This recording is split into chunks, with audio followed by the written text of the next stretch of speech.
Across the underworld, one name inspired more fear than any army.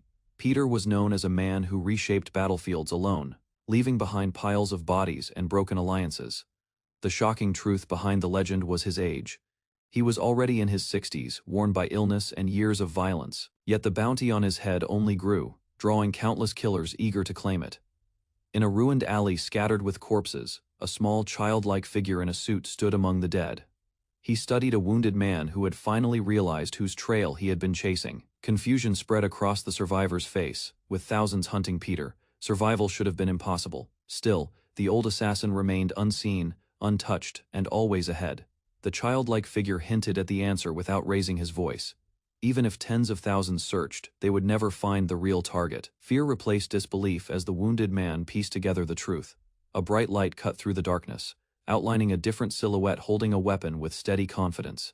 The disguise, the rumors, and the chaos all pointed to one conclusion. The true Peter had been standing in plain sight, controlling the narrative while the world hunted a ghost. The old man moved quietly through the narrow aisles of his bookstore, carrying a stack of books against his chest. He had spent 50 years walking the line between life and death, dedicating everything to his work without hesitation. Regret had never found a place in him. Survival had always been enough for all the years he had lived. He did not even own a single photograph of himself. The bell above the door rang as a young girl stepped inside, her school uniform damp from the outside air. She hesitated among the towering shelves and explained that she needed middle school textbooks for her younger sibling. The man listened carefully, studying her worn bag and the careful way she counted her money. When she admitted she could not afford them all, he paused. Instead of refusing, he quietly altered the situation in his own way. He removed the wrapping and treated the books as second-hand copies, lowering their value without drawing attention to her pride. Then he handed them over with a gentle smile. As she thanked him, the store felt warmer. For a brief moment, his long, harsh life seemed distant, replaced by something far simpler and human. The girl hesitated behind the counter, unsure how to address the old shopkeeper. Her formal tone shifted awkwardly until she settled on calling him boss, as if testing the distance between them. After a moment of silence, she asked whether he had any regrets. Warm sunlight filtered through the dusty windows, as he admitted he had lived long enough to gather many regrets. Still, he insisted that nothing could be changed once it had passed. His eyes drifted, and for an instant, the memory of a crying child surfaced in his mind, an outcome he had once accepted as unavoidable. He advised her to treat her younger sibling kindly and avoid choices that would haunt her. Then his voice hardened. He told her to leave while she still could. The shift in tone exposed what he had known from the beginning. He had recognized her uniform, her school, and the faint scent of blood beneath her perfume. She realized her disguise had failed. The dagger hidden in her grasp felt heavier than before. Yet he stood before her without fear, holding nothing but a coil of rope. Even armed, she sensed the imbalance between them. He was not the one cornered in that room. Inside a narrow bookstore lined with tall shelves, a young woman stepped back as a pale-haired man in a red shirt reached for a heavy stack of books tied with yellow ribbon. He studied her carefully, judging her honesty from her eyes and the tension in her posture. Though she tried to remain composed, her guarded stance revealed she was prepared for trouble. The mention of her past at the honor orphanage shifted the mood. The man turned away calmly, hinting that failure within their organization demanded consequences. Without warning, movement burst from the upper shelves. Two men dropped down, shattering the quiet space as books and glass scattered across the floor. The red-haired man reacted instantly, shielding the woman as they crashed to the ground. Gunfire erupted down the aisle, bullets tearing through wood and paper. He drew a handgun and returned fire, but blood soon spread across his torso, staining the floor beneath him. The attackers advanced and seized the woman, restraining her as she struggled. The wounded man attempted to rise, yet his body failed to respond. His vision sharpened with fury while one assailant mocked his identity. Surrounded, injured, and unable to move as intended, he faced the grim reality that the mission had collapsed around him. Under the cold lights of the bookstore, a bald man stood over the wounded assassin and introduced himself as Octopus, the boss's informant. He spoke calmly, explaining that even someone like him could not escape illness or fate. The assassin lay on the floor, blood soaking through his shirt, demanding a reason for the betrayal. Octopus revealed that the boss no longer felt secure. There were countless hunters chasing him, drawn by a bounty worth 7.6 billion. The fortune represented every life he had taken, converted into money waiting to be claimed. Images of guns surrounded him in his fading vision, symbolizing the weight of the world's greed. Octopus mocked the idea that the reward might go to someone insignificant. Rage hardened the assassin's expression, but his body trembled from blood loss. The informant ordered his men to finish it, striking him and throwing him across the shelves. They believed he had lost consciousness. Instead, the assassin staggered behind a curtain near the back exit. With the last of his strength, he pulled a flashbang and tossed it forward. Blinding light and sound tore through the room. Amid the confusion and pouring rain outside, he escaped into the night, leaving chaos behind, while the woman watched silently from the aisle. Rain poured over an empty playground as the wounded assassin collapsed beneath a plastic slide. Blood mixed with puddles at his knees, while he struggled to breathe. Each gasp reminded him that he had not even managed a proper fight. Age and injury weighed on him, and for the first time he felt the limits of his body as he lay in the mud. Memories surfaced. His entire life had revolved around work. While others studied in classrooms, he trained without rest, gripping a knife until his hands bled. When others discovered love, he learned to endure interrogation and freezing missions abroad. Ordinary happiness had never been part of his world. Everything shifted when a new boss took control. The years of service meant nothing. Illness and age made him disposable. Orders were given to erase him, as if he were outdated equipment. Crawling through the rain, he rejected that fate. He had sacrificed everything and refused to be discarded. The bounty on his head was more than money. It represented decades of survival and the cost of every choice he made. Through blurred vision, he remembered a frightened child he once saved. That memory tightened his resolve. Rain continued to fall over the deserted playground where the old assassin had collapsed, blood trailing across the wet ground. By the time night deepened, the scene was empty. Far away, inside a brightly lit building called Flower Temple, Octopus's men gathered in a storage room stacked with supplies. They spoke confidently about the bounty and the legend of the aging killer, convinced that illness and time had already finished him. One bragged about abandoning his former life just to claim the reward, certain that killing an old man would secure his future. A door opened behind them. A young man in a red shirt stepped inside, his posture unsteady, but his eyes calm. They assumed he was someone else at first, dismissing him as a student who had wandered into the wrong place. He apologized lightly and asked to be taken to Octopus, instead of wasting time. Mood shifted. The men realized he was in the same line of work and decided to eliminate him. One lunged forward with a heavy punch meant to crush him instantly. The young man raised a single hand and stopped the attack without effort. Muscles tightened beneath his sleeve as he held the blow in place. The young man lowered his head slightly and confirmed their suspicion without hesitation. Before the attacker could react, his wrist twisted sharply. Bones cracked, and a scream filled the storage room. Another man rushed in with a knife, fury replacing caution. He spoke calmly about ranks in killing. Skill with a knife was merely third-rate. Mastery of every weapon was second-rate. True first-rate meant turning anything within reach into a weapon. From the darkness behind him, something moved. A thick octopus tentacle, uncoiled, glistening under the fluorescent lights. It snapped forward with terrifying speed, wrapping around the charging man's neck. Shock froze the others as the tentacle tightened, crushing his breath and lifting him off the floor. The body slammed down moments later, crashing into a drum of boiling stew. The red-shirted man picked up a fallen photograph, his expression unreadable beneath the lights. Far beyond this room, the bounty on his head still stood at 7.6 billion, and the hunt continued. Aging assassin with a scarred face stares forward, while reminders of the massive bounty and countless hunters pursuing him weigh heavily on his mind. A distorted, grinning figure demands his death as the assassin reflects on a photograph of himself, revealing that he has awakened in the body of his younger self. The younger version of the assassin stands calmly with determination, declaring through his actions that the old Peter is gone. A car sped through the city at night, its headlights cutting across wet streets.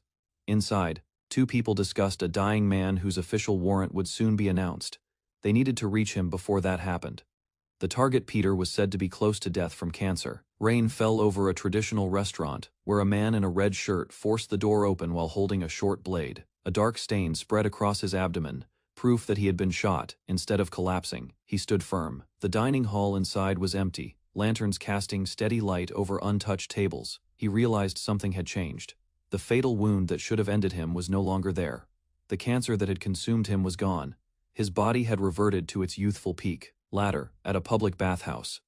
Onlookers stared at his restored physique. A wanted poster nearby displayed his older face and a massive reward.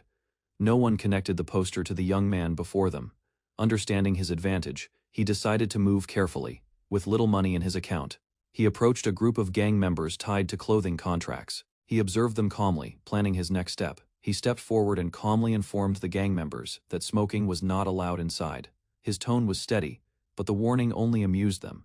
They mocked his clothes and questioned his nerve, assuming he was ignorant of who they were. Laughter filled the bathhouse as they threatened him, certain he would back down. Instead of reacting emotionally, he turned away and locked the door behind him. The click echoed in the tiled room. He adjusted his sleeve and faced them again, signaling that he intended to finish the matter quickly. The two men advanced with confidence, still smiling. In a sudden movement, he closed the distance and struck the heavier man first. The blow landed cleanly, sending the man crashing to the floor before he understood what had happened. Shock replaced amusement. The second gangster pulled out a pocket knife, gripping it poorly as he rushed forward. The young man observed the stance and pointed out the mistake, without hesitation. When the attacker lunged, he stepped inside the swing, deflecting the arm and countering with precise force. The knife fell away as another decisive strike dropped the second man. Silence returned to the room, broken only by their groans on the floor. Pain twisted the gangster's face as he collapsed, clutching his shoulder. The young man stood over him, holding the knife with steady control. He stated calmly that the wound was not fatal and that the outcome could have been far worse. Without raising his voice, the victor implied that recognition was unnecessary.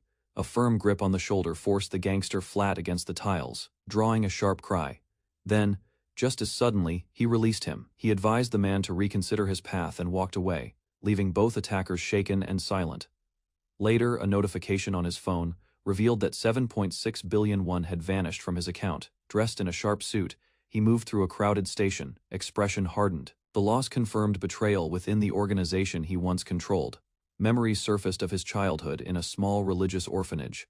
Decades later, that modest beginning had grown into the powerful Glory Group, a corporation praised for charity, while spreading influence through politics and business. Under its public image, corruption thrived. Determination settled in. Since he had built the company himself, he would dismantle it. That resolve led him to a remote warehouse, where a man waited between hanging carcasses, realizing someone had finally come for him. Beneath the red lights of the warehouse, a tall man in a long coat studied his visitor and immediately realized he was not the dying Peter they expected. Confidence filled his posture as he claimed no reinforcements were necessary. He accused the Glory Club of greed and warned that trusting Peter would lead to ruin. Calmly, he signaled for the discussion to end and summoned his hired fighters. Massive mercenaries surrounded the intruder, forming a wall of muscle. The atmosphere shifted as they moved in at once. Within seconds, bodies were thrown aside, heavy frames crashed into hooks in concrete, blood spreading across the floor. The suited man stumbled back, disbelief replacing arrogance. He could not understand how a single person dismantled trained killers so effortlessly. From the shadows, another figure stepped forward. Identified as Octopus, a flexible and deadly operative, he advanced with unsettling composure. Panic spread across the boss's face as the distance closed. Later, investigators reviewed the aftermath. Cameras had been destroyed and no weapons were recovered. Only one conclusion remained: Peter was alive and eliminating those who targeted him. As a formal warrant prepared to move forward, the order was clear. No matter the cost, they had to find him first. A woman with an eye patch received orders to report the moment Peter's location was confirmed. Her expression remained composed, though images of recent killings lingered in her mind.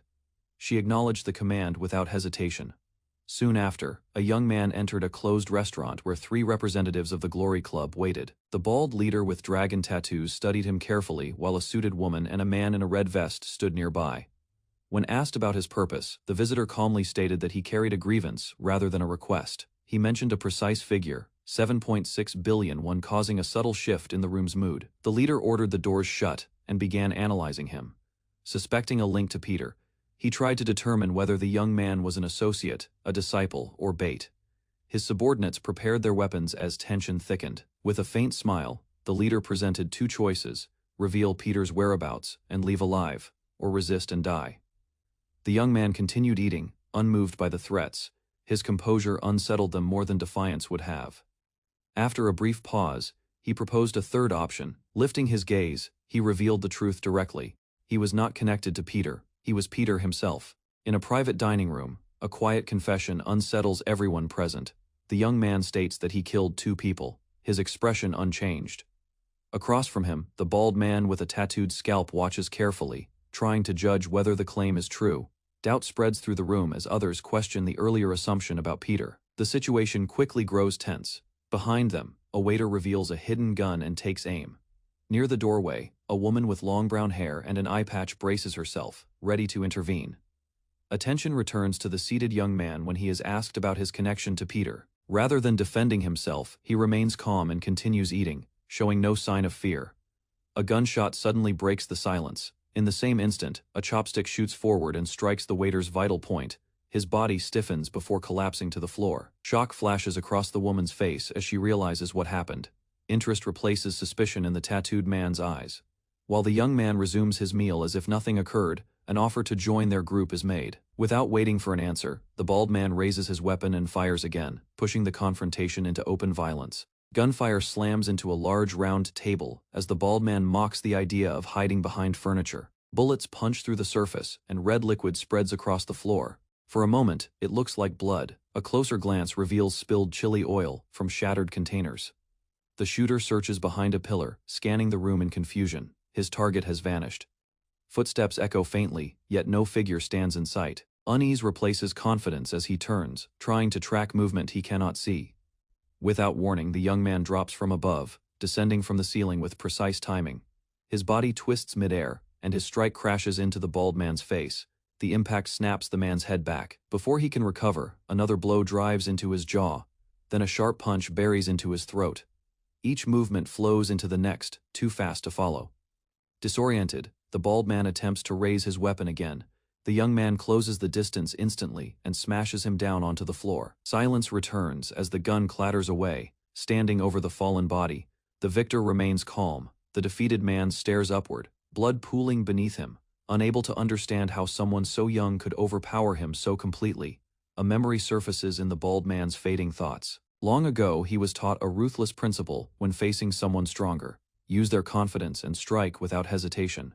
Victory belongs to the one prepared to risk everything he trained. Under that belief, refining a method meant only for himself. Sparring partners fell, instructors warned him never to turn his back, and over time he grew certain he would not lose. The present shatters that confidence. Lying on the restaurant floor, blood filling his mouth, he feels a crushing force slam into his face again. He lashes out desperately, swinging with brute strength, and catching the young man in a tight hold. Muscles strain as he tries to overpower him through sheer experience and endurance built over a decade of violence. Yet the grip fails. The young man slips free and counters with clean, direct strikes that break through defense and balance alike. Within seconds, the bald man is thrown down once more.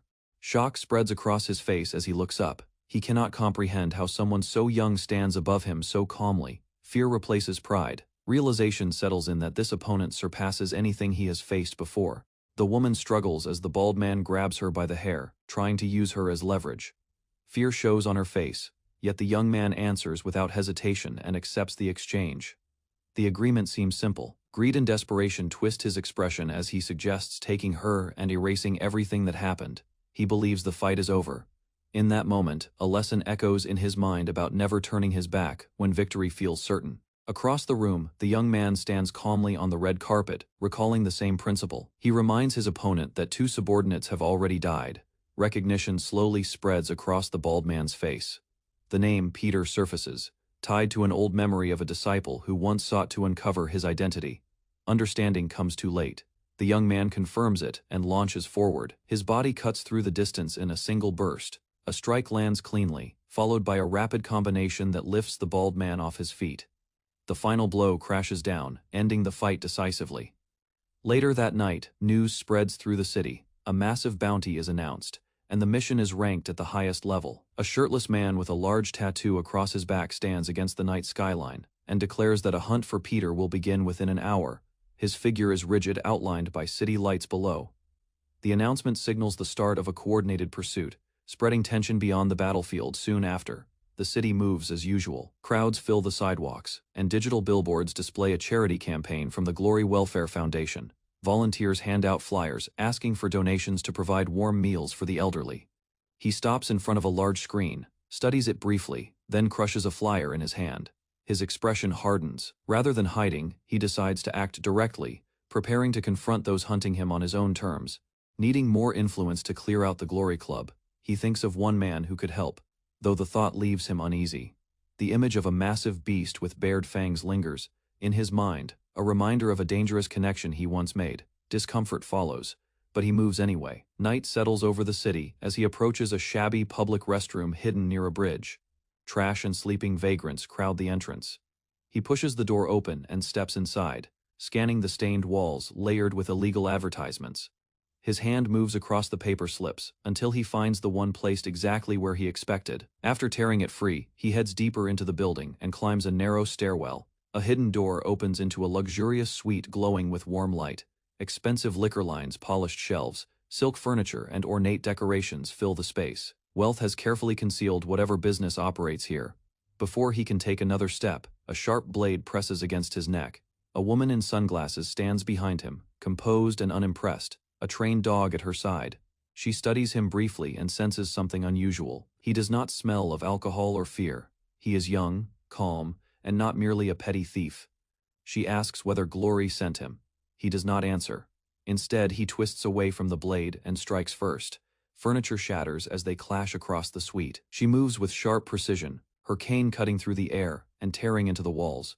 He blocks and counters, forcing her back step by step. Glass breaks. Liquor spills across the floor. She smiles as she attacks, confident despite claiming blindness. He studies her movements closely, watching how accurately she tracks him. Doubt forms in his mind about her condition. He sweeps her legs and drives her down onto the table. The impact cracks the surface beneath her. In a swift motion, he pins her and presses a blade near her throat.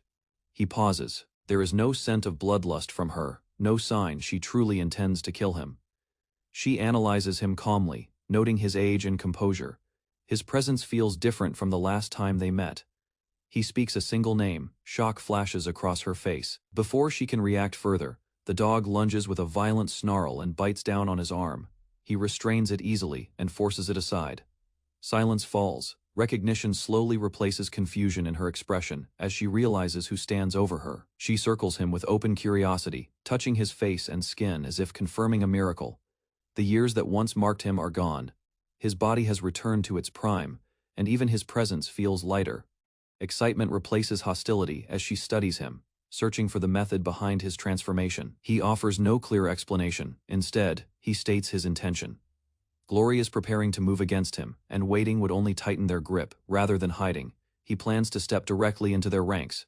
By becoming the one who eliminates targets for the Glory Club, he can earn their trust. She laughs at the recklessness of it, then slowly realizes the advantage. With his younger appearance, no one would connect him to his former identity. If he acts from within, he could manipulate decisions and gather control without suspicion. For a moment, the idea tempts her. Yet she points out a flaw. Glory's inner circle traces back to the same orphanage that produced their current leader. An outsider cannot simply claim that position. He listens calmly and insists there is still a path forward. As dawn approaches, the scene shifts to a large institutional building where the next step of his plan begins. At Divine Honor High School, admiration follows him the moment he enters. Students whisper about his looks and composure, unaware that the institution is funded by the Glory Foundation behind its polished reputation. The school quietly cultivates future killers through a hidden program. He introduces himself as Kim Sungu, calm and reserved. Teachers observe him with interest, while students crowd the halls, curious about the transfer student. From the outside, everything appears ordinary: bright classrooms, formal uniforms, strict faculty. Beneath that surface lies a separate track known only to a select few. The true purpose of the academy is to identify talent and filter students into a covert killer class. Admission is limited to those connected to the Honor Orphanage, the same pipeline that feeds Glory's leadership. Officially, no outsider can enter. He knows this rule well. That is why he chooses a different approach. During a large assembly for a national dance award event, he steps onto the stage without invitation. Hundreds of eyes turn toward him as he takes the microphone. Silence spreads across the auditorium. Faculty members stiffen, students murmur in confusion. He announces his transfer plainly, ensuring everyone remembers his name. Drawing attention is risky, but necessary. He stands at the podium during the school assembly and publicly declares that his talent is fighting and that he is a killer.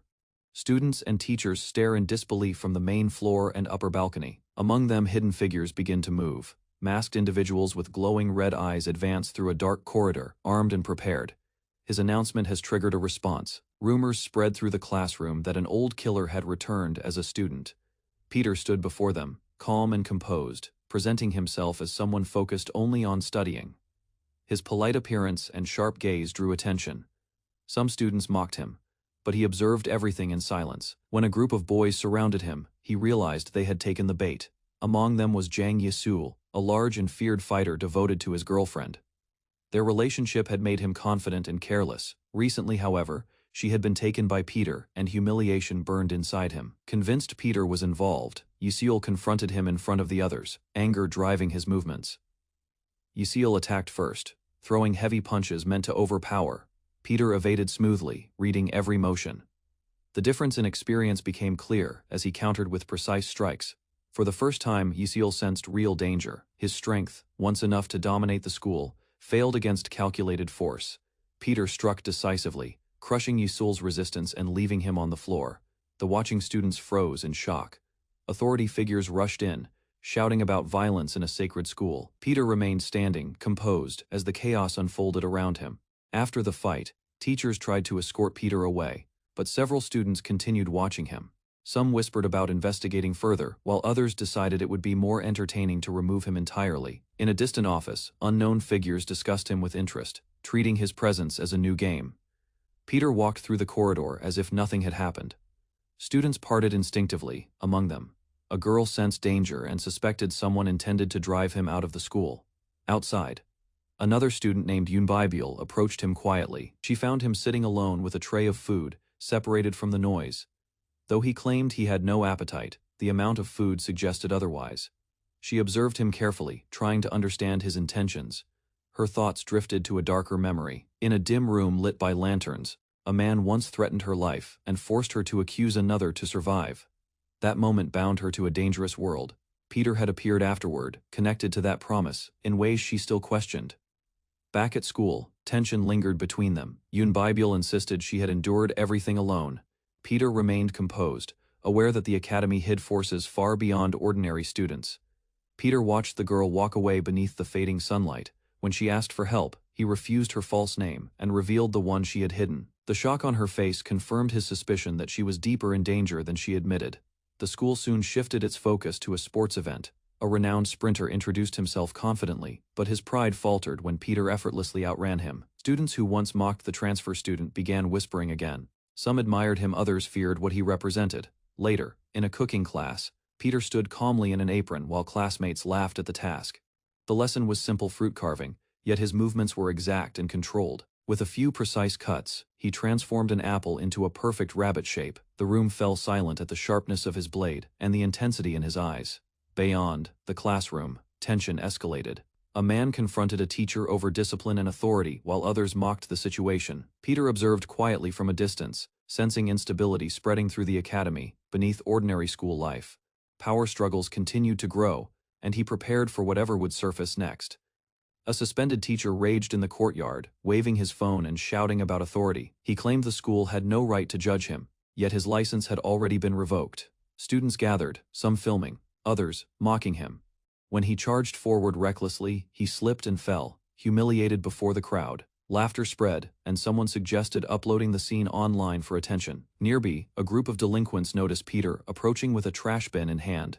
They jeered, calling him a killer and accusing him of attacking a teacher. One stepped forward, blocking his path and threatening him. Peter remained still, his expression empty, his posture relaxed. The first punch came fast and wild. Peter avoided it with a slight shift. More blows followed, but none touched him. Confusion replaced their confidence as every strike missed by inches. He moved minimally, reading their balance and timing. One attacker rushed with a brick raised high. Before it could descend, Peter countered with a clean, controlled strike. The brick shattered mid-air, fragments scattering across the pavement. Silence fell instantly. The delinquents lowered their heads and apologized stiffly to the teacher, fear overtaking their arrogance. Peter stood quietly among the debris, unchanged, as if nothing unusual had occurred. At Divine Honor High School, a hidden class operated behind the name of a volunteering club. Selected students were guided through dark corridors at night. Lee Sun-do was accepted as a transfer member, stepping into the place where future glory killers were trained. Peter grips the doorknob and steps into the room labeled as a volunteer club. Doubt crosses his mind about killers operating in such a normal school setting. Students turn their attention toward him as he is presented as a new volunteer starting today. Shock spreads across a brown-haired girl's face as she realizes who has entered. Standing in his neat uniform, Peter meets her gaze with steady, controlled eyes. A brief wink from him only increases her suspicion, making his presence feel even more unsettling. With a polite introduction, Peter gives his name while carefully studying the room's ordinary appearance. Two large men push forward, rejecting him, and stating that outsiders have no place in the orphanage. Tension builds as they question how someone like him could belong there. An older man proposes a welcoming party, yet the mood turns threatening. Grinning students pull out knives and refer to the event as blood punch. Closing the distance, the two men prepare to handle Peter themselves. Suddenly, the girl steps ahead of Peter and warns the group to stop. A strong shove forces her aside while he remains calm behind her. Face to face, the men challenge Peter directly and ask whether he can fight. Peter listens to their challenge without emotion and calmly states that he has fought many times before. The two large men rush at him together, confident that this fight will end quickly in their favor. Before their blows can land, Peter moves first, striking both at once. One attacker shouts about becoming the best killer in the world, comparing Peter to a disciple of a legendary figure. They mock him as a nepotism baby, and claim there is no place for someone like him. Ignoring the insults, Peter counters smoothly, sending them crashing across the room. Growing bored, Peter tells them to attack together instead of speaking separately.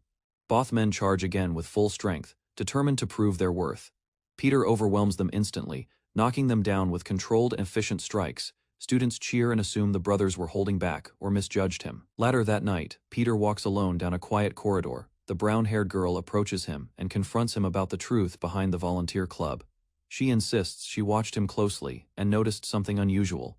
Peter gives no clear answer, maintaining his calm expression. Behind them, the defeated men lie unconscious, proving how easily Peter handled them. Calmly asks whether they truly put strength into their punches, showing no strain after the fight. The brown-haired girl confronts him and accuses him of lying about using his full power. Peter is not even sweating, proving he held back. In a sudden motion, she slams her hand against the wall beside him and demands to know why he is hiding his abilities. Standing close, she questions what he hopes to gain by concealing his strength in such a suspicious school, maintaining a steady gaze as she presses him for the truth. Without warning, he shifts his weight and causes her to lose balance. She falls to the ground while he straightens his jacket and casually apologizes. As he walks away into the dark hallway, she shouts that it is already midnight. Later that night, a bus parking lot appears quiet under dim lights. A bus driver celebrates earning extra money from a group appointment. He notices that only one man has arrived and greets him cautiously.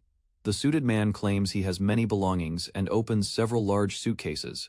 Rows of identical cases fill the lot, surprising the driver. Confusion spreads across the driver's face as he realizes the situation is not normal. At the parking lot, the suited man stops the driver from opening a suitcase and proposes a bet. He pressures the nervous driver while the bus begins moving down a dark highway. From the driver's seat, fear spreads across his face as he insists he never agreed to any bet. The suited man sits calmly and claims he knows what the driver saw earlier. Driver trembles and mutters that the suitcase was definitely moving. A sudden announcement interrupts the tension, calling attention to a new quest. At Orphanage Hall, a leader announces that the client is Chairman Choi. He explains that the chosen team will receive official certification with the chairman's recommendation. Excitement spreads as the crowd realizes this means officially becoming killers. The quest is revealed to be recapturing kidnapped teenagers. Shock follows when it is disclosed that one victim is the chairman's only son. Instead of contacting the police, the chairman demands revenge. Students are told to raise their hands if they want the mission. Whispers of doubt spread, questioning why such a major task is not given to adults. The two brothers step forward confidently, implying the outcome is obvious. They Peter and the brown-haired girl raising their hands for the mission and mock them. Peter keeps his hand raised without hesitation, while the girl insists on participating as well. As others watch, the atmosphere grows competitive, with several students preparing themselves for the upcoming operation. The chairman refuses to let the brothers go first and announces that Peter and the girl will take the lead on the mission. Peter reflects that this is his first real chance since entering the school, blending in as they begin the operation to recover the kidnapped victim. Inside the amusement park, a colorful parade moves along the pathway as dancers wearing feathered costumes perform energetically. Nearby, two young men in training uniforms observe the performance with puzzled expressions. Around them, students slowly walk through the crowded attractions. A female student wearing a bunny headband studies the layout while recalling instructions mentioned earlier by their teacher. Elsewhere, investigators analyze a kidnapping case involving the son of President Choi, Yun Chang. Following the briefing, agents receive clear orders to locate the hostage and capture whoever is responsible. The girl begins wondering if the quiet student beside her already understands what is happening. Standing calmly, the tall young man carefully studies the visitors and attractions around him. Together, they decide to explore further while blending into the busy crowd. A staff member explains several park rules to arriving guests. Moving forward, the students pass through loud rides and busy game stalls. Eventually, their attention stops at a shooting game booth. Behind the counter, the booth owner proudly claims the dolls cannot be knocked down. Carefully, the girl examines the toy rifle before attempting the challenge. Afterward, the group walks away, carrying large plush prizes while the defeated operator watches silently. Peter stands alone in the middle of the amusement park walkway while looking ahead at the lively attractions. Several students wave excitedly toward Peter as they notice him standing alone. Peter observes how happy they appear while exploring the park together. Group gathers together while enjoying the bright atmosphere of the amusement park. One girl smiles brightly while standing among the group. Later, she sits on a bench while eating a snack and taking a short break from walking around the park. She suddenly notices something unusual appearing on the screen. The name connected to the device belongs to Choi Yun-jeol. Shock spreads across her face as she realizes the missing boy might actually be somewhere inside the park. Following the signal, the girl carefully walks toward the women's restroom, where the signal becomes stronger. Inside the restroom, she quietly searches the area while trying not to attract attention. A woman standing near the mirror seems suspicious as the girl begins asking questions. Suddenly, the woman reacts violently and grabs the girl while shouting angrily. The commotion quickly draws attention as people rush into the restroom after hearing the noise, creating a tense situation inside the park restroom. Inside the restroom, a large man raises his hand and prepares to strike Lee Yuna after deciding to intimidate her. Several students look around while wondering where Lee Yuna has gone. While the others continue talking, Peter remains relaxed and confident, believing nothing dangerous will happen to her. Back inside the restroom, Lee Yuna suddenly launches a fast kick that sends the large man crashing backward. Before he can recover, she quickly moves behind him. During the struggle, she unexpectedly pulls out one of the wireless earphones from his ear. Lee Yuna quietly questions the woman standing nearby about where it came from. Peter studies the small device he found earlier while walking through the park, explaining that they belong to the kidnapped boy. Peter calmly explains that crowded locations make it easy for someone to disappear without attracting attention. He then checks the reservation system for one attraction that seems unusual. The haunted house ride appears fully booked throughout the day even though no visitors have been seen entering. After realizing this, the group immediately heads toward the haunted house attraction. The entrance door slowly opens, revealing a dark corridor inside the building. Group rushes inside together to search for the kidnapped boy. Peter walks forward while observing the unusually quiet surroundings. From the entrance behind him, his teammates follow cautiously through the red-lit hallway while asking if something is wrong. Peter calmly warns them to stay alert because the real operation is about to begin. While moving deeper inside the attraction, the group questions Peter's warning. A hidden room shows a man monitoring surveillance screens related to the kidnapping operation.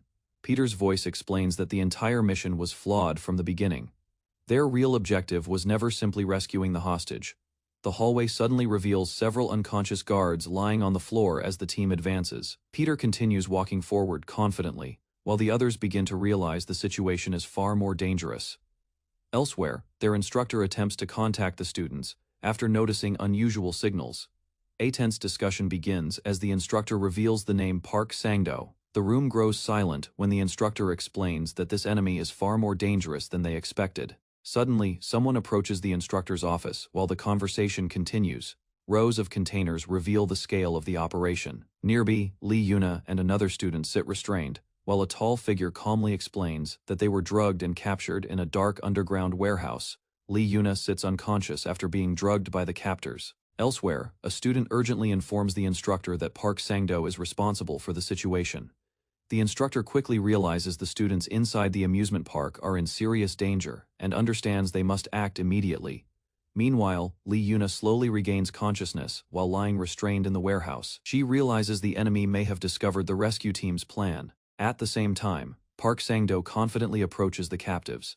In a dark warehouse, a man wearing glasses and a red apron crouches beside a bound young woman.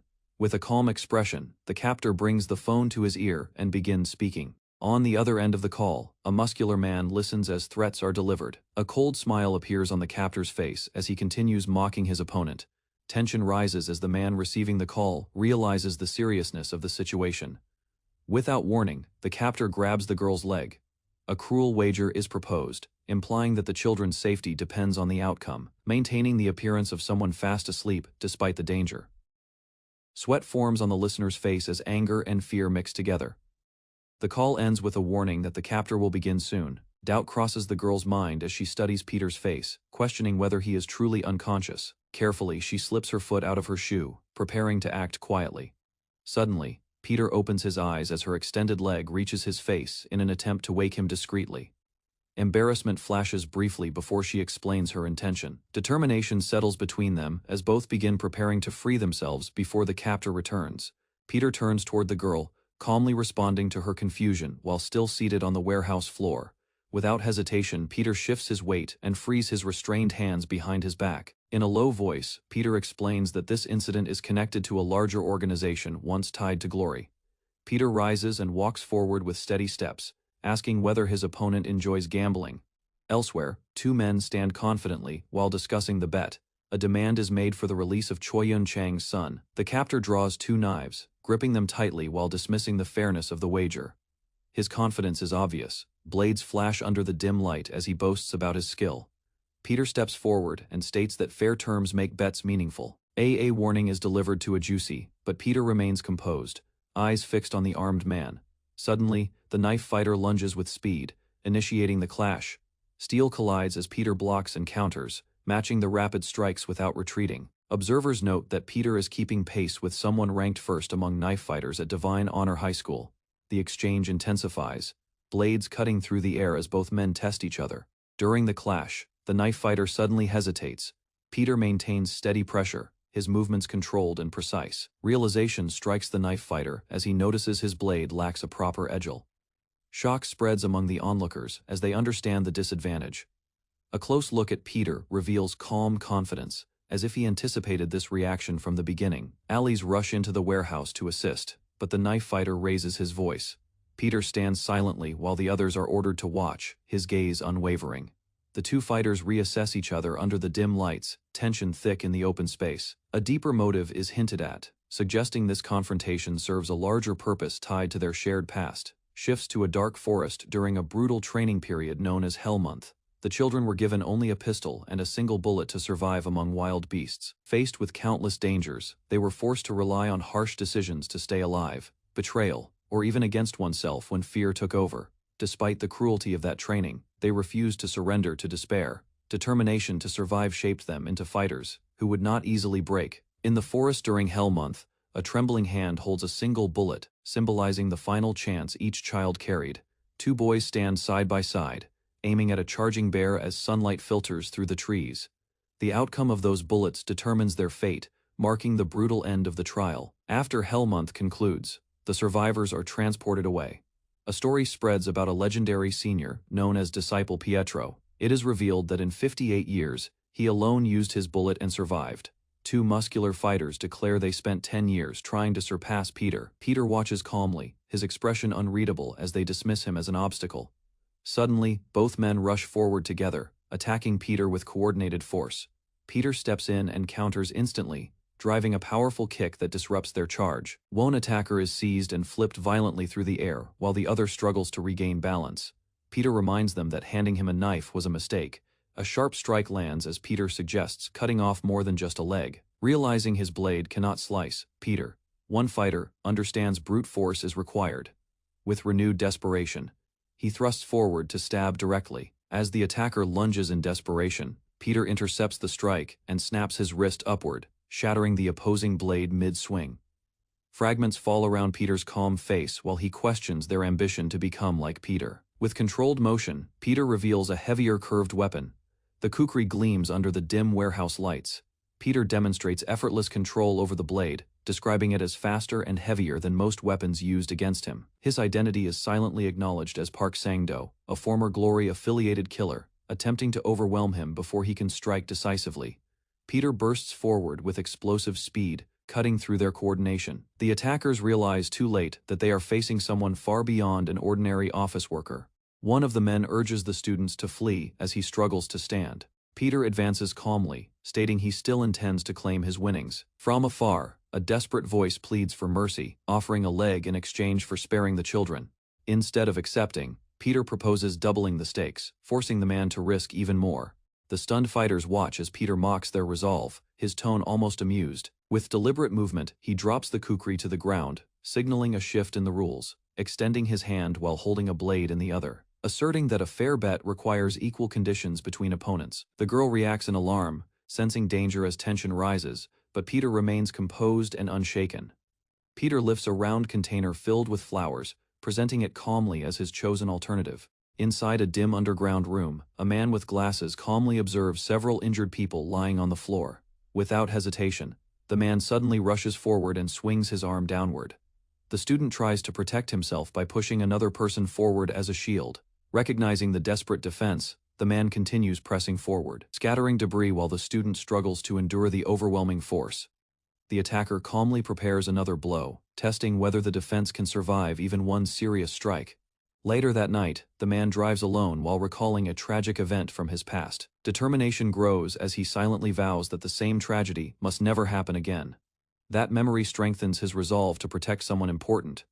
Inside a luxurious casino, several suited men gather around a gambling table. One man confidently bets on his own survival, drawing attention from everyone present. Soon after, Park Sang-do is publicly dismissed and sacrificed to calm the organization's crisis.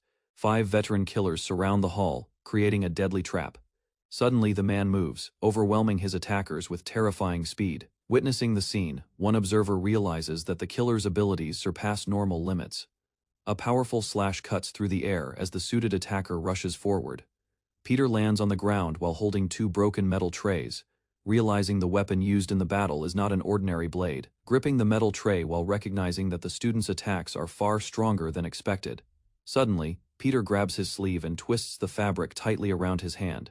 Watching the movement, the girl stares in confusion, unable to understand what Peter is planning. The suited man lifts a blade and laughs slightly, realizing that Peter is far from an ordinary student. Another fierce slash rushes forward, but instead of continuing the attack, suspicion fills his mind as he begins questioning whether Peter is truly just a student. Without warning, the attacker suddenly leaps forward again, determined to test Peter directly. The battlefield explodes with movement as the 2 figures collide.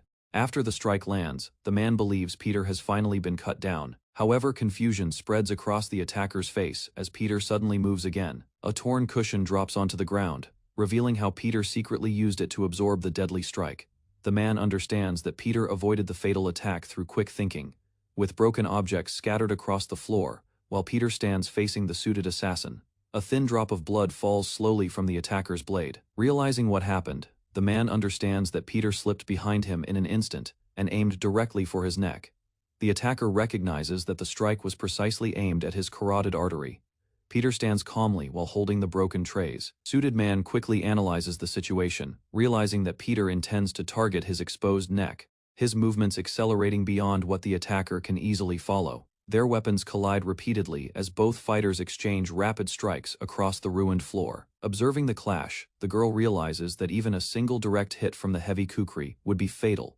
Despite the danger, Peter's speed allows him to keep pressure on the attacker throughout the fight. A sudden strike lands, leaving the girl shocked as she wonders whether the assassin has finally been hit. Peter explains the simple principle of killing efficiently. The attacker reveals hidden knives concealed within his weapon, exposing a dangerous surprise. However, Peter quickly notices the heavy kukri slowing the man's movements. Moment the weight is removed, the attacker's speed returns, their blades colliding violently as bright sparks burst through the dark room. The girl notices something unusual as the assassin's attacks suddenly become much faster than before. Confusion fills her mind because the kukri is normally used for stabbing, sprinting across the floor while shouting as he drives his blade toward Peter. At the final moment, Peter calmly intercepts the strike. The attacker freezes in shock as the weapon slips from his grasp. Peter holds the blade firmly while the assassin struggles to understand what just happened. Room falls silent as Peter speaks calmly, forcing the man to face the situation. Slowly lowering his head, the attacker begins to realize the truth. The assassin reflects on the fight and understands that Peter was never aiming for his neck. Instead, Peter had targeted the man's weapon hand from the very beginning. Looking down at his trembling fingers, the attacker realizes he has lost control of his grip. Blood stains the ground while pieces of broken blade lie nearby. Peter explains calmly that he severed the muscles and nerves needed to hold a weapon. Standing over the defeated assassin, Peter reveals that killing him was never part of his plan, staring at Peter while struggling to accept the outcome of the fight. Looking across the damaged floor and scattered weapons, fear and disbelief grow in his mind as he wonders how many enemies Peter must have defeated to gain such terrifying skill. Illuminated by the surrounding light while holding the broken metal trays he used during the battle, he understands that ordinary cast iron weapons cannot withstand the strength used in the fight. Peter prepares to end the confrontation by relying on his skill rather than fragile tools. Several boys surround a young black-haired child named Peter and mock him for their amusement. Soon afterward, Peter is tied upside down to a tree. That moment becomes one of Peter's darkest childhood memories. Years later, Peter recalls how powerless he once was against those who bullied him. Suddenly, a dangerous situation appears when wild dogs rush toward him in a narrow alley. Cornered and exhausted, Peter feels that his life may end at that moment as the animals surround him without leaving any safe path. At that desperate point, something inside Peter suddenly awakens. Instead of freezing in fear, Peter's body starts moving on its own, realizing that risking his life in a desperate moment unlocks a terrifying strength within him. As time passes, Peter grows into a ruthless man who constantly places his life on the line in dangerous situations. Each deadly gamble gives him a powerful rush, making danger feel almost addictive. Peter continues winning and begins to believe that he has become the strongest. He is suddenly slammed onto the floor by a powerful opponent. Nearby, an object rolls across the ground, while a frightened girl watches the violent scene unfold, charges toward his enemy with fierce determination as the fight continues. A desperate man raises a grenade and threatens everyone nearby. Behind him, rows of vehicles fill the narrow structure, while the hostage situation grows more dangerous. Peter calmly watches the scene and studies the situation. A frightened girl suddenly understands the danger and reacts in shock. Peter quietly notices a gas pipe running across the roof. If the grenade explodes, ignoring the threat, Peter moves forward while the man continues demanding that someone kneel. He suddenly grabs the attacker and forces the grenade toward the man's mouth before he can react. Without hesitation, Peter strikes him with brutal speed, overwhelming him before the grenade can be used. The violent blows send the attacker crashing across the ground as the struggle ends quickly, forces the grenade deeper into his mouth to keep him from speaking. Cold determination fills Peter's expression as he tightens his grip and refuses to back down. Despite being beaten, the man begins to rise slowly while Peter waits calmly. The injured attacker struggles to stand and trembles in fear. Peter remains still while holding the grenade, showing no hesitation or mercy. The girl realizes Peter is about to end the confrontation in a terrifying way. A wounded man kneels on the ground, trembling and begging desperately for mercy. Peter stands nearby with calm eyes while the terrified man continues begging. Suddenly, the man panics and calls for help from his allies. The criminal looks up and recognizes the person standing before him. Completely broken, the man crawls forward and begs for his life. Behind Peter, the rescued children and their instructor slowly appear. The scene shifts to the quiet building, where the entire incident finally ends. One of the kidnapped children, including President Choi Yoon-chang's son. Meanwhile, the defeated criminal Park Sang-do is captured and dragged away toward the Glory headquarters. Outside the building, several adults discuss the strange outcome of the incident, question whether the children truly handled the dangerous situation themselves. Peter remains silent and simply tells one of the children to stay warm under a blanket. Time passes, and the group is officially recruited into Glory as new killers. They receive identification cards that confirm their new status inside the organization. Although they expected higher recognition after capturing a dangerous criminal, Peter and the others stand silently in front of a luxurious building, unsure why they were summoned. Two guards initially try to stop them, believing they arrived at the wrong floor. Before they can go, a confident woman appears and welcomes them warmly. The woman leads Peter and the others through a bright hallway inside the building, filled with extravagant decorations and a massive table covered in luxurious food. Group quickly gathers around the table, stunned by the sudden hospitality. Soon afterward, attendants present them with elegant suits. While adjusting their new outfits, the members talk among themselves about the president who provided such expensive gifts. As curiosity grows, the woman opens a massive door. The doors reveal a massive armory filled from floor to ceiling with weapons, displayed in glowing cases. Peter and his companions stare in amazement at the endless collection of guns. They learn that the Daewoo group supports the Glory Killers by supplying some of the finest weapons in the world. The group is told they may choose any weapon they want as a reward for their achievements. Excited members immediately begin selecting firearms that suit their fighting styles. Meanwhile, a girl examines a row of Damascus knives. A girl stands silently in the armory, remembering the chaos from the earlier incident. Nearby, the elegant woman notices Peter observing the displays. Peter calmly lifts a simple fountain pen from the display and states that it is all he needs. The woman receives a message from the president while Peter stands beside the display. She announces that the president wishes to meet someone immediately, reveals that only Peter Kim Sungu has been invited. Peter and the woman enter an elevator, while a digital panel shows the floors rising quickly. During the quiet ride upward, she comments on the fountain pen he selected. Peter listens quietly while wondering why such an important person wants to meet him personally. The elevator doors open on the highest floor, revealing a luxurious office. Peter is introduced to President Choi Yun-chang, the leader of the powerful Daewoo Group. The president calmly greets him and explains that he wanted to meet Peter face to face. Inside the office, the president casually asks about the meal and clothes provided earlier. After brief conversation, Peter directly asks why he was brought here.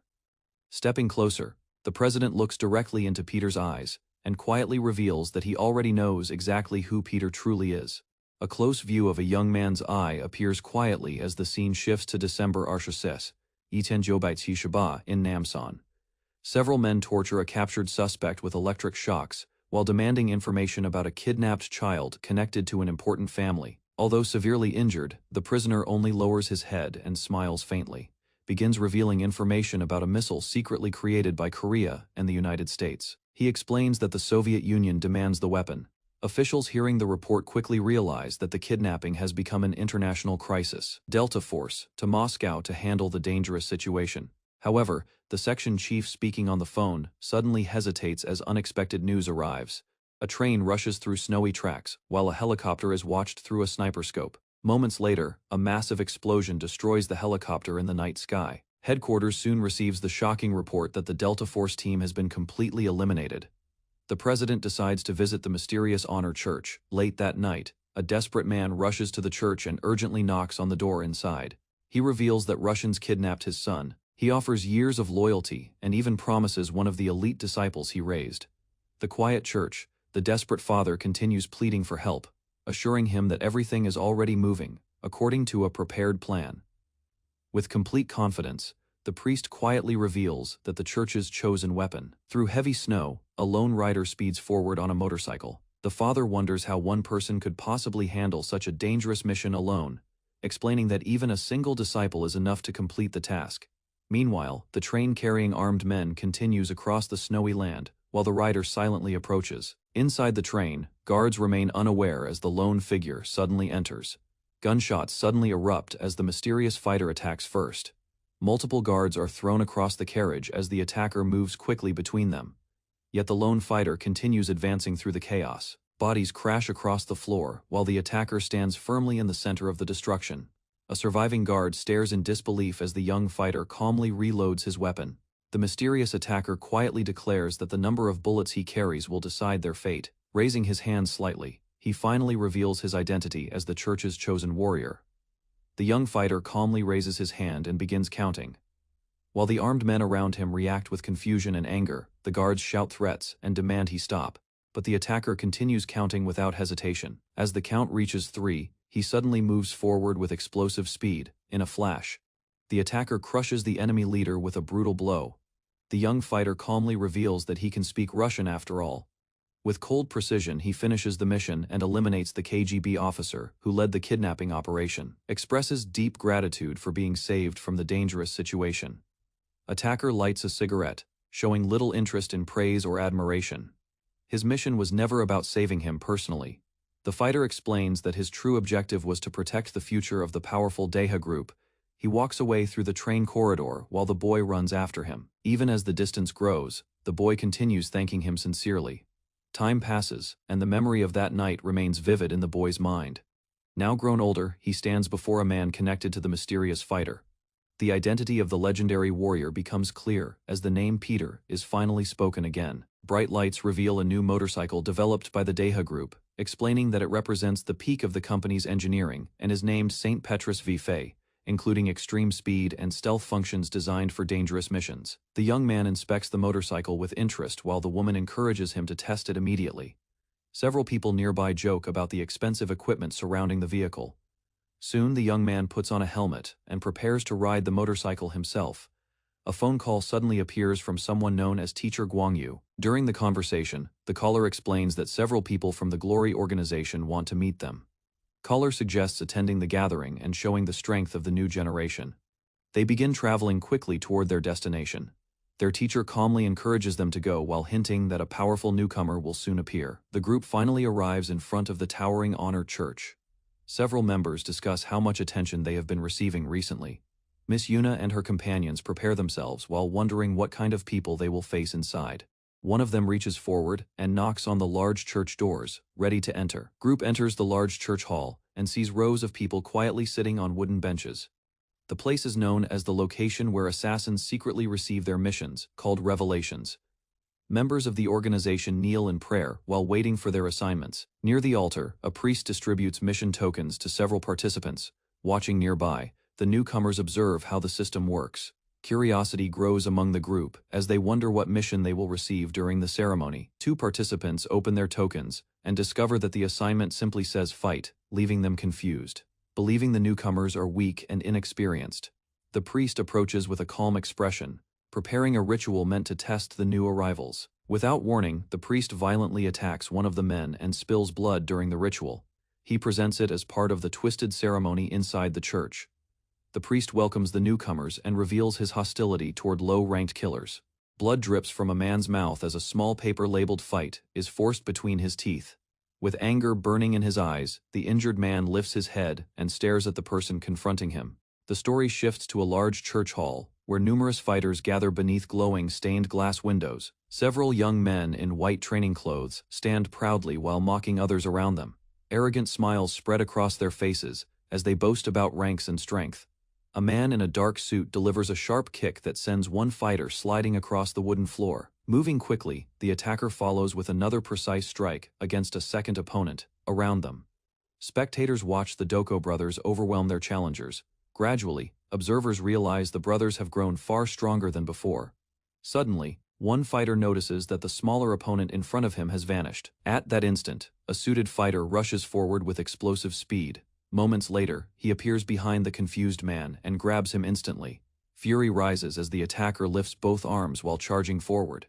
Power builds rapidly as the decisive strike begins. After the clash ends, another man quietly reflects on his dream of becoming like Peter.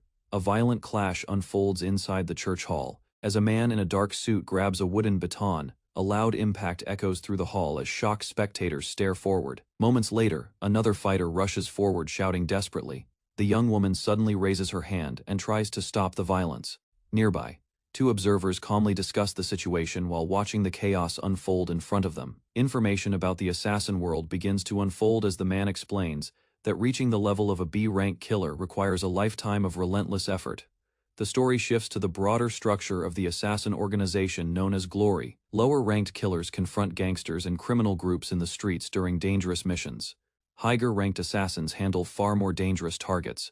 At the top of the organization sits a mysterious figure on a throne, representing the ultimate authority within Glory. Reaching the peak requires enduring endless bloodshed and relentless battles.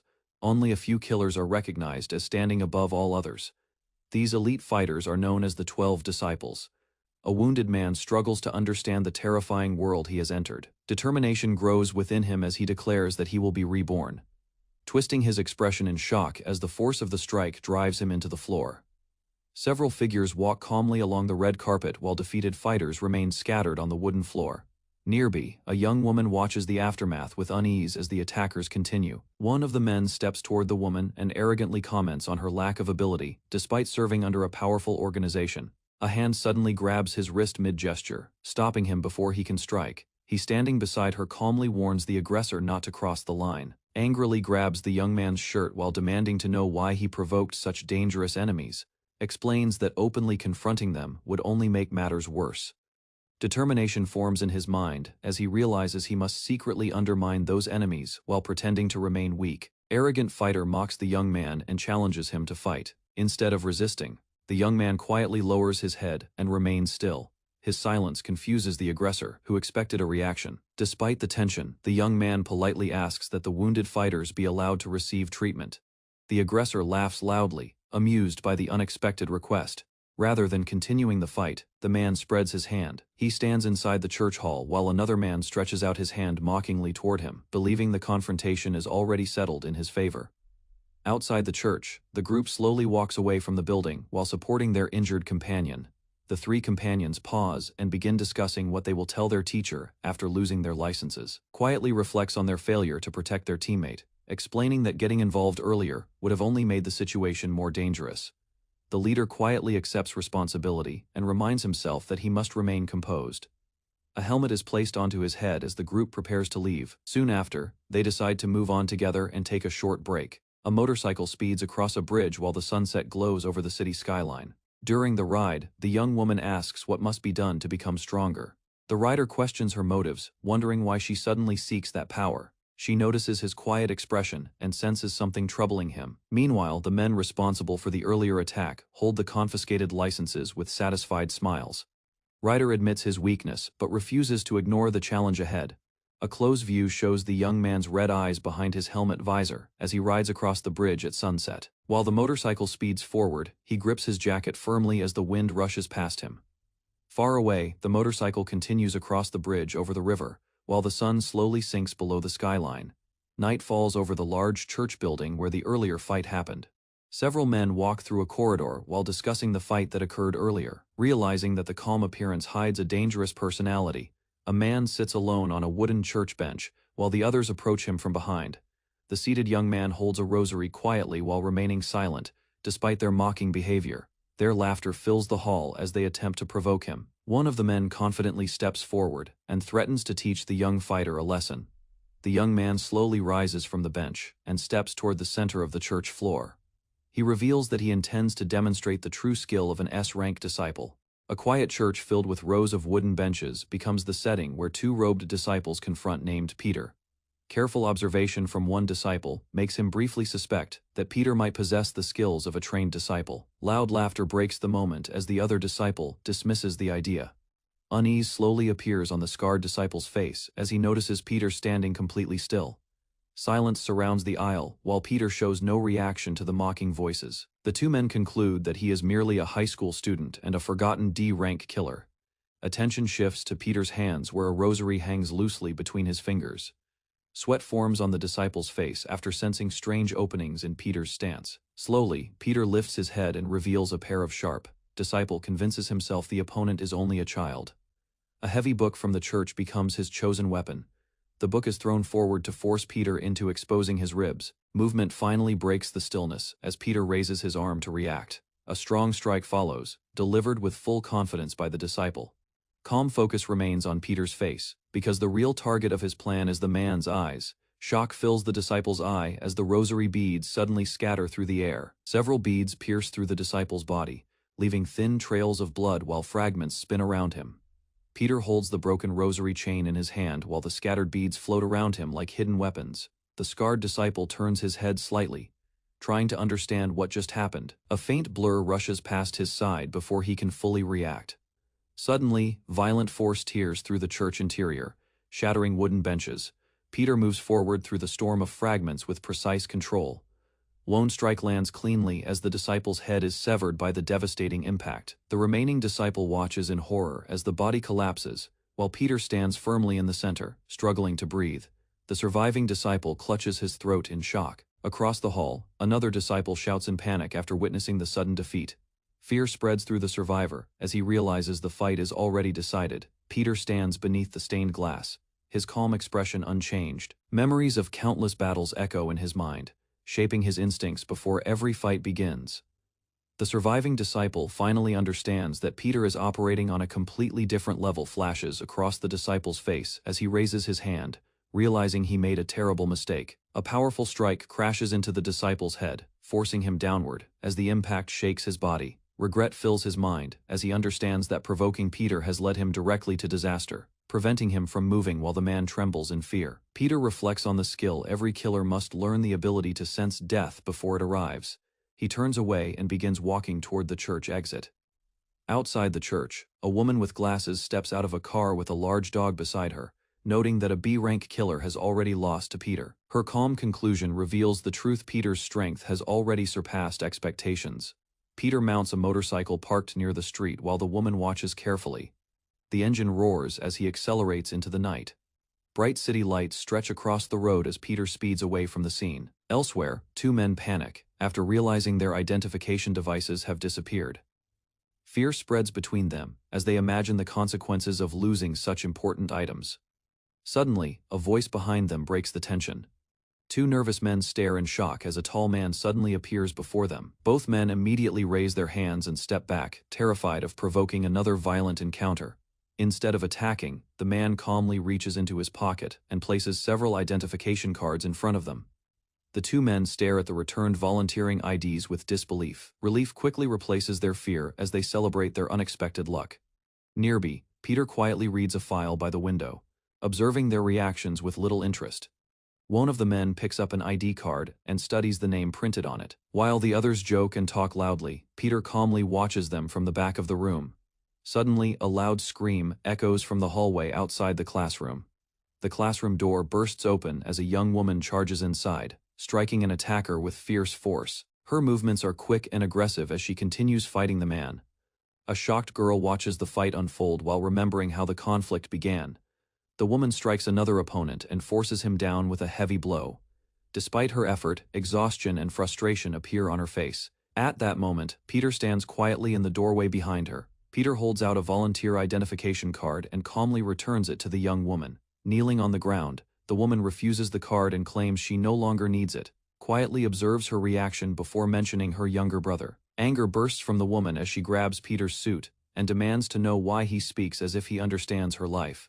Simply states that he knows something about her younger brother. Shock appears in her eyes when Peter reveals that the boy she calls her brother is not actually related to her by blood. The woman suddenly recalls a memory of the boy calling out to her with innocent excitement. She coldly rejected the boy's attempt to call them family.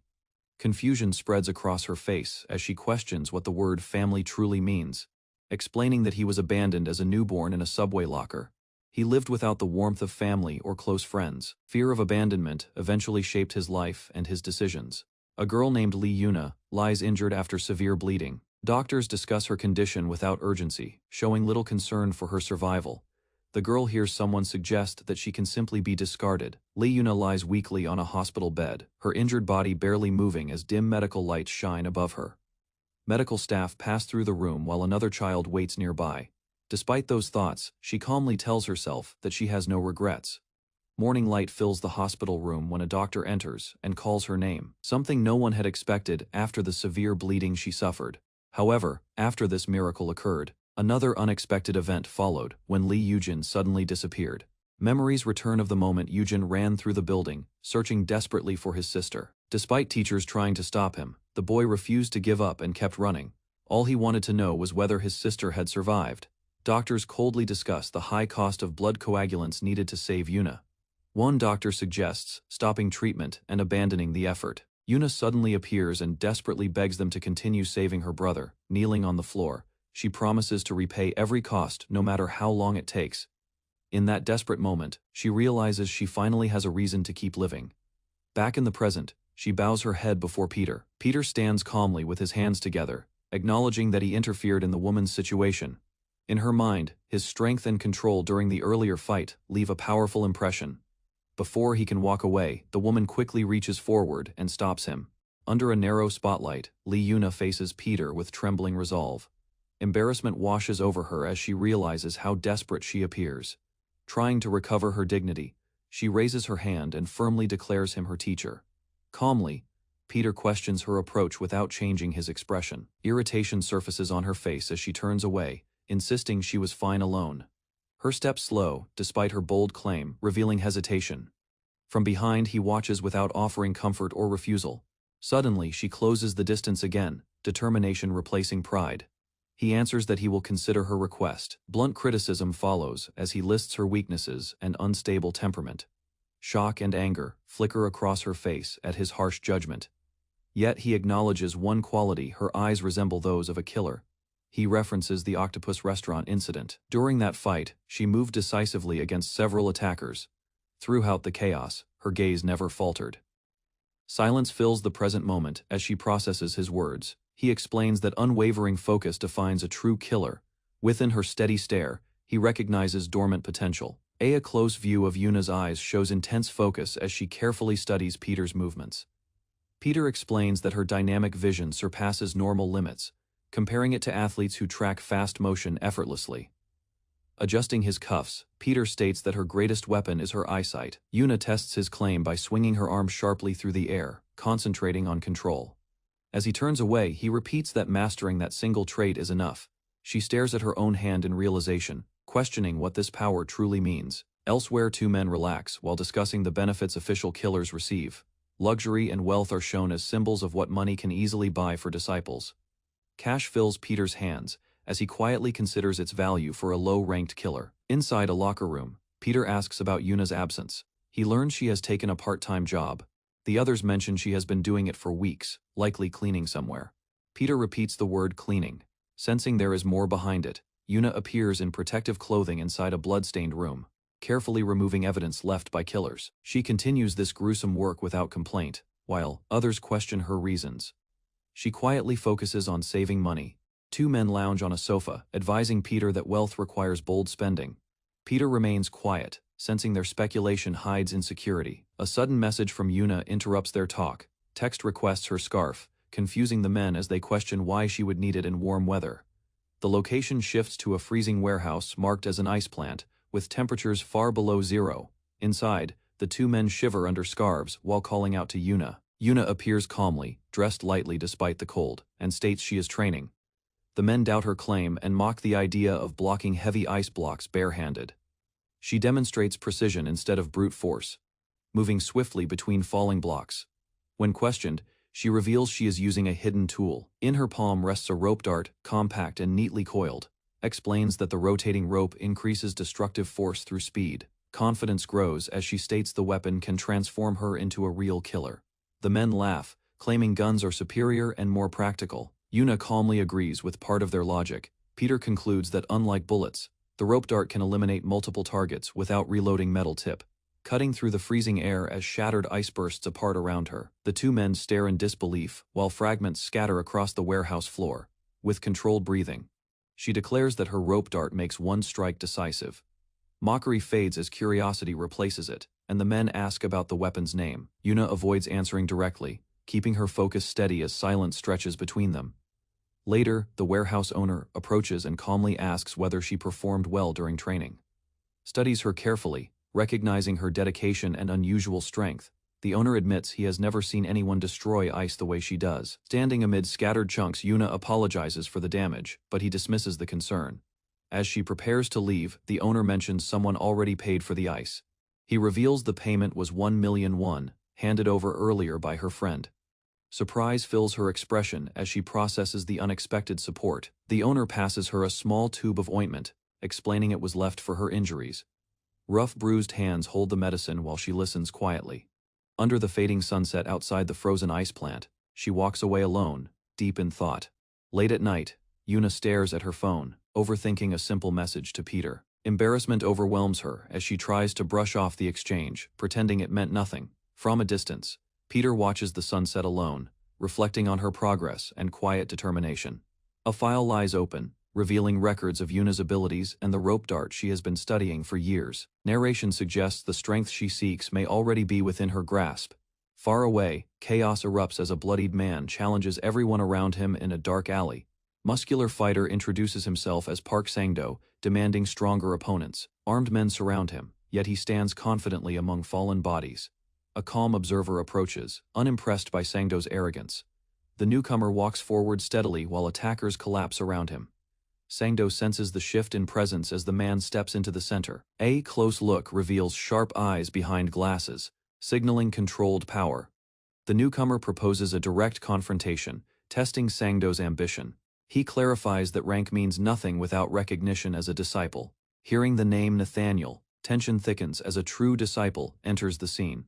In a hospital hallway, a young girl named Danby panics during a medical test and falls to the floor after seeing a needle. Nearby patients observe the scene and quietly judge her reaction. A black-haired young man named Peter remains calm while studying the situation. Soon after, Peter walks to the reception desk to begin a required physical examination.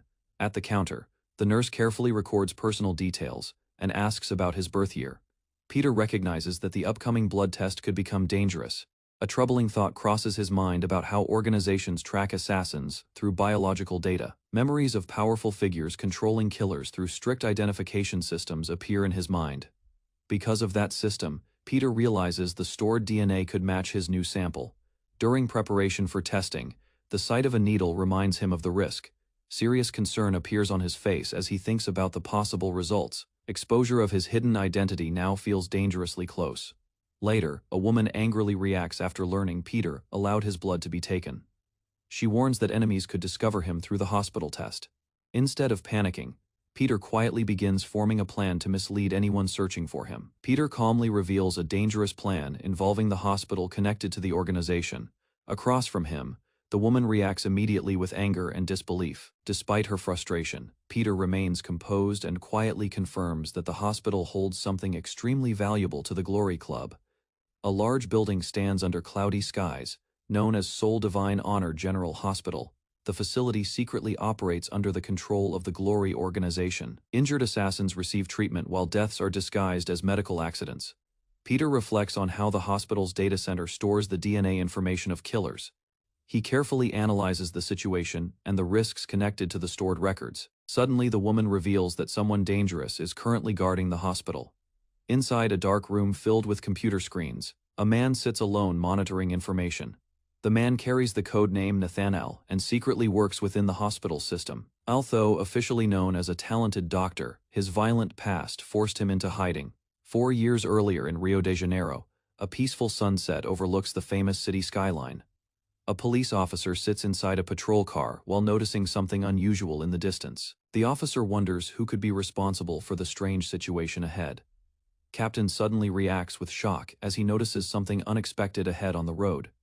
Moments later, the vehicle crashes violently, sparks and debris bursting across the street under the red evening sky, revealing that gang members connected to Rio's criminal groups have already been captured.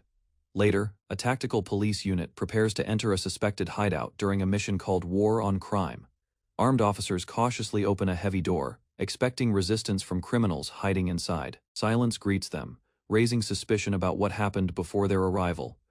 Officers discover walls covered with blood and dozens of weapons stabbed into the surface.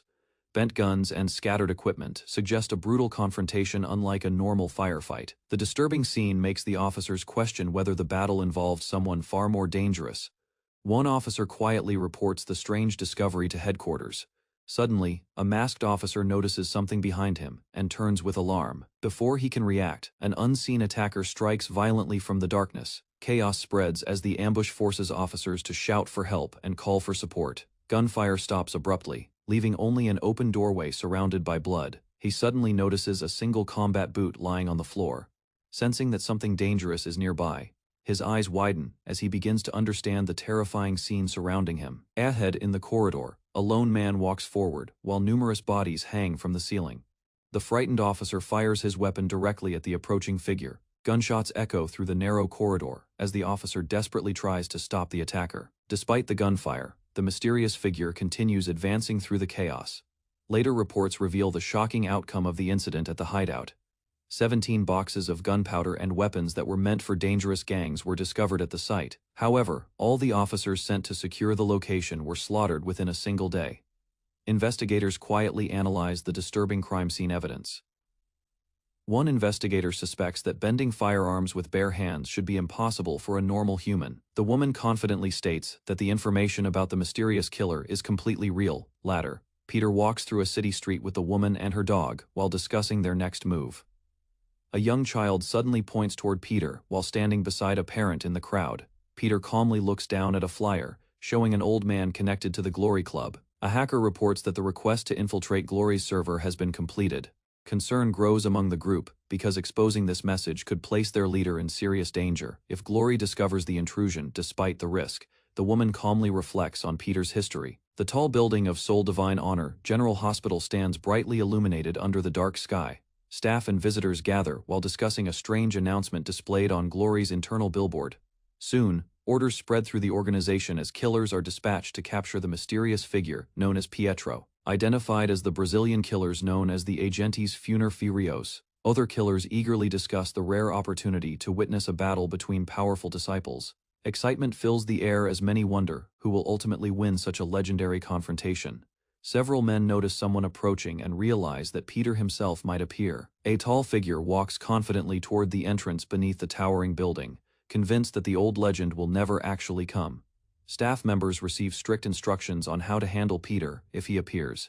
They are told not to fight him directly, but to use tranquilizer weapons. His expression, suggesting that the unfolding situation may soon become very entertaining. Peter quietly reveals his presence, presenting himself as Peter while preparing to capture the target connected to the organization.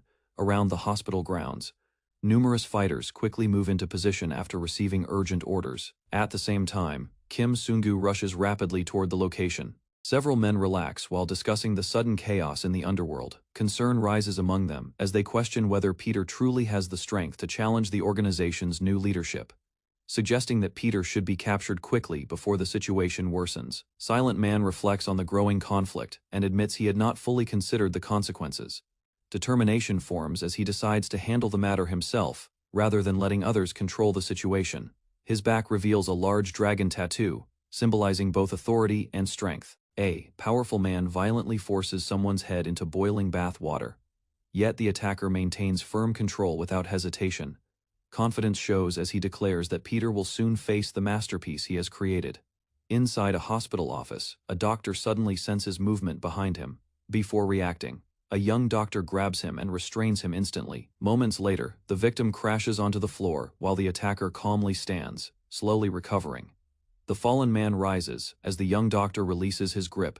Curiosity appears when the young doctor asks about a person named Nahyun, ill. Leaving the office, the young doctor walks through the hospital hallway while preparing to continue his search. A hospital database screen displays the identity of Nahyun Il. Confidence appears in his expression as he concludes that Nathaniel, Peter's disciple, realizes the situation has become a race to locate the target first, urging him to leave before anyone notices their presence. They explain that they searched the entire lobby during the time he was occupied. A sudden realization strikes them as they notice someone below who resembles the man they were hunting. An elderly man wearing a red shirt slowly walks forward, while someone compares his appearance to a photograph. Confusion spreads among the watchers when they notice the man looks exactly like Peter, despite his age, Began guiding him away while pretending to help him escape. Doctor listens as a nurse asks why the old man is being escorted. A faint smile forms as he reveals that he has already collected the blood he needed earlier. Calmly walking through the hospital corridor, he realizes the pursuit has officially begun. A young woman strikes one of the men escorting the old patient. The startled attacker recognizes the woman and hesitates as she confronts him in the hallway. She explains that the young doctor's brother has arrived at the hospital, suddenly runs away from the hallway near the restroom area. Standing nearby, the young doctor quietly observes the situation and begins questioning why student Yuna appeared at the hospital. A brief realization crosses his mind as he remembers that G1 understands his behavior. Well, elsewhere in the hospital, a woman calmly speaks with her dog while observing the building from above. Meanwhile, the young doctor walks through the corridor while thinking carefully about the situation developing inside the hospital. A tall, muscular man holding a crutch stands nearby while a nurse checks his documents. Former agent known for his violent reputation and connection to glory, Doctor introduces himself as Kim Sungu while observing Rodrigo closely. A plan quickly forms in his mind as he decides to use himself as bait to draw Nathaniel out. Elsewhere, the mysterious woman agrees to prepare a plan while adjusting her glasses with calm confidence. A pair of hands carefully wash and prepare for medical work. Soon after, a surgeon wearing green medical clothing enters an operating room. Rodrigo suddenly notices the surgeon entering the room. The surgeon calmly raises his hands while standing in the doorway. Without hesitation, he introduces himself as Kim Sungu, Rodrigo's operating surgeon. Inside the operating room, Rodrigo confronts the masked surgeon and recognizes him as a D-rank killer from Glory. Rodrigo becomes suspicious when the surgeon keeps questioning Nathaniel's location. Surgeon suddenly rushes forward, declaring that killers exist for only one reason. Rodrigo grins widely while raising his weapon, clearly excited that a fight has finally begun. Another man runs through the hallway calling for the professor. The messenger quickly reports that something strange has appeared on the hospital's CCTV system. reveals the operating room where the masked surgeon and Rodrigo stand moments before the battle. A calm voice begins counting as the surgeon suddenly launches into motion. Within seconds, the surgeon overwhelms Rodrigo with a rapid combination of powerful strikes, explosive kicks and sweeping attacks, send Rodrigo crashing across the operating room floor. Blows continue in quick succession, leaving the powerful fighter unable to react. The final strike throws Rodrigo down as the room falls silent. A quiet voice remarks on the result after watching the recorded fight. Footage shows the surgeon standing alone beside the fallen body inside the damaged operating room. Observers realize the truth, with shock a B-rank killer was defeated in only 10 seconds. The moment creates tension among those secretly monitoring the hospital. A man carefully studies Peter's appearance through observation. While security teams continue analyzing camera footage, scientist stands inside a dim laboratory while someone nervously asks him to spare them from punishment. Turning slowly, the scientist reveals his excitement after hearing that Peter has entered the hospital. Several human specimens float inside large glass containers as he announces that everyone has been waiting for Pietro. The scientist calmly explains that the VIP area has already been prepared to receive Pietro. From above, the laboratory reveals dozens of cylindrical chambers surrounding a central platform. Kim Seung-gu realizes the trap has already begun. Confidently, he believes Nathaniel will soon reveal himself after the bait has been taken. While speaking with an associate, he prepares the next step of his plan. He decides that the hunter must remain hidden and wait patiently. On the hospital rooftop, a young woman quietly reads a message on her phone. The text reveals that Nathaniel wishes to meet her, which immediately raises suspicion. Concern fills her mind as she realizes meeting him could endanger everyone around her. On the hospital rooftop, Yuna quietly eats, while thinking about avoiding Kim Seung-gu. However, Seung-gu calmly stops her and tells her to sit down. Standing beside the table, he casually introduces himself again, explaining that he accidentally ordered 2 meals. Peter suggests that they spend some time together since he arrived earlier than the person he was supposed to meet. Yuna hesitates while thinking that being seen with him could place both of them in danger. Despite refusing at first, she eventually takes a piece of chicken from the box. Both of them sit quietly while eating on the rooftop under the open sky. The strange moment continues as they share the meal while watching each other cautiously. After finishing the food, Yuna asks who Seung-gu is waiting to meet. She demands to know why he truly came to Divine Honor General Hospital, explains that she noticed a connection between him and the old man she met earlier. A painful memory flashes in her mind of the moment the old man collapsed while protecting her. She tells Seung-gu that Peter likely died while trying to save her. Seung quietly replies that he is searching for someone connected to that incident. Kim Seung-gu sits across from Yuna on the rooftop and shows a phone screen displaying a profile connected to the name Nathaniel. Her expression suggests that she understands more than she initially showed. After examining the image, she reveals that the person shown is not the real Nathaniel. Several individuals approach from behind them on the rooftop. The group surrounds the table where the two were sitting, suggesting they have been monitoring the situation closely. Yuna becomes tense as the strangers calmly instruct them to remain seated and not move. Seung realizes that the person he has been searching for has finally appeared. A mysterious man stands in a dark setting wearing hospital identification connected to the name Nathaniel, the disciple connected to the hidden leadership inside the hospital. Peter, a black-haired young man wearing glasses, faces suspicious gazes as people question his identity. Inside the classroom, he introduces himself as a D-rank assassin assigned to Kim Seung-gu. His respectful posture hides the lethal purpose behind his presence. Across the room, a green-haired doctor confidently steps forward, volunteering to take responsibility for dealing with Peter. Careful observation guides Peter's thoughts as he studies the doctor's composure and bold attitude. With authority, the doctor calls Miss Yuna and prepares to leave the room.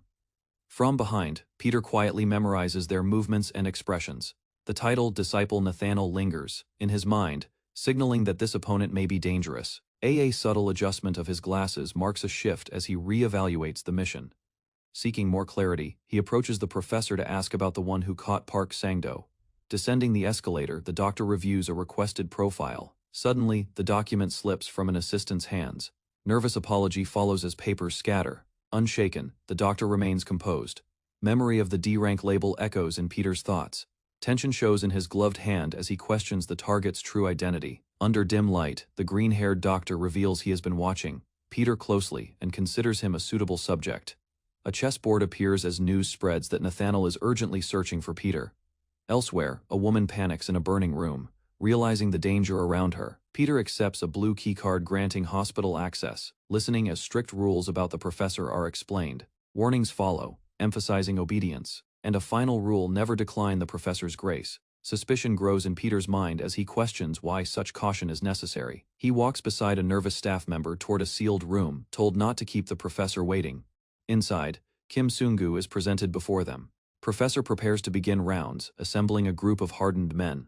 The team stands revealed as violent criminals loyal only to Nathaniel. Peter studies their faces, recognizing their brutality. Together they move through the corridor as Nathaniel's unit. A subordinate questions Peter's presence among them. Nathaniel acknowledges Peter calmly. Tension settles as Peter steps further into the professor's domain. Hospital entrances are sealed as an announcement informs everyone that a virus sample has been leaked. Investigators explain that DNA comparisons are underway, using blood collected from male individuals around Peter's age. Confidence rises among the doctors as they conclude that Peter cannot escape the hospital once results return.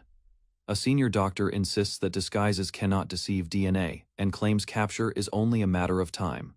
Elsewhere, Peter listens calmly, inwardly noting the flaw in their certainty. Doubt flickers across sharp eyes as he considers Nathaniel's deeper intentions.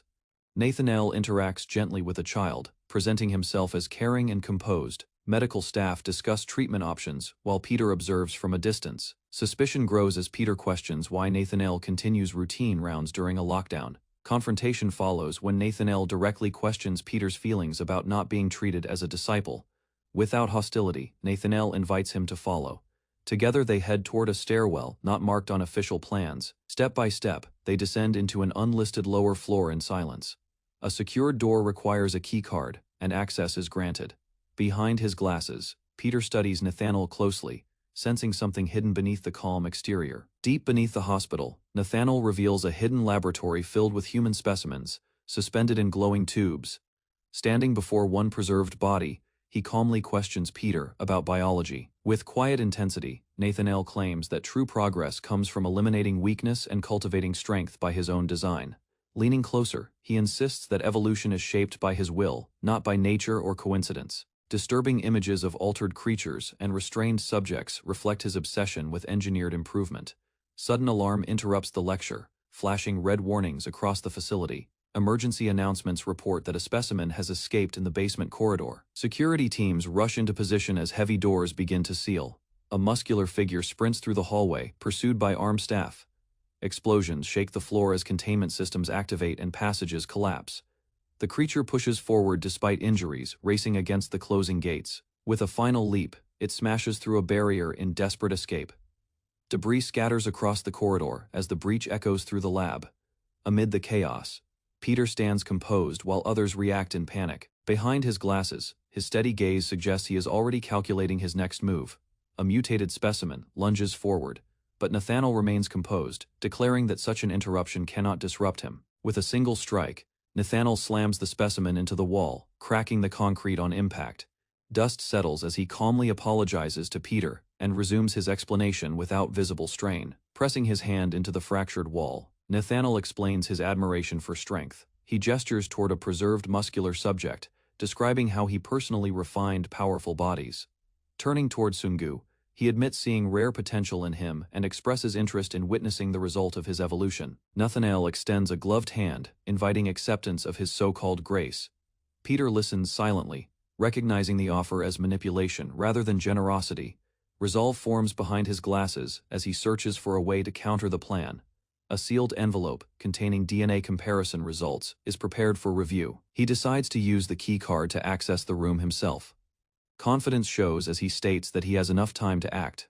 Recalling the round schedule, he calculates the exact window available. Timing the entry precisely, he unlocks the office door.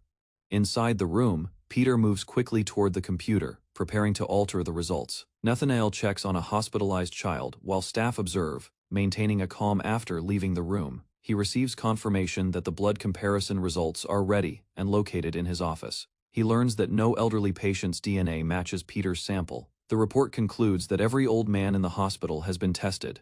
Dr. O suggests Peter might be hiding among the elderly patients, but the idea is dismissed. Realizing Peter may not look as they remember, as Peter listens quietly nearby. Inside the professor's private room, Peter, the black-haired man, stood quietly, Careful eyes from the professor studied him while recalling the identical routine the old man followed every day. Tension filled the room as the professor demanded an explanation. Memories of their earlier meeting surfaced in the professor's mind when Peter had calmly worked among the hospital staff. During that moment, Peter had shown him a hidden basement and acted cooperative. Doubt slowly formed as the professor wondered if that gesture had been a deliberate attempt to mislead him. Peter presented a teal folder and claimed another doctor had asked him to deliver it. According to him, the contents were unknown. Suddenly, the professor reached forward and stopped him by gripping his shoulder. Attention shifted to the folder as the professor noticed that it had already been opened. Suspicion deepened when he questioned Peter about blood samples taken from elderly patients. Silence followed, while the professor watched Peter's reaction closely. With a firm grip, the professor pulled him back inside and revealed his conclusion. According to his reasoning, a person could imitate behavior and expressions. However, he stated that DNA could never be faked and hinted that Peter remained uncaptured. He suspected the old man might not be the same person everyone remembered. Searching through hospital data, he reviewed charts of patients who had recently undergone plastic surgery or body alterations. While listening, Peter lowered his head and pretended to accept the professor's suspicion. After a moment, he calmly told him to raise his head. Standing close, the professor gently touched Peter's face and pointed to a small spot near his eye. He praised Peter's effort but reminded him to keep his dignity as a member of their organization before asking him to leave. As Peter walked away through the hospital hallway, a thought suddenly struck him. Reviewing the evidence on his phone, he realized the truth behind the disguise. Instead, the face belonged to a younger person entirely. Elsewhere, an underground arena existed where violence ruled without laws. Among them stood the reigning champion known as Carter Romero. His reputation came from unmatched power in his legs. The champion stared at a challenger who had quietly stepped into the ring. Before the slasher could react properly, the challenger moved instantly and struck with overwhelming force. While rumors began spreading about another terrifying power, someone possessing the world's strongest fist. In the arena, a brutal clash unfolded as a powerful kick collided with a rising punch. Elsewhere, armed gang members gathered in a dark building, guarding their territory with rifles and cold expressions. Walking alone through a hall filled with hanging bodies. After defeating countless fighters across the world, Peter stood among fallen opponents. Peter listened as the terrified fighter struggled to speak. The man explained that no one could become the strongest while Peter still existed somewhere in the shadows. Hearing that name again, Peter's expression darkened as frustration slowly built inside him. He demanded to know who Peter really was and how he could finally meet the mysterious figure. Peter questioned why everyone else seemed able to encounter Peter, except him. The professor ordered one of his staff members to bring a certain person to him. Meanwhile, Lee Yuna argued with other workers who doubted her presence inside the dangerous research area. She remained calm, realizing the others had no understanding of the situation. A large man approached Lee Yuna and informed her that the professor wanted to see her immediately. The sudden order surprised the surrounding staff.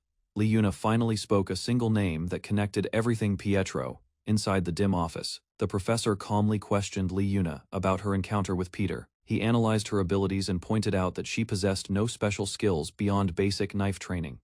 Lee Yuna remained silent, keeping her expression steady while secretly hoping the professor had no real proof. Suddenly the professor leaned forward and asked if she had experienced a miracle. He revealed that the disciples had formed a hypothesis about her survival. According to their theory, Lee Yuna had received help from Peter during a previous encounter. The professor calmly described the suspected arrangement between her and Pietro. He questioned what an orphan like her could possibly offer in return. Then he suggested she had become Peter's double agent. A photo of Lee Yuna and her younger brother appeared on the professor's phone. Revealed that the boy suffered from hemophilia and might not live long. The professor then promised he could save her brother. He explained that a special blood serum from the Divine Honor Hospital could cure the illness. Offer came with a condition, forcing Lee Yuna to choose carefully. Finally, she remembered Peter's promise to meet again on the 24th of August. Describing a meeting scheduled on the 24th of August at 2 in the afternoon near the hospital's clock tower, leaning across the desk, he assured her the arrangement benefited them both. When he mentioned giving her a place in the hospital with a certain diagnosis, without warning, the professor grabbed her arm and twisted it sharply.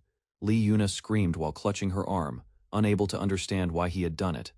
Looking down calmly, the professor explained that healthy people could not simply be admitted to his hospital. Standing over her, he declared that someone would soon examine her condition. After saying he would return later during his rounds, he quietly left the room. Lee Yuna later sat alone in Ward 604, Thinking about the dangerous situation surrounding her, holding a photo of her younger brother, she struggled with the decision she had to make. Fear filled her mind as she wondered what action could possibly save him. Her thoughts were interrupted when someone asked about the patient in Ward 604. Moments later, Peter appeared at the doorway with a calm smile. He casually announced that it was time for her injection. When she mentioned Nathaniel's name in panic, Peter's expression hardened instantly. Peter stood calmly in front of Lee Yuna, reminding her that he was her teacher.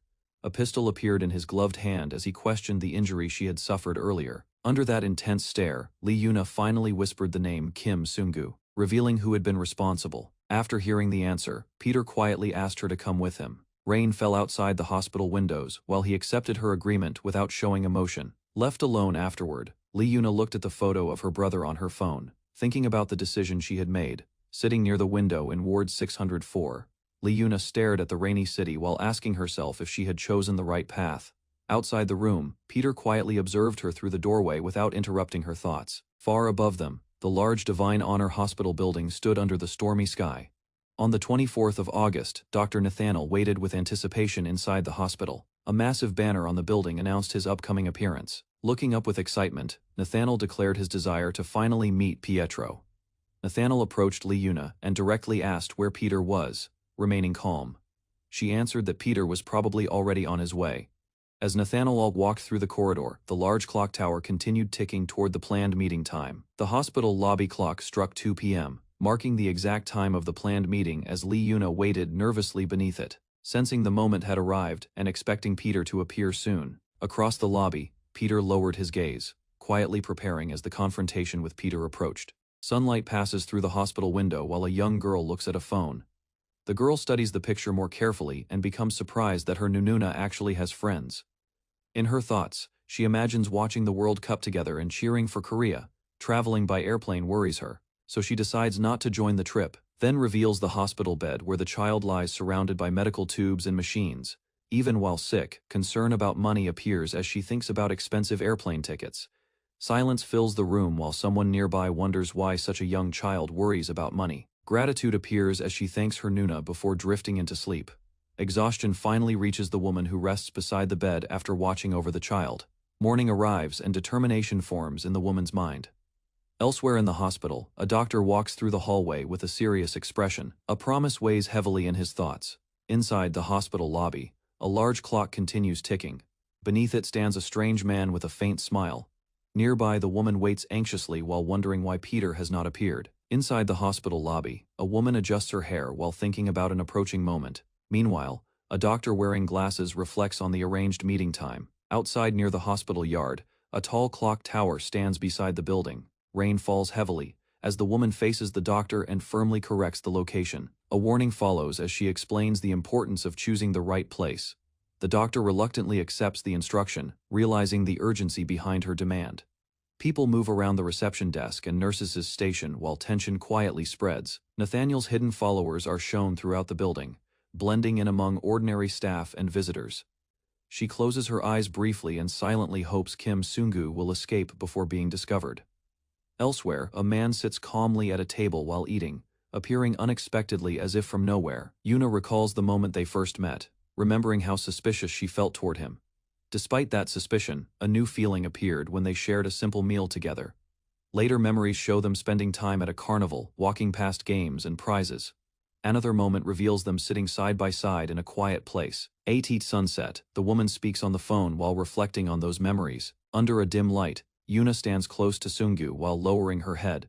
A serious look appears on Sungu's face, while he listens silently. On a nearby phone screen, a picture of Yuna with a child is visible. Raindrops slide down Yuna's face as she begins explaining the truth. The hallway behind him contains several people watching carefully. With trembling hands, she admits that Peter never contacted her after that day, and that she lied earlier to obtain the medicine. Shock spreads across Sungu's face as he realizes the situation. Overwhelmed by fear, Yuna drops to her knees on the hospital floor. Tears fall while she promises she will work harder and do anything if it means protecting her brother. Sungwang watches her quietly before speaking again. The absence of Peter confirms the truth behind the situation. A cold decision forms as he declares that someone must die. He dismisses her desperate promises and demands that Peter be brought to him. Suddenly, a loud alarm echoes through the hospital building. Emergency announcements warn that a fire has occurred. Confusion spreads among everyone evacuating as the chaos begins to take control of the hospital. Several stairwell doors inside the hospital suddenly slam shut one after another. Patients wearing hospital clothes stop in the corridor and stare toward the sound. From the upper floor, many people gather along the railing and look down toward the lobby. Nathaniel stands calmly while observing the situation below. Yuna remains on the floor with tears still on her face. The sudden alarm shocks her while she tries to understand the chaos. Footsteps approach from behind, breaking the tense silence in the hallway. A tall figure appears and stops near Yuna.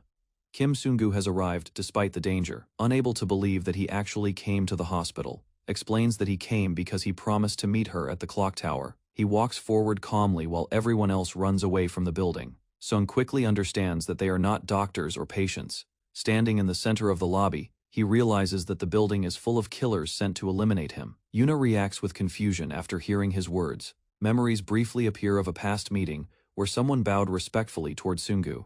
Nathaniel smiles faintly while raising his hand, already aware that something unusual has begun. In the hospital corridor, Nathaniel stands surrounded by a large group of men wearing medical clothes. The scene shifts to a distant city filled with worn buildings and narrow streets. Within that harsh environment, violence dominates everyday life. Several bodies lie scattered on the ground, while weapons rest beside them. Nearby, a massive pit filled with countless bones reveals the endless cycle of death in that place. People living there understand one truth: the weak cannot survive. Scenes of kidnapping, drug dealing, and prostitution reveal how crime spreads through the city. From those brutal streets, a powerful group known as the Funeral Agents eventually rises to control the criminal world. Back inside the hospital lobby, hundreds of fighters now surround Sungu from every direction. Nathaniel watches calmly from above with a wide smile. He compares Sungu to a young tiger cub that could grow into a powerful predator. However, he explains that a cub cannot defeat a pack of adult hunters yet. Leaning forward confidently, Nathaniel offers Sungu a place beside him. Suong stands alone in the center of the lobby, facing the overwhelming crowd without fear. Nathaniel then quietly acknowledges Sungu's stubborn determination. Several fighters from the Funeral Agents suddenly leap from the upper floor of the hospital lobby toward Kim Sungu. They believe the famous D-rank fighter from Sfao Paulo will easily defeat the lone target. In a brief moment, swift movements strike both attackers, and their bodies collapse around him. Nearby observers watch in shock as the two fighters fall almost instantly. Nathaniel studies the scene carefully while holding a pen. His cold expression shows that he no longer accepts being treated as a weak tiger cub. Across the hospital floor, several bodies lie motionless, while blood slowly spreads around them. Nearby, a pale-haired man in a medical coat calmly studies the scene. His attention focuses on Sun Gisi and the long list of killers already defeated. From above, the corridor appears filled with fallen attackers while one survivor remains standing. Suddenly, a large group of men rushes down the hallway together. Standing directly in their path, Peter waits without panic. His quiet posture contrasts sharply with the chaos moving toward him. As the first attacker reaches him, Peter reacts instantly. One swift strike sends the man crashing away. More enemies leap forward from different directions. Their combined assault fills the room with violent motion. Watching from the side, a young girl realizes Peter is slowly being surrounded. Holding a metal pole, Peter calmly studies the tightening circle. Two large men charge with weapons raised. Quick movements allow Peter to slip between their attacks. Moments later, several attackers collapse after missing their strikes. Meanwhile, an observer remarks that Peter appears trapped. Dozens of enemies advance and block every path in the corridor. Lowering his head slightly, Peter forms a faint smile and welcomes the overwhelming fight. Peter lowers his hand toward a nearby fire hose nozzle lying beside medical equipment. Several men stare at him with uncertainty while trying to understand his intention. None of them expect what he is about to do. A powerful stream of water bursts forward, flooding the corridor and slamming into the attackers. Water explodes across the hallway as Peter calmly stands in the center of the torrent. The pressure of the water cannon crashes into multiple men at once. Peter narrows his eyes and carefully watches the chaos he created. He recognizes that Peter used the water cannon as a clever tactic. Despite the disruption, several attackers continue pushing forward through the water. Grips the metal nozzle again as electricity begins to spark around the soaked floor. Suddenly, bright energy erupts through the water-covered ground. Electric currents surge across the flooded corridor, spreading rapidly through the attackers. Multiple enemies collapse instantly as the shock spreads through the room. Silence fills the hallway as many bodies fall motionless across the wet floor. Soon-ji watches with excitement, realizing that Peter used water to conduct electricity through the entire crowd. He calmly stands among the fallen enemies, preparing himself as the fight continues. Several attackers pause when a small object slides across the wet floor. The object is revealed to be a medical card showing a diagram of the human neck and arteries. Peter walks forward through the corridor filled with enemies and fallen bodies. Without hesitation, Peter suddenly leaps into the air above the crowd. Moving with extreme speed, Peter spins through the attackers while holding a sharp medical tool. Men collapse one after another as Peter cuts through the crowd. Peter flips through the air while surrounded by dozens of enemies. The force of his attack sends bodies flying across the hallway. A young girl watches the scene in shock as the battle unfolds before her eyes. The girl recalls hearing stories about the strongest man in the world. In those stories, the legendary figure appeared as nothing more than an ordinary old man working quietly. She never believed such a person could defeat countless enemies alone. Memories of that ordinary-looking old man return to her mind. The moment of violence forces her to question everything she believed about the legend. Looking forward with wide eyes, she begins to wonder if the impossible story might actually be true. Rumors about a legendary killer named Peter return to her mind as she begins questioning whether those stories were real. Peter continues moving above the crowd with controlled precision while holding a sharp medical instrument. The woman studies Peter's face carefully. His quiet confidence and steady movements resemble the legendary figure she once heard about. Soon-ji stands nearby, observing the aftermath of the fight. Many attackers already lie across the hospital floor. The hallway reveals dozens of defeated enemies scattered everywhere. Peter lowers his head slightly, while noticing that one opponent is still alive somewhere above them. Peter raises his gaze toward the upper level where the final enemy stands watching the scene below. Without hesitation, Peter leaps upward with sudden force, breaking through the distance between floors. He lands before Soon-ji with a calm but intense presence, ready to continue the confrontation. In a hospital, two doctors discuss a young individual's incredible abilities. Sungu, standing with confusion, listens closely. The second doctor questions how someone so young could perform such extraordinary feats. Sungu is increasingly baffled, struggling to understand the impossible actions of the mysterious figure. The second doctor, holding something in his hand, comments on how people with little confidence tend to speak the most. Annoyed, Sungu gestures as if to shut down the conversation, revealing his impatience. With a sharp tone, Sungu demands to get to the point, signaling a shift in the conversation's intensity. A burst of energy surrounds Sungu as he prepares for an attack, his stance shifting. He charges forward with lightning speed, his punch landing with explosive force. The impact creates a shockwave, leaving the second doctor stunned by Sungu's power. Despite the force of the hit, Sungu is sent flying but quickly regains his footing. The second doctor realizes just how powerful his opponent is. Nathaniel, unfazed, stands ready for the next round. The female doctor watches, worried that Sungu is losing the fight. Sungu struggles against Nathaniel's strength. The female doctor fears Sungu might not survive the fight. The female doctor shouts for Sungu to run, worried that his exhaustion will make him an easy target for Nathaniel. Sungu, though clearly tired, refuses to back down. With determination, Sungu smirks, telling Nathaniel that the real battle is only just beginning. Nathaniel moves at lightning speed, closing the distance effortlessly. Nathaniel smirks, claiming he doesn't care about Sungu's exhaustion. In a single move, Sungu is thrown across the room. The female doctor watches in horror. Nathaniel's strength is beyond anything she's ever seen before. Sungu crashes into the ground, debris flying. She fears for his life. As Sungu struggles, the doctor grows desperate. Despite the pain, Sungu refuses to fall. His fighting spirit is unbroken, even as his body betrays him. With unyielding resolve, Sungu prepares to continue, refusing to give up. Nathaniel taunts him, mocking his efforts. He is clearly outmatched, but he refuses to back down. Nathaniel continues his relentless assault, every strike shaking the room with its intensity. Sungu struggles to rise, his body battered but still determined to fight on. Nathaniel mocks him, disappointed that Sungu's fighting spirit has already begun to fade. A violent explosion shakes the room, sending debris flying. The air is thick with chaos. Metal clatters and a sharp screech fills the air as the floor cracks beneath the intense force of the clash. With a final impact, the entire area trembles, leaving nothing but dust and debris in the wake of the destruction. A hiss of steam cuts through the tension, heightening the sense of danger in the air. She calls out urgently, hoping for any sign of life, her voice trembling with concern. Desperate, she searches for a way to get closer. Despite the toll on his body, he refuses to fall. His resolve remains strong. Every movement is a struggle, yet his determination to continue the fight never wavers. His focus sharpens as the battle continues. Pain only fuels his relentless will to fight. Nathaniel smirks, mocking his opponent's resistance. Casually, he dismisses Sungu's efforts, believing victory is inevitable. Despite the taunts, Sungu's resolve doesn't falter. Nathaniel watches closely, analyzing every movement. His eyes never leave his opponent.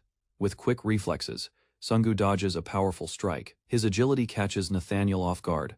Nathaniel's smile falters for a moment, surprised by Sungu's unexpected resilience. A cold smile appears on Nathaniel's face as he flicks his fingers. A small but deliberate gesture. He challenges Sungu, inviting him to give everything he has. A powerful gust of wind follows Nathaniel's swift motion. His stance is confident. With a loud K-pow, the two fighters collide. The impact causes a shockwave. The explosive force of their clash sends ripples through the surroundings. Onlookers watch in disbelief, questioning if Sungu can truly stand up to Nathaniel's overwhelming strength. The tension rises as doubts linger in the air. A voice in the distance wonders aloud if Sungu is truly losing this time. Worry crosses the onlookers' faces. One wonders if Sungu has the strength left to continue. Another voice recalls a story from the past, hinting at his mysterious origins. The conversation shifts to an event from 55 years ago. A group of soldiers stands in awe, recognizing Sungu's potential. The source of Sungu's power is questioned, but answers remain elusive. The instructor challenges his group, testing their answers about what makes someone truly powerful. Sungu steps forward, revealing his true potential. With a casual but confident stance, Sungu prepares for the next obstacle. Laughter escapes Nathaniel as he watches his opponent struggle. The challenge is issued as Nathaniel mocks Sungu's earlier efforts, daring him to bring his best. A sudden gust of wind follows, signaling the intensity of the next attack. Nathaniel braces. The ground cracks beneath their feet as the battle escalates. The collision between their powers creates a shockwave that shakes the surrounding area. Nathaniel's intense focus never wavers. His energy radiates outward, pushing against Sungu with force. The impact of their clash reverberates through the air. A figure in the background watches the fight unfold, a hint of doubt creeping in. The observer questions the outcome, wondering if this time. Meanwhile, others speculate on Sungu's limits, watching in anxious silence as the battle continues. The tension increases as another figure enters the scene. A flashback reveals a time when Sungu's potential was already apparent. The observer recalls the intense training and challenges Sungu faced. The dialogue shifts as the question of true strength arises.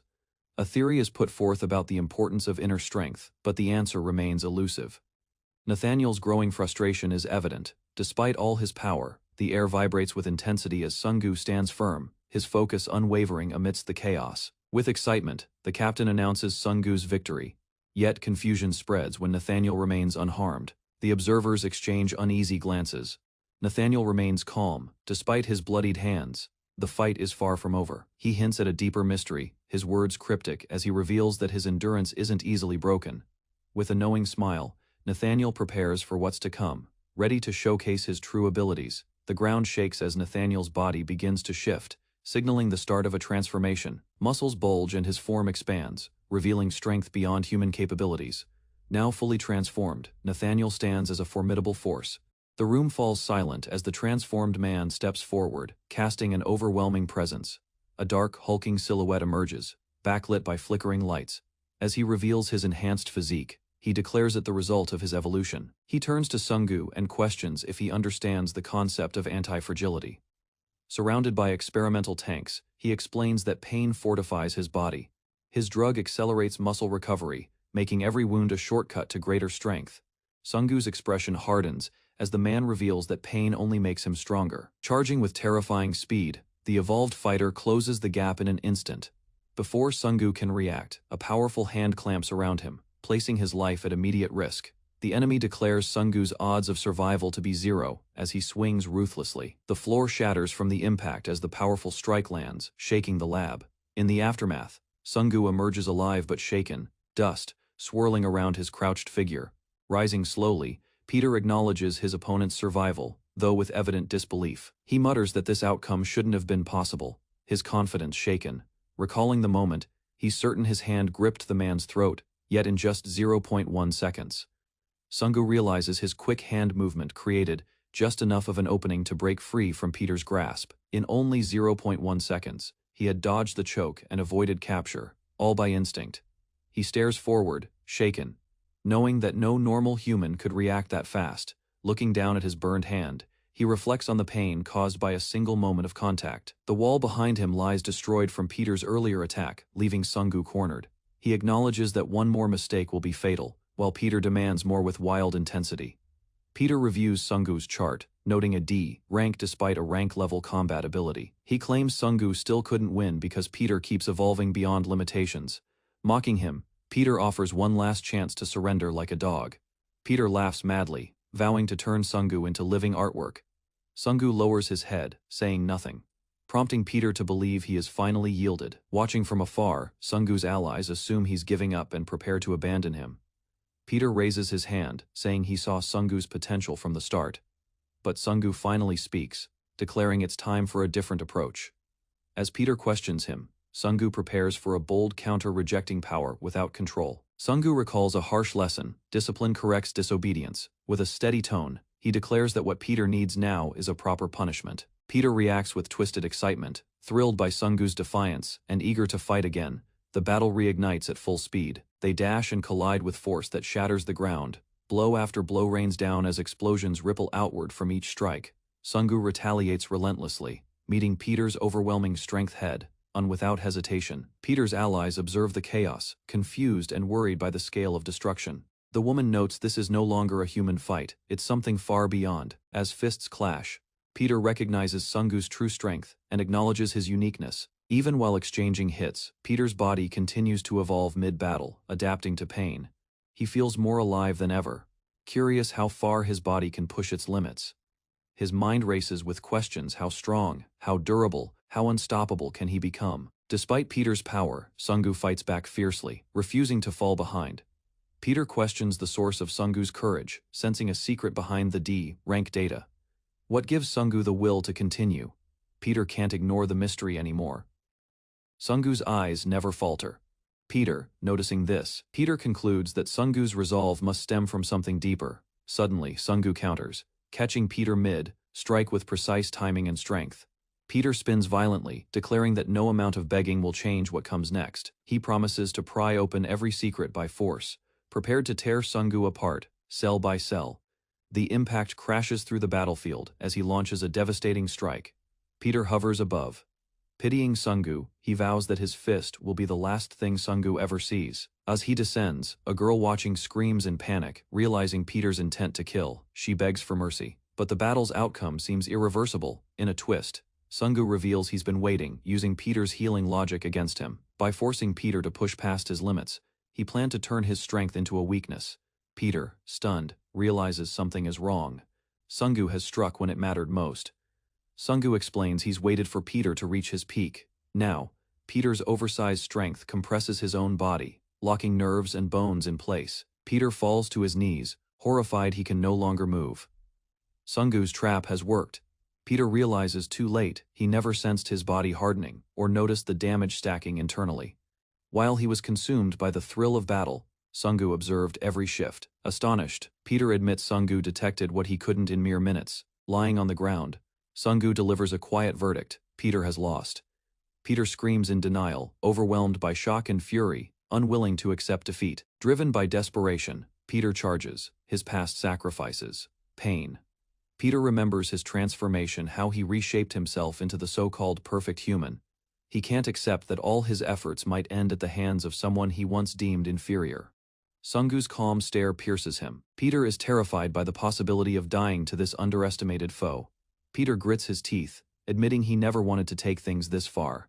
He steps on a vial, activating a last resort drug that melts muscle. Despite its dangers, the drug will turn him into the ultimate organism. Eyes glowing, Peter announces that Sungu deserves to witness the final form of his evolution. With only 3 minutes until the world's destruction, he warns that Sungu is no exception. As Peter lunges with monstrous speed, his appearance now twisted, Peter launches forward, shattering the floor beneath his feet as he accelerates. Sungu charges to meet him, unwavering, pushing his body beyond all previous limits. Peter, now transformed, lunges with burning power surging through his veins. Both opponents collide midair, exchanging strikes with tremendous speed. Peter, despite reaching his ultimate form, senses his attacks being predicted. It feels as though he's battling a multitude instead of one opponent. Peter begins to grasp the reason behind his growing frustration. He realizes Sungu's strength lies in something data can't quantify. That unmeasurable quality experience forms a barrier he cannot break. Peter questions how someone so young could possess such battle experience. The revelation reminds him of someone long buried in memory. With widened eyes, he finally understands. The name resurfaces, Peter.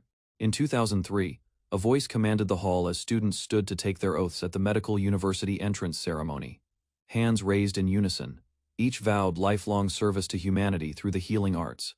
Among the crowd, unity formed as every student swore to uphold good and reject evil. Whispers spread as eyes turned to the youngest, among them barely a teenager. Stepping forward confidently, the boy introduced himself as the class representative. At only 13, he was recognized as a prodigy, though brilliance did not shield him from inner loneliness. Years earlier, in a hospital ward, children rejoiced at gifts while Hyon, ill, remained silent.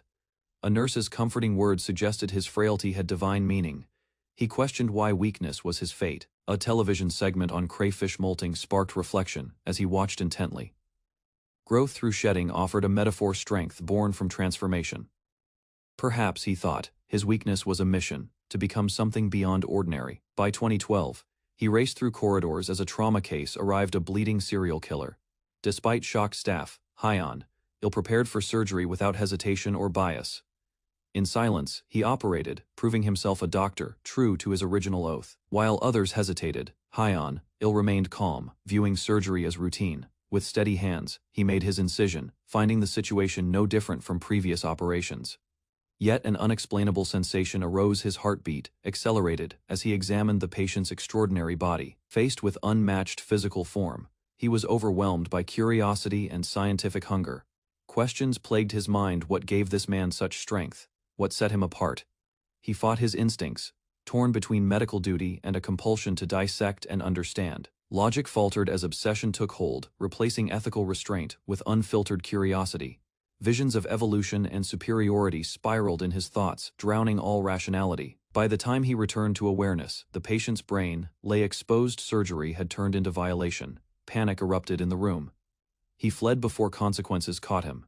With nothing left to lose, he vanished into a South American slum. The area provided what he wanted most: uninhibited access to human test subjects. There, he conducted experiments, tested theories, and watched himself grow stronger. Through brutal trials and lethal combat, he measured progress by those he defeated. Eventually, he transformed, shedding his origins no longer weak. A violent clash erupted, and the enhanced man was thrown through debris as the force shattered the room. His body collapsed heavily, and the damage left him unable to move or resist further. Pain spread through his spine as his strength suddenly drained away. A doctor approached calmly, warning that movement would only hasten death. Nearby, shattered capsules revealed years of hidden experiments and failed attempts. The injured man listened as the doctor demanded to know how such power had been achieved. The fallen subject reflected on decades spent pursuing strength with obsession. His entire life had been shaped by endurance, sacrifice, and relentless transformation. Even so, he could not understand why he still could not surpass the one standing above him. The doctor admitted the effort was clear, but revealed his own path had lasted far longer. Step by step, he walked through the lab, claiming 65 years of dedication.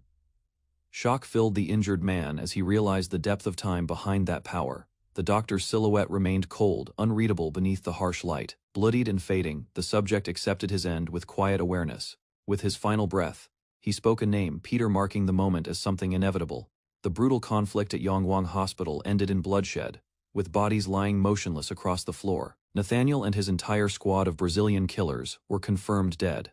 All data tied to Glory's killers was erased from hospital records, leaving no trace. As the sun set, a van carrying young trainees sped down the road, energy high. Inside, they joked about moving up to C rank while still wearing fake patient casts. Their laughter masked the seriousness of their recent experience at the hospital. They boasted about their bravery, claiming they'd faced real danger. Yuna remained quiet in the back, offering brief replies without emotion. Though praised, her mind lingered on something deeper and unspoken. Yuna stared into an empty hospital room, haunted by loss rather than comfort.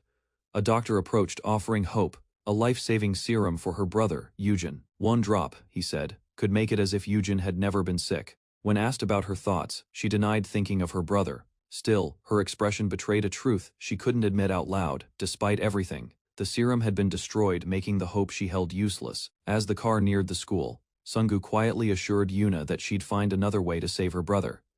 She offered a small, grateful smile, comforted but uncertain. The van arrived under moonlight, and playful teasing resumed between the boys. Joking about their return, the team stepped out into the cool night. Their coach gave a final reminder before departing, expecting discipline the next day.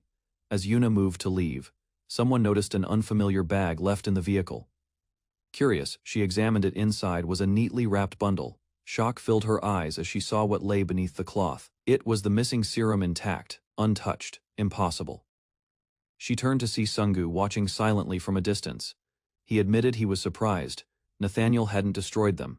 Yuna clutched the container tightly, overwhelmed by unexpected hope. Elsewhere, damage from the recent battle remained hidden from the public. Though the hospital was evacuated, signs of the violent conflict lingered, amid secrecy. Someone quietly asked the question. No one dared speak. Was Peter involved? A formal inquiry began as agents questioned whether Peter had truly appeared during the hospital incident. Surveillance footage confirmed his presence, yet there was no record of his entrance or exit, according to reports. He appeared without warning and vanished just as mysteriously. The mention of Ghost triggered a fearful breakdown from one of the men in the room. Paranoia overtook him, leading to panic as he screamed and begged for help. Without mercy, an unseen attacker swiftly eliminated him, blood splattering across the room. A cloaked figure emerged, revealing themselves as the executioner of the terrified agent. Their presence signaled alignment with a larger force, referencing Peter's name with hostility. They calmly asked if killing the man was an issue, showing no remorse. Criticizing Nathaniel's weakness, the figure dismissed him as unworthy of their group. They gripped their sword, intent on confronting Peter personally. Known as the Sword Ghost, this new threat prepared for a direct clash. The coach called for attention, lowering his head with intensity. His voice cut through the room, firm and commanding. He announced their next mission. Every member would now participate in a mandatory volunteer service, starting immediately. Mixed reactions followed. Some groaned, others joked, while one calmly stated that the assignment was handed down from above. The coach justified it, explaining that the existence of their club relied on fulfilling such tasks. Their destination was a peaceful seaside village, far from the chaos they were used to. Confused, the team questioned the relevance of the location, doubting whether it involved any real volunteering. 2 members were immediately dismissed as fools by others when they acted out in protest. While they complained loudly, another calmly explained that real volunteering was needed for official recognition.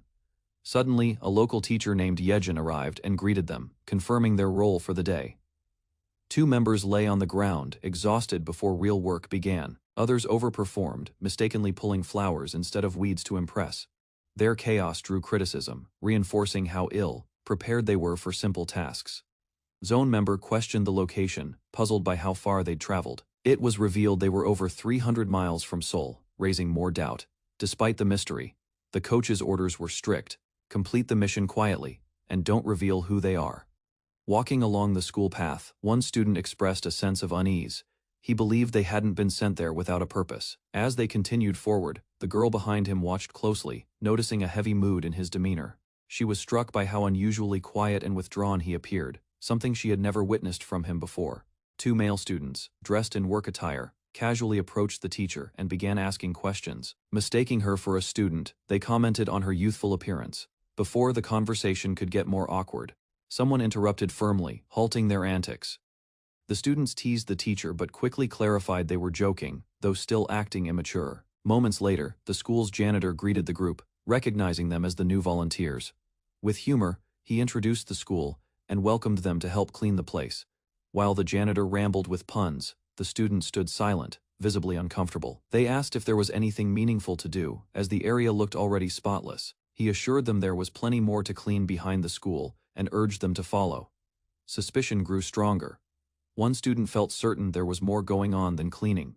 She voiced her frustration, questioning why they had been sent so far just to sweep. Suddenly, 2 men in suits arrived, demanding overdue rent from the school, hinting at a larger issue. One of the men mockingly offered a large sack of potatoes as compensation, pretending it would cover the school's debt. The janitor tried to remain calm, proudly mentioning they had grown the potatoes themselves. Suddenly, one thug kicked the janitor across the ground, insulting the gesture and rejecting the offering with violence. As the janitor lay on the ground, others rushed to intervene, insisting violence wasn't necessary. The thug coldly replied that the teachers had broken the contract and that they were simply doing business. Sungu tried to step in, but was reminded by his teammate to avoid making trouble as the coach had warned. Yejin, sitting beside the janitor, pleaded for understanding, revealing how badly the school was struggling financially. One thug leaned in and hinted at inappropriate alternatives for payment, his tone turning predatory. He implied Yejin could make easy money with her looks, suggesting a twisted idea of work. Before the thug could go further, a student stepped forward and struck him down without hesitation.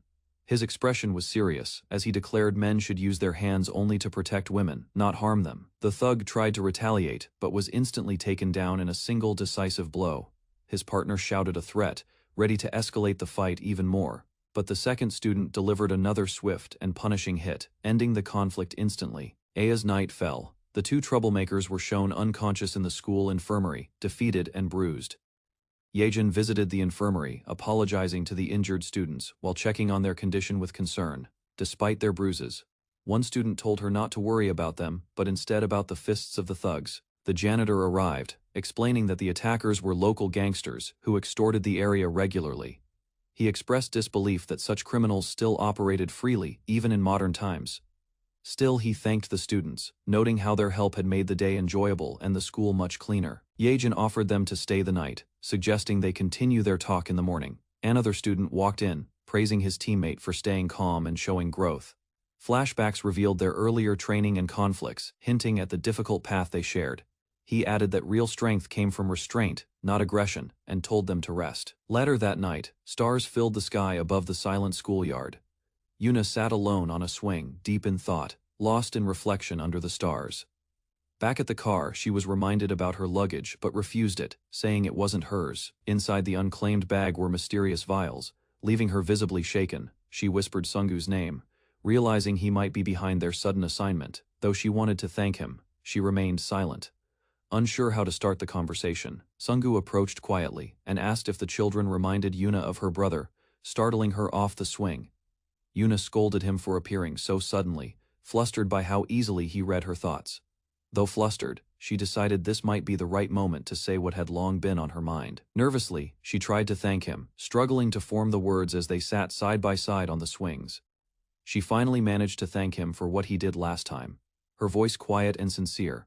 Sungu appeared puzzled at first, unsure which event she was referring to. She clarified it wasn't the hospital incident, but rather, the moment he found her crying in the park. Her memory of that vulnerable moment in the rain resurfaced vividly as she spoke. Overwhelmed, she broke down again, moved by his support during her darkest time. Sungu reassured her, saying it must have taken a lot of courage for her to try protecting him. Yuna denied it weakly, still embarrassed but visibly touched by his words. She smiled shyly as he told her he was glad to hear it. Under the starry sky, Yuna brought up her long-standing curiosity about Sungu's true strength. She questioned how someone classified as a D rank killer could take down someone like Nathaniel. Sungu gave no answers yet, but promised that when the time was right he'd tell her everything. Yuna hesitated, clutching the swing tightly. Her voice barely escaped as she tried to say the words again. She whispered her thanks, but Sungu couldn't hear her clearly, frustrated. She pulled on the swing in irritation. After shouting it aloud, she repeated her words firmly. Sungu stayed silent, feigning confusion. Finally, Yuna exploded, yelling her gratitude with frustration, echoing through the quiet night. Sungu calmly told her to settle down, pretending he didn't provoke her intentionally. Yuna accused him of doing it on purpose, certain he found amusement in getting under people's skin. Sungu admitted that her outburst was exactly why he found it difficult to take things seriously. He chuckled softly, noting how both Yuna and the Doko brothers had matured through the experience. With the matter settled, he stood under the starry sky and decided it was time to move on. Sungu returned to the school hallway, quietly walking toward one of the classrooms. He knocked gently on the door, greeted by a surprised teacher who was still awake. The teacher welcomed him in, joking about overwork and delivering a pun to lighten the mood. Sungu stood quietly, unimpressed by the joke, while the teacher laughed at his own wordplay. Choosing not to react, Sungu simply excused himself and wished the man a good night. As he left, he muttered that the teacher's attempt at humor wasn't fooling anyone. The janitor stepped forward, revealing his deep familiarity with death, exposing the young man's failed attempt at disguise. He accused the boy of hiding his true nature, declaring that his violent aura was unmistakable. Calmly, the younger man admitted that volunteering was a tactic to stay hidden, while pursuing a specific target. Sungu turned to face him and confirmed his goal was the janitor himself. The man was revealed to be Apostle Simon, known for unmatched sword skills and brutal precision. Sungu acknowledged Simon's reputation, aware of the risk in challenging Glory's strongest swordsman. A title appeared Simon, the spiral swordmaster, with a lethal stance and focused gaze. Simon smirked, impressed by Sungu's knowledge and boldness in confronting him. His expression darkened as he warned Sungu that this confrontation would be his final battle. A swordsman launched a single, precise slash. His posture showed control. Mid-swing, an imperceptible gap formed. That moment of vulnerability was something every skilled opponent could sense. The narrator highlighted that such a gap becomes the exact window through which retaliation occurs. Peter advanced, eyes narrowed, sensing the rhythm of his enemy's attack before it fully developed. His blade moved faster than thought, countless slashes rained down, each precise and continuous. There wasn't even a brief pause. No opportunity to respond. His offense left no defensive options. Even bullets wouldn't reach him faster. His sword tore through bamboo. Sharp pieces scattered through the area, planting into the ground with deadly accuracy. Within seconds, his opponent found movement restricted. A calm man entered the clearing, observing Peter's style. He questioned his title as the best. The swordsman admitted only 2 had survived past 10 moves against him. He confirmed the man before him was one of them, an elite few to earn that respect.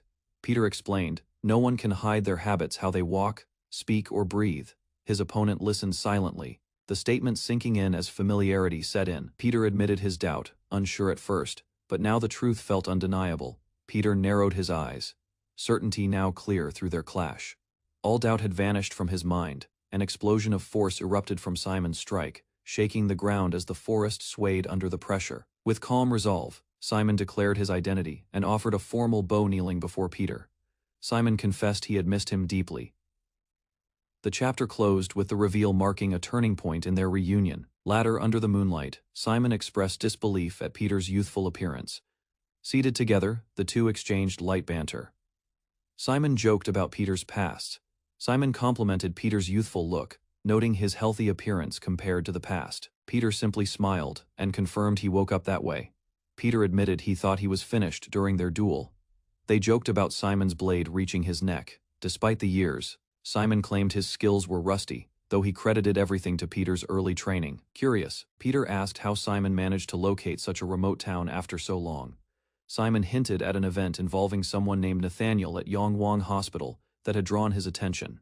Peter reacted in shock, realizing Simon was behind the incident. Peter questioned Simon's motive behind the commotion. Simon hesitated. He declared his intent, complete eradication of Glory. No hesitation, no retreat, Peter warned him. Glory was no ordinary group, they had grown too powerful and dangerous to face alone. Simon pleaded to join the fight. Eagerly, he offered to strike down anyone in Peter's path. Peter firmly declined. Simon's duty remained at the school, his place wasn't on the battlefield. Simon protested, reminding Peter of all he endured while in hiding. He recalled a memory where Peter once stopped him from killing a man in anger. Simon believed if not for that moment, he wouldn't have needed to vanish or live in hiding. Now, with bitterness and resolve, he declared he would have gladly died then. Peter remembered the beginning, 60 years ago, when Father Gabriel established the Yongwang orphanage. From the orphans raised there, 12 were chosen for a secret program. From that day, life became a fight for survival, endless trials. No mercy. Their training was brutal. Treated like beasts, they endured merciless drills. Eventually, those who survived, only 12, were forged into lethal weapons. These 12 orphans became secret agents called the Apostles. Things changed when a single boy arrived at Yongwang Orphanage. No one expected how much. Father Gabriel took him in personally, naming him an adopted son without explanation. Over time, that boy grew ambitious. He didn't just admire the throne, he claimed it.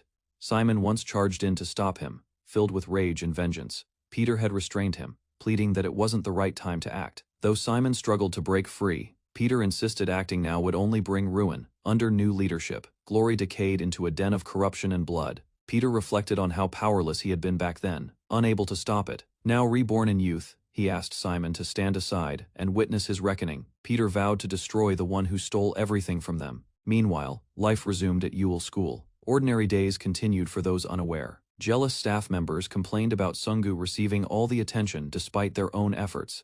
They discussed the past, relieved that troublemakers weren't around this time. Whispers hinted that someone had dealt with the thugs directly and harshly. The culprits, bound and silenced, begged for mercy, warned never to return again. Simon issued a final warning: if trouble returned, they'd face an S-rank killer, begging muffled through gags. They swore to reform and contribute to the community. As the group departed, Simon casually downplayed the event, asking them to keep quiet and move on.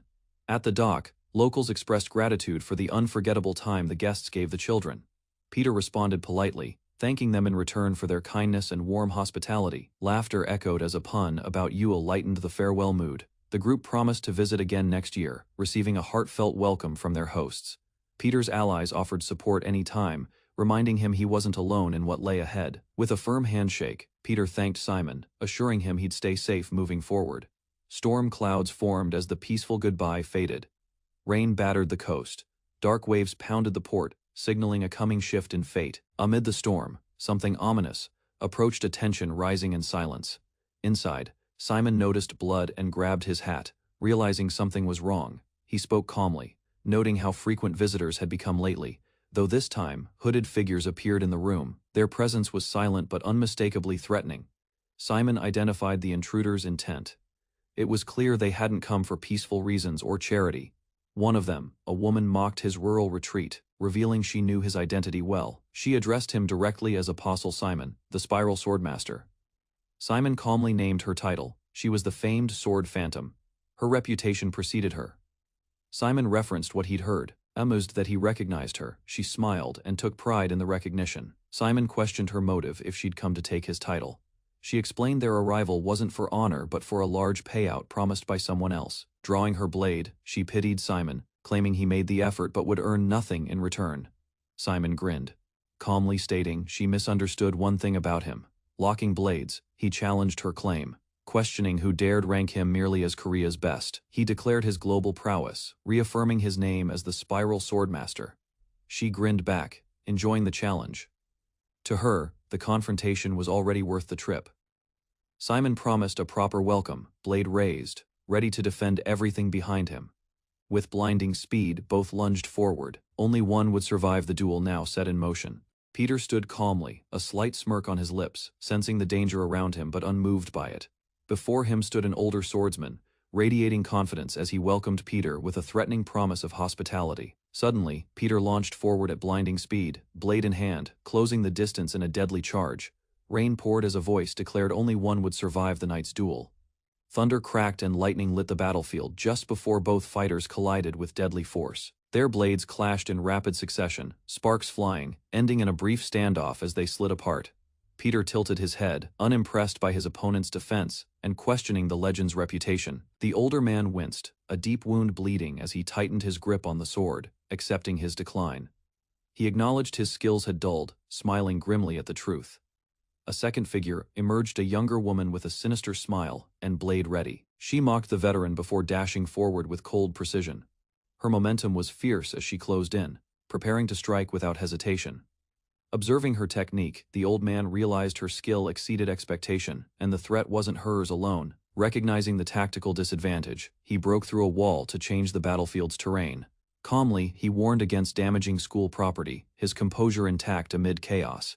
The cloaked woman taunted him mid-battle, confident no one would survive to uncover their intentions. With a powerful overhead strike, she launched forward, aiming to end the fight in one decisive blow.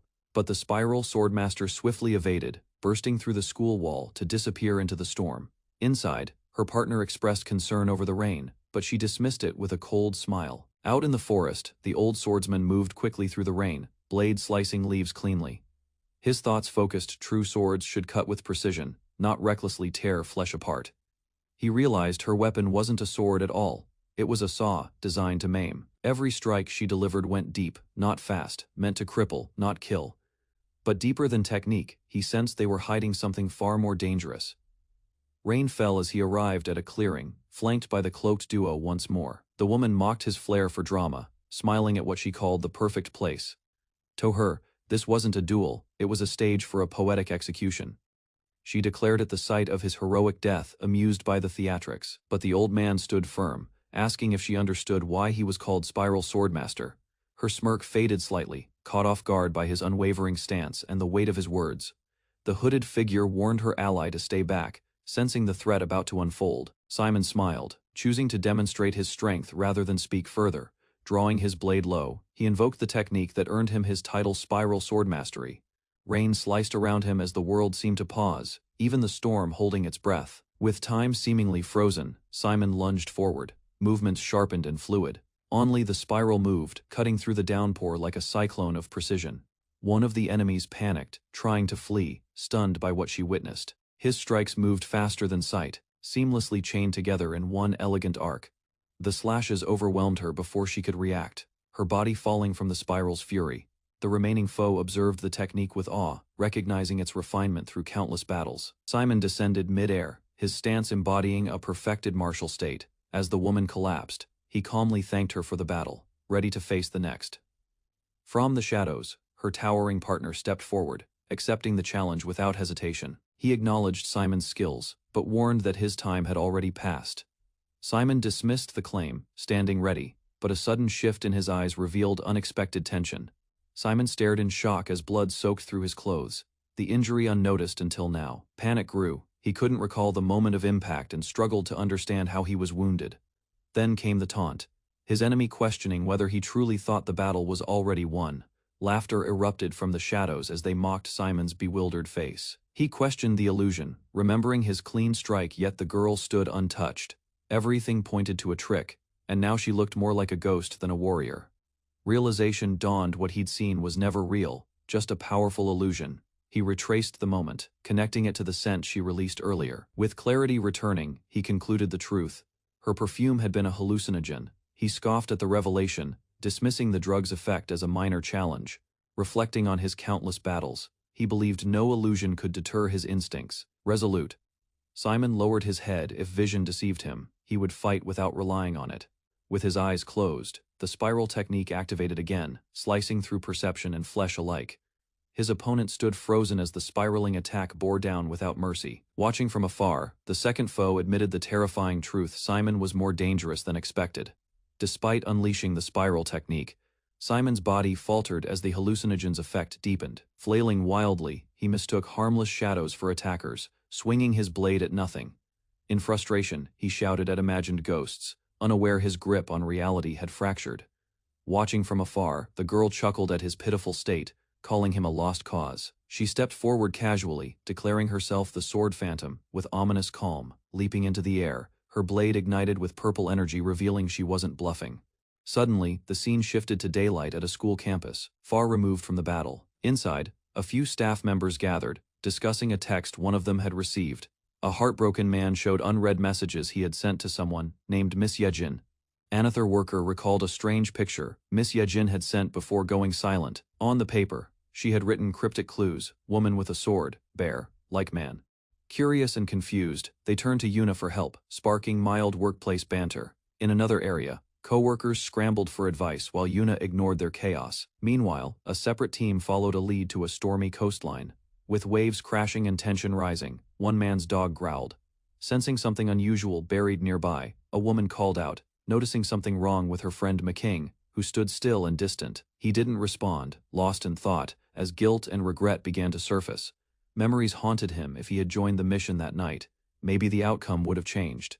In a past moment, Simon shook hands with an ally, promising swift backup if needed.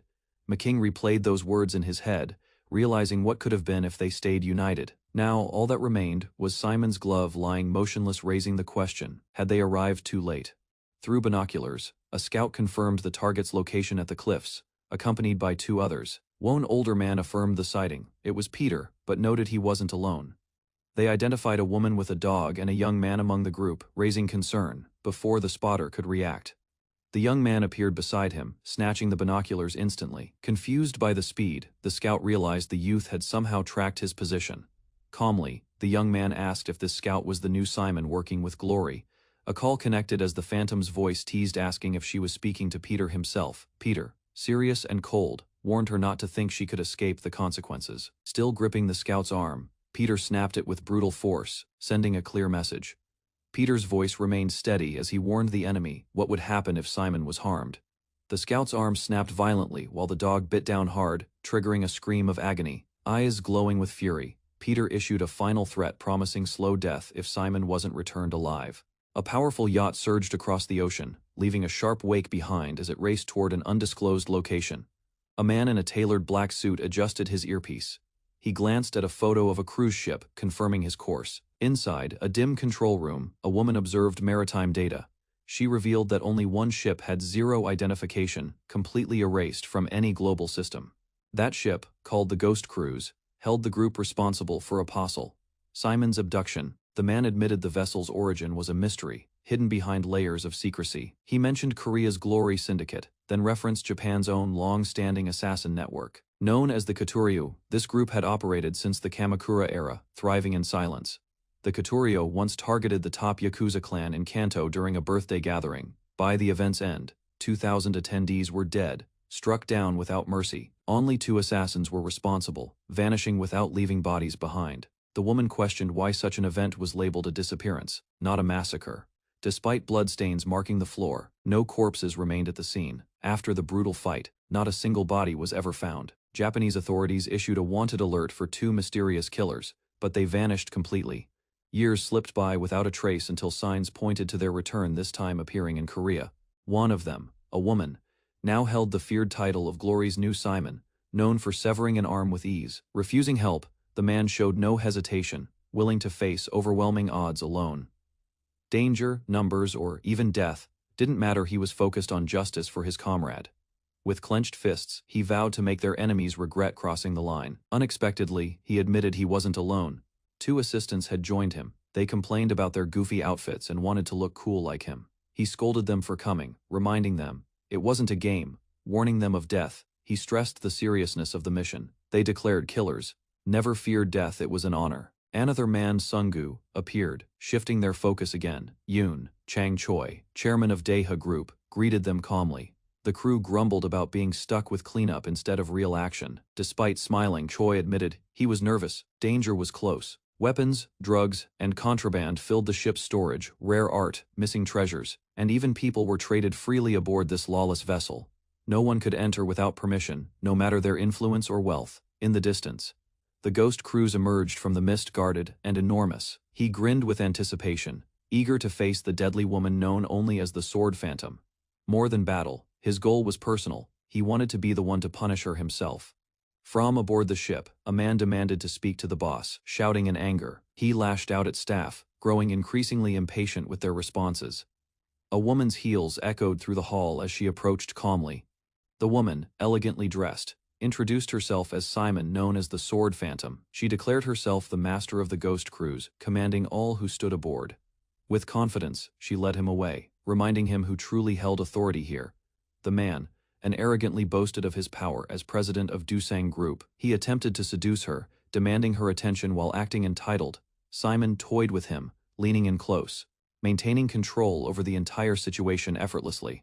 Anne's eyes bulged as his body trembled uncontrollably, stricken by sudden paralysis. Realizing too late, he gasped for breath as his muscles failed to respond. Simon watched with feigned surprise, mocking his reaction as if he had requested it. She mocked him while sipping champagne, amused by his pathetic condition on the floor. Treating him like a toy, she cracked his bones beneath her heel with ease. Without emotion, she ordered his unconscious body to be thrown into the ocean. Her subordinate asked whether Peter would truly come after receiving her mysterious invitation. Simon confidently stated that Peter would arrive. He couldn't ignore her message. With a crazed smile, she declared that if he showed up, she'd kill him herself. Meanwhile, Peter's allies stood amazed by the cruise's interior, overwhelmed by the luxury. They passed through a massive club, pool, and lounge, marveling at its grandeur. To them, the ship looked less like a battlefield and more like a floating resort. Inside, billionaires from every corner of the world mingled freely, drinking and laughing. Security personnel quietly observed, instructed to keep every inch spotless and discreet. Noticing spilled champagne, they rushed in with cloths, erasing all imperfections instantly. 2 cleaners were called over by a grinning VIP, eager to reward their effort. He offered them a thick stack of US dollars, praising their work with enthusiasm. They calculated the tip's value quickly, realizing it amounted to over $1,000,001. In disbelief, the pair shouted in joy, stunned by the fortune for simple cleaning. They imagined repeating the task, dreaming of endless money just from wiping the floor. Excitedly rolling in the cash, they declared themselves rich while Peter observed their antics silently. Simon stood on stage, welcoming all guests to the Ghost Cruise's secret auction event. She teased exclusive auction items, referencing a cryptic note that hinted at two intruders. The note described a sword-wielding woman and a bear-like man. Peter recognized Simon from afar, identifying her as the fake new Simon of Glory. The auction began, revealing the main item, a mysterious object called the Podorok. Audience members speculated wildly, guessing it was a weapon of unmatched destructive power. Simon revealed the truth. The Podorok was a biochemical bomb capable of mass destruction. Peter doubted her strength, questioning how someone like her defeated the real Simon. The crowd whispered in shock, stunned she possessed a weapon discarded by the Soviets. Simon described the Podorok as deadlier than a bullet, and more painful than a nuclear weapon. In the crowd, a trembling hand clenched with rage as its owner recognized the stolen device. Viktor Igora, Russia's top weapon merchant, exploded in fury. Viktor shouted, demanding his guards bring Simon to him immediately. His men advanced toward the stage, determined to follow orders without hesitation. Suddenly, one man was stopped with a firm hand, halting their movement. A calm female voice ordered them to stay put unless they wished to die. Simon mocked them for being slow to notice the effects of what was happening. Before they could react, both men collapsed in pain, screaming as their bodies convulsed. Peter watched in disbelief, struggling to understand what he was witnessing unfold. The crowd murmured in confusion as the men fell with no visible cause. It became clear the victims were melting alive, their flesh deteriorating rapidly. Peter realized all Simon had done was touch them, no more, no less. The audience stared in horror and awe at the brutal scene before them. Simon apologized for the disruption, then resumed the auction without concern. Simon announced that the auction for the Podorok would begin the following night. She teased a hidden surprise, a second, mysterious auction item no one knew about until now. Facing the eager crowd, she promised it would be beyond anything they could imagine. The audience reacted with excitement, loudly speculating what the secret item might be. Cries to reveal the item grew louder, with guests begging for a preview. Simon simply smiled and hushed them, saying the secret would be revealed tomorrow. Guests wondered aloud if the mystery item was more valuable than the Podorok. Peter watched silently from the crowd, determined to confront Simon at the right time. Overlooking the audience, Simon questioned if Peter was already among them.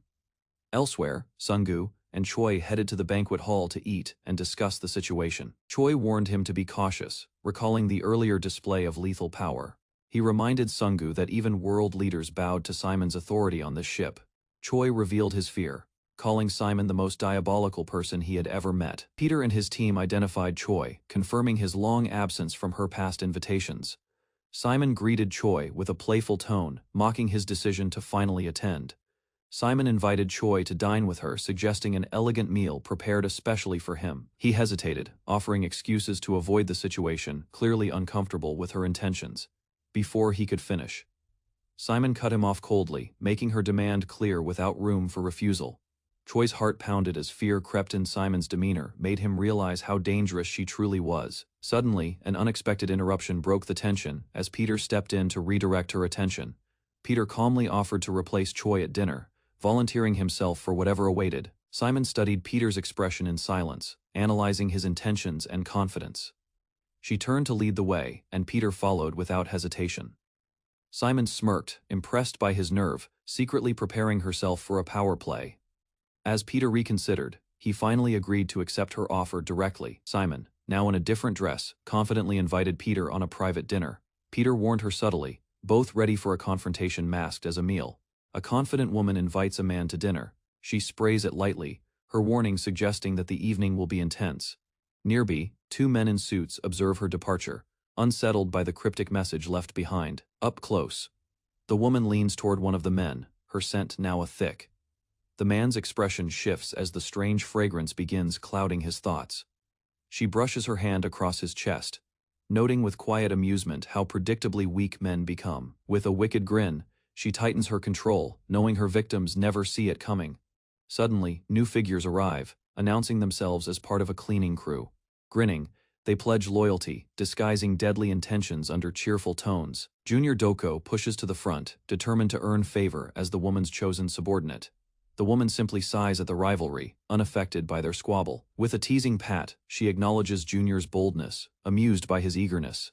She leads the way forward, expecting full obedience as the group follows. Behind them, one man lingers, shaken by the ease with which she disrupted his senses. The crew reaffirms their role, while the man suspects her power hides something far more dangerous. Biggie and Junior, ecstatic at the promise of a hefty tip, begin cleaning frantically. They eagerly offer to clean even feet, proudly claiming they'll polish every inch if needed. Junior reassures the man with a grin that nothing is impossible. Inside a luxurious bathhouse, a woman rests in scented water.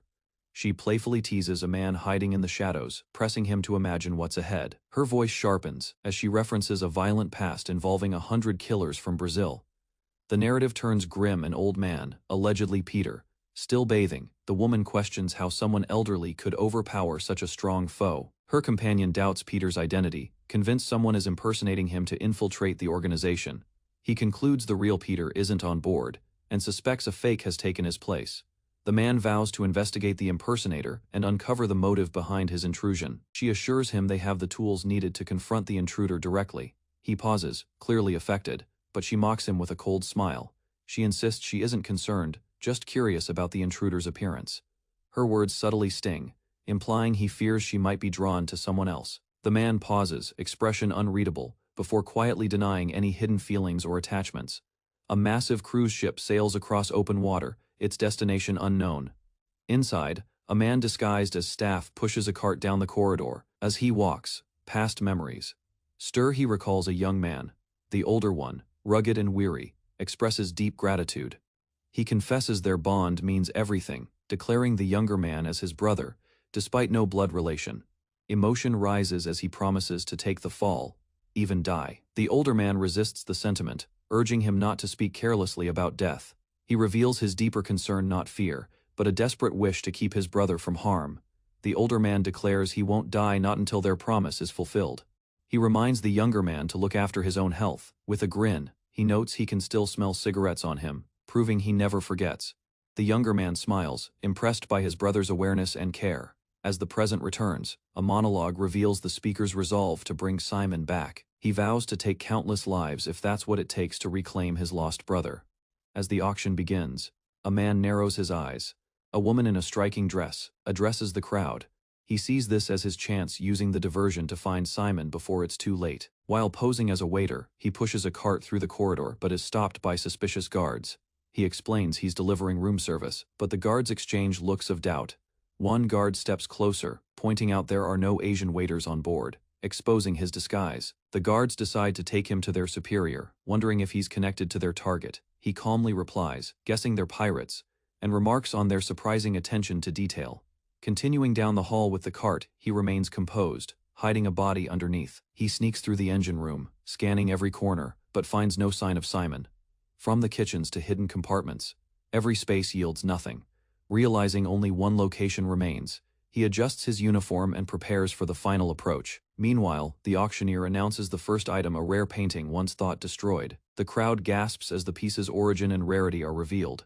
As bidding tension rises, he moves unnoticed, every second bringing him closer to Simon. The auctioneer starts bidding at $1 million, her voice sharp and confident. Competing voices raise the stakes. 1.1 million, then 1.3 million, escalating fast. Signer Farsari wins at 1.35 million, as the host declares no more bids. Applause erupts as the auctioneer praises the sale and celebrates Italy's win. She then shifts focus, announcing the next item as the show's true highlight. With emphasis, she teases a very special piece, brought in under tight security. Guests murmur with curiosity, wondering what lies behind the thick vault door. Suggestions fly: rare art, dangerous weapons, or even celebrity treasures. The auctioneer dismisses all guesses, claiming nothing compares to what's coming next. She hints the next item once held divine value, unmatched by jewels or weapons. As the vault opens, she says it's prepared for someone truly special. The safe creaks loudly as anticipation thickens in the air. Gasps spread as the item is revealed, not an object but a person. A chained man stands tall, the Glory Club's former top fighter, Simon. Once hailed as the world's greatest swordsman, Simon now faces the crowd in silence. The crowd stirs as the host reveals the identity of the chained man, Simon. Whispers rise in disbelief. Some doubt if the body is even alive. Simon silently stares forward while the host smirks, aware Peter is likely watching standing center stage. She provokes Peter directly, confident he is burning with anger. She mocks his silence, but promises to find him regardless of his response. According to her, anyone witnessing Simon's state will be forced to react in some way. Some in the crowd reel in shock, questioning if the auction has gone too far. Others look around nervously, while she smiles, knowing someone is already enraged. In the shadows, Peter's eyes glow with fury. She's finally drawn him out. The auction commenced with a chilling announcement. The main item was none other than Simon. Suspended under harsh lights, Simon's muscular frame and bloodied state drew gasps. Among the stunned faces, one man's expression turned grim. Above the crowd, a woman in a purple gown observed the reactions as murmurs rippled across the hall. Beside her, a man leaned in, asking if she had spotted the person they were searching for. Her response was ambiguous. She had found him, but simultaneously lost track of him. She swore he had just been there, among the crowd, hidden in plain sight. An intense, hateful presence lingered in the air, sharper than any weapon. Doubt crept in. Her instincts screamed it was real. Someone dangerous was watching. Tension rising, she pushed emotions aside, refusing to delay. She muttered coldly, daring anyone to stop what was coming. Then, with a sharp command, the auction for Apostle Simon officially began. Bidding started at $10 million, with death promised if none responded. In the crowd, Peter clenched his jaw, recognizing her real goal trapping him. Her bait was set. Simon's life hung by a thread, and Peter had seconds to choose. Peter silently calculated his options, aware he lacked both funds and a plan to retrieve Simon. Every possible move came with risk. If he bid, he'd reveal himself. Eyes locked on Simon, he clenched his fists and muttered internally, desperate for a solution. The auctioneer mocked Simon's downfall, belittling him before the crowd. She reminded everyone of his past worth, contrasting it with his current helpless state. With venom in her tone, she taunted Simon about being abandoned by the comrade he once trusted. She speculated that Simon's missing arm made him undesirable, reducing his value to scraps. Declaring him a liability, she began a countdown, threatening execution if no one bid. The numbers fell 5, 4, 3, tension surging, as Simon's breath grew heavier. Just before zero, a firm voice rang out 20 million. Gasps erupted as a man calmly raised his hand, interrupting the death sentence. He represented the Dawa group, declaring intent to buy Simon without hesitation. With a confident smile, he confirmed payment in full cash. The woman's expression twisted in disbelief as she recognized the bidder's identity. She stood frozen, realizing it was Yun Chang, Choi Glory's second in command. The woman gritted her teeth, masking confusion with a cold smile. As the bid concluded at 20 million, the auctioneer confirmed no further offers and prepared to finalize the sale. Watching Yun Chang closely, she forced a smile but inwardly questioned his true motive. Later, Simon lay weak in bed, his injuries evident. Nearby stood Yun Chang and Sunggu.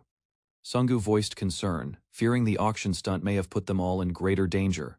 Yun Chang reassured him, noting that their intervention prevented falling into Simon's enemies' hands. Though Simon was spared, the rescue had painted a target on them from those watching. Exactly as planned, the woman now saw them as a threat. They knew staying aboard much longer would be fatal, yet escape seemed nearly impossible, despite the risks. Sunggu claimed he had prepared a plan all along. He mentioned holding a hidden trump card to deal with whatever came next. Calmly walking the halls, Sunggu approached two unexpected allies with a confident smirk. The two men he met had changed, now dressed flamboyantly and speaking arrogantly. They mocked Sunggu's job and lifestyle, boasting of wealth over skill. Unamused, Sunggu reminded them why they came to become killers like Peter. Faced with Sunggu's firm reminder, the two men realized how far they'd strayed from their original goals. They admitted their flashy lifestyle had distracted them. With renewed resolve, they clapped hands and asked for their next mission. Sunggu grew serious, informing them of a hidden danger unfolding on the ship.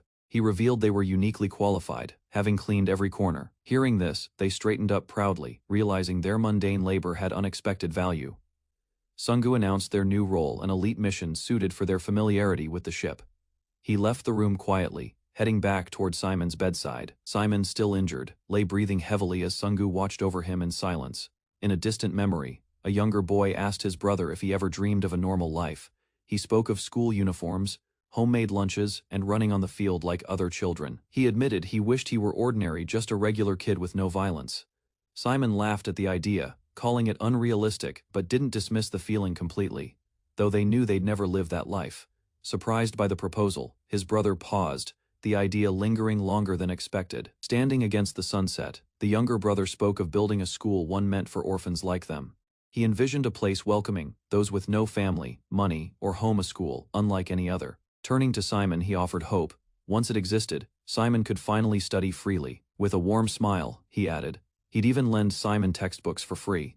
Simon looked at him quietly, then firmly rejected the offer, not the idea, but the charity.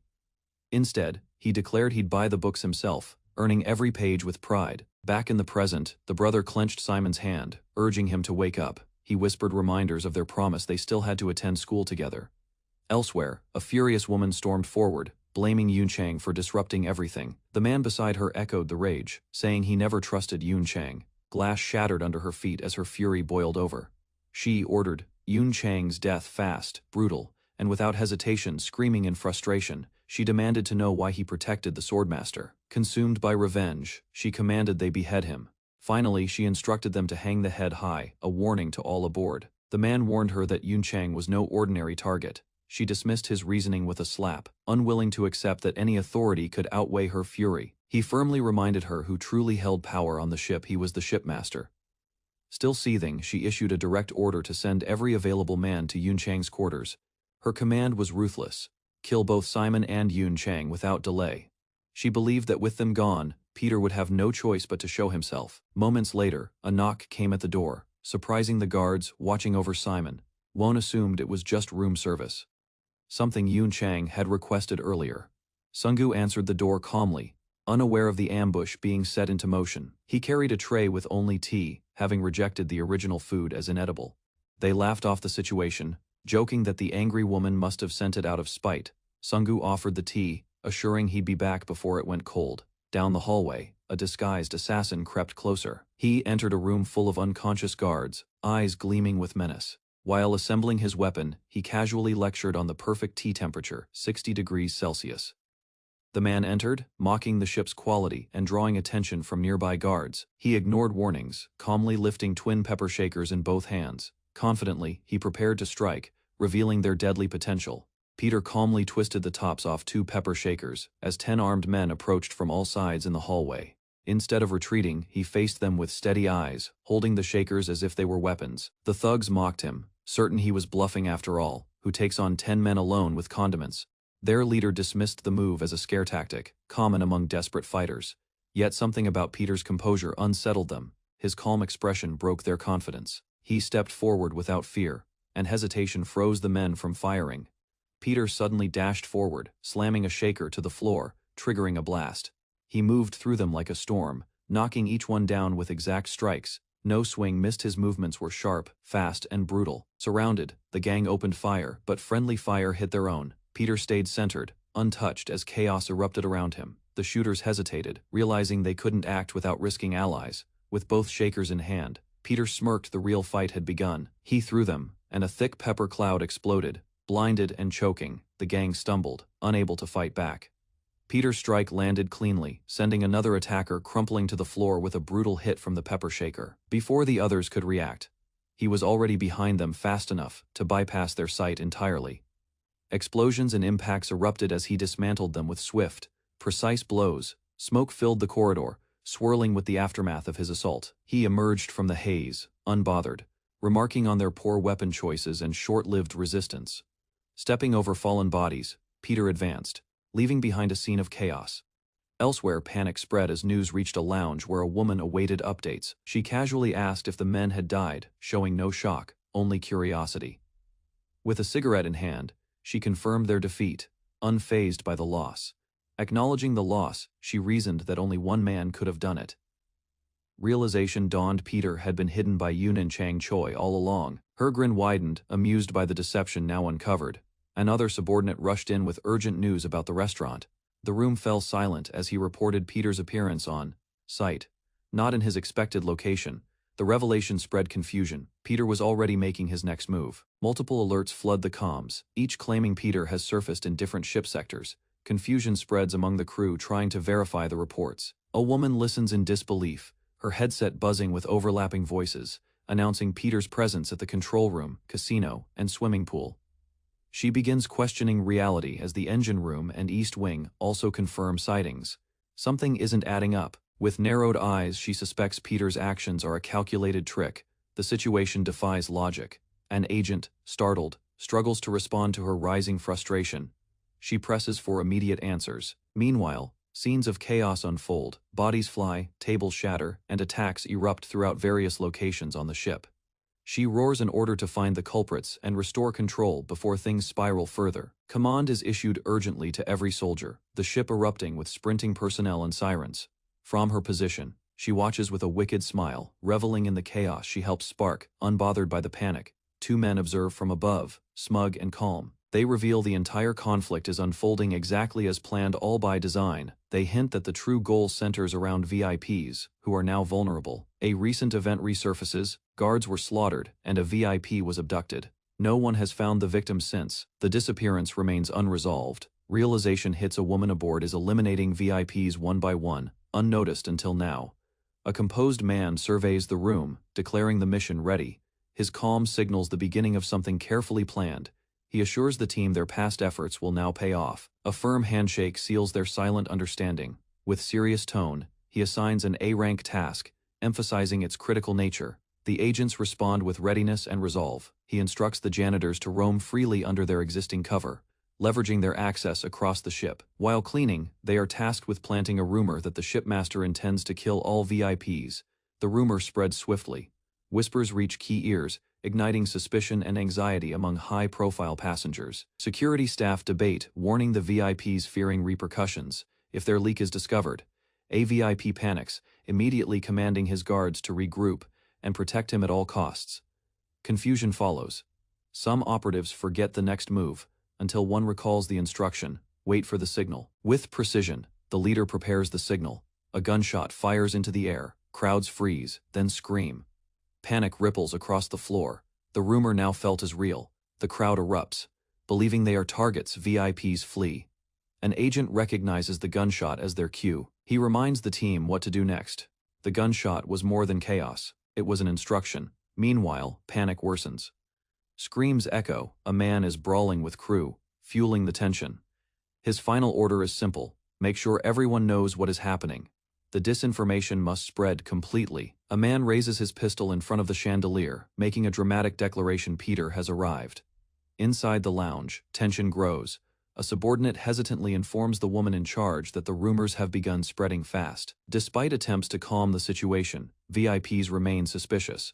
Trust begins to fracture as panic overtakes reason. Suddenly, Peter himself crashes into the scene, disrupting everything with explosive force. His name is shouted again and again as he throws punches and takes down guards in a storm of violence. The woman shrieks, enraged at the intrusion. Her fury targets Peter directly, seeing him as a festering threat. Peter's attack leaves her bloodied, yet her rage only intensifies as she vows to kill him for the insult. A towering man steps forward silently, signaling his willingness to take over the mission. She stumbles but calms, accepting his presence. He stands ready as her chosen weapon. She insists she'll personally bring Peter in. Her tone softens but carries venom. Mocking confidence returns as she compares Peter to a mole, hidden deep beneath their reach. Her threats linger in the air while she regains composure, seated atop a fallen guard. He counters her metaphor, explaining that no matter how deep moles hide, they can always escape detection. Her determination resurfaces, cutting off his speech. She claims to know exactly what needs to be done, but he remains firm, reminding her of her role to obey the master and trust in his capabilities. She reminds him of their earlier promise and assures him that once everything ends, she will take responsibility for what follows. The moment arrives as she crashes down onto the ship deck, detonator in hand and a clear target in mind. She explains her logic. Moles hide underground, so destroying the ground is the only way to reach them. With a twisted smile, she reveals her real plan: the explosion would kill not just the mole but hundreds of thousands on board. The gas releases with a hiss, spreading rapidly through the ship's corridors in thick, deadly clouds. A man nearby realizes the danger and freezes in shock, struggling to believe she would go that far. He watches as the poisonous gas fills the room. Panic sets in among the crowd. Everyone who breathes it will die within minutes, and there's no way to reach the control room in time. Understanding the urgency, he decides evacuation above deck is the only remaining option. He thinks about the innocent passengers and comrades who trusted him on this mission. Meanwhile, she remains confident, declaring that the others are unaware of her experience in similar crises. As he races to act, she watches calmly, certain that she's been in complete control all along. Inside a Soviet lab, the Podorok, a chemical agent of massive lethality, a masked figure tore away the security, exposing the weapon once released. The weapon dispersed aboard the Ghost cruise, and passengers began collapsing. More than its lethal nature, the true terror of Podorok lay in the hysteria it triggered. Chaos gripped the ship as guests screamed and fled. From every hallway and chamber, Peter realized he had to lead everyone above deck. Normally, an alarm or announcement would clear the area, but something critical was missing from the ship's design. While searching bloodied halls and locked rooms, Peter uncovered the grim truth. He stood still, stunned. The Ghost cruise had no equipment for alerts or announcements. Screaming through the corridors wasn't a solution. The crowd was too large. Simon, bedridden and unaware, was left behind. His condition made him especially vulnerable. Peter's concern deepened. His priority became clear. He had to return for Simon. Peter tried pushing against the mass of bodies, but the stampede trapped him, as panic overwhelmed him. A familiar voice called out through the chaos. Sungu emerged from the crowd, bringing a critical moment of relief amidst the crisis. He volunteered to carry Simon himself, refusing to leave a friend behind. Mr. Choi reminded him of the Daga Group's principle. With quiet conviction, Choi entrusted Simon's safety to himself. Sungu looked at Choi with a mix of respect and emotion. Time had changed so much. Memories rushed back. The children of yesterday had become responsible adults in the blink of an eye, grateful and trusting. Sungu left Simon behind and turned toward the danger without looking back. Peter tried to stop him. He knew the gas was spreading fast, despite the risk. The young man pressed on with determination, believing in his purpose. Peter hesitated. Logic told him to intervene, but something deeper told him Sungu could succeed. That feeling, belief in someone to defy all odds, was familiar. Peter had once inspired it. Now, that same feeling surfaced for Sungu as he dashed with resolve through the chaos. They were connected by conviction, moving forward with no promise of return, only trust. Elsewhere, a phonograph played haunting music across the poisoned decks. The melody echoed through the halls, mixing with screams and desperate cries. As the Podorok claimed more lives, chaos grew, but hope remained alive in motion. In a private lounge, the woman poured a drink with a grin. She raised her glass, declaring a toast to her triumph. Mockingly, she bid farewell to Peter and the others. While sipping, she joked whether the bodies would even be recognizable after such destruction. Suddenly, a noise echoed from the ceiling above, making the chandelier creak ominously. It crashed violently to the floor, startling everyone and disrupting the false sense of security. Furniture toppled and glass shattered as the ship began swaying without warning. The woman's expression shifted to panic as the floor beneath her trembled uncontrollably. Looking outside, she saw the ship listing. Confusion turned to fear as she yelled in disbelief. Moments earlier, Sungu accessed the control system and initiated override of the ship's operations. He disabled the auto mode and accessed the ballast tanks, bypassing standard restrictions. The system prompted him to confirm the action. He acted decisively, eyes locked with resolve. Sungu explained the ship's stability relied on water-filled tanks to remain balanced. By draining even one of them, the equilibrium would be lost instantly. This tactic would force the ship to tilt hard to one side, creating chaos among their enemies. On the Ghost cruise, chaos reigned. With no emergency systems available, Peter noted that without guidance, the only way to direct the masses was to provoke a unified survival instinct. He executed the manual command, initiating the shift that would force everyone into action. As the ballast tank emptied, the ship tilted hard. Water surged to one side. Passengers, sensing the ship was sinking, ran in terror toward higher ground. They understood immediately: either reach the surface or die below. The toxic gas began to collect in the lower decks, trapped with nowhere to rise. Peter anticipated the timing perfectly. He needed just a bit more time before balance returned. He opened the chamber's hatch, fully intent on ending the threat of the sword phantom next. Elsewhere, another group tried guiding survivors, shouting directions toward the main deck. Hope swelled among the crowd. But it was short-lived. Just as they approached the exit, a crew member attacked, killing one of the passengers. Everyone froze. The path to escape was blocked. The passengers demanded an alternate way out, but none existed. As the Podorok gas crept closer, desperation took over. They begged for mercy. From behind the locked door, passengers cried for their lives, but the guards sneered, mocking the wealthy. The guards took satisfaction in letting them suffer. Suddenly, a loud impact startled them. As smoke poured through the cracks, an explosion blasted the sealed door wide open, throwing the guards to the floor in shock. One guard rose slowly, speaking to the shattered door as if it had been a worthy opponent. "Junior Doko, a glory club killer known for brute strength and grappling. The survivors burst into cheers, celebrating their dramatic rescue. Juan ran to the shipmaster, urging her to reach the auction floor. Peter had appeared. Alarmed, she clenched her jaw and turned without hesitation, prepared to confront him directly. She muttered with dark glee that if Peter wished to die, she'd grant him that wish personally. Pausing before a perfume wall, she casually selected a scent. Each bottle held a different effect: poisonous, hallucinogenic, or paralyzing. Finally choosing her vial, she smirked, confident it would break even Peter's legendary composure. Her partner watched as she speculated how vividly Peter would dream under the drug's influence. She believed no one, not even Peter, could overcome what awaited him next. The woman stood over a pile of lethal perfumes, certain no one would escape her trap, under a spotlight at the top of the auction chamber. She arrived and immediately accused Peter of collusion. Demanding answers, she shouted over the chamber, asking for Peter's whereabouts. The boy remained calm and silent, refusing to respond despite her threats. As she grew angrier, he performed a mic check, shifting the entire tone of the confrontation. He boldly announced the final auction of the Ghost Cruise, declaring her as the item for sale. She protested the claim, but the boy continued undeterred, infuriated. She barked at him to stop, but the crowd was already turning their eyes. He listed her titles mockingly, then opened the bidding at 10 cents, knowing it would sting. Junior Dako played along, repeating the bid with a grin, provoking her rage further.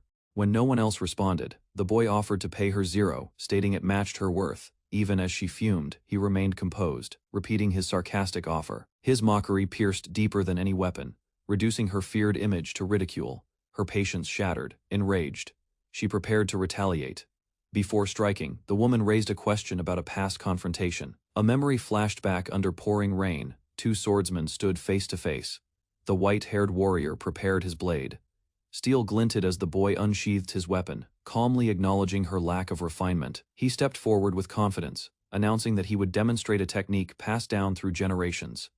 With flawless stance and focused eyes, he prepared to unleash the true essence of the spiral swordmaster's peak form. Peter stands calmly before his opponents. Two figures observe him with skepticism, clearly unimpressed by the boy's age. With poise, Peter takes a stance, channeling his energy as sparks begin to glint off the blade's surface. One of the onlookers mocks him, dismissing Peter as a mere teenager without real ability. Despite doubts, the presence Peter exudes unsettles them. His precision and form hint at true experience. A cold red gaze locks onto Peter, branding him as a legitimate threat in the woman's mind. She steps forward, volunteering to confront him directly. Her refusal to back down is firm, rejecting interruption with a chilling glare. Purple energy radiates from her eyes as she warns Peter not to interfere. The man watches her, realizing that glare is identical to the day she killed 2,000 soldiers. She prepares for combat, gripping her weapon tightly. Narration reveals that no one foresaw the downfall of a 1,000-year-old killer group in a single day. The betrayal by a Yakuza gang lit the fire of vengeance in the young woman's heart. Now, the stage is set for bloodshed, and her years of brutal training are about to erupt. The man mocks sword users, questioning their relevance in an age ruled by guns. He loads his firearm with confidence, certain that technology makes his side superior in any confrontation. With his gun raised, he states plainly that no blade can match a bullet's speed. The woman is identified as the daughter of the Kitoryu chief. The man, grinning maliciously, makes a vile remark. In response, her disgust is visible, her anger flaring as her energy begins to surge. Standing firm, she rejects the assumption that her title is based on stealthy killing alone. She makes it clear her victims are aware, when they're about to fall under her blade. Unfazed by her defiance, the man readies his weapon, eager to end her life with finality. Shots are fired, but in an instant, the woman vanishes from his view. He stares, confused by the disappearance, realizing something is terribly wrong. As his vision clears, he finds himself on the floor, unable to recall how he fell. The woman stands above him, sword drawn, delivering a reminder of her intent. Her gaze is unwavering as she confronts the entire Yakuza gang without hesitation. That night, 2,000 men were slain beneath her blade. With a mocking tone, the woman challenges her opponent to choose how he'd prefer to die. She removes her shoes and steps forward confidently, stating he can pick his own fate. He questions whether speed alone could earn someone a title as an apostle, warns him not to waste time, making it clear that escape is not an option. Explaining the honor of her title, she reveals that only one true swordmaster per generation bears the name Sword Phantom. With chilling certainty, she promises to show him a technique never witnessed before. Her form blurs as she vanishes, moving with speed that defies normal reaction. He realizes she's manipulating the environment. A devastating drop follows, her figure crashing toward him with explosive force. The man blocks just in time, shocked by the sheer strength behind her blade. His disbelief is visible, but she mocks him, revealing men often mistake speed for weakness. With another rapid attack, she declares those assumptions are what lead fools to their deaths. A violent clash erupts as steel meets steel, her speed overwhelming him. As he narrowly escapes, he finally understands she didn't remove her shoes for agility alone. Her bare feet glow with eerie power. She's using a hidden technique called ghost feet in battle. She harnesses her incredible speed and combines it with the momentum. That generated power builds up through recoil. With a calculated motion, she releases it all in a devastating shockwave. A teammate watching the fight begins to relax. He notices the boy hasn't landed a single blow and appears to be purely defending, despite being cornered. Something feels off. There is no sign of fear or retreat from the kid. Her strikes land rapidly, each followed by her vanishing from view, like a ghost. The observer doubts any opponent could time a counterattack amidst her unpredictable movements. Still, the kid endures, taking hits but showing no exhaustion, which raises new suspicions. Her strikes continue, but his calm face reveals he is analyzing rather than reacting. She mocks his silence, urging him to unleash the spiral swordmaster's technique he claimed to have. He blocks again, and asks with eerie calmness when she plans to begin the real battle. His senses reel her speed leaves afterimages, making it feel like he's fighting multiple enemies. From the sidelines, the observer believes the boy stands no chance under this pressure. Yet something doesn't add up. The fight hasn't ended, and the kid is still standing firm. The observer realizes the boy isn't simply overwhelmed, he's choosing not to retaliate. His unease grows, instincts warning him that something is deeply wrong with the situation. He tries to intervene, but the woman ignores him and insists on continuing the fight. With a powerful strike, she knocks her companion away, refusing interference. Her glare sharpens, reiterating her command not to obstruct her path. Although visibly winded, she taunts the boy, suggesting he'll soon need assistance. The boy responds calmly, dismissing her remark and flipping the pressure back on her. He critiques her technique, declaring the spiral swordmaster's style far superior. With a grin, he mocks the legacy of her clan, calling it underwhelming despite its long history. His words ignite her rage, triggering an aggressive surge of speed and fury. She charges to silence his insults, unleashing a relentless barrage of strikes. He smirks confidently, provoking her further while a teammate watches in growing alarm. Mid-fight, he scoffs that she'll never reach his level. Memory surfaces, two brothers reflecting on strength and the desire to grow. The younger one speaks his dream, to become the world's strongest swordsman, just like his older brother. The flashback reveals a younger boy with ambition.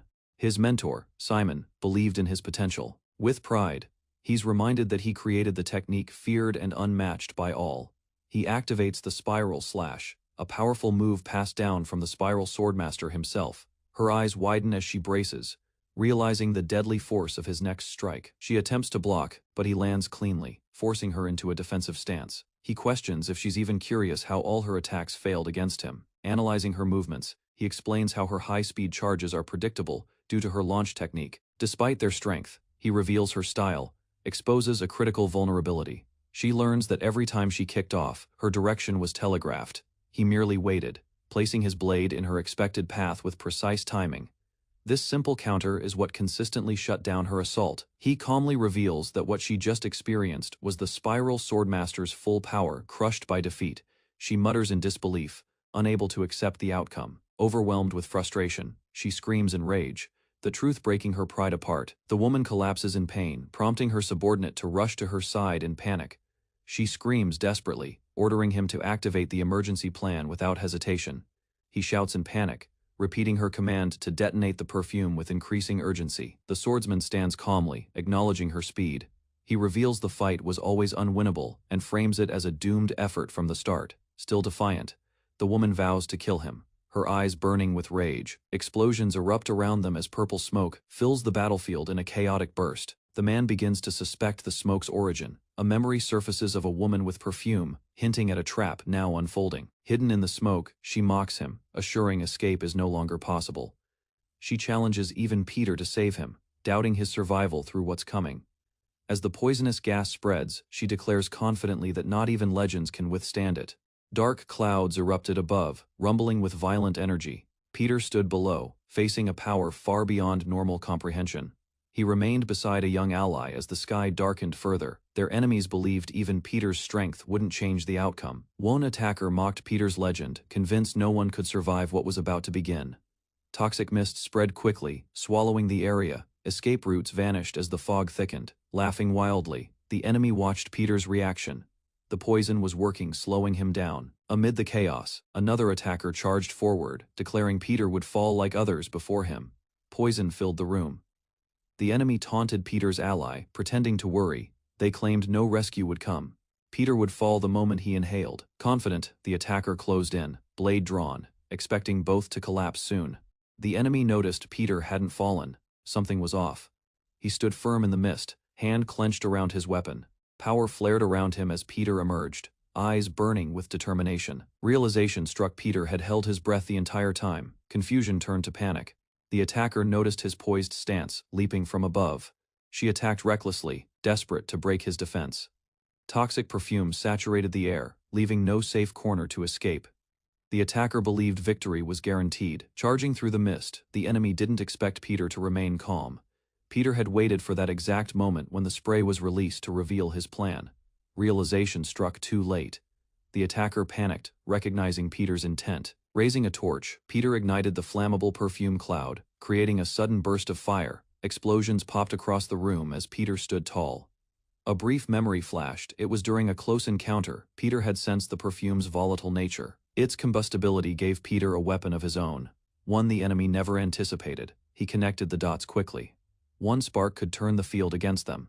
That earlier moment allowed Peter to understand the perfume's true nature and formulate a counterattack. Despite insults, the enemy underestimated his observation. They taunted him again, laughing off the fire, unaware of the coming inferno. The enemy claimed victory too soon, convinced Peter would collapse any second. Peter calmly declared his intent, igniting flames beneath his feet. A fiery surge erupted around him as he advanced, determined to burn everything to the ground. Shock spread across their faces as flames engulfed the entire floor. Realization struck one of them. Peter had planned it from the beginning. Each shattered bottle wasn't random. They weren't meant to harm directly, but to spread alcohol across the ground. As the bottles flew, Peter's movements made sense. He was coating the floor in fuel. The enemy screamed in rage, realizing too late how deliberate it all was. Amidst the flames, Peter launched a counterstrike. Every step was calculated. With one arm missing, the attacker couldn't maintain proper balance. Her defense faltered. Peter pushed forward. She grew slower, more unstable with every move. In a flurry of blows, her movements lost structure. Peter steadily gained the upper hand. Desperation filled her face as she screamed, reaching her physical and mental breaking point. A final hit landed cleanly. Her resistance collapsed.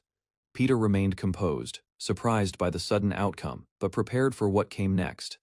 Another fighter stepped in, catching the fallen woman. He acknowledged her decision as the right one. He understood the danger she was in. Her body had reached a critical limit. If she had pushed further, a fatal rupture would have been inevitable. Standing amid the blazing chaos, Peter confronted the man holding the fallen woman. The man calmly responded, accusing Peter of making a grave mistake. Without delay, he dashed out of the inferno.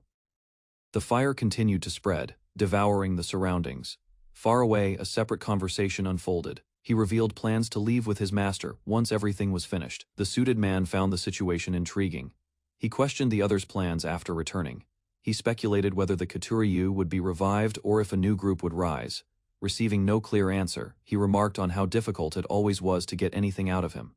Smiling, he remarked how people of the Katuryu always carried secrets. Meanwhile, Peter ascended burning steps, reflecting silently on how well the plan had played out. Even with things going smoothly, new mysteries emerged, especially around the Katoryu's involvement.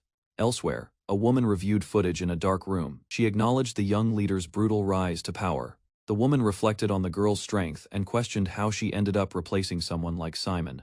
While speaking to her dog, she admitted confusion. Something about it still didn't add up. Apostles were elite agents, selected after rigorous training in a facility called Yongwang Orphanage. Globally, apostles were considered more dangerous than nuclear weapons, due to their precision and lethality. Despite her combat skill, one agent questioned if the new Sword Phantom truly deserved the apostle title. Statistical comparisons showed she ranked lower in every category compared to the previous apostle. Simon's frustration built. Why would someone so seemingly underqualified be chosen by such a strict judge? The woman at the terminal sensed something deeper, something hidden behind this selection.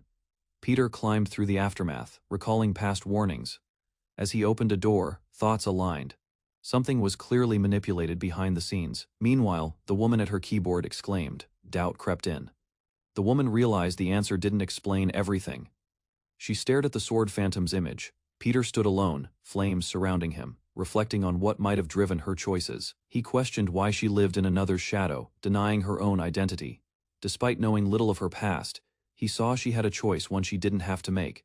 With a firm voice, Peter addressed the man before him.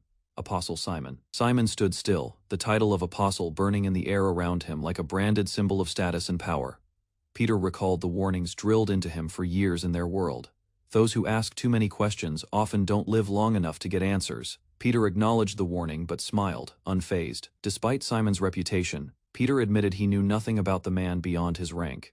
Unlike his battle against Nathaniel, Peter had no intel to rely on this time. The only certainty was Simon's presence, a man always in the background. No stepping forward alone, Simon revealed his true presence for the first time. Even without lifting a finger yet, Peter sensed the sheer pressure Simon radiated. Peter challenged Simon's role, refusing to believe he was just a bodyguard. Instead of answering, Simon offered a smirk. Peter knew he needed answers, and this fight might be the only way to uncover them. Peter prepared himself mentally. If Simon wouldn't talk, then action would force the truth out. He acknowledged the earlier warning once more that curiosity kills. With fierce momentum, Peter launched into battle, determined to learn by fighting. A brutal wave of punches rains down, each strike tearing through the air with explosive force as Peter dominates the first exchange. The pressure peaks in a violent blast, sending shockwaves across the battlefield. Peter halts and scans his opponent. Despite the intensity, the man remains unreadable. Peter questions whether the man's stance comes from karate. It's unlike any combat technique he's seen. No rhythm, no discipline. Yet, there's doubt. Could it be a hidden form of Katoryu? This strange openness and lack of defense puzzle Peter even more as the battle unfolds. His opponent moves not like a trained fighter, but with raw instinct. The enemy spins low and fast, dodging attacks with natural grace. None of Peter's blows land. Each dodge is awkward, yet effective, completely unconventional. The man isn't using sight. He reacts by sensing threats, bypassing conscious decision-making. Peter realizes the truth: this man didn't learn to fight. He exists to fight. Questions mount. There's no specialty, no refined skill, just pure adaptability. For someone born for battle, having no technique defies all logic. As Peter rushes forward, one thought echoes. What if he isn't limited to any one style? The man spins through the air with unnatural flexibility. Peter rushes in, but the man's swift step and evasive form keep him out of range. Each motion lacks structure but creates chaos. The opponent's wild stance delivers a clean blow that Peter fails to anticipate. Peter begins to understand. The strange flexibility and speed serve a purpose beyond appearance. Their clash ends in separation, fire crackling behind them as both skid backward. Peter admits the man is strong, but strength alone won't be enough. Peter calls out his flaws: clumsy movement and unpolished technique. Despite clear ability, it's obvious he's never learned real combat fundamentals. Peter realizes he wasn't trained poorly. He was never allowed to be trained at all. Peter can't understand why someone with such power stayed unnoticed. A woman's image appears dominant and confident. Her presence once stood in front of him, beneath her. His growth was stifled. Peter senses that past still binds him. Peter questions what force kept that strength hidden for so long. A command is issued from elsewhere. Team 1's task is done. In the shadows, Kituryu's 23rd chief, Uesugi Hidegaki, watches silently. The chief observes the aftermath, praising Team 1's success. He doubts the story, criticizing the excessive brutality. Surveying the scene of shredded bodies, he concludes this wasn't discipline, it was carnage. One subordinate hesitates, confessing the destruction wasn't caused by their trained squad. The chief is stunned. If it wasn't their team, who could have done this with such violence? The man nervously begins to answer, hinting at a shocking truth behind the bloodshed. At a convenience store, a bloodied man casually places coins on the counter, calm and unfazed. The cashier stammers, unnerved by his presence, as the man gives quiet thanks and walks away. Back at headquarters, the truth emerges: Keijo completed the mission solo. In a quiet estate, the chief reflects. Keijo's raw ability is immense but dangerously unstable. He laments that such power doesn't belong to the Katoryu lineage. Of all the children he's seen, none disturb him like Keijo, the one truly born to kill, Holding a lifeless body, Keijo stands soaked in blood. His nature is undeniable. A subordinate suggests eliminating him before he becomes a threat to the organization. The chief deflects with a strange question: how much do they know about fleas? Chief uses a metaphor, explaining how fleas can leap incredibly high. If kept in a jar for 3 days, the fleas adjust. He compares this learned limitation to perception. The flea's belief becomes its boundary. With a knowing smile, the chief admits he's treated Keijo the same way. He tells Keijo he can try as hard as he wants, but will never surpass his master. Keijo stands silently, facing the girl who once blocked his growth. On the battlefield, Peter reads the pattern. Keijo has lived his life in submission. Peter taunts him, suggesting he can't act freely or think for himself. Frustrated, Keijo silences him with sharp words, unwilling to hear more. He's had enough. Their fight resumes violently, Keijo striking with brutal speed and no hesitation. Peter deflects, wondering aloud why a bit of talk is so unwelcome during combat. Observing closely, Peter notes Keijo's reckless, moves wild yet strangely creative. Keijo crashes down like lightning, launching an explosive attack without pause. Peter realizes something important. Keijo never learned how to fight because he never had to. With flames surrounding him, Keijo advances. Peter now sees him not as a beast.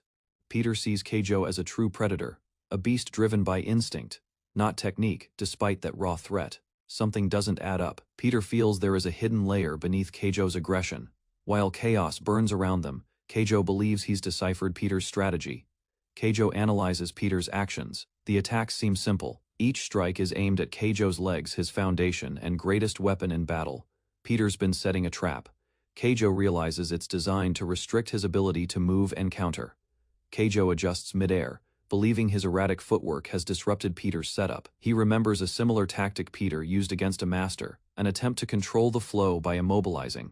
Choosing not to evade, Keijo plans to bait Peter and use the trap against him. Feigning vulnerability, Keijo lets Peter come closer, preparing to counter violently. He swings, expecting Peter to fall right into his grasp, but Peter vanishes, slipping free before the strike can land. Breaking the rhythm, Keijo turns.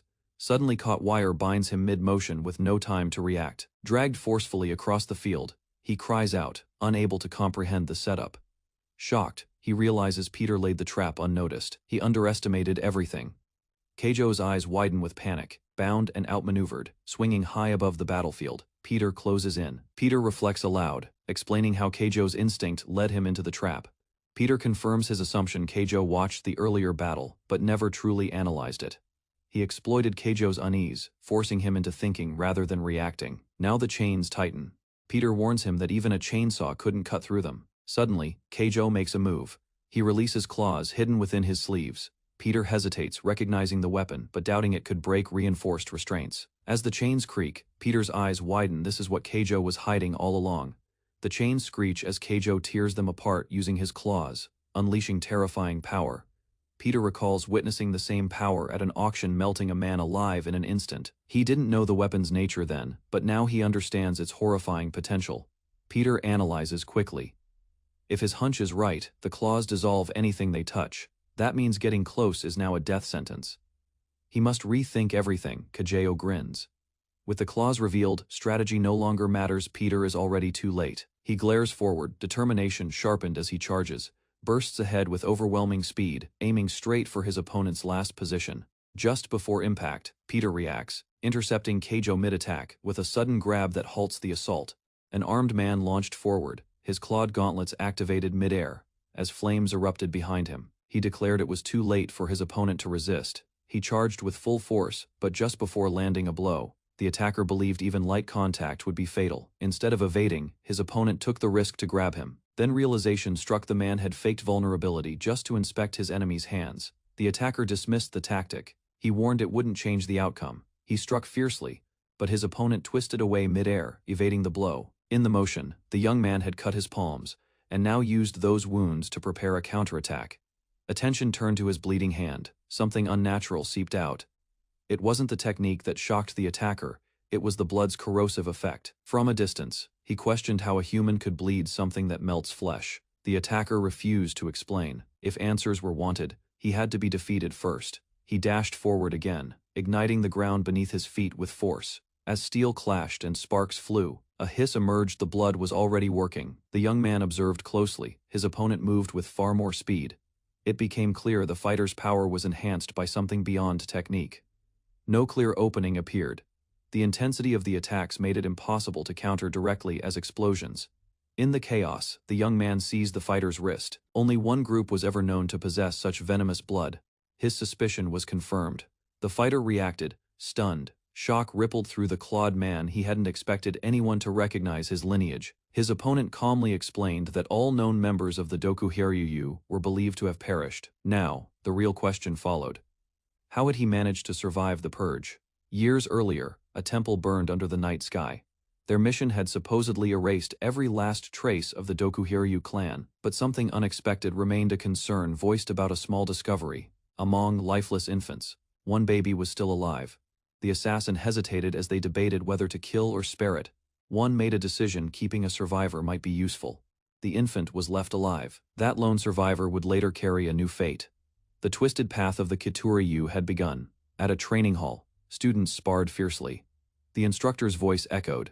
Inside, Keijo easily overpowered every opponent, his peers unable to match him. Suddenly, a scream rang out. One student clutched his leg, which sizzled with visible damage. Panic spread. The others yelled for help. Shocked by the injury from what should have been a simple spar, accusations were thrown at Keijo, but he stood stunned. The elder recalled a secret tradition. The Dokuhiryu once fed poisons to those resistant to it. That practice had endured through generations, forging a lineage of toxic warriors feared by all. Lone observer watched Keijo from afar, realizing his natural power and deadly blood made him unique. Believing Keijo's rise was inevitable, the observer decided to place limits early. Years passed under harsh instructors. Training demanded perfection. Keijo learned quickly that his blood marked him as different. No one dared to stand too close. Isolated and feared, he became the subject of beatings. Even when unprovoked, he was ordered around. Left alone at night, he wandered quietly through the forest beneath the moonlight. With rage boiling inside, Keijo unleashed punches on trees. Keijo's thoughts spiraled as he struck the ground in fury. Frustration built with each breath. Rejection and hatred had followed him for as long as he could remember. In a burst of rage, he slammed into a tree, splintering its trunk with raw force and emotion. The forest quieted. In the silence, a weak chirp caught his attention. He found a small bird alone in the grass, trembling and lost. Climbing with care, he promised to reunite it with its family. While climbing, he noticed a burning sensation in his hand. Looking at the damage, he realized any contact with his blood would destroy others. Tears welled up. He whispered an apology to the bird, resigning to a lonely fate. Memories of mockery, violence, and fear flooded his mind. Everyone hated him. He had reached his limit. If kindness was met with fear, he would no longer ask for it. Instead, he would make them fear him first before they could reject him again. Back in the present, the warrior confronting Keijo questioned his allegiance. The conversation turned to betrayal and history, but Keijo cut it off coldly. With fire raging around them, he stood firm. The black-haired fighter gave no answers. He calmly challenged his opponent to earn them through victory. Their fists clashed again. Flames and shockwaves burst around them as momentum shifted violently. One dodged while the other slid across the burning floor. The younger man landed a clean hit to the jaw but saw no reaction.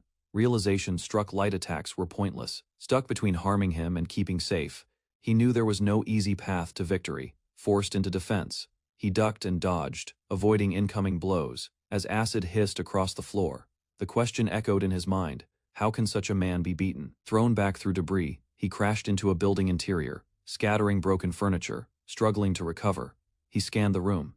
The situation was becoming desperate. Before he could regroup, the enemy smashed through the wall. Towering over him, the shirtless fighter declared there was nowhere left to escape. He offered a cruel deal: reveal the truth and receive a painless death. But the young man stood unfazed, acknowledging the fighter's strength.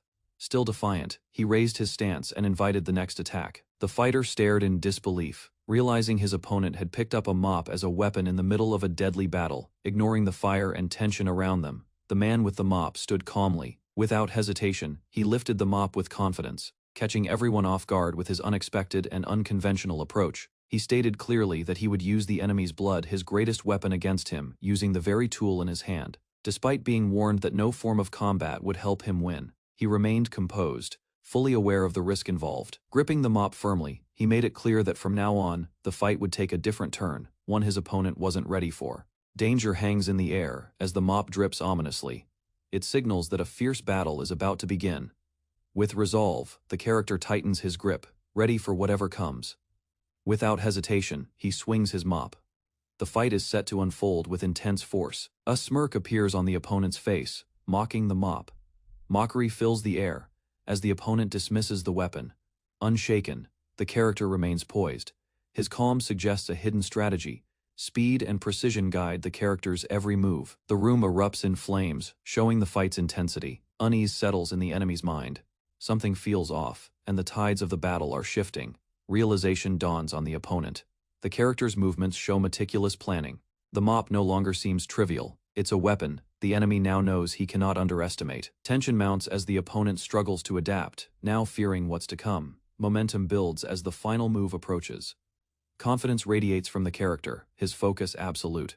The opponent hesitates, finally understanding the mop's true power. He's on the brink of defeat. With unwavering certainty, the character moves in for the finishing strike. Energy crackles as the character's plan unfolds. His grip tightens, knowing the opponent has fallen into his trap. Eyes widen in confusion as the enemy struggles to comprehend the sudden turn of events. Frustration builds within the opponent as his weapon gets tangled. Confidence radiates from the enemy as he attempts to dominate. However, calmness in the character's eyes shows that his opponent's arrogance will be his downfall. With no weapon left to rely on, the opponent realizes his mistake. Explosions rock the surroundings as both fighters intensify their struggle. Despite a hard hit, the character quickly recovers. His movements remain fluid. The enemy, now out of options, knows he must change tactics. Growing frustrated, the opponent strikes harder, hoping to land a decisive blow. Sidestepping with ease, the character mocks his opponent. Panic sets in as the enemy's strategy falls apart. His overconfidence has turned into confusion. With one final move, the character strikes. The mop swings with precision. Taken off guard, the enemy crumbles to the ground, unable to respond. Victory is assured. The character stands tall, mop in hand, as the enemy lies defeated. A deep revelation strikes the character as he explains the chemistry behind the opponent's blood. With a sinister smile, the character reveals that the chemicals previously used have neutralized the blood's potency. The opponent's eyes widen in disbelief as he realizes that his plan has failed. The fight is far from over. Frustration builds in the opponent as he watches his situation deteriorate. The character's earlier actions become clearer to the opponent. Though anger surges, the opponent fights back with desperation. Movement is swift as the character dashes forward, prepared to finish this battle. Their gazes lock, filled with intensity and determination. The character speaks with quiet intensity, unwavering in his focus.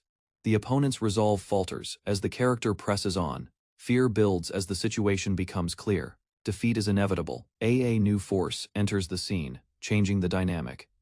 The character now faces an unexpected challenge, but his determination remains unbroken. The tension escalates as the character faces the newcomer. Words are exchanged, but they carry little weight in this battle. With resolve, the character prepares for the ultimate strike. Victory is within reach. Desperation sets in as the character's will to fight begins to waver. With determination in her voice, a figure pleads for the character to wake up. Despite the plea, the character remains motionless. The scene shifts, bringing a haunting reflection. The character recalls the past. His memories flood back as he recalls the cruel treatment he endured. Yet, a single memory remains. The reason he chose to endure. A flash of hope emerges from the past. The scent of flowers brings a fleeting sense of comfort. In the midst of his turmoil, a small but meaningful interaction with someone special stands out. Their bond transcends everything, despite the harshness surrounding him. The scent of the flowers returns, washing over him with memories of better days. But with that memory comes a realization.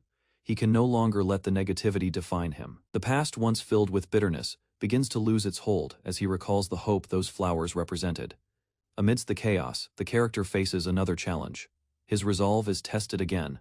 With tension in the air, the figure of Yuika stands her ground. She's determined. The enemy insists, but the character knows better. There's no time to waste. The enemy's rage boils over as he delivers brutal blows. Anger clouds the opponent's judgment as he lashes out. His words carry hatred. In the heat of the moment, the opponent recalls the past. Amidst the chaos, the character contemplates the deeper implications of this fight. His thoughts shift as memories flood in. The blood that divides them is a constant reminder of the forces keeping them apart. But something in the air changes, and the past starts to feel distant. A distant cry echoes through the storm. The figure of a woman determined and resolute. Her voice pierces the tension, urging the characters to act, but the fight isn't over yet. As the storm rages on, another crucial moment approaches. Through the downpour, a sense of finality looms. The weight of their choices hangs heavy in the air. Still, there's hope that the future can be shaped by their actions. The rain may fall. The battle rages on as gunfire echoes through the air. In the midst of chaos, a voice calls out to the character, but this is no time for hesitation. With resolve, the character moves forward, determined to change the course of the conflict. The enemy roars in rage, furious with the character's actions. Sensing the danger, the character tries to shield a figure from the onslaught. Amidst the chaos, the character's resolve solidifies. Despite the enemy's rage, the situation becomes dire as the character reflects on their journey despite all the pain. Revenge drives them forward, but a deeper motivation remains. They have endured. Memories of the past emerge, reminding them of their shared history. Time passes, and the struggle continues. The character's body bears the scars of battle. The toll is clear, yet they refuse to yield. This fight, this purpose, with their companion beside them, they press on. The battle is far from over. A new challenge emerges as the character's journey takes a darker turn. Determination fills the air. The enemy's grip tightens, but the character remains undeterred. The path ahead may be fraught with danger, but the character is prepared to walk it. The world outside calls, and the character contemplates what lies beyond. A quiet moment is shared as the character plans their next steps. With an unwavering heart, the character prepares for the future. As the fight reaches its peak, a conversation takes place in the midst of chaos. The character's words hold weight, but their meaning remains unclear. The promise hangs in the air, offering a fleeting sense of peace. The intensity builds as a sudden shift occurs. The character's feelings grow clearer. The figure clutches an item, a symbol of the bond they share. Confusion sets in as one character reacts to the unexpected. What's next remains uncertain. The realization hits hard. Emotions come to the surface. The mystery behind an object unfolds as one character contemplates its significance. Uncertainty looms large as one character questions everything. Tension rises as a new layer of complexity is revealed. The characters are forced to confront the weight of their past actions. The air crackles with unresolved feelings, and the distance between the characters grows palpable. As the situation escalates, they realize that their future is still intertwined. They are now at a crossroads, torn between what they've been and what they could become. Despite the chaos, a quiet resolution settles over them. They know that no matter the odds, the journey continues, and with it, their bond grows stronger. In a moment of intense emotion, the characters face each other, the atmosphere heavy with tension. The bond between them strengthens. Despite the impending danger, scene escalates, their connection becoming undeniable. Tension intensifies, and the character begins to make a difficult decision. With no turning back, they continue on their path. Desperation mingles with determination as time slows down around them. The final moment approaches, as emotions are laid bare. Yuika rests against Peter, wounded and fading, as flames engulf the room behind them. Her expression is calm despite the chaos. She confesses her regrets, acknowledging the pain caused by her past. Her voice is soft but steady. Accepting her fate, she urges Peter to survive and complete what she could not. Her final smile lingers as her eyes close. Peter cries out her name, his voice breaking. The realization of her death strikes harder than any wound. He kneels alone, clutching her body tightly. The burning room feels emptier than ever before. Whispering, he promises to carry out her final wish. He will not let her sacrifice be meaningless. Peter stands with purpose. His heart is heavy, but his path is clear. He will finish what Yuika started. Across from him, a deadly figure prepares to strike. Rage fuels the enemy's every move. The enemy slashes, declaring he will destroy Peter after crushing his allies. The battle ignites with brutal speed. An explosion erupts between them. Peter dodges mid. Air as flames consume the surroundings. The enemy hurls himself forward recklessly, powered by desperation and fury. Peter senses the truth. His foe is willing to self-destruct, if it means victory. Peter meets the attacker's eyes and sees only resolve. The man would die to win. Bleeding, the enemy mocks Peter's commitment, challenging him to prove it. With no room for hesitation, Peter braces himself. One of them won't leave alive. Peter assesses the threat. Contact with the enemy's blood would be fatal under any circumstance. He begins to panic. The enemy's ability leaves no room for error, and he has no clear countermeasure. Suddenly, the attacker lunges forward. Peter releases several fire extinguishers in response. Peter leaps through the air as fire extinguisher canisters explode in all directions. The attacker tracks the objects. At first he doubts their purpose, seeing no logic in using them as weapons. As the smoke spreads, he understands. The extinguishers were used to seal his wounds and prevent blood loss. The attacker's movements slow. His injuries no longer spread blood across the area. He recalls past encounters. Every previous opponent had collapsed in fear or defeat by this point. Each of them, regardless of skill, had failed once exposed to his deadly ability. Peter charges in again. His steps are steady, his focus undisturbed by danger. The enemy watches. He recognizes that Peter is not hesitating, only accelerating. They collide. Peter withstands the pressure and maintains the attack rhythm. Elsewhere, another man rises from the smoke-filled ground. His body is damaged but functional. He assesses the scene. The combatant's connection to Peter suggests ties to the Glory organization. No records exist for this fighter. The observer concludes his rank must exceed standard classification. The fallen man reflects on his position. Learning the truth now seems meaningless, with death so close. He lies motionless on the ground, seeing no reason to continue living even if he survives. As Peter approaches, the man voices surrender, accepting death as the only remaining path. Peter stands over him and raises a question tied to a past conflict between powerful factions. He reveals that a deeper force orchestrated the betrayal. The revelation points directly at Glory's influence. The injured man processes this. Shock sets in as the name triggers old recognition. 10 years earlier, Glory's leader sought to expand his power by recruiting elite assassins. The Katoryu, a dominant Japanese organization, became a target due to their unmatched legacy. Their refusal to cooperate with Glory initiated a hidden conflict between both sides. After rejection, Glory's leader vowed to claim the Katoryu, regardless of consent. He partnered with Yamato allies, forming a plan to break through the Katoryu's defenses. An armed assault followed. The Katoryu suffered a surprise attack under cover of night. The conflict became a long-lasting campaign of silent destruction.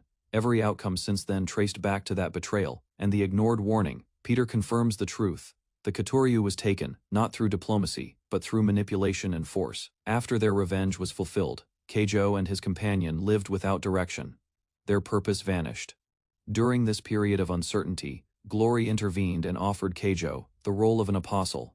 The leader's plan succeeded. Glory had always aimed to recruit Keijo, the silent weapon of the Katoryu. Peter presents the truth plainly.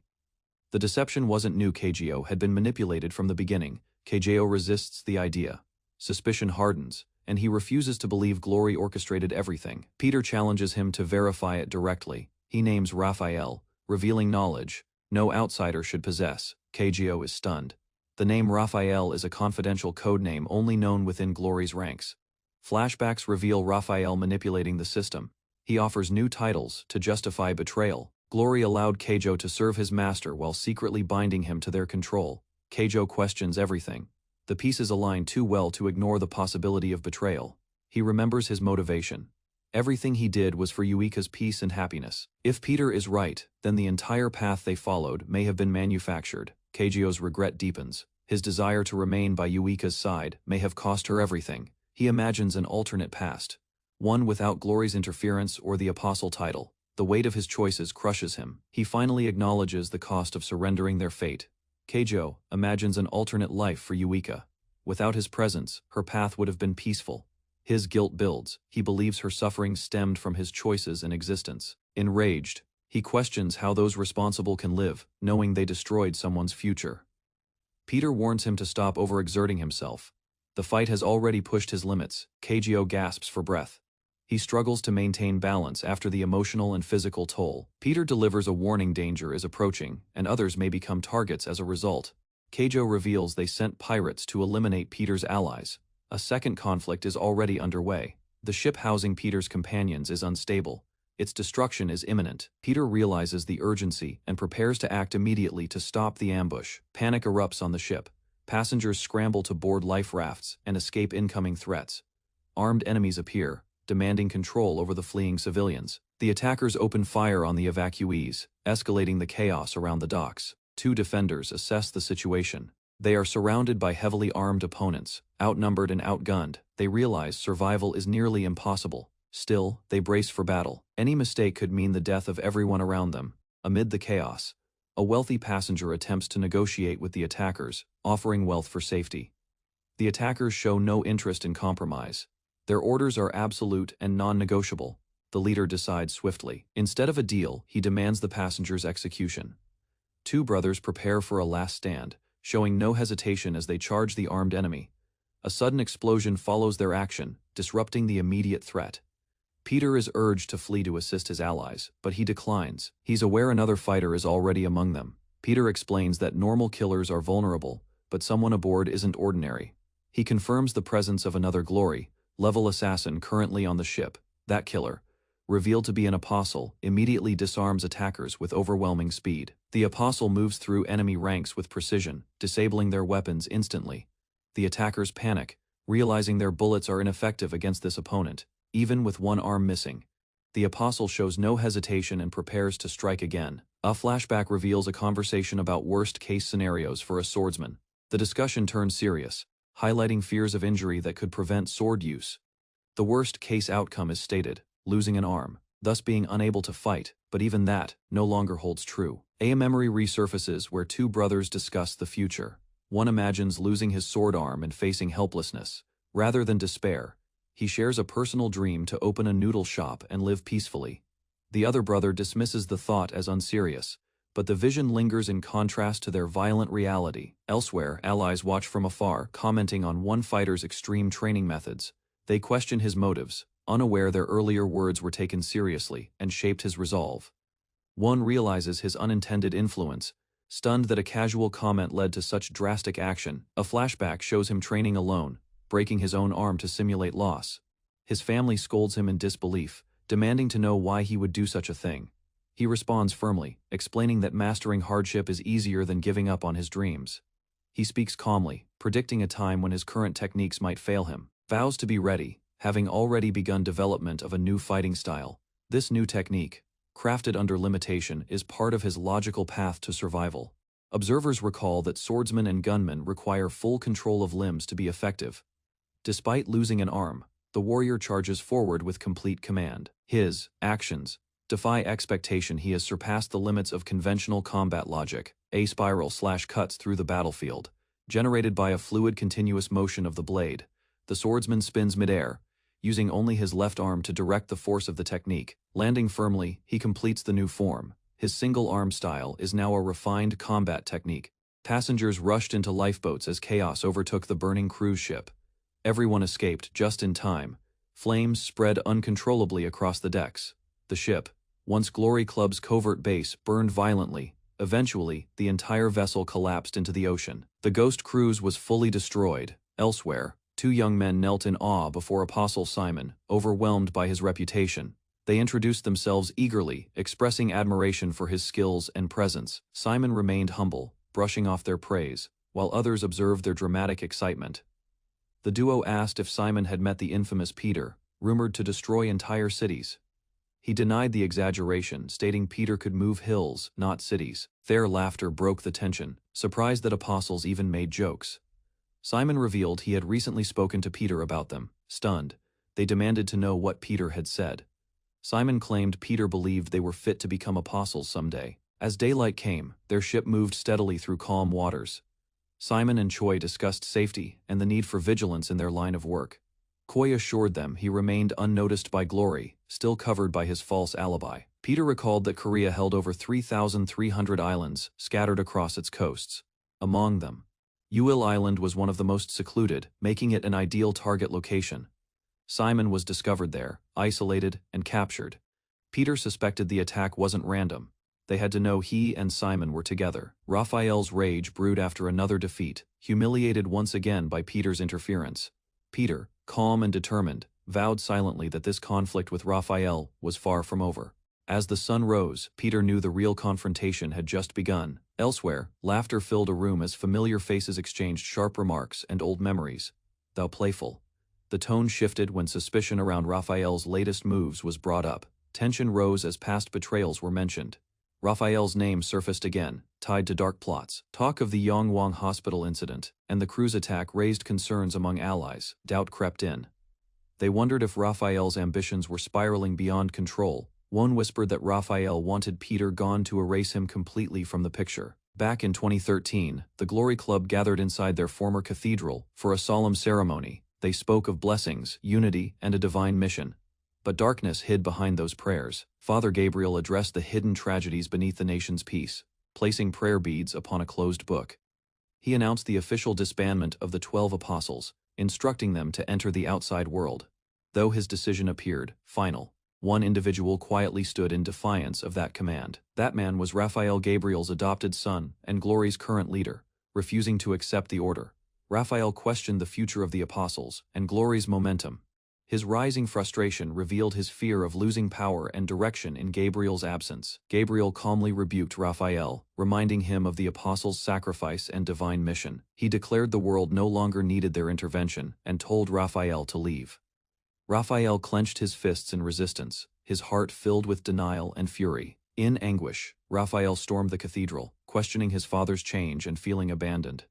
His rage exploded, destroying the altar, convinced Gabriel was no longer himself. Consumed by delusion, he claimed satanic influence had corrupted Gabriel's judgment. Raphael convinced himself his rule was necessary for Yang Wang's future. Seated at Gabriel's throne, he twisted divine will into personal authority. Now fully in control, Raphael acted swiftly, shaping Glory according to his vision. Raphael used the orphanage's respected name to mask his rise. Through this cover, he established the Glory Club, Asia's most feared assassin organization. He began recruiting globally, replacing former apostles with elite killers trained for obedience. To secure global expansion, Raphael saw Peter as the final obstacle in his way. Peter, respected and deeply rooted in the killer network, was a pillar Raphael couldn't ignore. Anger flared among Peter's allies, especially from those who viewed the new apostles as a threat. Tensions boiled over when a new apostle named Keijo was brought into their home. Fury erupted, but Peter's allies managed to calm things down. They believed Keijo, though unconscious, wouldn't act hostile once awakened. Suddenly, rustling sounds caused alarm. Keijo appeared to be waking far too soon. One threatened to kill him preemptively, while another pointed out their own vision impairment. No one wanted to fight him directly, unsure of his condition or strength. As they checked his room, the group discovered an empty bed. Keijo had vanished. They were stunned. Despite tranquilizers and blood loss, he had escaped without a trace. Confusion spread. How could someone in his condition disappear so quickly? Jiwan dismissed the panic. He believed Keijo hadn't gone far and likely knew his destination. In a hidden facility, leaders discussed the recent destruction of the Ghost Cruise. One questioned whether Peter orchestrated both the hospital incident and the cruise's fall. Though his presence remained unseen, the apostles gathered, puzzled by Peter's elusive nature and Keijo's failure to stop him. Some underestimated Peter's strength, surprised he could still act while injured. Tension rose as insults flew, challenging each other's strength and competence. A sniper among them grew irritated, threatening violence to silence the bickering. Her presence restored order briefly, forcing the room into uneasy silence. Their leader reminded them of their purpose. Peter's threat demanded urgent action. He criticized their failures, questioning why the apostles couldn't subdue a single old man. While some bragged, an explosive entrance rocked the chamber. Simon appeared, shocking everyone with his survival and sudden arrival. The room fell silent as Simon stepped forward, wounded but alive. The leader feigned sympathy, offering condolences for Yuika's fate. Yet his true focus lay on Simon's reappearance, something far more concerning. Simon questioned whether Raphael had met with Peter. He demanded to know if Raphael was responsible for the tragic schemes that destroyed everything, feigning ignorance. Raphael dodged the questions, forcing Simon to push harder for answers.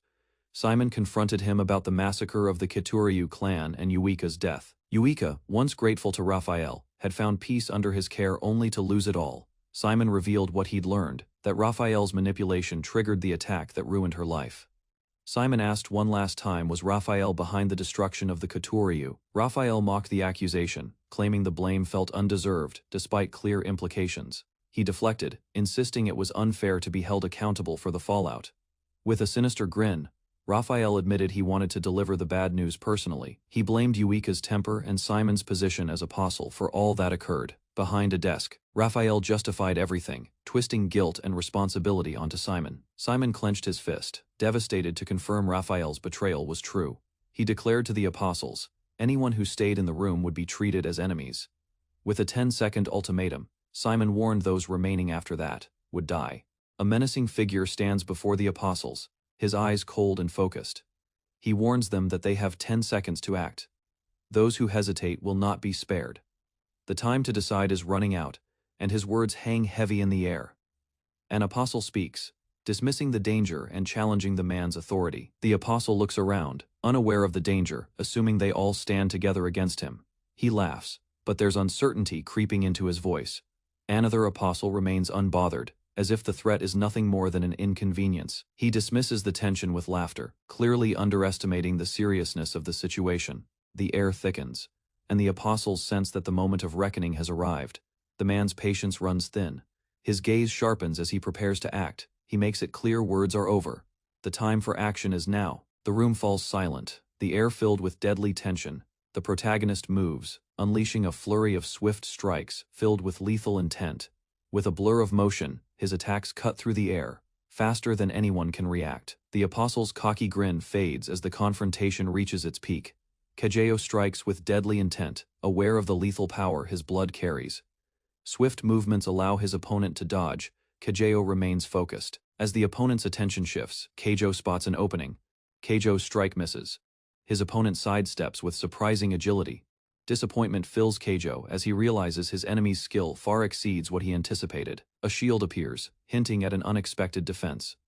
Kageo now understands there's more to his opponent than meets the eye. Mockery fills the air as the opponent taunts Kageo, preparing for another strike. Power surges from the enemy, but Kageo tightens his grip. Defeat isn't an option. Impact shakes the surroundings. Despite the force, Kageo stands tall. Fury builds in the opponent as Kageo's defense begins to crack. Summoning every last ounce of energy, Kageo prepares for one final attack. With explosive force, he leaps, ready to make his escape and regroup for the fight ahead. High in the air, Kageo leaps, leaving the battlefield behind. Escape is temporary. Thoughts of vengeance flood his mind as he promises to return stronger. With a clang, he vanishes into the night. Kageo's not done yet. He will return. Kageo's sudden departure sparks urgency. Some in the group insist that they can't let a traitor escape. Debate ensues, but the consensus leans toward finding Kageo and eliminating him. A calmer voice reminds them that Kageo will eventually return. The city looms in the distance as thoughts turn to Kageo's unexpected connection with Peter. Questions arise about how Peter and Kageo are tied together. It doesn't make sense. It's clear that someone with power is behind Kageo's actions, pulling strings from the shadows. The mystery deepens. A powerful figure must be helping Kageo. Rumors about a hidden connection with the underground world only raise more questions. The pieces are slowly falling into place, but nothing is clear yet. The group prepares to move forward, realizing that securing a new weapon warehouse is essential. Everything is set in motion, and the next step is now within reach. Plans unfold quickly, and they are ready for what lies ahead. The Deha group building rises against the skyline, a powerful symbol of their influence. The group understands the importance of timing. They must act now, as everything aligns. A figure in white is ready, prepared to carry out the next phase of the plan. Kageo is confronted with a brutal reminder of his past actions. Despite the gravity of the claim, Kageo remains unfazed. His next target is clear. The situation intensifies. Kageo is told that even though the target seems easy, undeterred by the obstacles, Kageo smiles. A new plan begins to form. Kageo is confident that this next task will go smoothly. He prepares himself for the task ahead. His resolve solid. The city is filled with tension. News outlets report a mysterious graffiti found on Deha Group's building. A crowd watches as the story unfolds. Speculation runs wild. Some wonder how the culprit managed to pull off such an audacious act. The investigation narrows in on the suspect, with one person recognizing the telltale signs. The name Apostle John emerges, a former member of a powerful group, now retired. A shiver runs down their spine. The assassin, known as Alapide. In a hidden warehouse, a man waits for an arrival. He's prepared for what's to come. The conversation shifts to a figure known only as Apostle of Honor. He steps forward. Final figure enters the scene. John, a former apostle now working for the mission at hand. Mission takes an unexpected turn. One man realizes they might be facing their target sooner than expected. Kageo is described as a deadly force, and his presence is felt even when he's not in the room. The tension thickens as the next steps are taken. Kageo's movements are quick. The chase begins. The man feels the pull of urgency. Their target is fast. The pursuit escalates. The man thinks Kageo is running. A sudden realization strikes. Kageo is not running.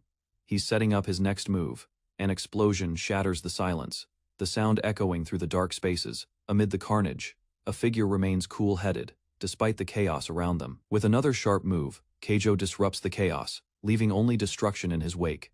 Keijo evades his enemies with skill, slipping away unnoticed, despite the odds. In a quiet moment, Keijo assesses the situation. His senses are sharp as ever. He remains focused, aware that even the smallest detail could change the outcome. Keijo's next steps are already clear, his path is set. The mission nears its conclusion. Keijo's movements are calculated. The final moment is at hand. Keijo is prepared for the final confrontation. A strange sight catches the attention of the group. A knife floats unnaturally in midair. The camera system is known for detecting the heat signatures of any living being. Floating knife hints at something far more dangerous, lurking in the shadows. A shot rings out, but the target evades it.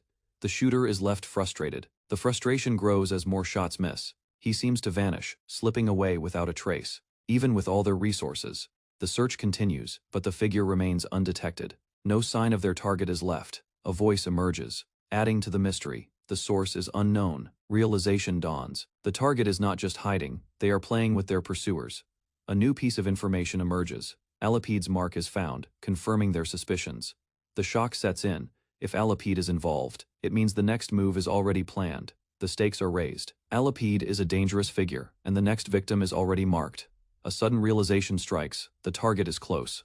Their next victim is near. Alapide has already made their move. No one is safe as the plans unfold. The hunt is on, and the next victim is already set. The game continues. Group watches, discussing the swift and brutal tactics of their foe. Alapide's symbol appears, a chilling reminder of his dominance. The group understands the gravity of the situation. Alapide works from the shadows, leaving only destruction in his wake, right under their noses. With urgency, Peter grips the object, fully aware that time is running out. Juwon, confused, wonders how Peter can navigate the computer without sight. Peter, growing irritated, tells Juwon to stop questioning him. Juwon demonstrates a screen reader, explaining it, helps Peter interpret what's on the screen despite his blindness.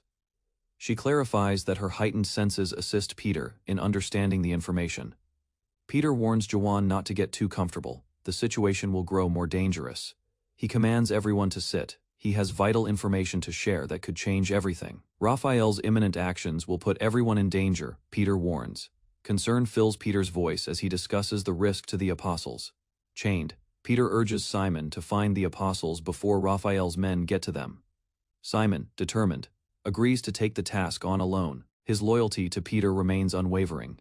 Peter places his trust in Simon, knowing only he can handle such a crucial mission. A screeching vehicle interrupts their conversation, signaling that it's time to act. Peter and Simon exchange a glance. Simon reassures Peter, promising to locate the apostles. Peter watches Simon leave, fully aware of the challenges ahead. He stands outside, facing the city with determination. The Deha group building looms in the background, its towering presence symbolizing power. Inside, the tension is palpable, as Sungu asks Mr. Choi if everything is all right. Juwon introduces herself as Peter's longtime colleague and a skilled hacker. She casually mentions her role as Peter's legal guardian, quickly correcting her words. Juwon questions Mr. Choi's choice of Sungu, wondering why he picked someone so closely linked to Glory. Mr. Choi reflects on his decision, revealing that the Ghost Cruise incident confirmed his choice. Although Sungu is tied to Glory, Mr. Choi notes he's the opposite of their corrupt nature, with a somber expression. Mr. Choi acknowledges the inevitable confrontation with Raphael. Mr. Choi reveals his concerns about Raphael, the current head of Glory. The room falls silent as Mr. Choi explains that Raphael's ambitions extend to taking over Deha Group. Despite Raphael's ambitions, Mr. Choi remains resolute. As the conversation continues, the gravity of the situation settles in. The atmosphere shifts as the group discusses Alapide's ruthless reputation. The final words are chilling. Alapide once assassinated one of Father Gabriel's apostles. The discussion shifts as Juwon stresses the importance of secrecy regarding Deha Group's operations. Juwon introduces Escudo, Europe's top security team. Escudo's leader is introduced as a skilled operative. A skeptical member of the team questions the presence of a young recruit. Costa, Escudo's leader, reassures them, introducing Costa as their top fighter. Costa, unfazed, notes that he's now partnered with the team. He's ready to prove himself. Tension fills the air as Costa seems nonchalant. He teases about his skills. The team watches him, knowing he's not just another rookie. His reputation precedes him. Escudo's leader warns Costa to stay in line. This mission is too important for mistakes. Meanwhile, Deha Group's security control center monitors everything. Inside the control room, a key member speaks up. assuring that no one can breach their security.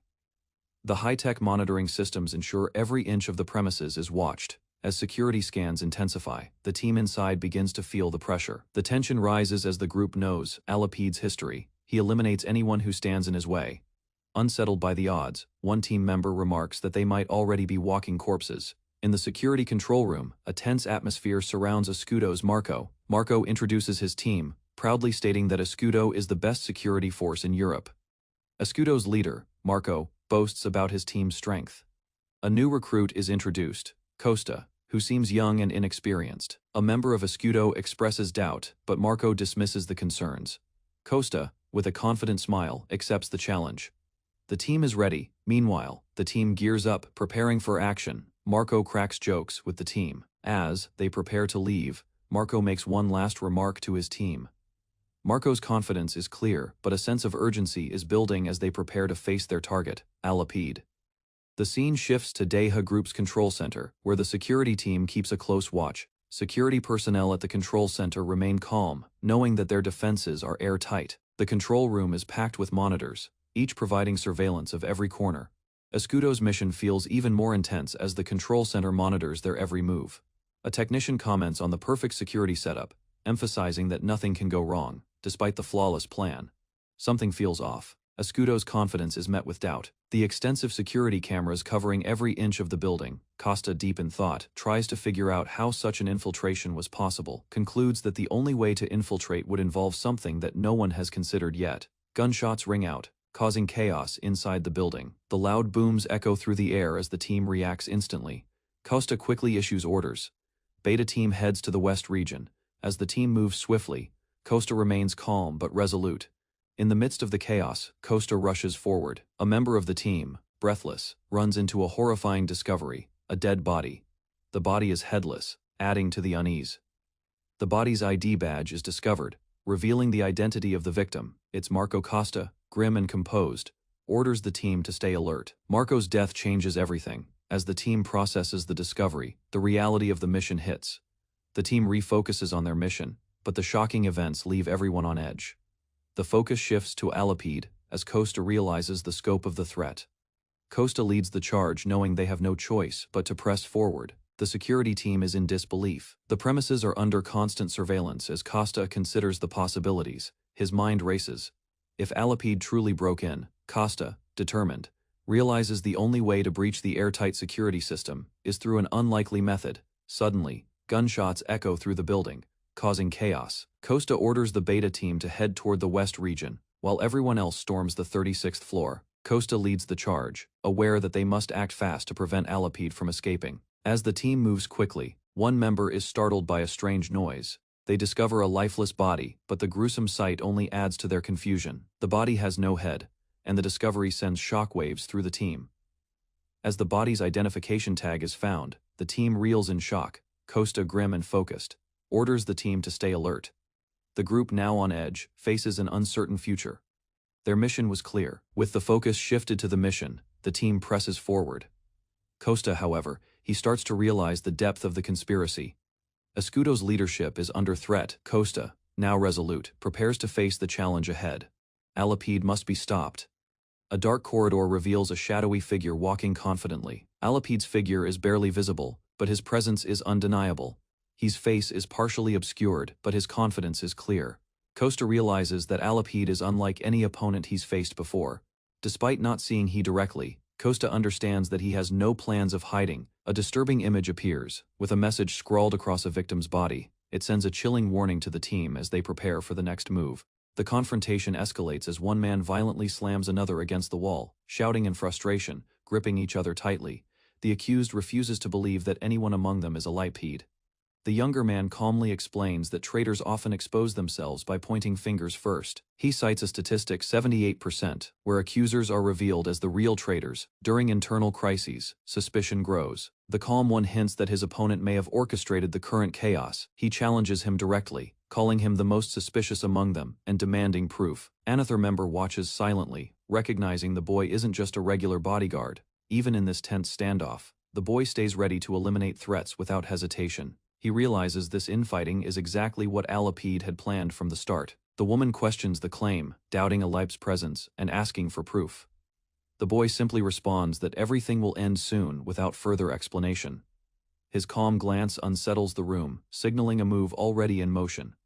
Elsewhere, agents panic, believing they won't survive the mission. Surveillance shows no breach across all floors, deepening confusion.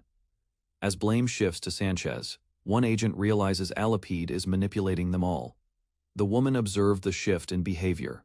Alipede was causing internal distrust, breaking unity from within. Suspicion moved from one agent to another, without clear reason, creating chaos. She concluded that the enemy was manipulating them to create escape routes and avoid detection. A scream interrupted her thoughts. All attention turned to the sudden alert. Operators identified Alipede's presence inside the facility, confirming infiltration.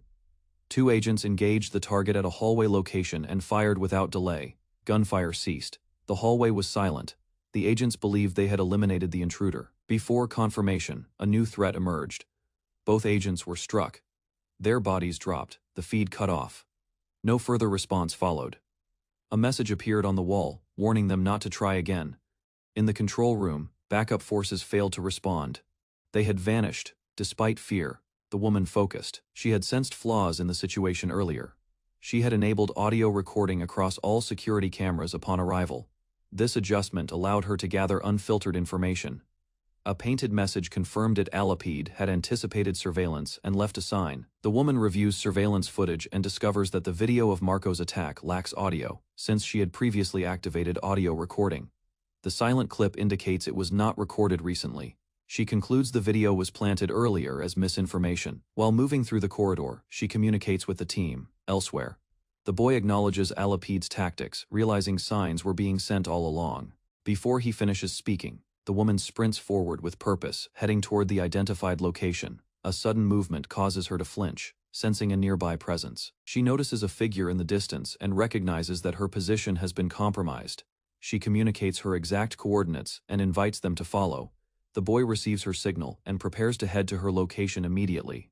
Before moving, he is confronted by a man who stops him, questioning his sudden departure. Confrontation delays him, but urgency builds. The man views his reaction as suspicious. The boy considers explaining the truth, but knows he won't be believed without evidence. He insists on leaving, explaining that someone else's safety is at risk.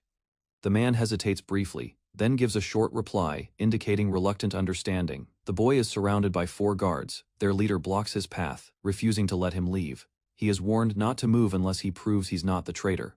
The boy remains calm but firm. If force is required, he's prepared to respond. Tension escalates. Neither side backs down as they prepare for confrontation. Elsewhere, the woman enters a storage room calling out Alipede directly. She confirms Alipede's presence is known, yet no one has managed to capture him. She recalls activating the audio on the cameras upon arrival, catching fake footage. By doing so, she exposed a planted recording meant to mislead the team. Despite many in the building, Alipede had targeted her specifically and made his presence known.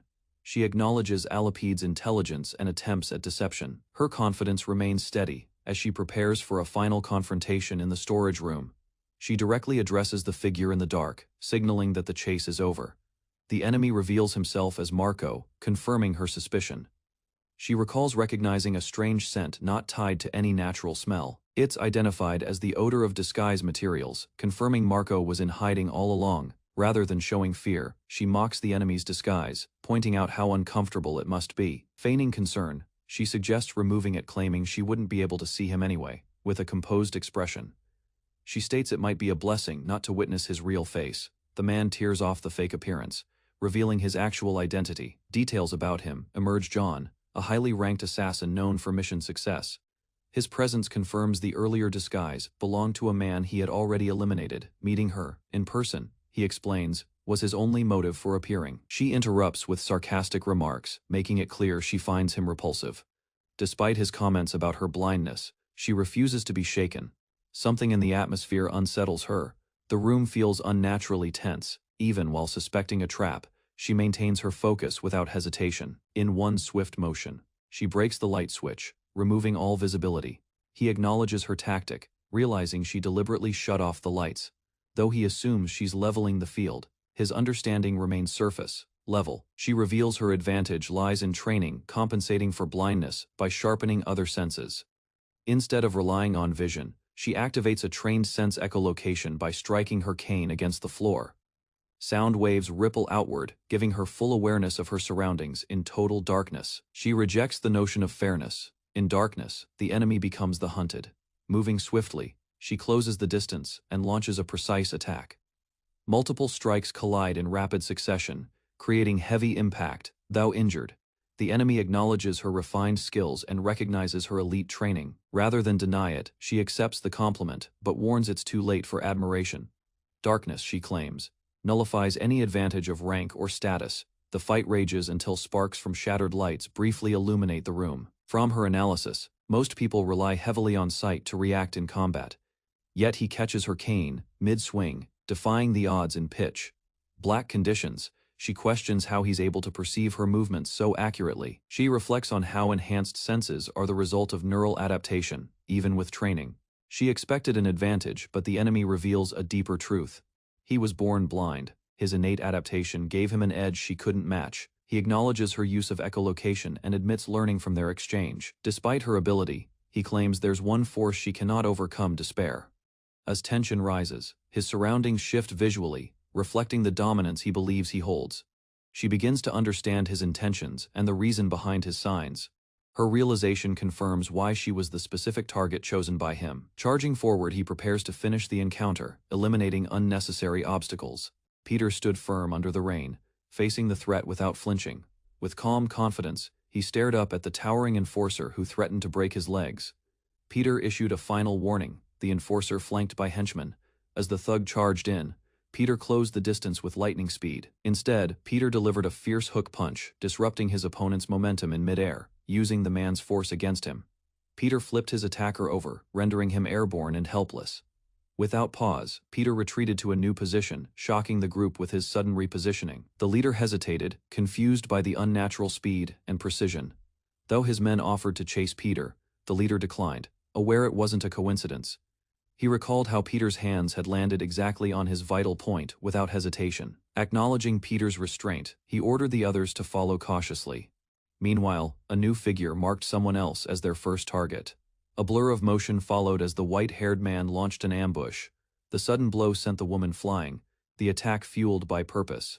As she slid across the floor, confusion filled her thoughts. Something had felt wrong from the start. While recovering, she sensed an abnormal frequency, one exceeding 20,000 hertz.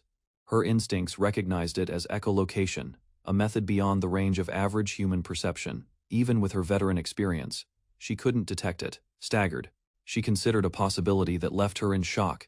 In a past session, her coach had praised her echolocation talent, but hinted she wasn't the most gifted. Curious and frustrated, she questioned his statement, pressing him for the truth behind the comparison. He tried to reassure her, joking through her irritation as she trained upside down. Despite her skill, he revealed a limit one even she couldn't overcome with practice alone. The barrier wasn't a lack of effort, but rather something innate one she'd soon understand. The coach clarified, the unmatched type was someone born blind, through neuroplasticity. The boy in question heightened his remaining senses beyond human thresholds. Now, those sharpened senses functioned as his eyes, allowing flawless perception in battle. She was overwhelmed by another precise blow, his attacks untraceable. Despite her training, she couldn't match the mastery he displayed with minimal effort. What took her decades to perfect, he'd evolved naturally. Jiwan realized the man's echolocation skills weren't just refined. She acknowledged that even with centuries of effort, she might never attain such perception. He could sense the full space at once, far exceeding normal sight. She suspected that his enhanced senses might be overdeveloped. He admitted his superiority came from being born blind. Suddenly, he recoiled in pain as a sharp screech pierced the air. Jiwan's trap had triggered. The piercing noise, unbearable to his sensitive hearing, overwhelmed him. Jiwan, wielding a metal rod, intensified the noise, turning his strength into a weakness. As he screamed in agony, her plan unfolded, proving he could be hurt like anyone else. But his rage surged. He countered with brutal speed and strength. She realized he hadn't become powerful due to blindness. He had always been dangerous. His blade landed a direct strike, overpowering her with ease and taunting her inability to match his level. He declared her strength insufficient, placing her below the apostles of Gabriel. Coldly, he judged her unworthy, just another victim in his path. With finality, he dismissed her as a waste of talent, offering no chance for redemption. Standing over his fallen opponent, Alipede smirked, satisfied by how the encounter had played out. Despite her pain, Juan snapped back with defiance, unwilling to be dismissed. Rather than retaliate, he revealed her role as nothing more than bait to expose Peter. A devastating strike tore through the air, slamming into Alipede before he could react. The force hurled him backward, breaking the silence with a thunderous crash. Landing with precision, Peter steadied himself beside Juan, eyeing the aftermath. His focus shifted to the blind attacker, quickly assessing the threat. Recognizing the name, he questioned the man responsible for injuring Juan. Confusion set in how could someone without sight block an assault so cleanly. Hidden in smoke, Alipede crouched, intrigued by his opponent's voice. Something didn't add up. The voice sounded far too young. With a final glance, he slipped away, leaving only a threat behind. Peter reacted instantly, intercepting the danger aimed at Juan. One quick motion pulled her clear of harm's path. Although the fight had paused, Peter knew the real pursuit had just begun. The pursuit intensified as agents rushed underground, shouting directions to intercept Alipede's escape route. Orders flew through comms, urgency mounting. No one could afford to let him vanish again. Alipede, meanwhile, reeled from confusion, replaying Peter's unexpected block in his mind. Despite managing to stop the strike, he admitted it hadn't been deliberate. The realization stung. He hadn't anticipated Peter's unpredictability.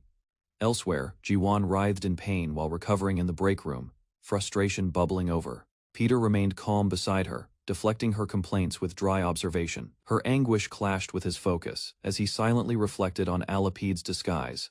The question gnawed at him: how could someone blind impersonate Marco so flawlessly? Team members scrambled in confusion, unsure how Alipede slipped through surveillance. Peter began piecing together the likely next move: an assassination attempt on Yunchang Choi. Juan shared the same suspicion, questioning how Alipede could act under tightened defenses. Across the facility, agents rushed into position, sealing off access points. Leaders barked orders, anticipating Alipede's target and reinforcing security around Choi. Determined, they swore nothing, not even a fly, would slip past their watch. Peter evaluated the tightened security measures. He calculated that only a single approach could work if the target were to be eliminated. Determination flickered in his eyes as he mentally traced the strategy Alipede might use next. Security forces scattered, following commands to guard Mr. Choi, without delay. In the midst of the movement, one figure calmly advanced, already within their ranks. Alipede smirked under his false identity, preparing to strike again from behind a new disguise. Security around the premises tightened. A commanding figure declared that no one could enter without authorization. Inside, Peter calmly observed the situation. Surveillance was too strict for any direct move. He assessed the risk. With this level of caution, only a calculated method would work. The security chief issued alerts and moved toward Mr. Choi's location, demanding vigilance from his team. Peter's eyes narrowed. He recognized what needed to be done. He reached for a familiar tactic: disguise. It was time to blend in once more. News of the search reached Peter's companion. She panicked, but he stayed composed. She urged immediate action, but he insisted they still had time. Peter revealed he'd already taken precautions to block interference. Costa was denied access to the chairman's office by the guards. He identified himself and pressed his rank, but was still refused. Nearby, others recalled orders to block Escudo's team from entering. Frustrated, Costa demanded they stand aside during the emergency. The guard countered, saying that the crisis justified stronger security. A secretary appeared, offering to deliver Costa's message herself. Costa handed a briefcase to the secretary, claiming it contained an urgent document for Mr. Choi. She promised to deliver it safely, but Costa leaned in with a warning not to open it under any circumstance. As Costa turned away, the guards debated eliminating him, but the secretary dismissed the idea. Elsewhere, Juan and his team suspected Alipede had an accomplice inside the building. They reasoned that no outside contact could have supplied a new disguise unnoticed. Without any bodies reported, the imposter had to be hiding among them. The elevator continued upward as agents warned each other about Alipede's deceptive nature. They spoke of his stealth and ability to disappear without leaving evidence. Meanwhile, Peter exited on a lower floor, greeted calmly by an unaware guard. Peter gave tactical advice over the phone, advising visibility over direct confrontation. Before ending the call, he spotted the guard's scent. It matched a target from earlier. Clenching a small canister, Peter prepared for conflict, his instincts confirming the danger. As the elevator descended, Peter remained unreadable while Costa stood beside him. Costa hadn't realized who Peter truly was, focusing instead on his own mission. When asked about the briefcase, Peter deflected, raising further suspicion. Costa's curiosity grew. The young man's profile described him as a low-ranking killer from Glory. Despite that, Costa couldn't ignore the flawless skill shown during their last encounter. The attacker's movements were youthful, but something deeper hinted at much older experience. Costa analyzed the man's physical attributes: height, build. There was no way someone like that was merely rank D. His reaction speed alone proved it. As Costa pondered further, Peter's name was spoken aloud, startling him slightly. Two agents casually discussed Peter's legend and doubted they'd ever meet someone of that caliber. They believed a low-rank operative wouldn't cross paths with such a figure. Then, the topic shifted to another name, Alipede, raising tension between them. Costa flinched upon hearing Alipede's name, recalling his ties with Escudo's operations in Europe. They questioned why he would travel to Korea and continue hiding in shadows. If he was truly powerful, why wouldn't he fight openly under light? A bold thought surfaced: was Alip hiding a weakness, like blindness? Peter quietly listened as Costa dismissed Alipede's reputation compared to Peter's. Costa's clenched fist betrayed his unease, hinting he suspected more than he admitted. Peter paused and handed back a pen to Costa. The gesture stirred a memory. Peter remembered receiving the pen during their first meeting. In that memory, Costa described the pen as important and asked Peter to keep it safe. Costa examined the pen and remarked on its rarity, noting how hard it was to find in Europe.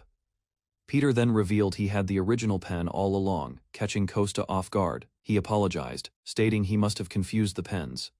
Peter questioned Costa's earlier words. How could he not recognize something so valuable to him?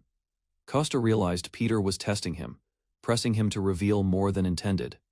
Peter hinted the real issue might be Costa's inability to see the pen clearly. Peter explained how habits from certain professions were hard to break. He speculated about habits blind individuals might display based on repeated behavior. Peter recalled Costa subconsciously checking for Braille. Peter revealed Costa had never touched the Braille before until today. Realizing he'd been exposed, Costa stiffened, a mix of anger and panic flashing in his eyes. He gave a chilling order to the team: shut the lights off. The lights shut off instantly, plunging everything into darkness as Peter instinctively reacted. Costa lunged in the shadows, using his familiarity with darkness to overwhelm Peter's vision. Blows landed fast. Peter struggled to track Costa's movement. Costa's speed became untraceable. Peter couldn't predict the angle or timing of incoming strikes. Injuries mounted as Peter fought blindly, stunned by the weight and frequency of the attacks. Each hit carried precision and force. But Peter remained calm, waiting for an opening elsewhere. A quiet hallway lit up as an elevator opened. A subordinate rushed out, horrified by the signs of violence and absence of response. They called out, uncertain of who had survived. Fear crept in with every unanswered cry. Peter emerged from the elevator, wiping himself clean. He confirmed Costa had fallen and announced plans to meet Alipede's accomplice. Next, determined, Peter gave the order to recover Costa's remains before moving forward. Peter admitted Costa's skill was impressive, fighting in darkness like he could see. But in a distant location, a white-haired man replayed events, disturbed by how things ended. No matter how many times he analyzed it, something about the outcome didn't make sense. Alipede, stunned by the result, replayed the battle. He had aimed for lethal spots in total darkness. Ordinary vision wouldn't have sufficed to block any of his attacks, yet Peter endured. In a flash, Peter created sparks inside the elevator, using momentary light bursts to readjust his vision. Alipede admitted he had never experienced such frustration. Peter had stirred something new in him. For the first time, he wanted to kill someone purely by choice, not by command. He adjusted his plan, now fully invested. The game had become personal. Peter sprinted through the halls, revealing to Jiwon that Alipede's actions were a diversion. The real assassin was someone else, and the distraction was meant to mislead them. Peter confirmed he had discovered the accomplice's identity, prompting urgency from the team. Peter explained the pattern: someone was always absent during each emergency. This person stayed close to Mr. Choi and held full authority over building operations. Peter concluded that only one person fit all conditions, shocking the listeners. That person was none other than Mr. Choi's secretary. She prepared to act, her calm demeanor vanishing under pressure. Meanwhile, Peter moved swiftly. A confrontation was inevitable. Apostle John is alerted by a subordinate about Escudo agents closing in. The name Sanchez triggers memories of Marco's men. A squad rushes through the corridor, yelling vengeance for Marco. John calmly dismisses the threat. With quiet confidence, he assures that Sanchez poses no issue. A bathroom lies in ruin. The woman standing over the corpses confirms Marco is already dead. Questions arise about Yun Chang's fate. The corridor remains eerily silent as the subject changes. A woman in a purple blouse confirms Yun Chang has been captured. Her tone hints the next target is Yong. Huan Yong. Huan stumbles into a bloodied scene, stunned and confused by the aftermath. A stern woman interrogates Ariana and Grande about a suspicious briefcase. They claim it holds documents for Chairman Choi, attempting to deflect suspicion. Ariana insists on authority, invoking the chairman's orders for identity checks. Tension rises before she's dismissed. The interrogator allows them to leave. Once alone, Ariana grabs the case, eager to verify its contents. Opening the briefcase reveals syringes and an empty circular slot. Doubt fills the air. They question the claim of important documents. Demanding truth, they issue a veiled threat for an honest explanation. She warns they won't leave alive, drawing her blade with tension rising, though terrified. She keeps up the act deep down. She knows she can't win. Grand and Ariana, seasoned mercenaries with elite kill records, prepare to engage. Resolved, she charges forward, shouting with reckless force. Her blade swings down, but Ariana parries it effortlessly and counters. Grand strikes next, landing a powerful blow that sends her flying across the room. Dazed and bleeding, she realizes her strength wasn't enough. The two close in, fighting or fleeing will both end in death. Backed into a corner, she considers her final, desperate move. She breaks down, begging for mercy, confessing she followed Glory's orders. They offer to spare her if she cooperates. They ask where John is. Before she finishes, John appears and grabs her from behind. Yon stabs her without hesitation, blood spilling quickly. He mocks her, demanding she continue speaking, despite the wound. As her body falls, John faces the two mercenaries, unbothered by their presence. John blocks their path, stating no one will get past him. His calm stance radiates threat. Grand and Ariana mock his confidence, questioning his ability due to his rumored blindness. John replies coldly visibility isn't a concern. He lunges, ready to strike without hesitation. John explains his assassin code, no witnesses. His approach is methodical, without emotion. He vanishes into motion, aiming to finish the fight in one silent move. Elsewhere, Jiwon leads someone through a corridor. A stench fills the hall. They discover the aftermath of John's assault. Ariana and Grande lie motionless in a pool of blood. Alapide's presence is confirmed. Jiwon is ordered to check on the chairman. The threat level has escalated. Ariana weakly hands over intel. She mutters that someone's looking for Alapide. The man recalls their last confrontation, hinting unfinished business remains. He reflects Alapide may be strong, but he is no match for the legendary Peter. The group prepares to act. A decision must be made fast. A mysterious voice issues a challenge: come alone to the armory or Choi dies. Confused, the guard hears a scream. Something is wrong, he runs to respond. Two operatives rush through the hall after alarms are triggered. Jiwon assesses the scene. Yunchang Choi has been drugged and is unconscious. A remote explosive is attached to Choi's neck. The bomb is active, steadily blinking with each beep. Jiwon confirms Alapide is the only one who can disarm the device. The team begins mobilizing support. He is instructed to retrieve a specific weapon and prepare for direct engagement. Despite warnings, Jiwon moves alone. His destination is clear: Alapide's chosen meeting point. Concerned voices argue against the decision. They believe Alapide intends to manipulate the battlefield. Jiwon demands confirmation of his identity. When affirmed, he walks away without hesitation. His reputation settles the discussion. His decision stands. Jiwon exits the building. The observer silently acknowledges his confidence. Elsewhere, strategists evaluate the risks. Apostle John remains isolated. They consider reinforcement, but agree sending help could result in additional casualties. John's capacity for violence is acknowledged. His loyalty and skill are feared equally. A flashback begins, marking the year 2017 in Malta. A quiet building rests under moonlight. Inside, John calmly tends to a rabbit. His expression is unreadable. The room remains silent. John remains calm inside the dim room, holding a rabbit. Unexpected visitors arrive. The men express disbelief at being discovered. Their methods were designed to leave no trace. John points out their mistake. Their arrival confirms he anticipated their presence. One of the men threatens John with a pistol, demanding answers within seconds. John identifies the weapon specifications and accurately points out. He concludes that the attacker has already lost by underestimating his opponent. The man fires. John moves before the bullet is released, avoiding the shot with ease. John closes the distance instantly, disabling his opponent before he can react again. He explains that with a blade, the man would have died multiple times already.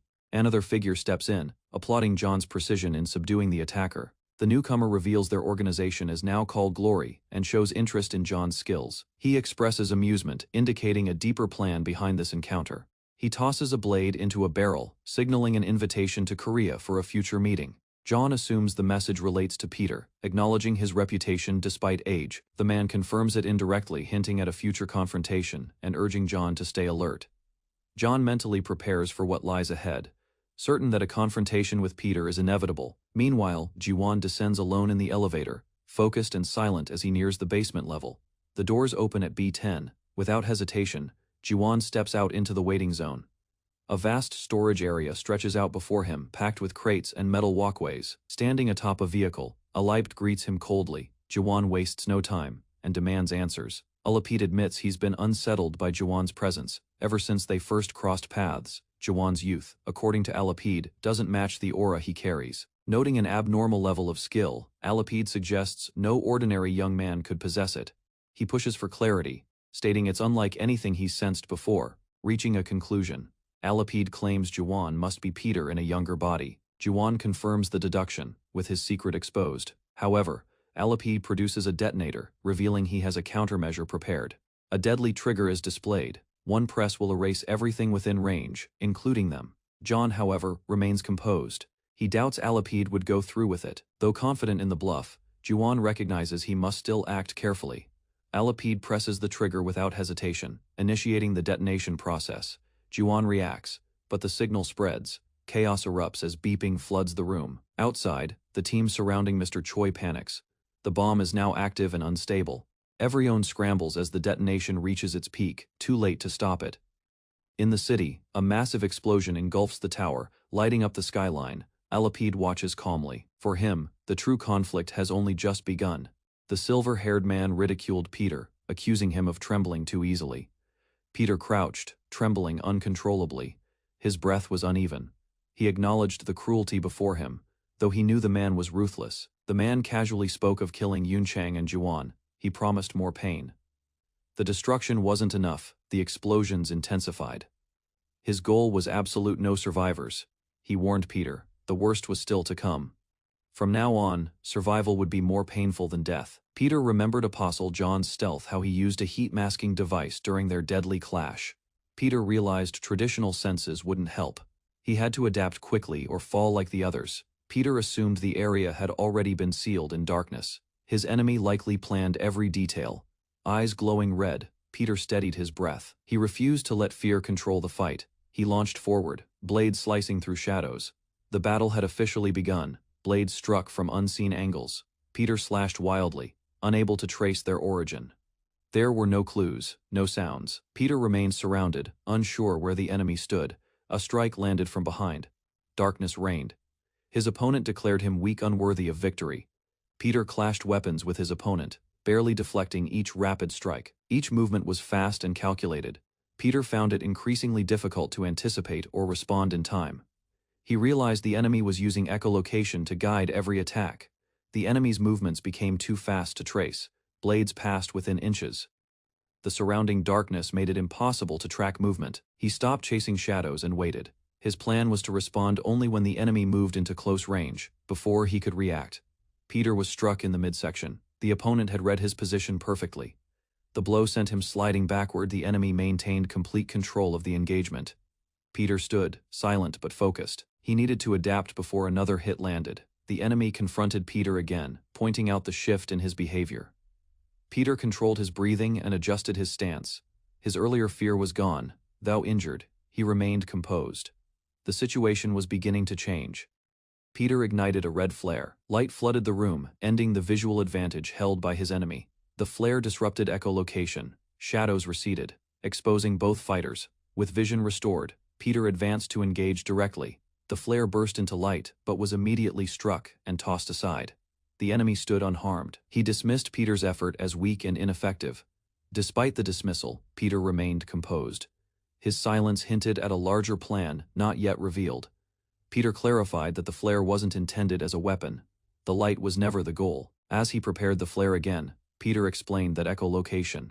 He acknowledged its reliance on environmental feedback, exposing its limits when manipulated deliberately. Peter activated the fire sprinklers, filling the room with water droplets that disrupted sound. The enemy's perception weakened. For the first time, his sensory advantage was compromised. He reacted with confusion. The effect had never occurred before, the enemy confirmed. This was the first time someone interfered with his echolocation. He realized Peter had been examining the environment earlier, noting sprinkler positions. Peter had planned to neutralize his vision from the beginning, reversing their roles. The enemy acknowledged Peter's strategy and understanding of echolocation. Still, he believed Peter remained vulnerable. He dismissed earlier attempts as distractions. He warned that the sprinklers were temporary and would soon cease, restoring his advantage. The silver-haired assassin dashed through the water, attacking fast and clean. Peter kept retreating, using the wet floor to change angles. Peter stayed calm and pushed back with logic instead of force. Peter stated their comrades were still alive. The enemy's eyes widened. Peter explained the enemy was obsessed with perfect kills and would not destroy targets carelessly. The enemy hesitated, realizing Peter was reading his habits and intentions. Peter stayed kneeling and reviewed the scene. He revealed the reason for the act. The enemy wanted Peter to believe he failed to protect others. Peter attacked the enemy's pride, calling it insecurity. The silver-haired assassin stiffened. Peter kept pressing, asking where the confidence went. The enemy's expression twisted with anger. The enemy snapped, losing composure. The fight shifted from control to emotion. Peter's thoughts connected the enemy's white hair to an old memory that explained the hatred. In the memory, young Peter held a white rabbit while other kids crowded around him. Someone tried to take it, and Peter fought back, refusing to let go. Later, the same kids mocked him at a table. Peter realized that was when everything started. At school, kids mocked the white-haired boy while he sat quietly. The boy's helplessness grew into an inferiority complex. One rainy night, the rabbit was gone. The boy searched outside. The bullies surrounded the rabbit and laughed at its red eyes. The boy ran in and tried to take it back. The bullies slammed him away and mocked him. They stomped and kicked him while he shielded the rabbit. Afterward, the boy lay curled on the ground, shaking. He realized the pain was not only about the rabbit, it was about being humiliated and powerless. Later, the lights suddenly went out. People panicked, unable to find exits or phones. The boy watched them stumble in confusion. Their fear showed how much they depended on vision. He remained calm and unaffected. He could still sense where everyone was. He understood he could see in darkness. That difference gave him control for the first time. He struck one bully down hard. The bully begged and tried to crawl away. The boy stood over him, cold and steady. Years of abuse turned into action. Rain fell as he moved toward the others. A door opened nearby, and an adult voice called out. A flashlight beam revealed the white-haired boy standing in rain beside injured bodies. Blood covered his face as he stared ahead without hesitation. In the present, his anger returned, and he rushed forward. Peter blocked the incoming strike and held his ground. Peter studied the enemy's movements and timing. He recognized pride hiding fear and instability. The enemy tried to slip behind Peter for a blind side slash. Peter reacted instantly and turned with him. The enemy moved close, confident he could finish the fight quickly. Metal cuffs snapped shut around the enemy's wrists. The sudden restraint stopped his attack mid-motion. Peter revealed the capture was planned. He provoked the enemy to force this mistake. He stepped in and confirmed the enemy was fully trapped. The enemy's advantage disappeared. Struck a vital point with a controlled blow. The enemy's body jerked from the impact. He prepared to continue, testing how long the enemy could endure. A brutal punch lands directly on the liver. The attack is calculated, designed to cripple from within, targeting a key internal organ. Despite the shock and pain, the victim refuses to collapse. Most would fall gasping, but he endures. The force should have broken him. The next flurry begins, this time aimed at the lungs, throat, and pressure points. A cold efficiency drives the strikes. Each blow targets vital areas: the maxilla, philtrum, spleen. His body bends but doesn't break. The attacker respects the resistance, but reminds him tenacity alone won't stop what's coming. Their fists clash, releasing a shockwave. Eyes lock. One defiant, the other slowly unnerved. The defender declares his enemy's ruin. His stance steadies, power building. Recognition flickers in the attacker's eyes. Control is slipping. Suddenly, a powerful kick breaks free. His legs were never restrained. A burst of force sends the attacker flying. Confidence vanishes. The momentum shifts. A mistake was made. His opponent has grown stronger. A relentless counterattack ignites. The rhythm reverses. The observer realizes it wasn't raw will that fueled him. It was dignity, the foundation of every move. And now, it drives his rise. His eyes blaze with obsession. As long as his target dies, he's ready to sacrifice himself repeatedly. Peter grabs him mid-lunge, using raw force to slam him downward through the floor with a deafening impact. He lands below, steady and unshaken, with a calm stare. Peter acknowledges the enemy's relentless will. The man rises from the wreckage unharmed. The fall should have ended the fight, but it didn't. He comments on the handcuffs. Smart idea, poor execution. With a burst of strength, he breaks free. He claims that to truly restrain him, Peter taunts him the sprinklers still fall. Both are blinded, but echolocation is useless now. The man silently agrees. Until the water stops, he's fighting without one of his key senses. He reaches for the keypad. They must relocate to finish this. They burst into a dry, open space. The environment favors clarity and speed. The man questions the shift. Peter, however, has already adapted. He closes in swiftly. Advantage tilts toward Peter. They sprint across the floor. A strike misses by a hair's breadth. Peter's reaction is flawless, each decision faster than the last. His opponent realizes too late. Peter controls the pace now. The enemy steps into the lightless arena. His voice steady. Launching forward, he spins midair, delivering a sharp airborne strike toward Peter with seamless control. Peter slides back, dodging the blow. The attack lands hard, but Peter keeps his footing. Wary, a low mechanical hum fills the silence. Peter waits, still and unreadable. His opponent mocks the silence, assuming hesitation. He thinks Peter's resolve has cracked. With a click, the enemy activates a device, signaling the start of another tactic in motion. Explosions burst above. The ceiling breaks, but no water falls. Sprinklers are absent. Peter scans the area. Darkness dominates. There's no light, no visibility to regain advantage. The enemy smiles. In this environment, he's at his strongest, finally energized by the fight. Peter confronts him about attacking a retired man. He calls it dishonorable. The enemy counters sight was the old man's weakness, not age now. Peter faces the same flaw. He's blind. The enemy sees everything. He charges again. In this darkness, Peter can't follow his movement. The enemy declares victory. Peter can't react, can't escape, can't fight back. With no direction, no vision, Peter is paralyzed. Fear takes hold. Darkness tightens its grip. Panic creeps into Peter's opponent's thoughts. Confident of victory, he declares the fight over, lunging with a deadly grin. But suddenly, a counter lands a sharp strike that catches him off guard. The blow sends him crashing hard to the ground.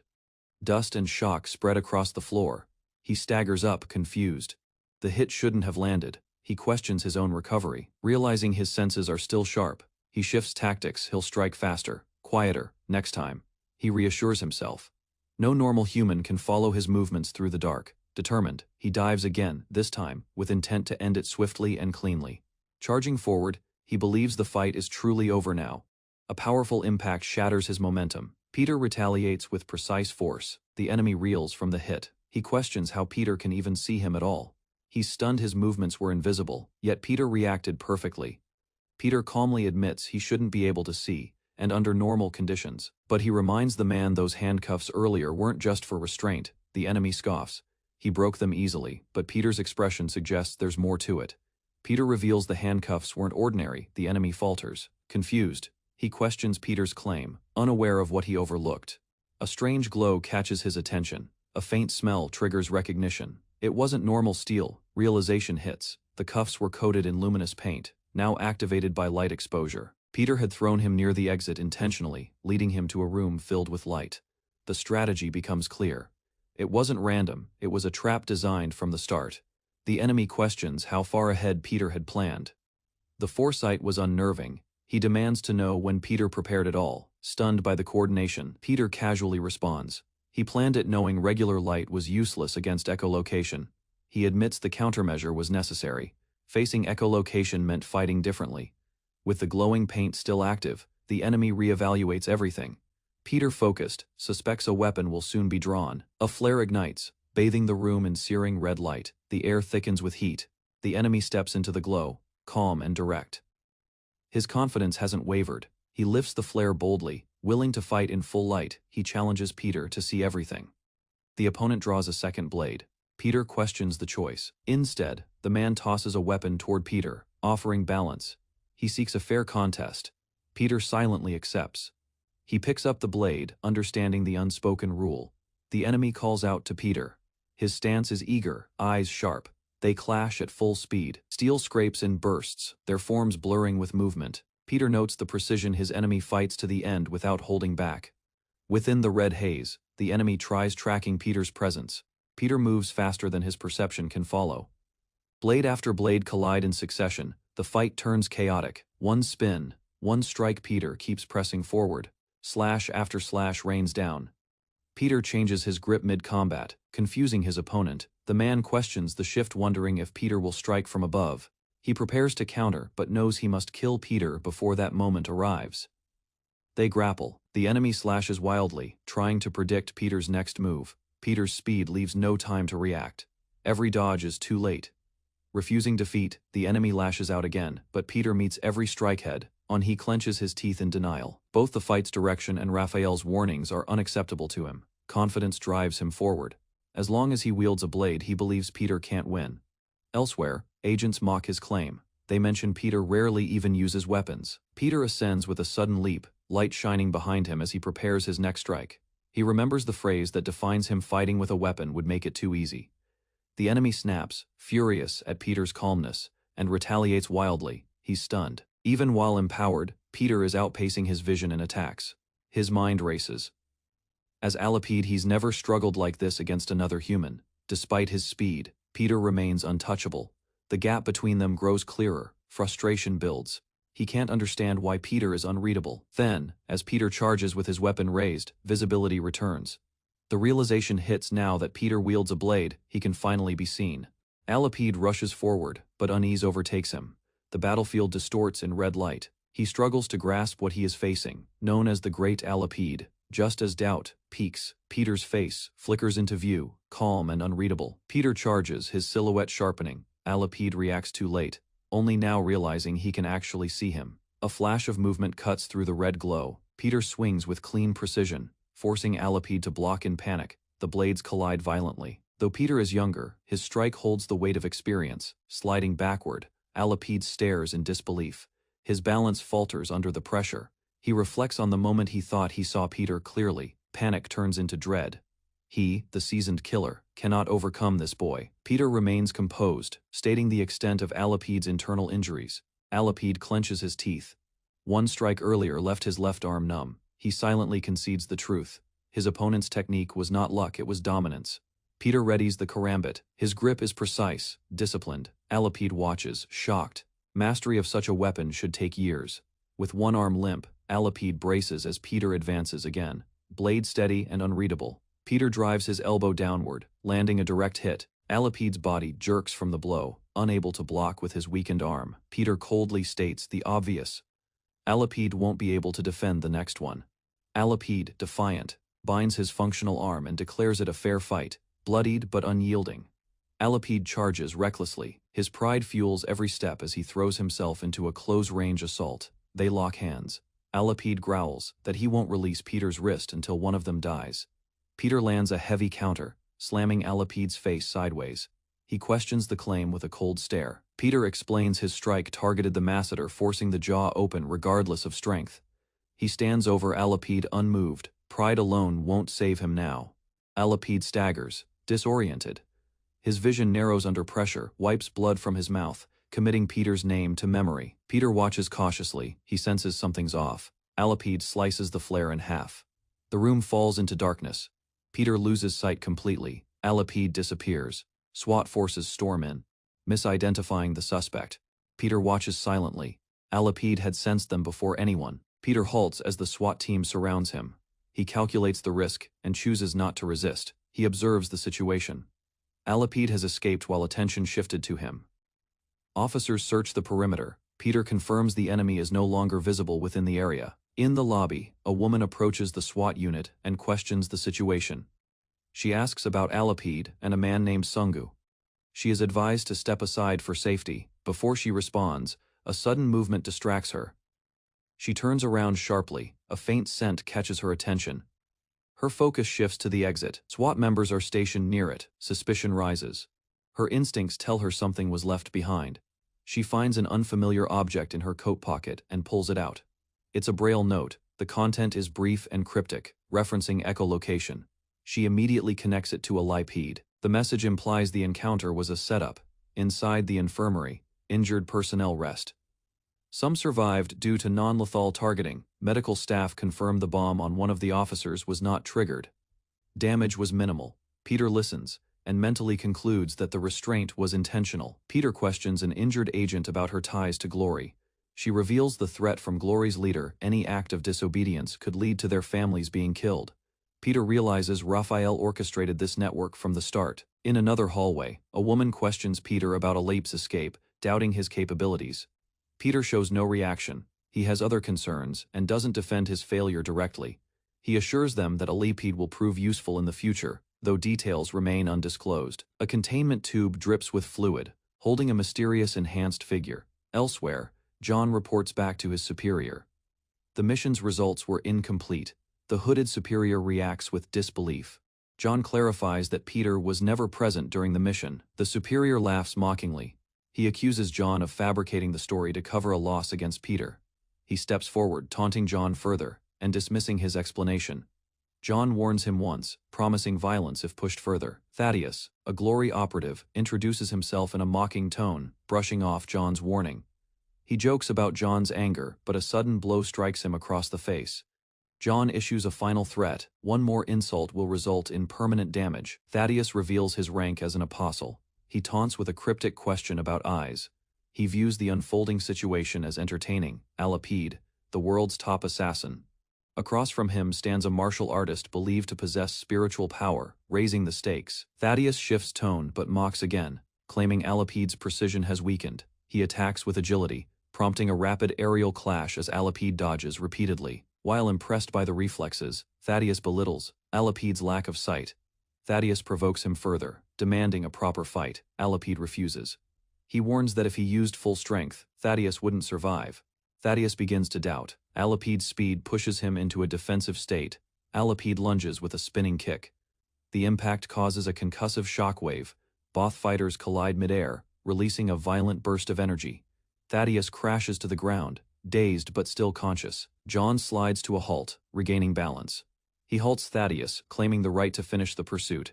He declares that no one else is to interfere, taking full responsibility for the next kill. The others question his vague reference, unsure who he's referring to. John remains firm and silent.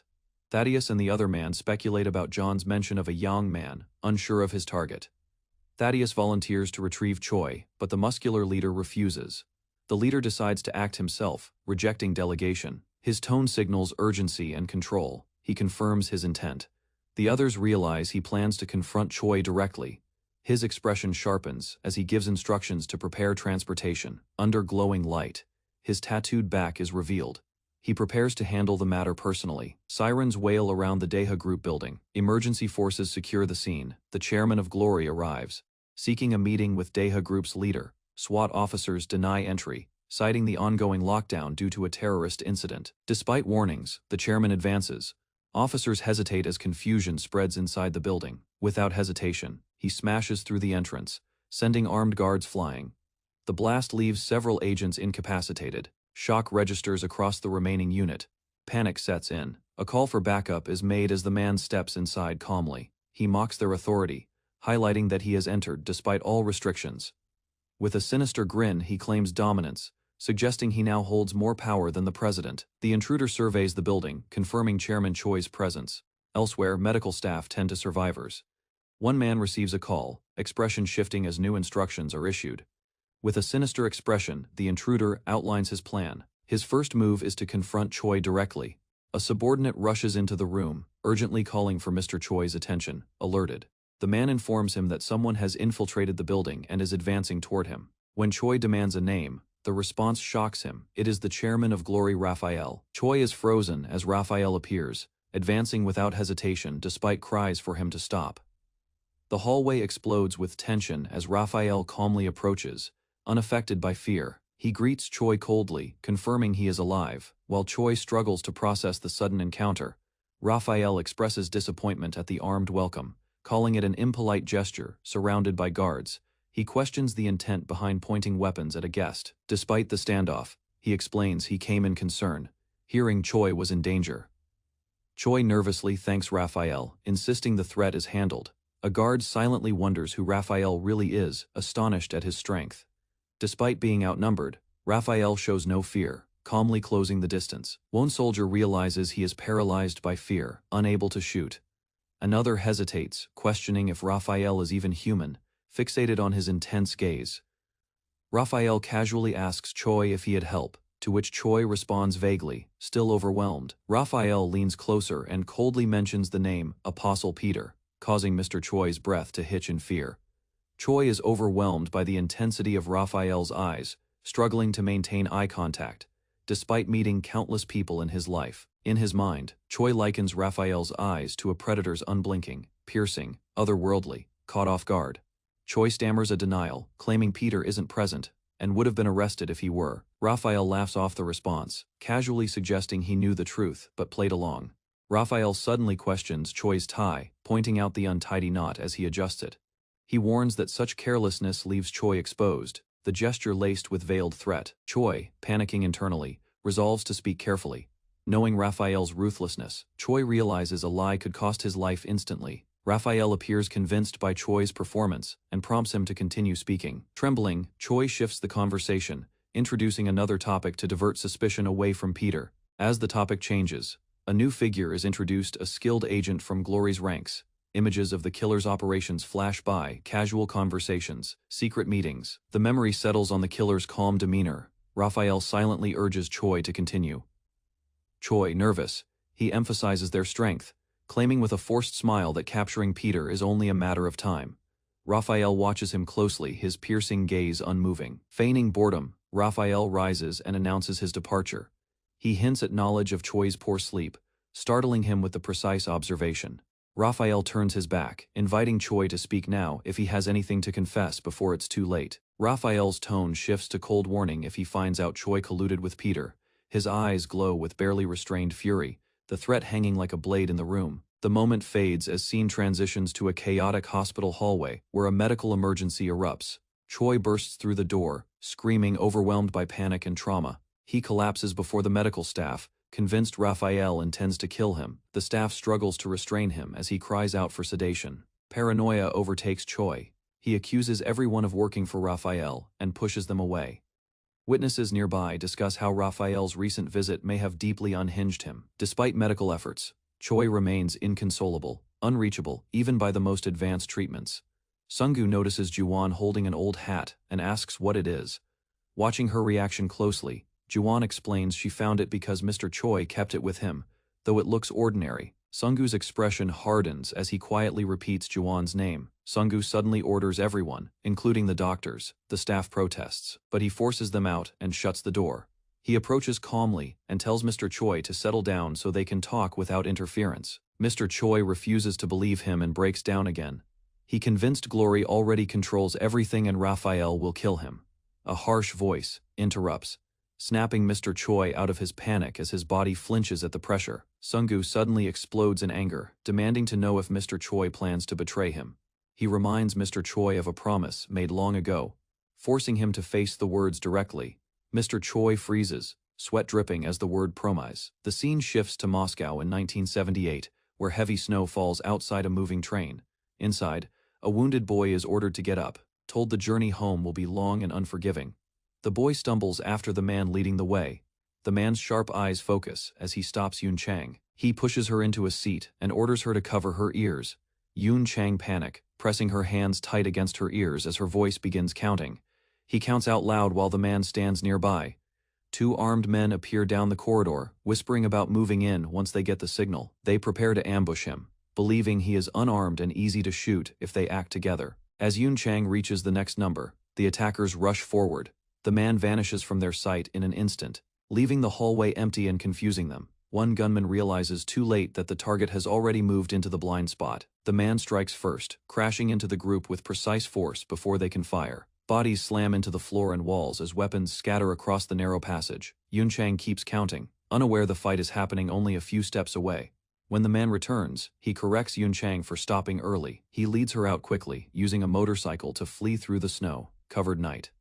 As they ride, he warns her that life will become dangerous.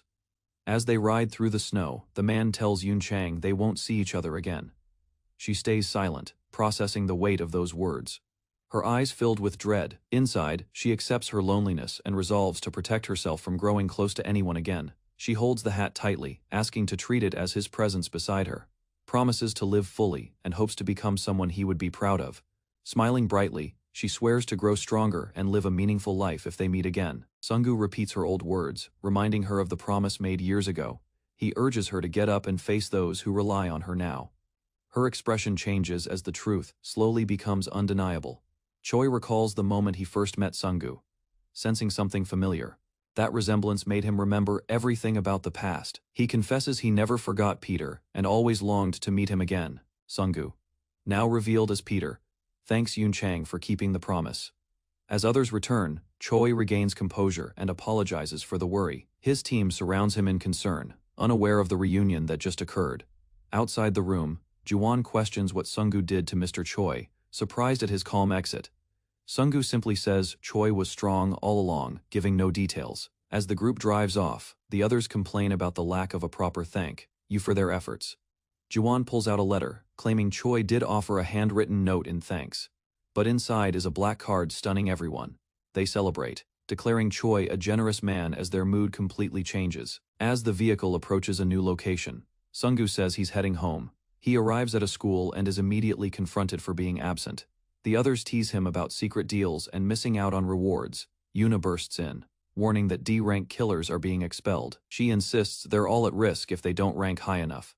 Sunggu confirms the news. Everyone not in the top 100 will be removed. The group panics, unsure how to improve in time. They question Sunggu, who remains confident despite having the lowest rank. He reveals he's already prepared a way forward just as someone arrives outside the room. A new man steps into the room, startling the group. Tension spikes as one warns Yuna not to meet his gaze. His heavy steps draw attention as he approaches calmly, asserting presence with silent authority. He identifies the group as the D ranks, and fear spreads among them. Tension fills the air as a massive man from a past cruise encounter suddenly appears. A boy warns Yuna about the danger, insisting they underestimated how powerful this man truly is. Peter remains silent, but the room grows uneasy. His presence feels deliberate. Inside, a quiet room, the blonde man hurls insults, ridiculing Peter's return and calling him a coward. Peter calmly asks for privacy, prompting another man to exit while tension thickens between the two. Alone now, the blonde challenges him, demanding to know the real reason behind his return. He confesses that only the apostles rival Peter's strength, admitting his unease. Pressed, Peter deflects, suggesting his truth might be unbelievable. The blonde, shaken by recent events, claims he's ready to believe anything. Peter confirms that he is the one. The revelation lands heavily. Disbelief erupts. Peter was thought to be an old man, not someone so youthful. The blonde protests, but Peter questions his earlier claim of believing anything. A sudden flash of clarity stops the blonde's thoughts. He recalls Peter's unmatched skills, movements beyond anything he'd seen. Realization sinks in. Whether Peter or not, this man is undeniably something more. Peter interrupts, revealing he had recently met Raphael. He confesses that despite confronting Raphael, Peter reflects on his lack of formal combat training. Admitting his weakness, the blonde man acknowledges Peter's superiority in strength. Driven by desperation, he kneels, requesting Peter's help to grow stronger. Despite Peter's initial refusal, the man lowers himself further, humbly begging for guidance. Images of a smiling woman flash in his mind as he expresses his desire to avenge Yuika. Determined, he asks Peter to become his master and train him into a stronger man. Peter mocks the title master. But the man remains firm in his plea, refusing to rise. Peter softens, stating he isn't one to make others kneel, yet seems moved by the sincerity. He suddenly shifts the moment, claiming he has an important task for the eager man. Excited, the man pledges to give his all, embracing the role of pupil with resolve. The task is revealed to train a trio of D-rank killers, each barely ranked above last. He sizes them up skeptically, noting their weak potential and poor standing. Unconvinced, he doubts they'll even survive the first steps of training ahead. A heated challenge erupts when Yuna, frustrated by the low expectations. Despite warnings from her teammates, she stands her ground. Peter silently watches, then turns away, stating he isn't fit to train anyone alone. Accepting the task with sincerity, the man pledges to train the team as if his life depends on it. Curious, Biggie asks what kind of methods he plans to use to prepare them. Calmly, he answers that his approach will be simple, leaving the rest to experience. The trainees begin a brutal survival exercise. They're told that only by facing death can they become truly strong. There are no shortcuts. Meanwhile, a hospital director speaks of an event tied to Peter's name. A theory arises: the insider behind the fall of Glory's killers must either be a traitor or one of their own. A senior investigator considers whether Peter himself might already be among them. He hesitates, believing Peter would have revealed himself until doubt creeps in. Another figure questions Peter's true whereabouts, realizing he may not operate from above. He theorizes Peter could be blending in at the bottom, unseen. The thought emerges: Peter may be hiding in plain sight, right among the weak. A shadowy figure proposes that Peter might be hiding among the D-rank killers. A subordinate doubts this, thinking Peter's presence would be too obvious. To expose him, the group decides to use John, a master of disguise, overlooking the city. They wonder how to smoke Peter out, pondering their next move. One of them proposes an idea with excitement. Elsewhere, a separate group realizes the operation is a trap, built to target someone specific. Despite protests, Peter remains calm, knowing that avoiding the call would only raise more suspicion. A student insists on joining, but Peter warns that his appearance is already compromised. An idea to use a robe is dismissed, as it risks revealing deeper affiliations. Frustrations rise as the group argues about recklessness and lack of planning. Their only option, as decided by the woman, is to investigate directly and face the risks. Peter smirks at the suggestion, amused by her fire and resolve. A week later, the D-rank killers gather on Dead Island, a new base set by Glory Club. Peter surveys the isolated location, noting the strange setup for such a gathering. Among the crowd, various D-rank killers observe the scene. As Peter and his companion observe the large gathering, they speculate on the purpose. Fear sets in among the trainees. Some panic at the thought of repeating intense hardship so soon. Peter and his companion quietly question whether everyone will survive what's to come. A host named Corey welcomes the D-rank killers, announcing a surprise event on Dead Island. He explains that Glory is rebranding, and this event is part of its new image. With a forced smile, Corey encourages the crowd, hinting at bright futures for those who survive. Corey explains the objective: endure 48 hours on Dead Island. Some participants laugh, underestimating challenge, and assuming it's a simple endurance test. They fail to recognize the deeper threat hidden within the setup. Corey clarifies this isn't a vacation, it's open combat, killer versus killer. Participants can steal each other's volunteer cards in any manner. Winning means survival. Losing means elimination. Brutally simple rules. Final rules are shown. Rank depends on how many cards each participant collects. Fighting, stealing, and hiding are all allowed. Strategy is up to each individual. The crowd braces as the countdown begins. Only the top 100 will make it out. Participants are ordered to submit all belongings, preparing for the test, which starts in 30 minutes. As they don't matching suits, one remarks that they feel like game participants, not killers. Peter realizes the level of preparation by Glory, sensing the gravity of what's coming. Peter observes the suit numbers correspond directly to ranks of vulnerability in open competition. He recognizes their low ranks will draw unwanted attention from stronger killers. Nearby, other participants like Joker and Pumpkin Knight stand out. Jolie, a model turned killer, turns heads, surprising those expecting hardened assassins. Peter quietly scans the area, noting even elderly and unexpected figures among the D ranks. Security cameras dot every corner, revealing how closely they're all being watched. Peter concludes the surveillance is meant to bait him into exposing himself. He resolves to stay hidden, suppress his true power, and play the role of a weak ranker. But he knows it won't be easy. Any misstep could blow his cover. A loud voice disrupts the calm. A man boasts loudly, drawing attention and suspicion. Peter focuses on him. His presence and behavior seem calculated. The man introduces himself flamboyantly as Tiger Swallowtail. Tiger Swallowtail tries to excuse himself, claiming he has urgent matters. They mock his low rank and see him as a clownish weakling, unaware of his true identity and intent. Suddenly, he grabs a bald participant and accuses him of being Peter. The group is confused and suspicious. None believe someone like him could be chasing after Peter. He jokes about not having time to check all 335 participants manually. With a grin, he claims to have a better idea to speed things up. Peter silently watches, instantly sensing the man's unpredictable nature as a future threat. Tiger Swallowtail demands everyone raise their hand if they're Peter. The crowd grows tense, unsure of his motives or seriousness. To everyone's shock, Peter raises his hand, stepping forward without hesitation. Tiger Swallowtail stares, stunned that someone actually responded to his call. Peter calmly locks eyes with him, stating that he's got his attention. In the center of a gathering crowd, a young man suddenly demands to know who among them is Peter. The group murmurs in confusion, unsure if the man truly understands who Peter. Unexpectedly, Subject 336 raises his hand, catching everyone off guard. Spectators mock the gesture, assuming the gesture is just a bluff from a weakling trying to act tough. One observer uses the word "zhongdi," confusing some. A figure nearby observes silently, suspicious of the motive. 336 warns the loudmouth to observe the crowd. Everyone is now unsettled by his claim. Many question Peter's appearance, expecting someone older and more intimidating. 336 reasons that all this noise would only push the real Peter deeper into hiding. Despite doubts, 336 grants permission for the man to act if he's so confident. The brash man lunges forward, initiating combat with surprising aggression. A swift and powerful kick lands, causing a moment of shock among the onlookers. 336 remains calm, internally noting that such precision isn't ordinary at all. He mentally dissects the attack, a sequence of 3 distinct kicks executed seamlessly. In a blink, the man had transitioned from middle kick to Brazilian kick to side kick. 336 observes quietly, recognizing the red-haired man's suppressed strength and seasoned movement.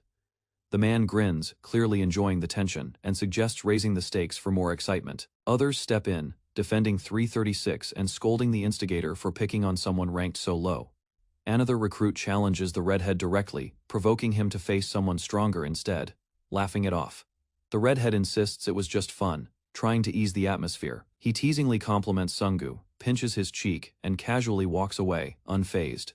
Nearby recruits offer to deal with the loudmouth, dismissing him as harmless. Internally, Sungu reflects his opponent followed every kick, reading each move perfectly. That awareness wasn't luck, it was calm, controlled skill. Sungu begins to question how someone that precise could be low-ranked. He sees through the mask of weakness and starts to doubt his assumptions. Meanwhile, others scheme without realizing the threat in front of them. 336 warns them of their vulnerable position in the ranking system. He explains the strongest will hunt the weakest first. As rank 336, they're already in the crosshairs. Faced with looming threats, panic spreads among the group. One member desperately asks what they should do. The woman steps forward with conviction, claiming their only hope is to stay united. A loud announcement echoes across the area. The survival game is officially starting. 336 assesses the killers around him, assuming many plan to scatter and hide. He visualizes others leaping toward hiding spots, preparing ambushes in secret corners. But surveillance cameras dot the landscape, preventing full use of his power. Realizing this, he chooses to stay with the group during the game. He calls out confidently, asking everyone to follow his lead. Promising survival, he steps forward. With a plan none of them understand yet. Suspicion rises as the team arrives at a worn-out factory, far from safer zones. They protest, confused why he ignored areas with food and bunkers. 336 calmly states he chose the factory for a clear reason. He explains that competing for comfort will make them early targets. The logic settles in as others begin to trust his judgment. Yet 336 remains wary, not of the plan, but of the silent figure tailing them. 336 narrows his eyes, suspicious of Tiger Swallowtail's presence among the lowest-ranked killers. He suspects a connection to Raphael, making the red-haired man's intentions more questionable. Resolving to stay cautious, 336 decides not to underestimate the eccentric figure. Other members question the sudden appearance of unfamiliar D-rank killers. 336 calmly reveals he summoned them each with a rank below 330. He predicts higher. Ranked killers will target the weak first, emphasizing the need to gather them. He proposes forming an alliance, startling the others who didn't expect cooperation. While technically enemies, they agree to join forces for survival. Yet strategy remains key. They'll need to steal others' cards to keep progressing. As doubts stir, one wonders how Sungu plans to compete. 336 unveils a card and shifts the focus. It is time to reach the top 100. While they hide, stronger killers will weaken each other in the open. Even against higher ranks, overwhelming them together becomes the plan. Instead of hunting aimlessly, they'll steal the cards already collected. Their victory hinges on unity, 10 weak links striking as one. Sungu quickly assigns roles, splitting the group between scouting and base defense. From a distance, Tiger Swallowtail watches, with growing intrigue, impressed by Sungu's command. As the forest stirs, 2 scouts dash into the woods to begin patrol. One scout recalls his past, a boxer once praised as a rising talent. Life changed course, leading him to become a killer in hopes of something better. But the overwhelming strength of others left him disheartened about his chances of survival. Sungu encourages him with words of resilience, revealing they share a similar path. As the area remains quiet, Sungu remains alert, scanning for danger. Meanwhile, someone desperately knocks on the base's door, pleading to be let in. A battered rank stumbles in, warning of a B-rank killer's presence nearby. The group panics at the idea of such a threat targeting them. Before they can react, one member is suddenly stabbed from behind. The infiltrator rips his disguise. He's a B rank, not a survivor. Two elite killers reveal themselves as part of the enemy's inner circle. With twisted smiles, they mock the alliance. Warning betrayal is only beginning. Tiger Swallowtail listens from his hiding place, amused by the chaos unfolding. Inside the factory, realization spreads. 2 B rank killers are among them. Panic sets in as one of the D ranks is brutally struck, confirming the power gap. A scream echoes outside, prompting the patrol team to suspect infiltration. One of the scouts flees in fear, abandoning his allies. Faced with uncertainty, the others look to Sungu for direction. He prepares himself silently. Inside, the attackers mock the group, insisting the test never banned killing. Holding stolen cards, they demand the others surrender or die.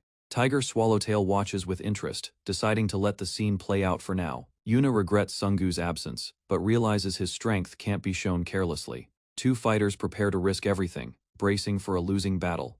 Yuna steps forward, declaring she is ready to fight with everything she is trained for. The B rank counts 5 cards and demands them. With overwhelming speed, he lunges forward before anyone can react. A devastating punch lands, launching the fight into full chaos. A series of rapid blows shakes the ground as someone suddenly charges into the battle. The fighters mistake the arrival as another B rank clashing with their own. Yuna recognizes the strength and suspects it's Sungu, rushing to intervene. To her shock, the figure is revealed to be Pumpkin Knight, moving with sharp confidence. He had taken on a B rank single-handedly while maintaining a low profile. Sungu, hidden behind the scenes, had assumed the identity to remain unnoticed. By copying Pumpkin Knight's identity, Sungu avoided security cameras. He returned to the base, disguised and unrecognized by his own team. Suspicion briefly rises, but he brushes it off with a quick excuse. The others fail to recognize him, impressed by his strength. He boldly claims to be a national-level boxer and B rank. Confidently stepping forward, he prepares to confront the enemy head-on. Concern spreads among onlookers as they question if the masked fighter can hold his own against a seasoned B rank from above. Fighters scoff at his chances, dismissing him as a national boxing champion unfit for this level. Peter suddenly closes in, delivering a swift strike that disrupts the B rank stance. Observers downplay the hit as a fluke, yet acknowledge it landed. Speculation rises. Peter seems stronger than when first introduced. The masked man clenches his fists, sensing the eyes on him. To end this cleanly, the B rank mocks Peter's credentials, scoffing at his sports medal. Confidently, he prepares to finish the fight, using only boxing. Peter's mask conceals him well. A woman watching knows Sungu can take down a B rank easily, but concern rises if a D rank defeats a B rank, it could spark problems. Peter retaliates hard. The B rank is hurled backward, crashing violently into the ground. Staggering up, the B rank mocks Peter again, disappointed in the outcome. He unleashes a storm of punches, forcing Peter onto the defensive. Some spectators expected this. Others are confused. It's unlike Sungu to struggle. Quietly, one man watches. His view of the pumpkin guy begins to change. A powerful strike lands on Pumpkin Knight, sending blood flying. A bystander assesses the damage. The way he absorbs the attacks doesn't align with a D rank classification. Peter's observation sharpens this fighter's endurance, places him closer to an A rank. The B rank opponent is puzzled, though every hit connects. The flurry of punches continues. Yet Pumpkin Knight endures. He shows no sign of collapse. Others begin noticing something's off. The girl points out he should have been finished long ago. Peter reveals the truth. Pumpkin Knight is getting hit, but with intention and control. By moving with the punches, he absorbs minimal impact. Every strike lands, but none do real harm. The illusion is deliberate. It's a boxing trick called the head roll. While appearing injured, he is only conserving energy. Spectators grow suspicious. The one who seems beaten is still composed. The real damage shows on the B rank fighter, now exhausted and breathing heavily. Frustrated, the B rank rushes forward, ready to end it with one final blow. Pumpkin Knight sidesteps, stomps the opponent's foot, and disrupts his momentum completely. A clean counter lands. Shock ripples through the crowd as the B rank is struck hard across the face. The B rank falls with a thud. Pumpkin Knight stares in disbelief at the unexpected outcome. Feigning innocence, he claims it was luck, and that the opponent slipped during the attack. Spectators are confused. How could such a light hit drop someone? They begin to suspect it is just blind luck. Peter, however, sees through the act. Pumpkin Knight was never clumsy. Each move was calculated. He rolled with punches. His final strike, subtle but deliberate, hit a vital spot with precise force. Peter watches, impressed. His excitement rises from seeing such hidden talent. Another fighter panics. Jain, a B rank, lost to a D rank. He flees before he's next. Others let him go, knowing they can't match Pumpkin Knight's unpredictable fighting style. Pumpkin Knight celebrates the victory but shifts focus to the bigger concern: stolen cards.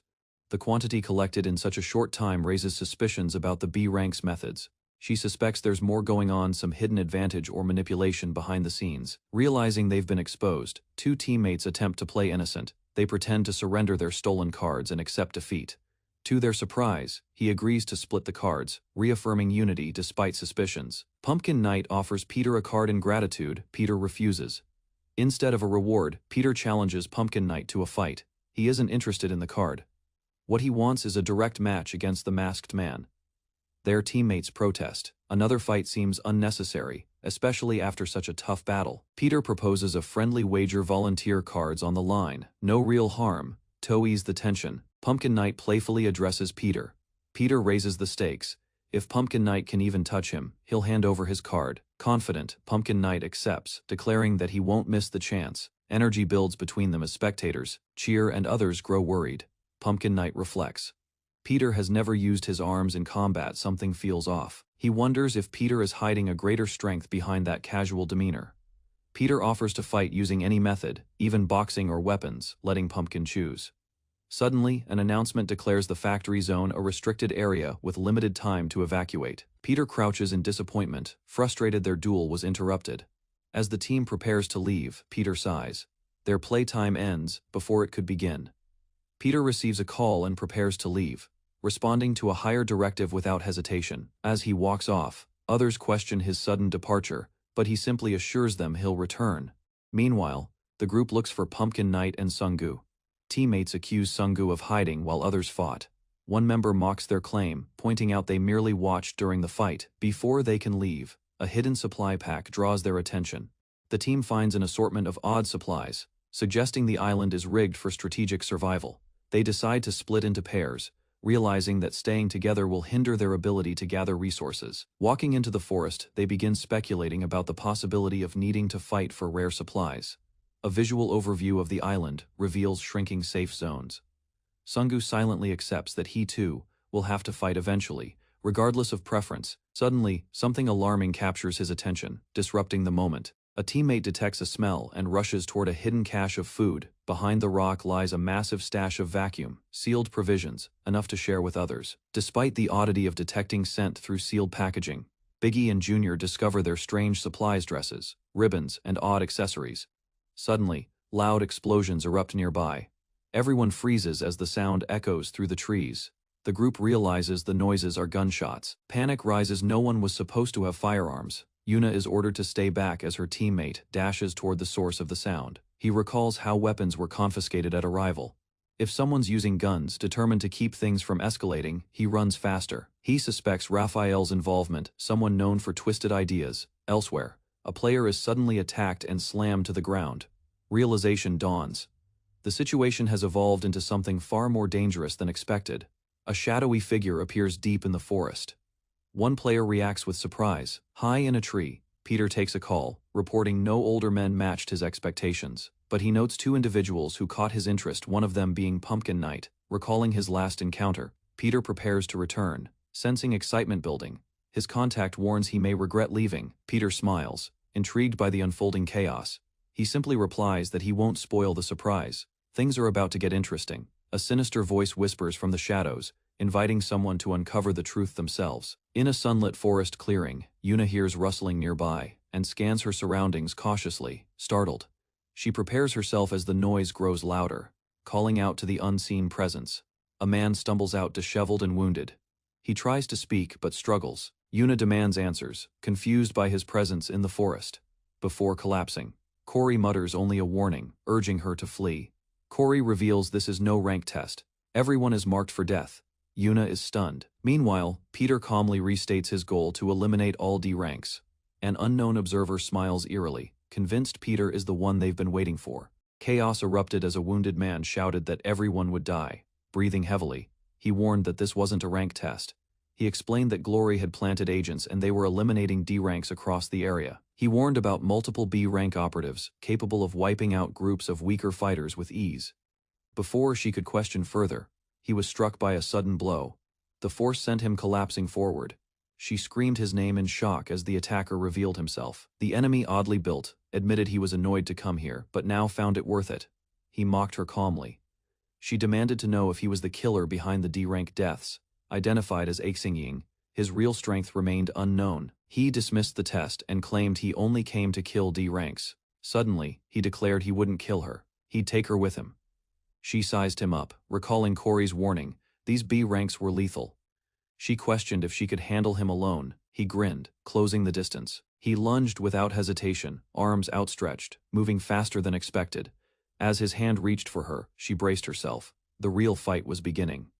2 new fighters arrived, calling themselves her daddies. They mocked the situation but made clear their timing was intentional. Launching forward, they warned the girl about the pervert's rank and prepared to fight. The group remembered the pain and danger from that battle. Yuna, aware of their missing comrade Sungu, felt uncertain about victory this time.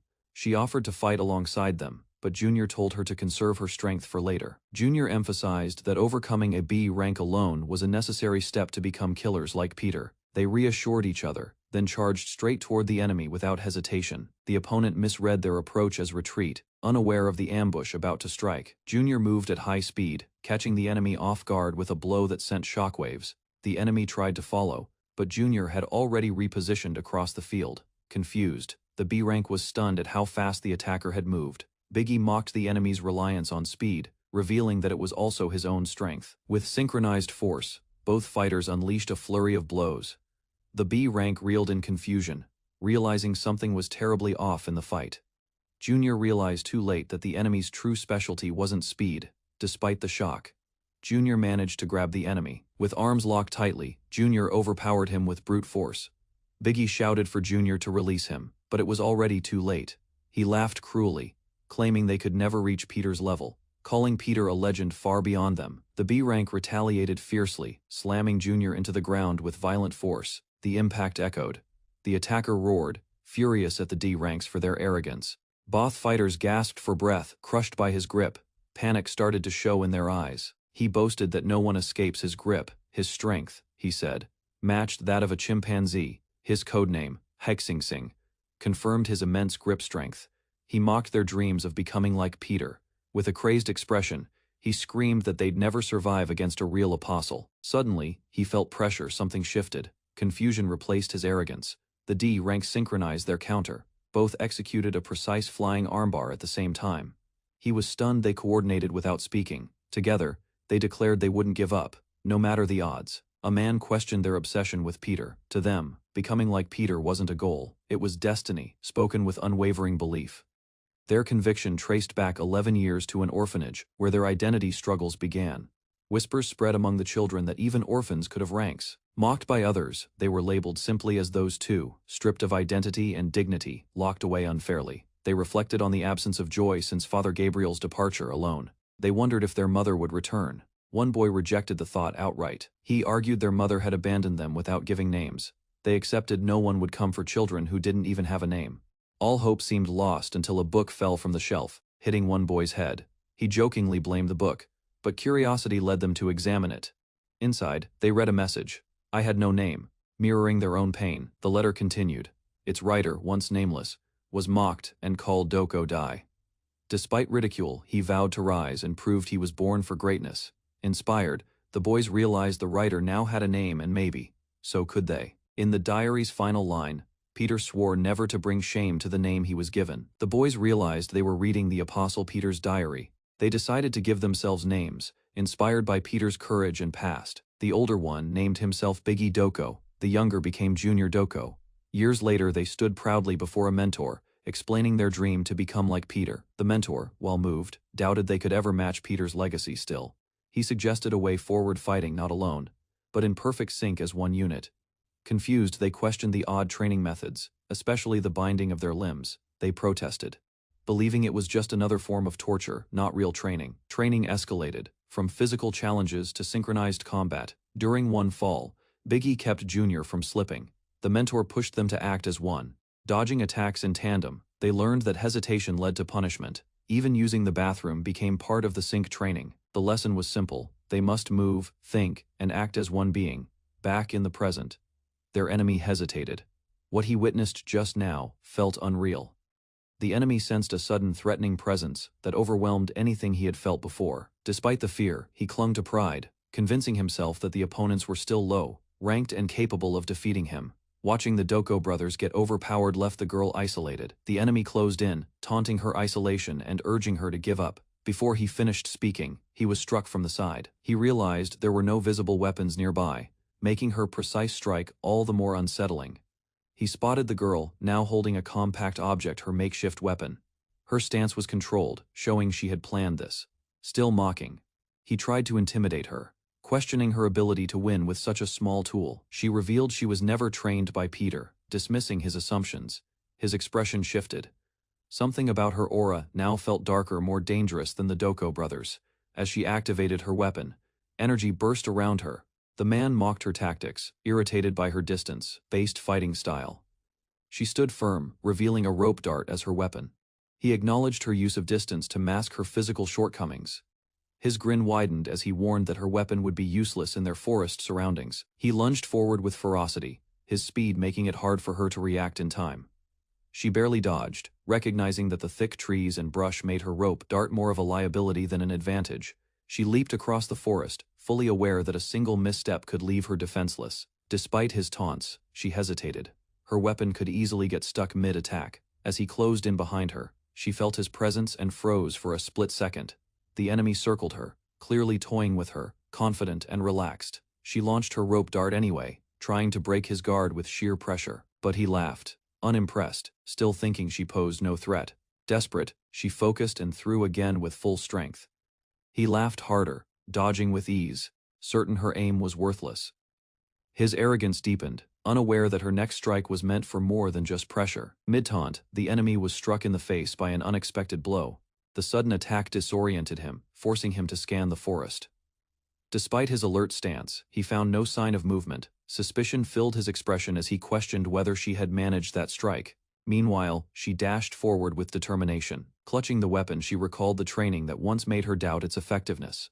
She remembered asking if she truly had a chance at survival. Still, her mentor admitted the rope dart had incredible potential for ranged combat. He warned her, however, that terrain could easily turn such a weapon into a liability. He explained that certain locations could nullify its usefulness entirely. That conversation turned into a training challenge to strike a target in a cluttered room. With a serious gaze, he declared the test would start immediately, urging her to aim and strike.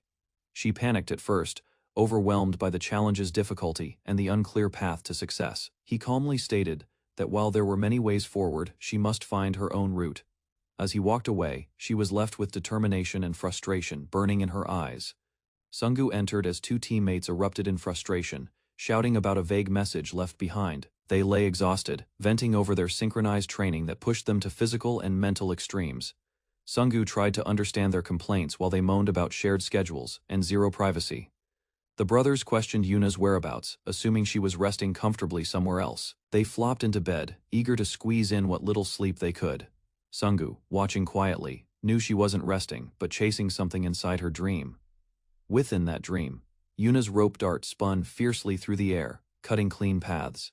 She visualized a stronger version of herself, more skilled and fearless. Her body flowed between obstacles, determined to strike through chaos. Reality returned. Her knees hit the ground. She'd failed again. But she rose. If she could speak, she could keep training. Gripping the rope, she launched it again without hesitation. Failure repeated, but she refused to stop. She questioned the limits before her, were they real or imagined? Staring at the target, she saw possibility forming behind doubt. Yuna stood still, eyes scanning the old pool table. Realizing the answer had always been in front of her, she recalled every detail of Sungu's actions, his placement, gestures, and silent guidance. He hadn't given her the solution outright but had set her up to discover it herself. Elsewhere, her enemy's patience snapped as he cursed her persistence. Confusion shifted to fury. No longer amused, he prepared to kill without restraint. Yuna's rope dart hung still in her grasp as the threat grew deadlier. She gripped it tighter, likening the challenge to a maze, where each change reset the path. Sungu's past lesson echoed being lost was part of the journey toward the target. Obstacles were expected. Clarity came only by trusting one's own sight. Through trial and error, she eliminated the wrong paths. Finally, the route revealed itself. She moved with focused purpose. Transformed, she turned the battlefield into her stage. Her rope dart cut through air, deceiving the enemy. In a flash, she struck true. Her earlier attacks had only set the final blow. His realization came too late. She had never missed. She was aligning for the kill.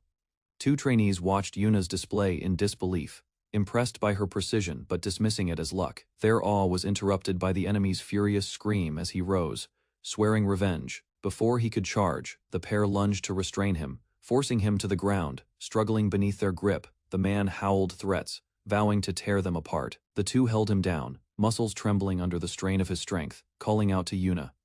They gave her the moment she needed. The enemy mocked them as he spotted Yuna's next throw miss its mark. Laughter filled the air until she suddenly launched herself forward. Panic set in as he realized she wasn't done. She was just getting started. Yuna crashed down from above, explaining the force of her fall like a physics lesson. Her dive landed with earth, shaking impact, catching him completely off guard. He was flattened before he could react. Overwhelmed by the blow, lying unconscious, the enemy was finally defeated. The group celebrated briefly, joking about rank upgrades. Yuna dismissed the idea and urged them to regroup and find Sungu. Yuna stood her ground as a new enemy approached, coldly declaring the battle already over. He introduced himself as Weizhou Shu, a concealed B-rank shooter from the Black Snake clan. The group recognized him instantly, realizing too late they were outmatched by more than strength. Despite their fear, the team tried bluffing confidence, referencing their last victory. Their taunts fell flat as Weizhou smirked and calmly dismissed the idea of fighting. He never intended a fair fight. His hand was already reaching for his firearm. A blast shook the ground as he opened fire, shattering their expectations. Weizhou raised his pistol, casually announcing he would simply shoot them all. Panic set in as the group realized they were powerless against a marksman who never missed. Yuna connected the earlier gunshots to him and assessed the danger. As tension peaked, movement from the forest interrupted the standoff. Yuna smiled with relief. Sungu had arrived. But it wasn't Sungu. It was a quirky D-rank killer named Tiger Swallowtail. He entered casually, joking about missing a party, unaware of the looming threat. Weizhou grinned, seeing the newcomer as another easy target for his ambush. Tiger Swallowtail stared at the gun pointed at his head, unfazed and oddly amused. He challenged the shooter to test speed, provoking him with fearless energy. Nearby, Yuna and her teammate watched in disbelief, unsure if his confidence was foolish or calculated. Internally, Swallowtail assessed the gun's limited angle and his evasion options. He spun with enthusiasm, craving more thrill and upping the stakes himself. Closing the distance, he positioned himself directly before the barrel, daring the shooter to fire. In a forest clearing, tension builds as Peter calmly walks forward, a pistol held loosely in his hand. Without warning, he puts the barrel in his mouth. Onlookers freeze, believing he's given up. The woman observing questions his motive. Despite her aim, something she saw made her hesitate. Peter glares up, challenging her with silent confidence. The pressure shifts unexpectedly. She senses danger. Pulling the trigger now feels like inviting death upon herself. Peter doesn't flinch. His stillness unnerves her, causing her grip to weaken. Another man shouts, trying to regain control. He convinces himself Peter's bluff is meaningless. He raises his voice in anger, but Peter moves without delay. Peter twists the man's arm and dislocates it in one brutal motion. The attacker collapses, screaming. Others are too stunned to intervene. Peter mocks the injury coldly, eyes steady. The woman watching struggles to understand what just happened. Gunfire erupts. One man fires wildly, shouting. He claims expert skill, confident his target can't escape, but Peter shifts again. The woman gasps something's wrong. Peter stood calmly among bullet-riddled trees, unharmed. He casually pointed out the shooter had missed 26 times. His relaxed demeanor stunned the opponent, who couldn't believe Peter was ranked D. Peter smirked, calling it simple, his presence and precision clearly unmatched. He explained that shooting with one hand reduced accuracy, and worse, the target was him. In a blur, Peter closed the gap, rendering his enemy defenseless. The man stood dazed, unable to process how he was hit before even reacting. Observers questioned what happened, unable to track Peter's attack, despite their confusion. One confirmed that all the strikes came from Peter alone. He had delivered multiple hits in an instant, overwhelming the opponent completely. Peter mocked the fallen man, laughing at how easily he was taken down. Spectators doubted his D-rank status, comparing him to legendary figures. One onlooker finally began to recognize who Peter really was. Peter turned away as his true identity resurfaced in their minds. The man on the ground remembered clearly now the fear. The name, they were facing the one once feared across the continent, the god of Kowloon. The towering complex known as Kowloon Hellzone loomed under a blood-red glow. Legends claimed that no one who entered ever returned, not even the most powerful fighters. It was chaos incarnate, a lawless domain where survival was never guaranteed. Phelan Long, the third-generation Black Snake clan boss, stood before the gate with bloodlust in his eyes. With his right-hand man Wei Zhou and a horde of subordinates, he marched in, eager to claim dominance. Chants of violence echoed behind them, the gang convinced victory was inevitable. A frail old man mocked their arrogance, calling them moths flying into fire.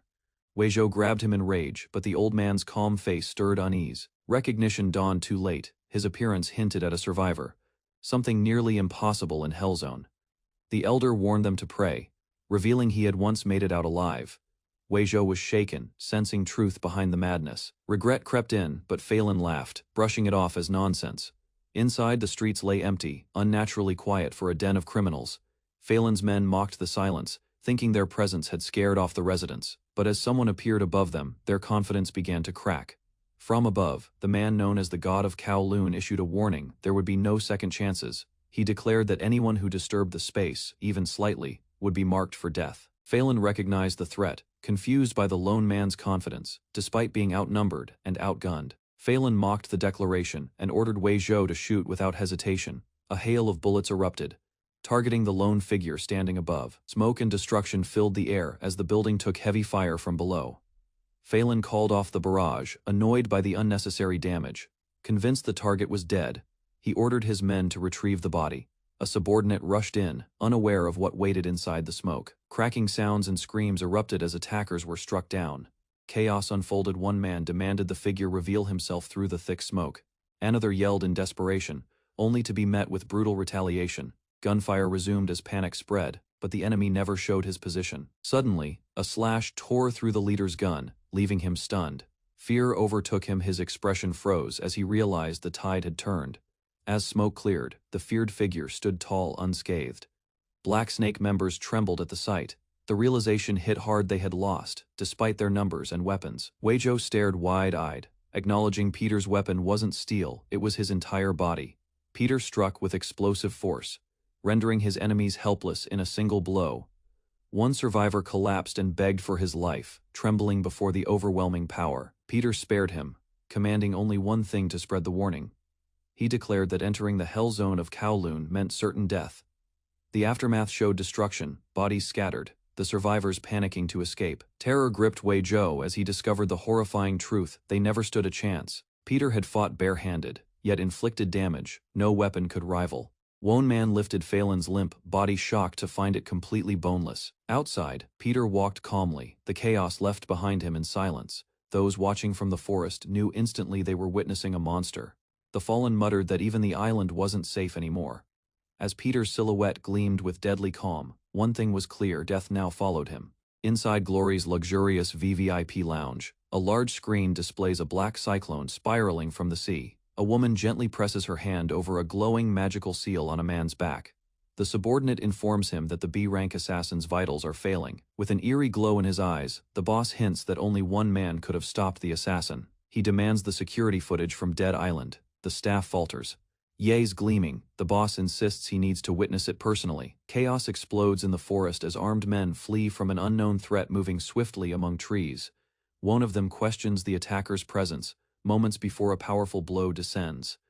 A fist crashes down violently, stopping the man mid-escape with sheer force. A figure with blue hair reveals himself with a sinister grin, mocking his targets. The mercenaries panic. One recognizes the attacker: it's Mikhail. Disbelief spreads as they realize Mikhail shouldn't be there. Fear overtakes logic. A soldier recalls a South American prison, infamous for brutal criminals. During a riot, Every convict ended up dead, killed not by backup, but a single man. That man was Mikhail, an ex-warden, whose very presence meant certain death. Mikhail's twisted grin widened. Inside that prison, he had been law-permitted to kill at will. A masked man voiced his disgust, rejecting Mikhail as a mere murderer. Realizing there was no escape, he made a choice. Running was no longer an option, they had to fight. Joker stepped forward, knives floating around him. A former killer, now part of Glory, his presence signaled danger. He declared his loyalty to Old Yang Wang, aiming to prove its strength. His confidence masked the desperation. Mikhail questioned the weapons. Joker revealed his hidden advantage supplies secretly placed across the island. Joker's true skill emerged. His specialty, throwing knives with lethal precision. Blades flew through the air. Mikhail dodged swiftly, narrowly, avoiding a direct hit. Joker remained sure of himself. He believed distance would wear Mikhail down. Suddenly, Joker froze. Blood dripped, he'd been stabbed. Mikhail held identical weapons. Joker questioned how, but Mikhail only smiled. He claimed the knives were Joker's. Confusion spread across the clown's painted face. Mikhail revealed bone-crafted weapons taken from a past victim. Without hesitation, he crushed Joker with overwhelming force. Joker lay defeated. Mikhail calmly prepared to create another weapon from his remains. Mikhail noticed movement and smiled, eager for more. Each new challenger meant more bones for his collection. He shouted with manic glee, feeling invincible. Surrounded by bodies, he was high on violence. Laughing, he challenged nearby D ranks, but one observer, Soldier 336.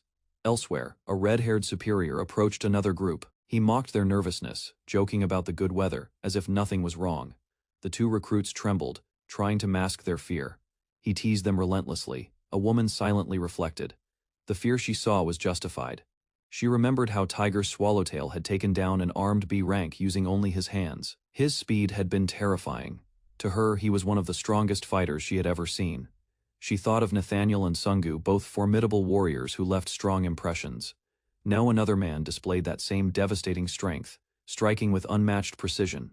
The red-haired soldier noticed one person missing. He wondered where the pumpkin-headed fighter had gone. Suddenly, soldiers shouted in surprise, eyes fixed on something ahead.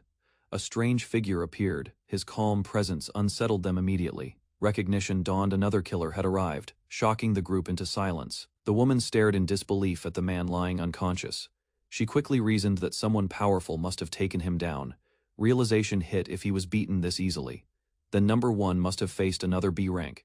She concluded only Sungu had the strength to subdue someone like number one, but the thought of Tiger Swallowtail discovering this sparked dread. Determined, she rushed forward. She had to stop Sungu from encountering Tiger Swallowtail. Others began noticing him too.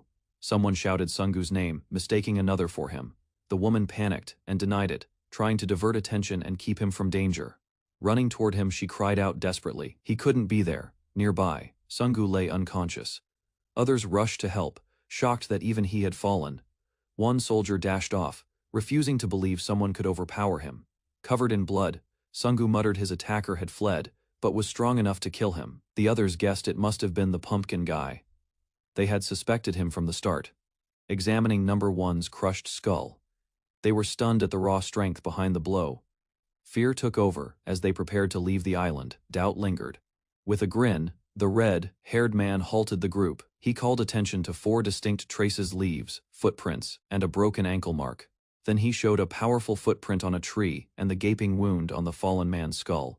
The soldiers were confused, overwhelmed by the details. Mocking them, the red-haired man insulted their thinking. He stated that number one had rushed in, expecting to dominate his opponent with ease. But someone had waited, allowing number one to get close before striking low and fast. The devastating kick swept number one's legs, sending him sliding through the leaves. That long trail in the forest floor proved the sheer impact of the move. The kick shattered bone. Whoever delivered it had exceptional training and control. Unable to stand, number one became a stationary target as the attacker ran up a nearby tree. From above, they launched a final strike, an aerial blow designed to kill. The crushing impact landed directly on number one's head. Analyzing everything, the red-haired man concluded it wasn't boxing, it was lethal technique. With that, he cast doubt: could their harmless-looking pumpkin friend really be this skilled? A silhouette loomed over the body, firmly rejecting the idea that the pumpkin guy was responsible. The red-haired man turned, asking Soldier 336 for his thoughts. 336 stood silently, his uniform stained with blood, unable or unwilling to speak. The red-haired man continued, expressing unease. Something about 336 felt off. His grin twisted as he accused 336 of hiding something significant beneath his quiet demeanor. Before 336 could respond, he cried out for help, breaking into panic. Screams echoed through the forest. Soldiers shouted in confusion. One pointed out the cries were coming from the seaside, urging the group to move fast. Sliding to a halt, they spotted an unfamiliar scene and demanded answers. A calm stranger greeted them, surprised to see them alive.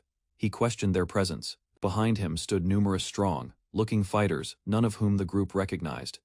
Yuna quickly assessed the threat. These weren't ordinary recruits. Realizing escape was blocked, Yuna called to Sungu, but he wasn't beside her. The red-haired man looked around, suddenly noticing Sungu was missing. Panic rising, recruits raised their hands, claiming innocence. They were only there to take a rank test. Two agents casually admitted they were following orders with no remorse. Their directive was to eliminate all D ranks. One of them leaned in aggressively, making the threat explicit. The mission was total extermination. Yuna processed the danger, realizing the entire group faced execution. Yuna stood firm, expressing they wouldn't submit easily to the enemy's plans. A masked man revealed himself, not Sungu, but someone using the identity of Pumpkin for cover. He calculated that only by staying hidden could he fight without alerting Raphael. Despite the disguise, the man knew Raphael might still detect him. Nearby Branks mocked his confidence, calling him reckless for challenging their numbers. Surrounded and outnumbered, the masked fighter braced for the confrontation ahead. He acknowledged their point. Even with skill, defeating 20B ranks alone was unlikely.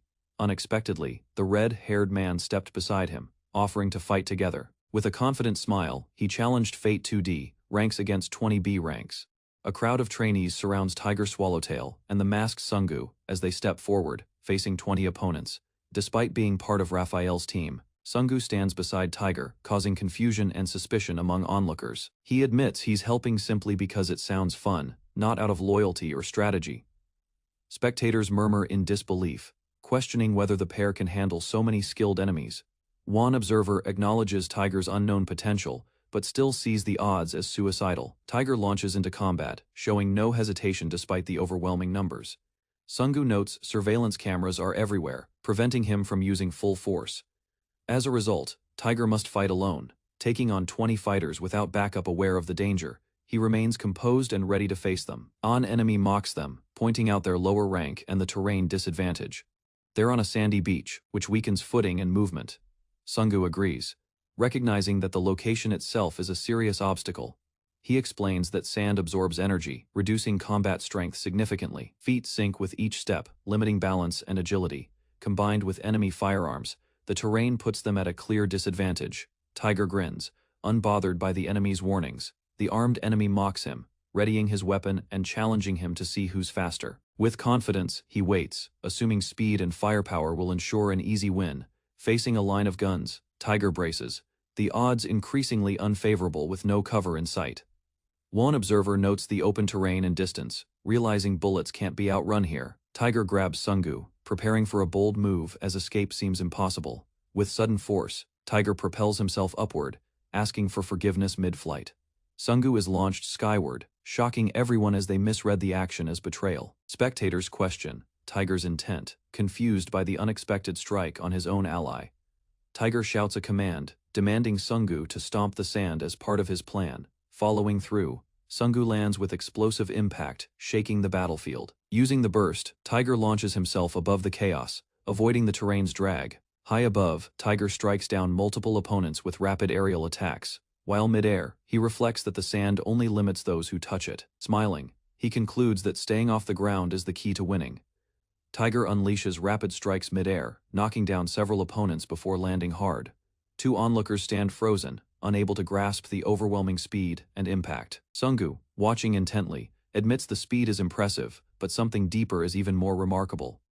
Sungu observes how Tiger, in mere moments, disarmed multiple opponents with surgical precision. Forced to act, he targets the weakest enemy, aiming to stay unnoticed. Despite the urgency, he restrains himself, fearing Raphael's eyes may be watching. Sungu seizes a chance and feigns hesitation, waiting for the others to make assumptions. Two confused trainees misread his intent, begging him not to involve them. He charges forward, dragging them into the fight and redirecting the enemy's focus. The others mock Sungu, thinking he's using weaklings as human shields.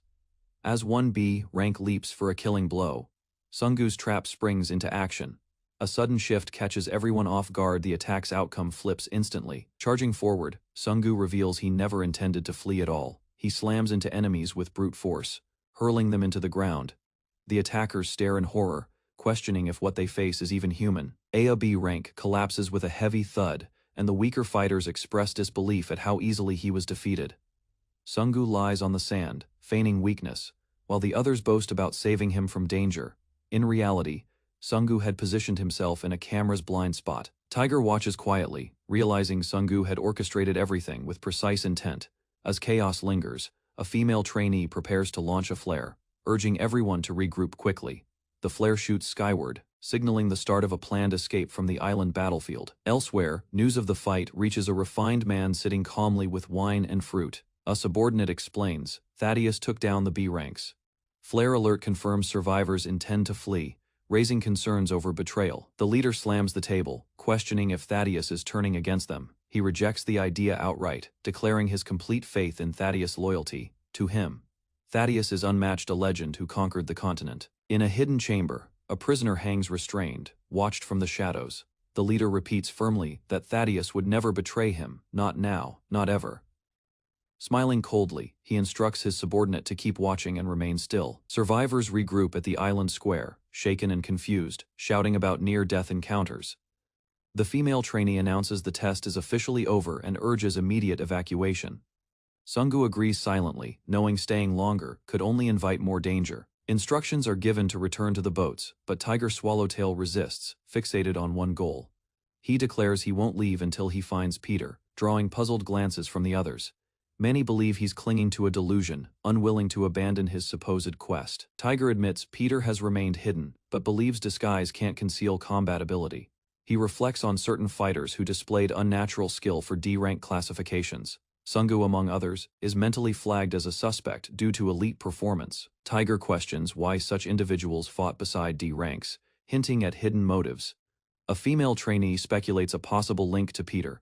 Tiger now pays attention to Sungu, whom he previously overlooked, considering him a key clue. Tiger connects the dots, noting that Sungu and the low-ranked fighter are never seen together.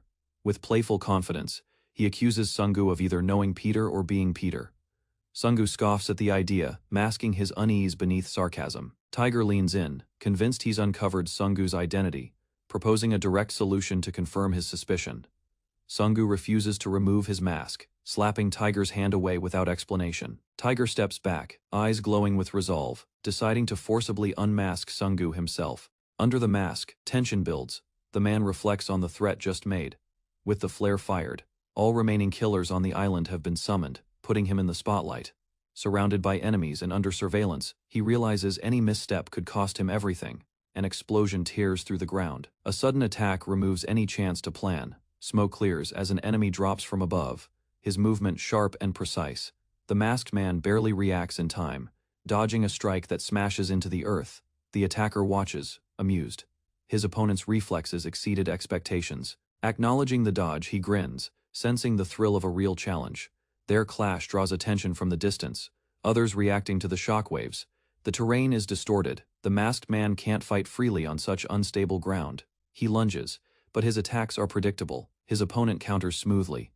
Another strike crashes down, though it was never aimed at him. Dust clouds rise.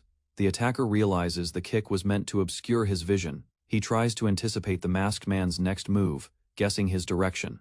A blur strikes fast. Onlookers gasp, doubting the fighters are truly low, ranked. Inside a high-stakes room, an A-rank fighter dominates the space. His presence alone forces tension across the floor. A woman recalls how even breathing felt heavier near him. The air itself seemed to resist. At that moment, she doubted she could ever reach his level of mastery. Watching the current fight feels even less real, more like a dream than memory. Sungu's barrage blurs across the screen, but too many eyes are watching. The masked man's sudden counter sparks concern. He's clearly hiding something. She feels relief. The man who once terrified them doesn't seem unbeatable anymore. An explosion confirms her thought. Sungu now holds the upper hand. His rival breaks through the blast, pushing forward with precision. Sungu notices his attacks being copied mirrored perfectly, but it's not exact. An extra strike comes from the blind spot. The masked man isn't imitating, he's enhancing each move. Observers gasp, unsure if Tiger Swallowtail was just defeated. Confusion rises. The scene makes no sense to them. A figure emerges from the dust. Respect is quietly acknowledged. Sungu kneels calmly, amused by the fight. He remarks how rare it is to encounter someone this strong. He questions whether they've met before. The masked man silently grows wary, despite the tension. The masked man notes how his opponent still hides his full identity. He wonders what purpose lies behind the secrecy. Sungu calls out the act, demanding to see his true skills. Accepting the challenge, the masked man smirks, acknowledging it would be rude not to respond seriously. He removes his glasses. The masked opponent immediately senses something unfamiliar and alarming. The masked man watches closely, confused by his opponent's hand movements. There's precision and rhythm in the gestures, far beyond simple showmanship. With fire rising behind him, Sungu declares the fight will no longer hold back. Elsewhere, observers watch through surveillance, confirming their suspicion. Someone among the D ranks clearly doesn't belong there. The masked man must be unmasked and exposed to the world. A subordinate questions if it's truly Peter, worried about Thaddeus's safety. The superior ignores the concern and asks if he enjoys track and field. With a smile, he confirms yes, especially running competitions. A man poses a scenario about a runner starting within 0.1 seconds of a gunshot and asks for judgment. His subordinate responds, thinking it would show remarkable reflexes. He's corrected. Such a start would mean disqualification for anticipating the signal, not reacting. The explanation continues: human reaction speed can't beat 0.1 seconds. That means anyone faster must be predicting, not responding, he concludes. Thaddeus' reaction time defies human limits entirely. The masked man realizes Thaddeus must be stopped before revealing more about his enhanced body. He prepares to strike, but is cut off mid-thought by a sudden, overwhelming assault. Thaddeus closes in, delivering a crushing blow with no delay. The masked man can't keep up. Thaddeus now moves like a different person. Despite the chaos, Thaddeus' reaction speed is confirmed, 0 seconds. His speed generates shockwaves, making retaliation impossible. His brain processes visual data instantly, converting it into muscle action without pause. The masked man is struck again before realizing the first hit landed. Forced to defend himself, he charges back in, knowing the real fight has only begun. Thaddeus moves rapidly, his body exceeds normal limits, overwhelming his opponent with relentless speed. Every blow lands clean. The masked man struggles to defend against the god of Kowloon strikes. Thaddeus warns that full awareness is necessary. He holds 888 techniques, and no one could block them all. The next barrage begins. Countless attacks rain down from every direction. The masked man stands defenseless. Dodging or blocking is no longer viable. Thaddeus delivers his finishing move, 100 flash strikes hitting with unstoppable force. Spectators watch in shock as the dust clears. The masked man is down, body embedded in the cracked ground. Someone yells Sungu's name in disbelief, fearing he might be dead. Questions rise about the masked man's condition. His fate seems uncertain. Thaddeus notes that the masked man's body is intact, confirming hidden strength, unable to move. The masked man admits he underestimated Thaddeus. Despite wanting to fight back, he cannot reveal his identity to Raphael. Thaddeus reaches to remove the mask. The masked man panics, searching for options, helpless. He internally pleads for a way out. His thoughts race. Suddenly, he shouts, stopping Thaddeus's hand just in time. Yuna steps in, demanding they stop and talk. She insists Pumpkin Knight has a reason for his actions. Seeing her stand before him, the masked man silently acknowledges her name. Yuna realizes she must protect him. If she doesn't act, Sungu's identity will be exposed. Thaddeus finds the situation troublesome but warns Yuna to step aside. She refuses. He threatens to use force if she doesn't move. Determined, Yuna readies her weapon and declares she will fight if necessary. Thaddeus moves swiftly. Yuna is struck and collapses, paralyzed on the ground. She's unable to move, confused by what just happened. Thaddeus returns to the masked man and grabs the top of the mask once again. From afar, a man celebrates. He believes Peter has finally been cornered. He declares that Peter is alone and powerless. No one can stop the unmasking now. Screaming Thaddeus's name, he demands the mask be removed immediately. The masked man glares as Thaddeus reaches. Thaddeus grabs the mask, lifting it from his head. He triumphantly reveals the name Apostle Peter. Yuna screams as the mask is removed. Her reaction stuns everyone around the battlefield. All eyes widen. The unexpected reveal triggers panic and disbelief. As the dust settles, a familiar figure emerges: Kageo. His sudden appearance confuses even the observers. Thaddeus is caught off guard. He recognizes the man as Simon and questions his presence. Elsewhere, the masked observer stares at the screen, unable to comprehend the change.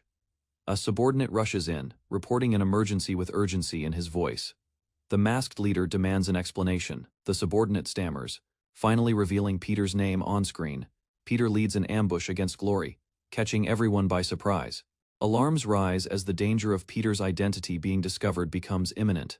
Seated in a private lounge, his followers plead with him to avoid the island, fearing exposure rather than retreat. Peter calmly proposes an identity switch. Kageo must take his place. Kageo reacts with disbelief, unsure of Peter's intent. Clarifying his plan, Peter instructs him to disguise himself as a low-ranking participant and join covertly. With timing as the key, Peter outlines how a signal will trigger the substitution, masking his real presence. A firm warning follows: any engagement with apostles must be avoided. Confident in his power, Kageo argues he can eliminate obstacles easily. Peter rejects the idea, explaining even a skirmish could betray the disguise instantly. Though skeptical, Kageo points out that switching roles won't fool Raphael entirely. Peter remains certain he's already prepared a deeper plan to deflect suspicion. This mission, he declares, is also to protect Sungu from being targeted. On the battlefield, confusion grips a survivor searching for Peter. Simon steps forward, bloodied but unshaken, catching everyone off guard. With a sinister grin, he breaks the silence. Surprise. A question broke the silence. Someone wanted to know who Simon was so desperate to find. Shock rippled through the group as a figure marked 336 stepped forward. Confusion grew. Simon began to realize that rank 336 and his missing ally might not be the same person after all. Laughter erupted, Simon brushing it off as mistaken identity. He patted the man's shoulder, casually suggesting he'd simply gotten the wrong guy. In an attempt to downplay the situation, Simon offered to vouch for his return to the boss. Yet inwardly, doubt gnawed at Simon. Something didn't add up about 336. He recalled earlier seeing blood on the man's face. Now, it was gone. Meanwhile, Peter, hidden in plain sight, smiled, knowing his disguise had worked. Simon walked away, taunted by allies who remained oblivious. Nearby recruits struggled to make sense of the bizarre encounter. Despite the confusion, Sungu regrouped with others, receiving casual scolding for his disappearance. The test on Dead Island finally came to an end, declared complete due to external interference. All survivors were cleared, including the D ranks, who evacuated safely. Elsewhere, a previously unconscious figure awoke, realizing he too had passed.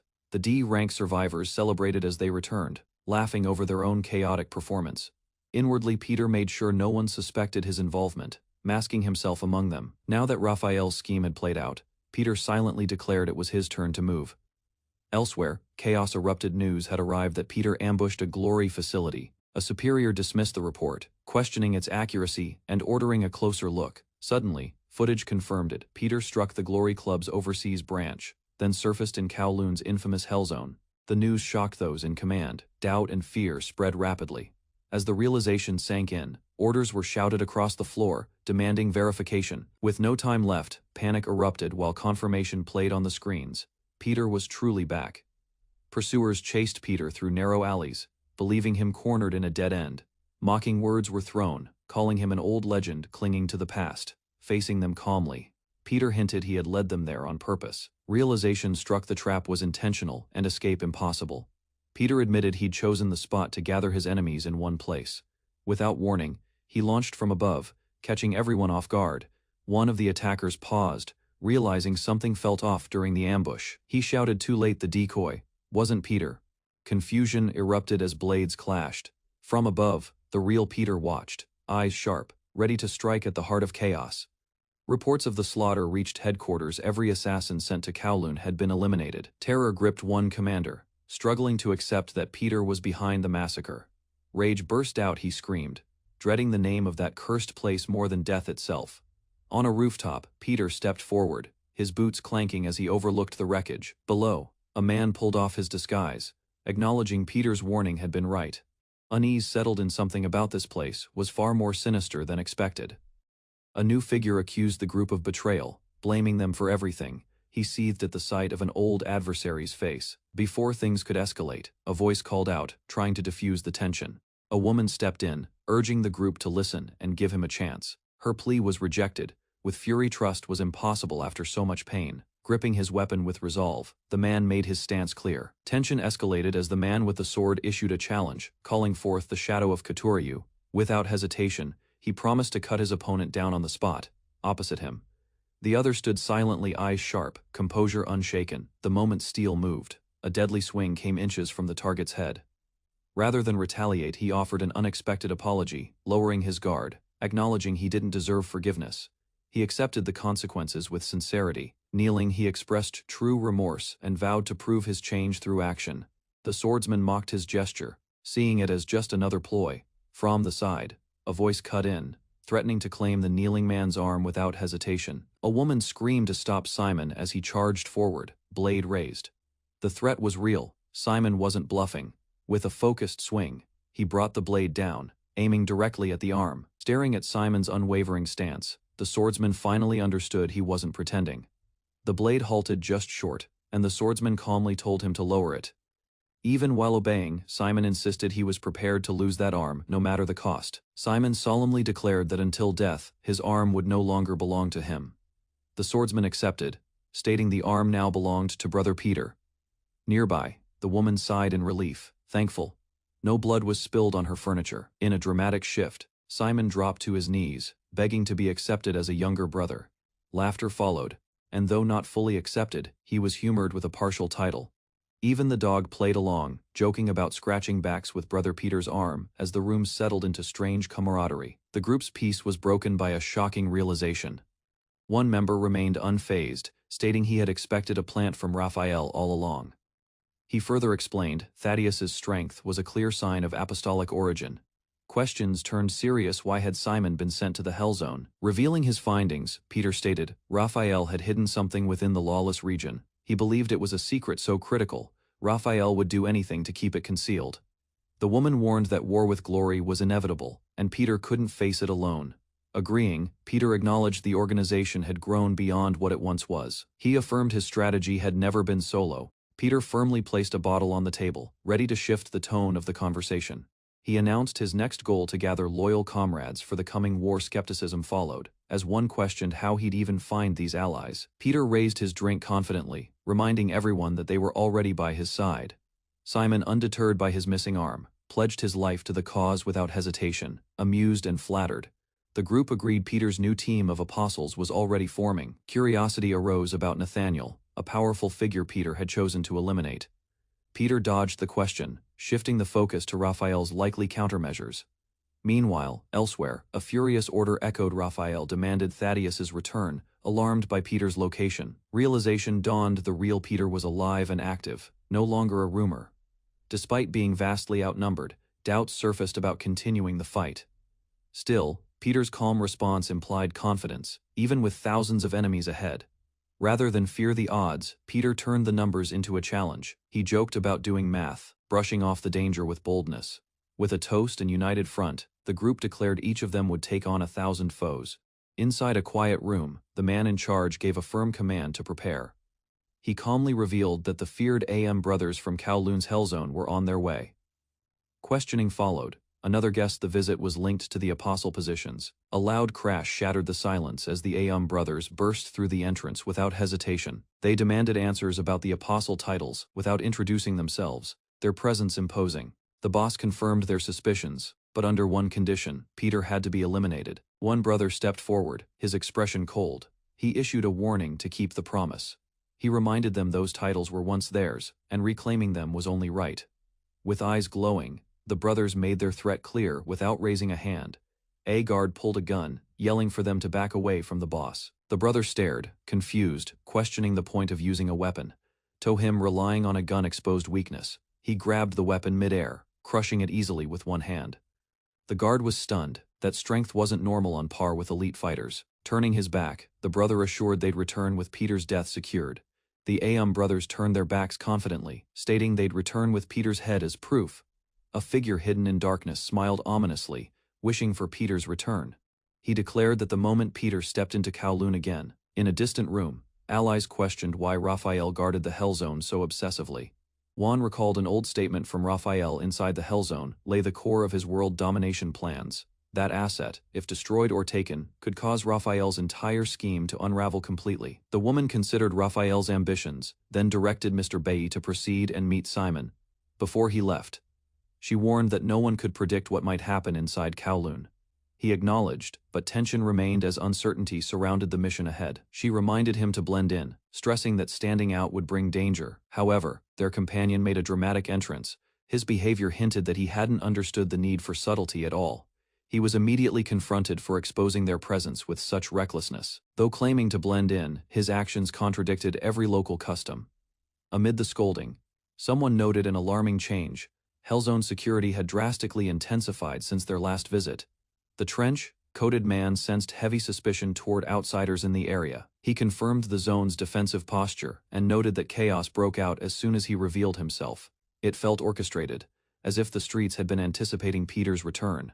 Then came the revelation: an elite group called the Dark Soul Organization had taken control of the zone. They were the infamous Reapers of the East, hired enforcers feared more than pirates or mercenaries. Among their ranks were Guyapada and Narayana, powerful warriors once considered for apostle positions. Peter absorbed the information, then stood, suggesting they move without hesitation. His ally objected, warning that infiltration was impossible. But Peter wasn't interested in stealth. He had no plans to disguise himself. Calmly, he declared they would walk in openly, unafraid, and unhidden. The bold declaration left his companion stunned, questioning Peter's logic. But Peter remained firm. His plan was to confront them directly at the gates. As Peter approached the guarded front, Simon was alerted to a visitor's presence. Simon, one of the apostles, recognized Peter's intent and did not hesitate. With fierce loyalty, he reached for his weapon, ready to fight for Peter's cause.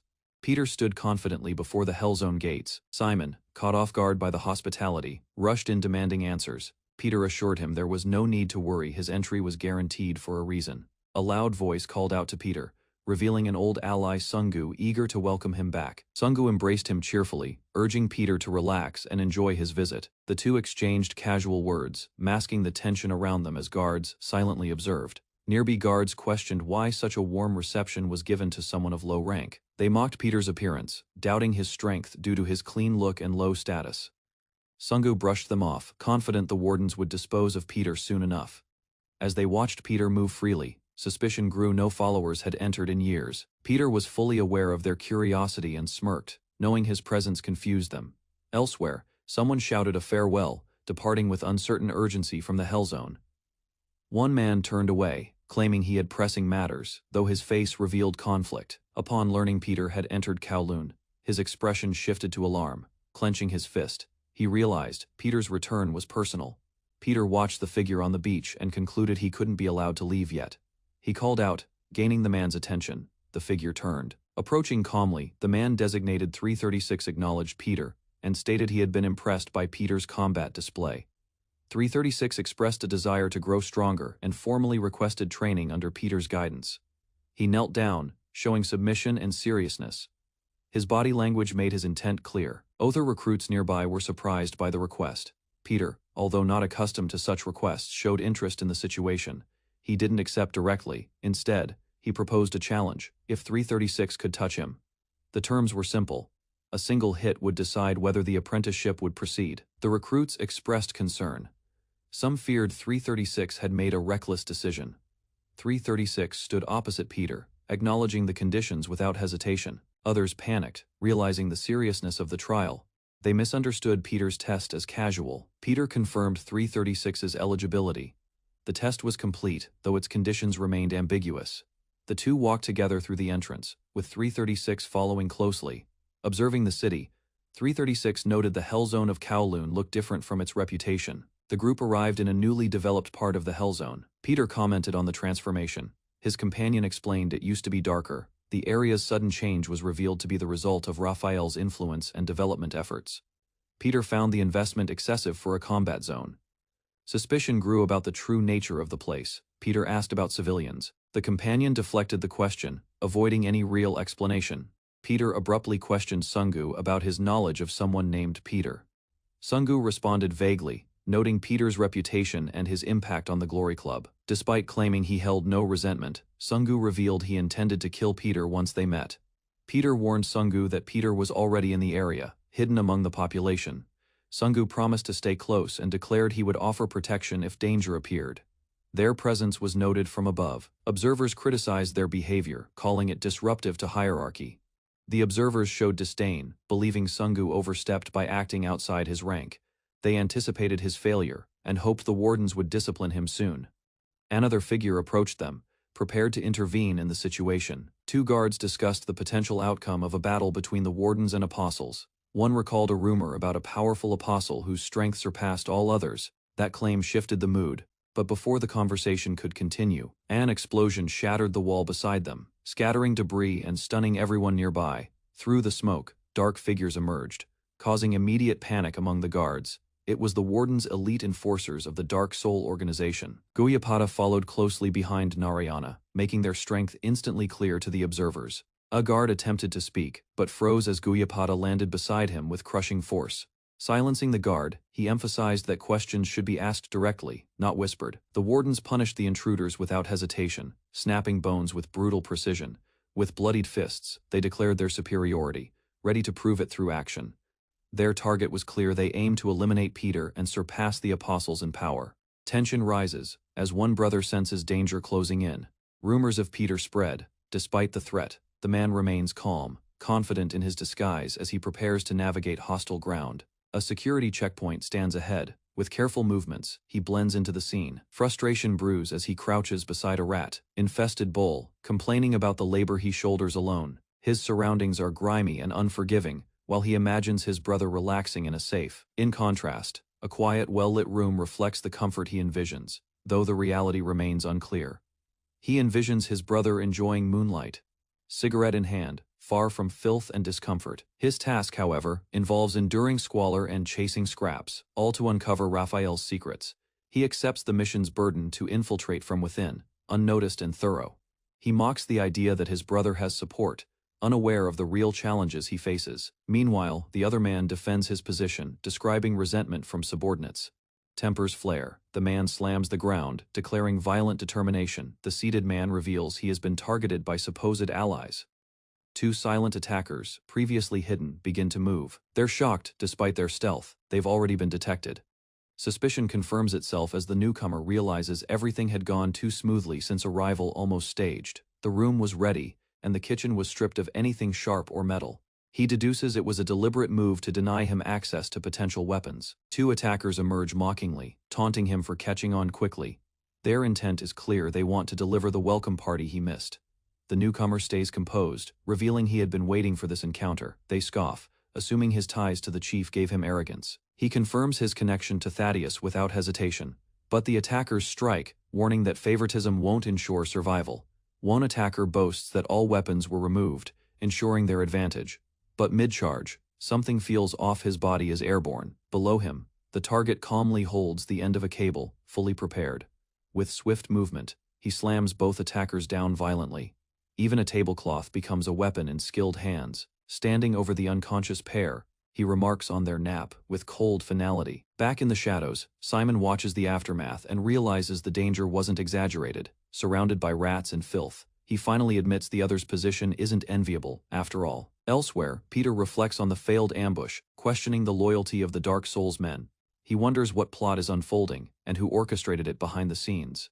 Meanwhile, in a golden-lit chamber, an urgent report disrupts a guarded shrine. The Aim Warden brothers are alerted their men failed, but something else happened. The report confirms the assassins were taken down, but not killed. One warden reacts with fury, slamming his subordinate with overwhelming pressure. Terrified, the man begs for a second chance, fearing execution. The messenger panics, unsure if survival was good or bad news. But the warden only laughs, pleased things went as expected. This outcome feeds into a larger hidden strategy they've been planning all along. They suspect the chief has his own motives for elevating Peter. Their plan now is to exploit that motive and turn it against him. On the street, Peter declines candy from an ally, unaware of the larger scheme forming behind him. Peter replies calmly to the inquiry about his room, masking his suspicions with polite approval. Internally, he confirms the other man has no clue about the earlier ambush. He deduces the attack wasn't sanctioned by the chief, hinting at a hidden faction acting independently. His companion praises the organization, asking for Peter's opinion on the people within it. Peter remains silent for a moment, masking his thoughts with a composed expression. He offers a diplomatic response, pretending to appreciate their kindness to avoid suspicion. Peter shifts the tone, questioning why the chief uses the term friend selectively. He points out the chief's distance from his own people, prompting surprise. The chief is momentarily speechless, caught off guard by Peter's perceptiveness. With laughter, the chief praises Peter's insight and intuition. Peter continues pressing, stating his assumption that the chief is the only local here. The chief confirms it, acknowledging Peter's observation as accurate. The chief reveals that Dark Souls members are foreign mercenaries with little loyalty to him. He admits the Abum brothers would kill him without hesitation to claim Peter's capture. Despite the danger, he smiles entertained by the power struggle surrounding him. The chief's companion asks if Sungu believes others could really succeed in catching Peter. Sungu connects the motive capturing Peter first would solidify one's position, but the chief denies that's his reason, prompting curiosity about his true goal. Their steps pause in front of an old apartment building. With a smile, the chief reveals this is the reason he's targeting Peter. Peter, puzzled, questions what connection the building holds to the mission. The chief reveals it is his mother's home, tying his purpose to family. This place anchors his will. Peter must be eliminated to keep her safe, he states plainly.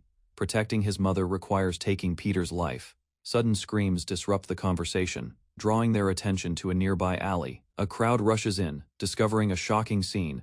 Two men, Dark Soul operatives, are found hanging, lifeless and exposed. Peter recognizes them instantly. They were the ones who attacked his room. Confused, he reflects he only knocked them out. Their public execution seems uncharacteristic, raising deeper questions about who's truly in control. Sungu stares at the lifeless bodies, recognizing the two intruders from his room.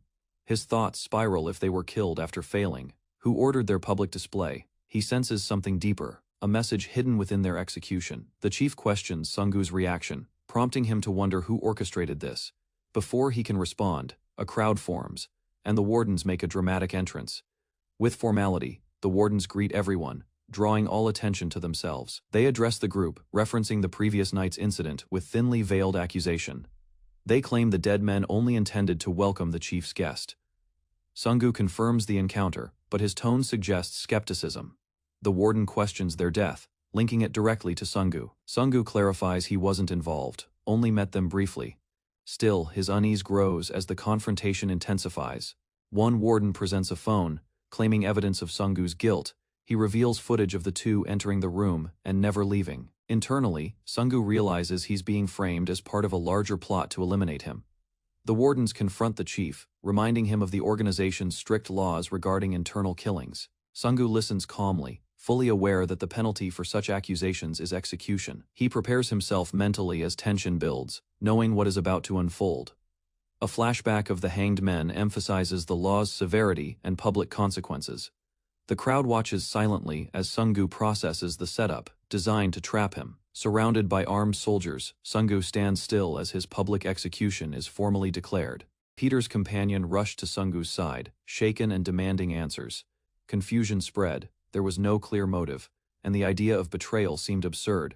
Peter observed silently, suspecting the attack was a setup, one targeting Sungu for a hidden reason. A voice in the crowd accused the chief of bringing in the criminal. Shifting blame swiftly, tension rose. The implication was clear: any fallout would be pinned on the chief himself. Peter began connecting the dots. This wasn't justice, it was calculated power seizure. One warden declared retribution. His glowing eyes revealed malicious intent. Laughter erupted from the group.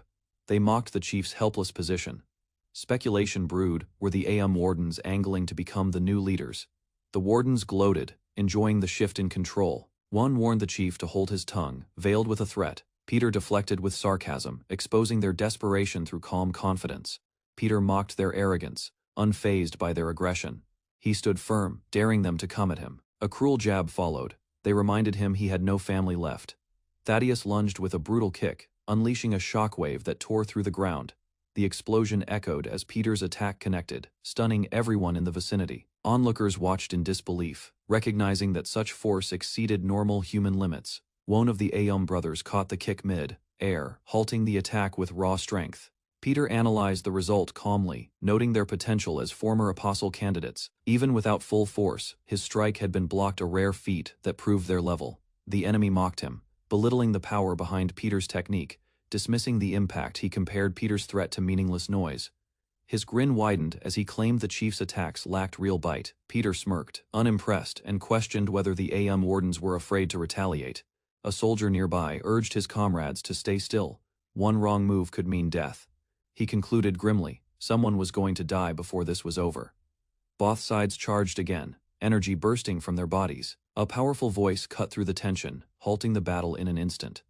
Everyone froze as a new figure entered, commanding attention with just a few words. One of the brothers lashed out, furious at Peter's defiance, declaring his dominance. He warned Peter to wait his turn for a beating, trying to reassert control. But Peter calmly revealed a phone screen, catching the attacker off guard.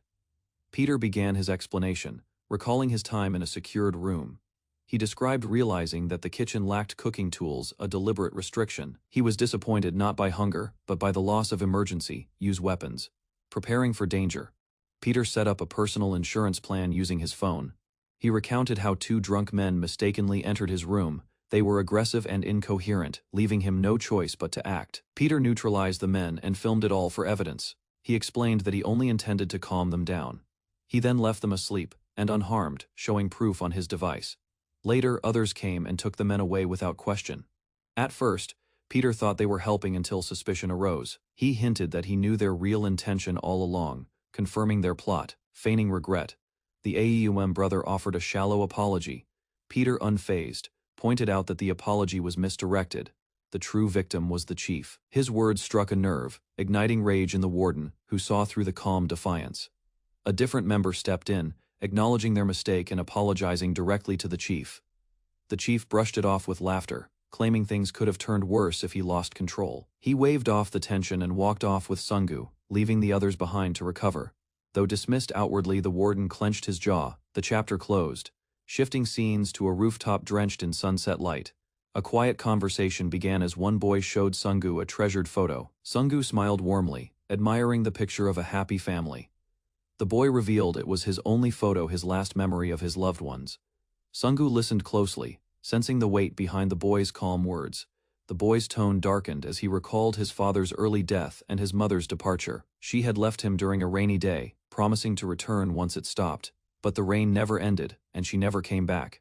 As the sun dipped lower, the boy questioned why he'd opened up so much to Sungu. He laughed nervously, asking Sungu to ignore his rambling, but confessed his envy. Unlike himself, Sungu at least had memories of a family to cherish. Curious, he asked whether Sungu had any old family photos to remember by. A memory of a crying girl briefly flashed, one that didn't belong to him. Sungu admitted he had nothing. No photos of his family, not even of himself. The boy joked about outdated rules from old organizations forbidding photos. He expressed a simple wish to take a group picture with his brothers someday. Excitedly, he suggested becoming sworn brothers and filling the void with shared memories. He offered Tangulu and brotherhood, eager to forge a real bond. Sungu declined the sweets but didn't reject the warmth. Their laughter echoed over the rooftops as the golden hour lingered. Their joyful moment was cut by a shift in scenery, an ominous alley. Laughter gave way to slashing sounds and sharp blades at work. A shadowed figure prepared for what was clearly the next violent encounter. Peter confidently reminded them their apology belonged to the chief, not him. Elsewhere, in a dark room, a masked warden crushed a mask in rage. Consumed with jealousy, he vowed to kill Peter and the chief for stealing power. Suddenly, a subordinate burst in, shouting Peter's name with urgency. Panicked and unsure, the messenger struggled to deliver the news clearly. The warden's patience wore thin, his glare silencing the stammering man. Peter's voice echoed through hidden speakers, mocking the Dark Soul organization.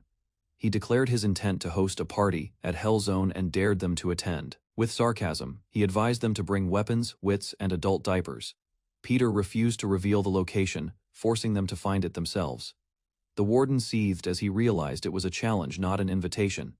Peter ended his message cheerfully, urging them to come prepared if they dared. The message concluded with a massive explosion, shocking the enemy base. Enraged, the warden ordered a direct hunt, determined to eliminate Peter himself. He declared his intent: Peter's head would hang at Hellzone. Sungu walked through neon-lit alleys, confused by Peter's decision to provoke every major group. He admitted Peter's reasoning didn't matter, only catching him did. Still, something felt wrong, and his concern showed as he reflected on the situation. He noted the Aeon brothers' aggressive pursuit and how outnumbered he was by other factions. Despite the risks, he assured Sungu he wouldn't let him be involved. Taking full responsibility, he volunteered to eliminate Peter himself. Elsewhere, a man welcomed the chaos with excitement, eager to relive his past. He looked forward to the gathering storm, confident and unshaken. With a wicked grin, he declared the party had officially begun. A firm rejection halts any attempt to contact the AM wardens. Tension grips the room, stunned by the reaction. The subordinate hesitates, watching unease flicker across his superior's face. Recognizing the pressure in the air, the older man connects it to a dark period when violent clans ruled unchecked. Powerful families once ravaged the underworld. Wu Tianhao, fungi, and Qilin left trails of destruction. Their internal wars raged for decades until two unknown figures subdued them all. Through domination and fear, these great overlords unified every clan beneath the Aamyam wardens. Chains rattle as colossal metal spheres crash downward, shaking the ground. Descending with silent menace, two towering figures emerge from the depths. Without allies, they built their empire and now resume their conquest alone. Destroying Peter is their mission, and regaining power their goal. Red eyes blaze as intent sharpens behind clenched jaws. Victory feels close. They're ready to claim his head. Far from the chaos, two allies meet in enemy-held territory. Simon questions the location, but his brother brushes off the concern. He believes the best hiding place is where no one dares to look, right beneath the threat. In a hidden room, Peter sits calmly as guards patrol outside. Observing himself across the table, Peter admits something feels wrong. Despite Simon's confusion, Peter avoids explaining further. Simon jokes about doppelgangers and the old myth that one must die when they meet. Peter suppresses a laugh, but the moment is fleeting as he dismisses the humor. The mood shifts when Simon expresses surprise. 50 years of being ignored. Curious, Simon questions Peter's motives for challenging the Dark Soul organization. Peter reveals the true danger. Simon's bounty has skyrocketed, making his location a beacon. To confront them openly is risky, but Peter had something else in mind. Simon guesses the truth. This is a distraction. Peter confirms they're simulating an attack to mislead the enemy's focus. Through this feint, they intend to pull their enemies into a controlled trap. Disguised as the elder Peter, Simon will act as bait to draw out the entire Dark Soul force. Meanwhile, the real Peter will exploit the chaos and search for Raphael's hidden agenda. Simon grins in awe, but Peter, still composed, asks him not to get carried away in costume. Simon prepares to leave, confident in his role. Peter cautions him. Simon grins, brushing aside concern. He is determined not to lose again, and believes nothing can stop him this time. As he moves through the city, everything seems under control. Peter navigates the alleys of Kowloon, searching for Raphael's hidden weakness. He knows the more critical something is, the more guarded it should be. No signs of fortified zones or extra surveillance leave Peter questioning his assumptions. He rethinks his approach. If he were Raphael, where would he hide a fatal flaw? Hiding it far away seems logical, but perhaps the best concealment lies in the obvious. Recalled wisdom echoes, true secrecy hides under the lamp. That realization sharpens his focus. He finally knows where to search. A secure location wouldn't need high defenses if it's already untouchable. Only one person in Kowloon has that kind of control, a guardian who shields it with his life. Peter lifts his eyes toward a quiet building. The secret is inside Thaddeus's home. Turning through the area, he notices the absence of any protective systems. Its calmness confirms everything. The threat hides exactly where no one would think to search. Peter crouches in front of Thaddeus's home, puzzled. If the secret is here, it's hidden flawlessly. Before he can proceed, a voice interrupts. Sungu stands nearby, staring with suspicion. Tension spikes as Sungu demands an explanation.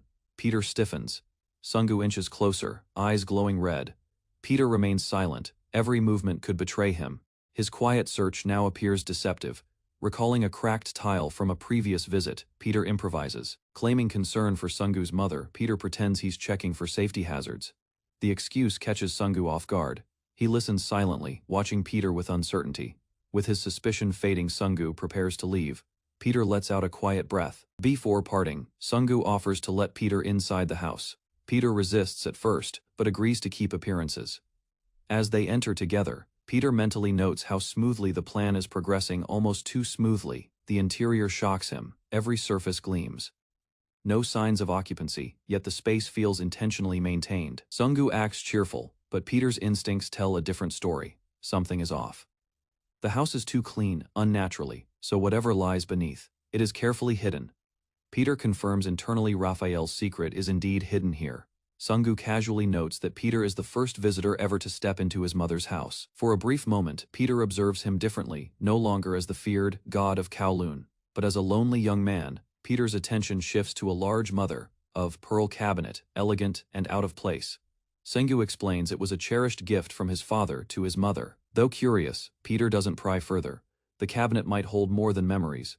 As Sungu presses his hand to the cabinet, he confesses he barely remembers his mother.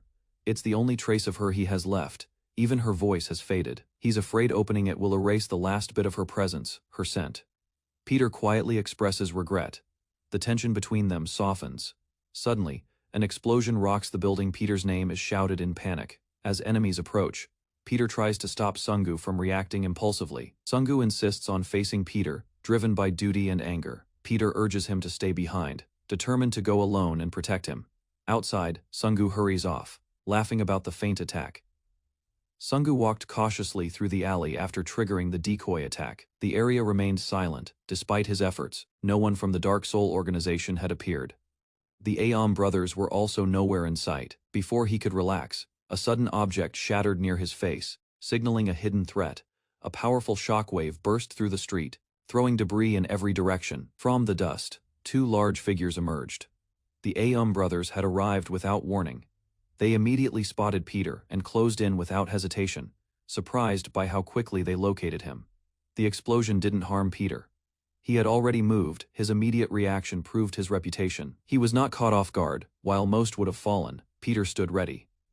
The enemy now understood his skill. Peter tightened his grip on the weapon. His expression was sharp, though calm. He understood these enemies were different. He recognized that the battle would need to end quickly. The Aeon brothers prepared to strike. Their intent was clear. A new hostile presence appeared behind them. Inside, Peter remained by the cabinet, alert and focused on his true objective. Two imposing figures emerge from the shadows, finally confronting the man known as Peter. Peter stands alone, his broken longsword in hand, silently assessing the threat before him. One of the attackers mocks him, remarking on his damaged weapon and likening him to a defanged tiger. Peter focuses inwardly, deciding that holding the enemies back is more important than defeating them outright. He launches into swift motion, intercepting a powerful strike mid-air with fluid precision. The ground shatters beneath them. The attacker's overwhelming strength becomes evident with each impact. The enemy praises Peter's agility, astonished by such movement from someone of his age. Insults follow, calling Peter powerless without his blade's edge. One attacker dives from above, shouting a death sentence as he descends.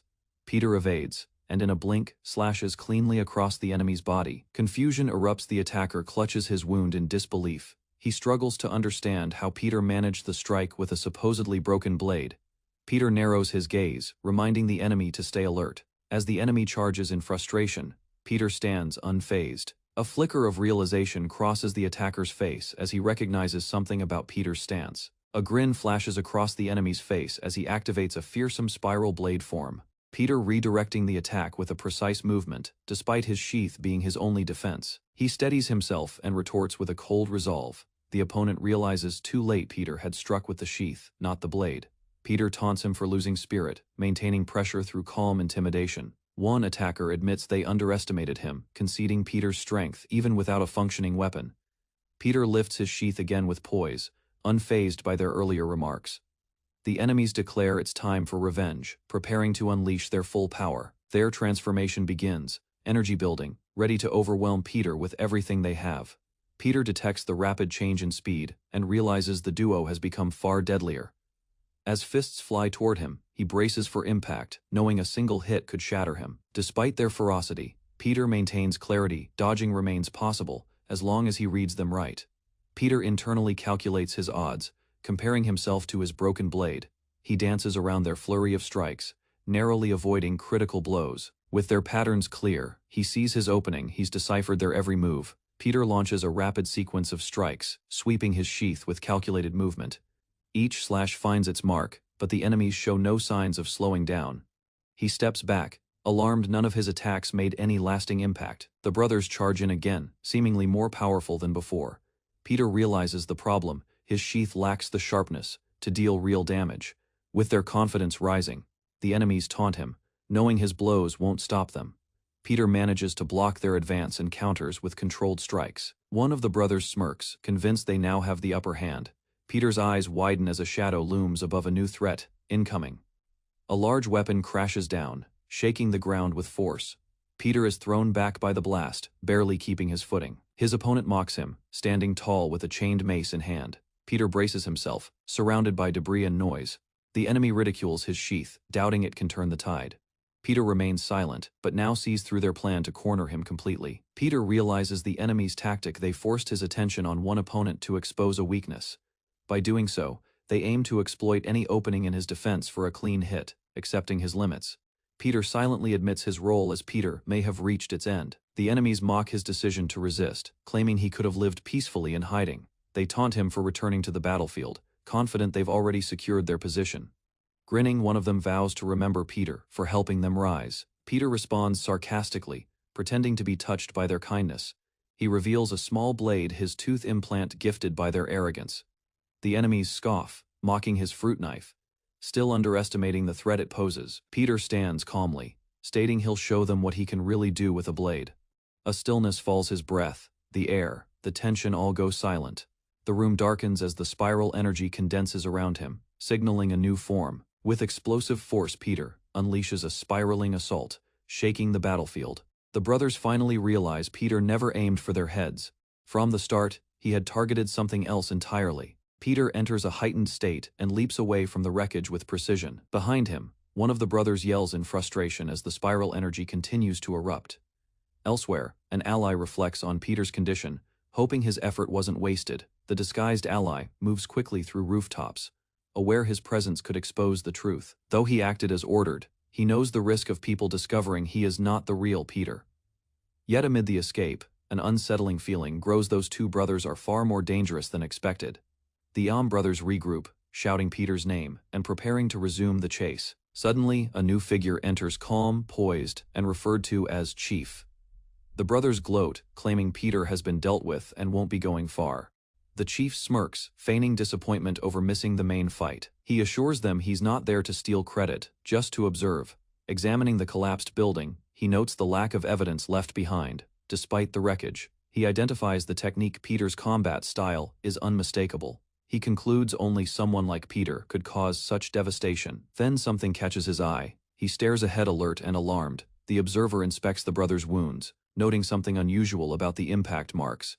He quickly realizes the injuries weren't caused by a blade, but by a blunt object. The discovery leads to a deeper question: why would someone of Peter's skill hold back? He concludes that Peter deliberately chose not to kill them, despite having the ability gripping a labeled capsule-like object. He begins questioning Peter's real motives. With suspicion rising, he wonders who Peter truly is. Elsewhere, a building tied to Thaddeus, the Hellzone's strongest, is revealed as his sanctuary. It houses the thing Thaddeus treasures most, guarded with unwavering dedication. The searcher suspects that Raphael's secret may lie hidden within its contents. Conflicted, the man hesitates to open the cabinet, fearing what memories it may erase. He debates whether the key to Raphael's downfall lies within, or if it's another dead end. Despite lacking a lock, the door remains shut, his resolve shaken by emotion. He contacts Simon and updates him on the investigation's progress. Simon gives new instructions to meet via a safer route, avoiding patrolled streets. Moving quickly, the man disappears down a quiet alley, closing in on the next phase. While moving quickly through the streets, he reasons that if secrecy was an option, then Peter must have wanted attention for a reason. The idea forms perhaps Peter used misdirection while having someone else pursue the real objective. A suspicion grows that another figure is acting on Peter's behalf to complete a hidden mission. If that's true, the observer realizes someone nearby could be the key to Peter's plan. Two men meet in an alley, and one of them is now under silent observation. The two exchange greetings and begin casual conversation under false pretenses. Won asks about a phone call, hiding his real interest. Tension rises as one of them eyes the phone, possibly holding critical information. The phone is taken mid-conversation, cutting the line without warning. The observer on the other end is left in silence, realizing something is wrong. Confusion and alarm set in. The situation has shifted, and danger may be imminent. In a rain-soaked alley, Sungu is caught mid-call as a towering man in black approaches from behind. Turning calmly, Sungu claims it's just a friend and continues the conversation with a relaxed expression. The man smiles and tells him to continue, but his gaze sharpens. Calling Sungu, his sworn brother, the man insists that any of his friends are his as well. He expresses interest in meeting the person on the line. Before Sungu can explain, the man cuts him off coldly, ordering silence with a hardened tone. The man observes Sungu's nervousness and wonders if it's about the phone or something deeper. He listens carefully to the voice on the line, gauging tone and words for clues. His thoughts spiral. Could this ordinary call be masking something dangerous? The caller's voice grows louder, asking if he's heard. The man speaks coldly, warning the caller without direct accusation. He focuses, seeking confirmation of a threat, his eyes narrowing. Suddenly, the voice demands to know if tiles will be ordered, breaking the rising tension. The man stares, confused, trying to process the unexpected context. Realization hits. Sungu was only ordering replacements, not hiding secrets. Sungu mentions the damaged entrance tiles had been bothering him. When asked about Peter, the man hesitates, then claims he failed to capture him. The response doesn't surprise his companion, who acknowledges Peter's strength and suggests they focus on their next move. The man silently follows. His mind clouded, he scratches his head, uncertain. Elsewhere, a powerful figure reviews the report. Peter was confronted, but managed to escape again. Wine pours as he mocks Peter's desperation, amused that an old man is proving this troublesome. With a chilling grin, he speaks to Peter indirectly, mocking the attempt to uncover weaknesses. He rejects defeat, vowing to act decisively and summon a hidden force once more. Wine shatters as rats scatter. He warns that time is running out in Kowloon's hell zone. At night, Sungu finds him sitting alone. The atmosphere is quiet, heavy. Calling out, Sungu approaches, checking on his condition. He looks up, surprised, but says little in response. Sungu notices a scratch and asks about it. The man downplays it. He softly apologizes, finally showing regret for earlier aggression. Offering to find a doctor, he seeks to make amends. Sungu remains silent. Sungu quickly scribbles down directions to a nearby clinic. He stresses the importance of quick treatment, noting that deeper wounds require faster care. As Sungu offers thanks, he quietly asks if the man had truly been that angry moments ago. Sungu presses further, sensing a shift in behavior. The man is surprised but doesn't deny it. He's unaware his anger had shown so clearly. Sungu points out the shouting and the visible wreckage. The man laughs softly, admitting he visited the Ordens earlier. His mood begins to settle. Sungu reacts with curiosity, confused about what could have triggered such rage. Lowering his gaze, the man prepares to reveal what he learned. In a flashback, he demands clarity from the Wardens. They casually mention there's no time left, as if it were routine information. One of them reveals the Kowloon Hell Zone will soon be demolished, news even their leader hadn't disclosed. The man refuses to believe it, citing their boss's previous interference with government plans. But the Wardens insist the pressure has become too much, and negotiations now demand something in return. Their condition is clear: capture Peter, and they'll protect Kowloon themselves. A monstrous figure challenges him to abandon the demon's shadow once and for all. He explains the Wardens are blocking his negotiation attempts with the boss. But his true frustration isn't with the Wardens. It's with Sungu. He warns Sungu that preserving memories of his mother shouldn't mean clinging to ruins or danger. Everything, he says, is because of one man, the demon of Kowloon. Determined, he declares he must protect the area, and admits Sungu deserves to know the truth as his sworn brother. He confesses the demon of Kowloon is the one who destroyed his home. Years ago, the area was abandoned by the government. Their lives were simple, joyful, filled with laughter and hope for a lasting future. Jude remembers being a happy child with his mother, warmly embraced by the neighborhood. Everyone cherished him, and he believed their peaceful days would continue forever. But that belief shattered when it all began to fall apart. Their once bright home turned dark and broken. The harmony disappeared. Jude's mother vanished one rainy day, never to return, leaving him in silent grief. Despite the pain, he survived, carrying both loss and purpose within. Jude recalls how the community elders helped him after his mother disappeared. He helped around the dumpling shop, sharing light-hearted moments. One day, a tall stranger entered the shop. His presence was cold, unfamiliar. Suspicion filled the air. The stranger made subtle accusations, then violence erupted. Demon of a foreign land had arrived. With terrifying strength, he struck down Jude's guardian. Blood splattered. Chaos filled the streets. Jude, just a child, froze in horror. That nightmare etched itself permanently into his memory. The demon declared his control over Kowloon. Despite fear, the townspeople resisted. Together they confronted the demon, but their unity only provoked him further. Jude watched helplessly as friends fell.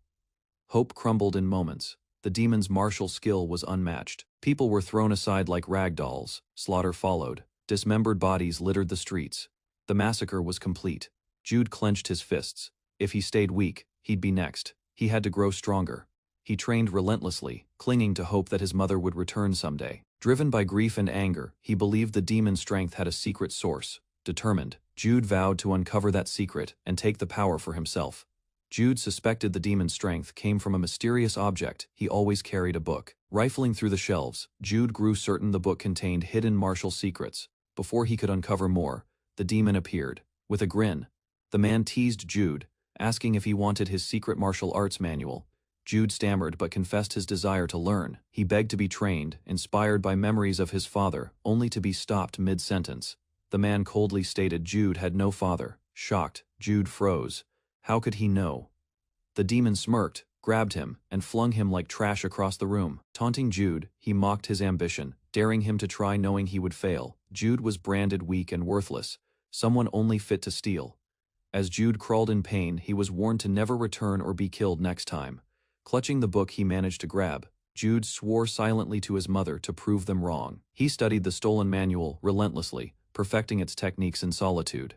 Years passed. Jude endured pain, failure, and hardship, chasing strength with unwavering focus.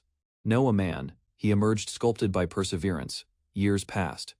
When Jude finally returned to the place where his pain began, instead, a single document remained in the empty room. As Jude opened it, his knees buckled.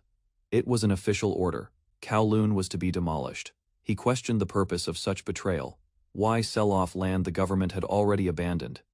The answer was clear now that the people had restored it. Its value had returned. That was the demon's intent all along. Clean it up, crush the spirit, and profit from the ruins. Jude fought with everything, but eventually realized it was already overbound and broken.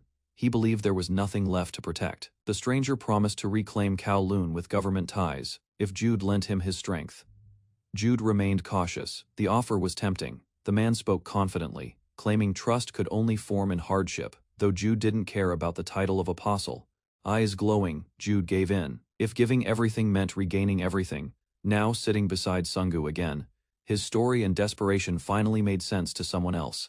Sungu understood the weight behind Jude's actions, and why catching Peter was his final hope. Jude lowers his gaze and tells Sungu not to worry about him. He places a reassuring hand on Sungu's shoulder, signaling quiet determination behind his intent. With a slight smile, Jude reveals he has located Peter's next appearance. The moment to end it all has come. Peter stands quietly in the shadows, calling out to Simon after a tense encounter. Simon, leaning against the wall and nursing an injury, brushes off concern, joking despite his pain. Peter remains serious, reminding Simon he's no longer in his prime and needs proper medical attention. Peter sends the clinic address and advises Simon to hide after getting treatment. Simon agrees with a chuckle and heads off, disappearing into a quiet alley. He arrives at the given address, pausing in front of an oddly quiet building. The clinic's location seems off-secluded and eerie, not fit for a hospital.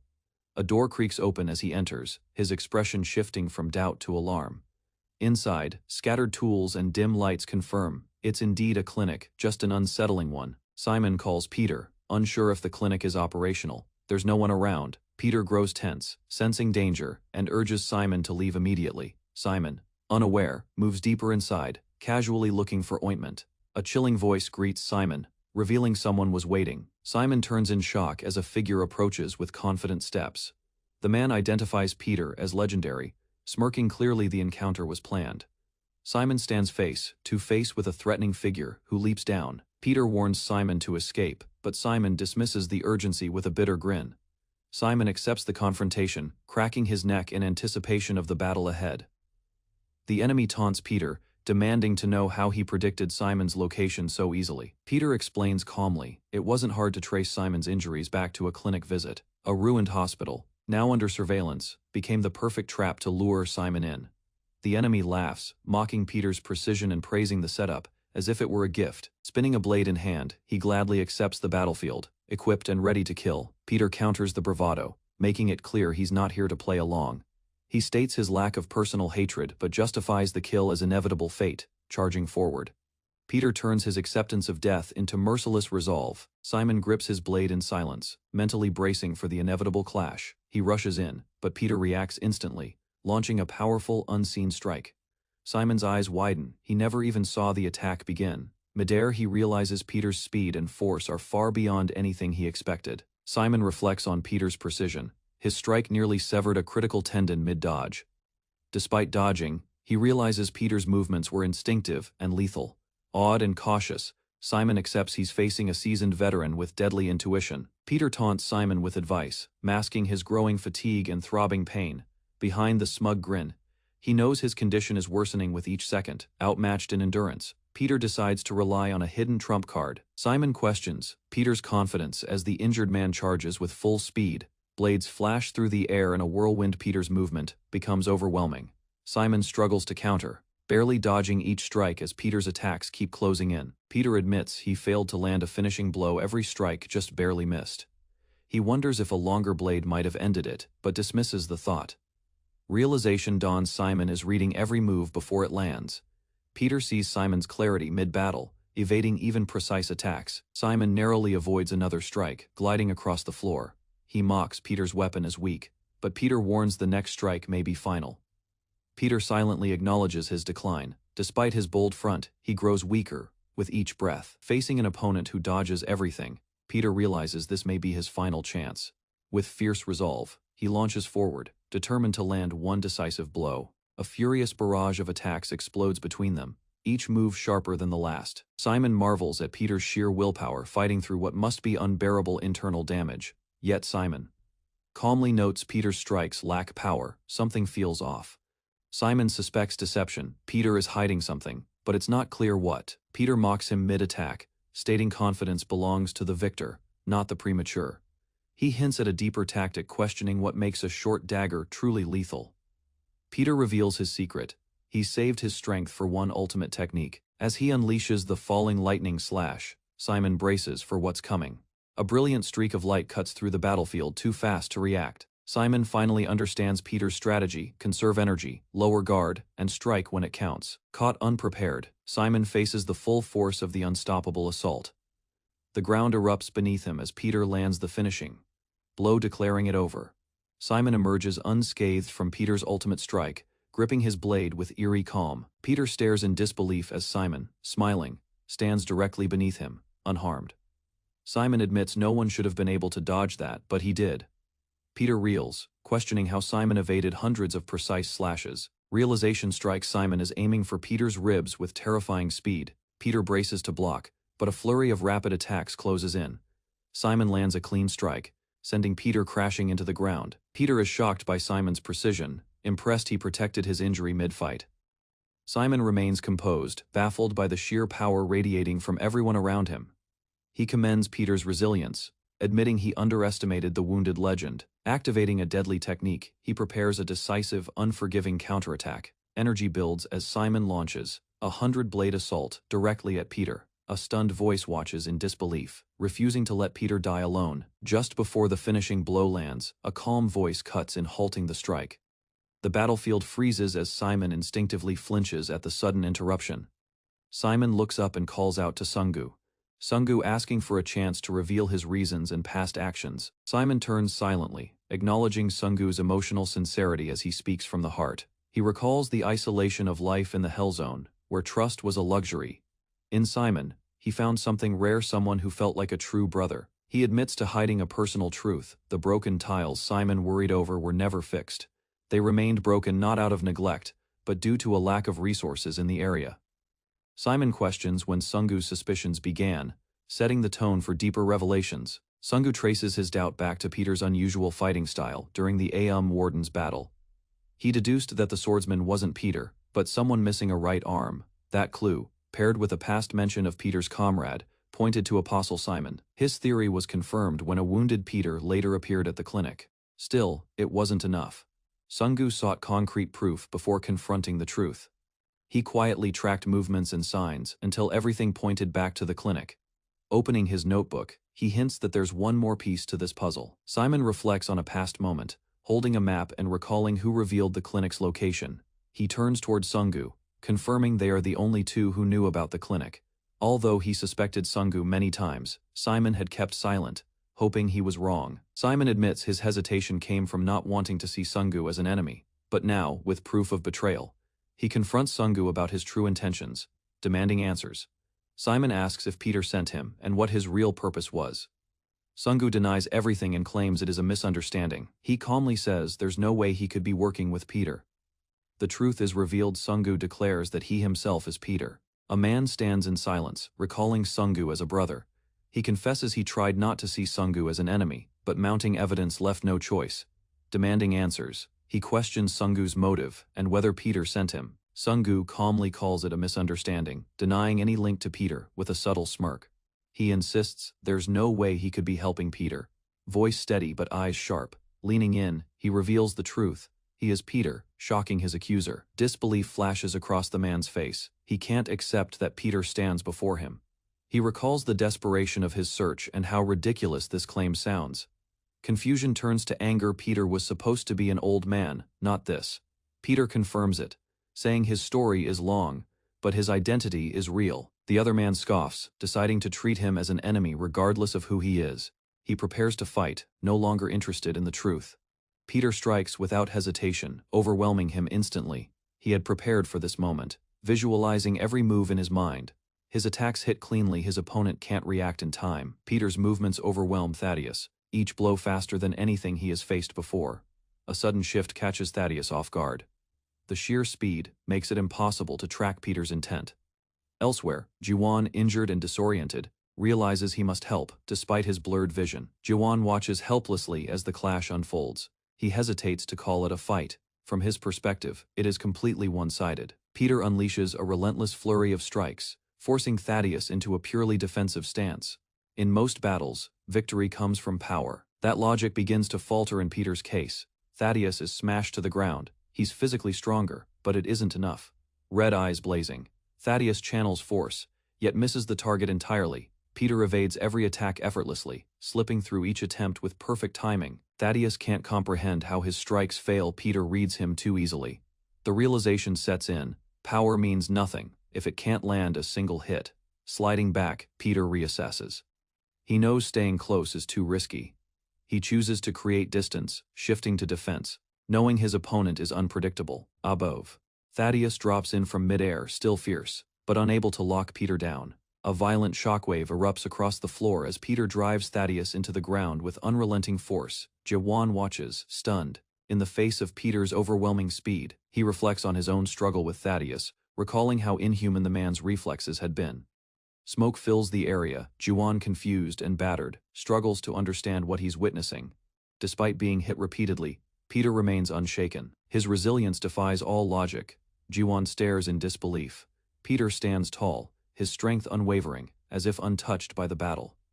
Peter glares upward, questioning if Thaddeus is merely playing with him. In a locked grip, Peter accuses Thaddeus of holding back his strikes, lacking killing intent.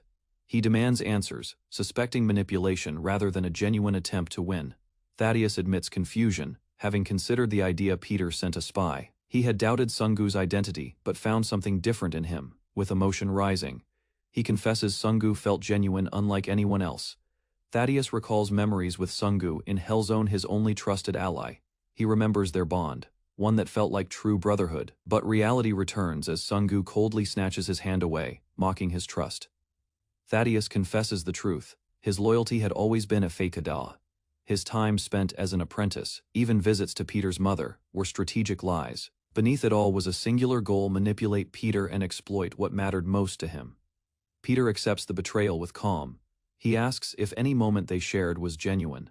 Sungu's expression stays blank, not even a second, he implies, held meaning. Peter's voice trembles slightly as he repeats the question, his disappointment clear. With ice in his voice, Sungu dismisses the question, mocking the idea of wasting even a second. A sudden movement catches attention. Jiwon launches toward the fight. Jiwon's attack breaks the silence, fists crashing into Sungu's guard in a reckless flurry. The ground shakes under the assault. Jiwon attacks furiously, ignoring danger. He realizes the risk but suspects there's a deeper purpose, provoking a hidden response. As the barrage intensifies, confusion rises. What is he trying to unleash? Sungu's demeanor shifts. His strikes become brutal, aimed to kill. Every blow lands with cannon, like force, targeting Peter's lower half. But in an instant, Peter sees the shift now. The next hit is coming for his face. Peter reflects on the countless fights he's endured, each opponent, each tactic logged in memory. But these movements are different.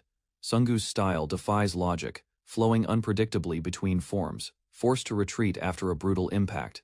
Peter steadies himself, knowing hesitation isn't an option. Juwon watches Peter run toward a corridor, shouting a warning about the dead, and ahead, he urges Peter to move to open ground. Confusion lingers. As he questions the intent, inside, Peter calmly acknowledges Juwon's concern, but his path is already chosen. Peter reveals a photo, his reason to fight. He's not alone in this struggle. He invites Sungu to end it now. Resolve floods his stance. Peter praises Sungu's abilities, recognizing they surpass human limits. But there's more to victory than speed. Peter challenges Sungu, claiming he's found a fatal flaw. Sungu scoffs, assuming Peter's resorted to psychological tricks. Confident, he mocks the attempt, believing nothing can shake him. Peter simply smiles and flips a switch. A flash erupts. Light floods the room, blinding Sungu instantly. Disoriented, Sungu shields his eyes, screaming in confusion. The tide is turning. Peter charges with confidence, exploiting the brief moment. Thaddeus is blinded by the sudden light. He explains that no matter Thaddeus's reflexes, light moves faster than thought. With impaired sight, Thaddeus's speed advantage vanishes. Juwon watches, realizing Peter used the surgical lights in the operating room to disorient his opponent. He notes how such lights remove shadows and create intense retinal strain. Now, with no shadows to track, Thaddeus is effectively blind and Peter won't hold back. The light guarantees 10 seconds of blindness. Peter seizes that window with precise. As the assault continues, supporters cheer from afar, convinced the fight is in the bag. But a silent observer disagrees, confident in Peter, yet wary of Thaddeus's deeper potential. The woman warns that defeating Thaddeus won't be so simple, despite appearances. She trusts Peter, but Thaddeus's nature remains the true threat, beyond normal measures. The relentless exchange continues, light flickering overhead, as Peter maintains the offensive. Another spectator questions if Thaddeus is blind like Alipede. Despite the light, Thaddeus endures. Peter keeps pressing forward, strike after strike. Juwon watches, hopeful. To him, Peter looks unstoppable. Victory feels within reach. Juwon notices something is wrong. Thaddeus is still moving too precisely, despite the blinding light. Peter closes in, confused as his opponent continues to defend with flawless timing. Each attack is blocked without hesitation. Thaddeus seems unaffected, shattering their expectations. A spectator realizes Thaddeus likely planned ahead, expecting the lights to be used against him. Peter grows frustrated. He questions when Thaddeus had time to prepare for this situation. Thaddeus grabs Peter's arm mid-strike, turning the tide with a confident counter. Thaddeus mocks Peter's failed strategy, having predicted the light-based assault instantly. As Peter's plan falls apart, Thaddeus calmly closes his eyes, announcing his move.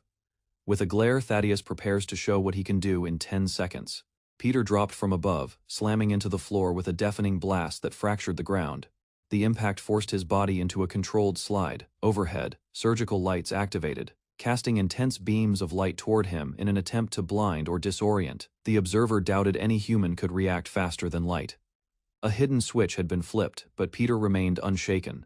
Still alert, the red-haired man, noted eye was numb, acknowledging he had narrowly avoided a worse outcome. Peter saw everything: the twitch of an elbow, a finger's tension, the shift in bone. His enhanced eye detected all muscle activity, calculating movements before they finished. Before the light activated, he preemptively closed his eye, avoiding the trap entirely. The opponent called him a monster, realizing 10 seconds was far too long. In an instant, Peter appeared right in front of him, unreadable and silent. Caught off guard, the enemy froze, unaware of how Peter closed the distance. Blows landed fast.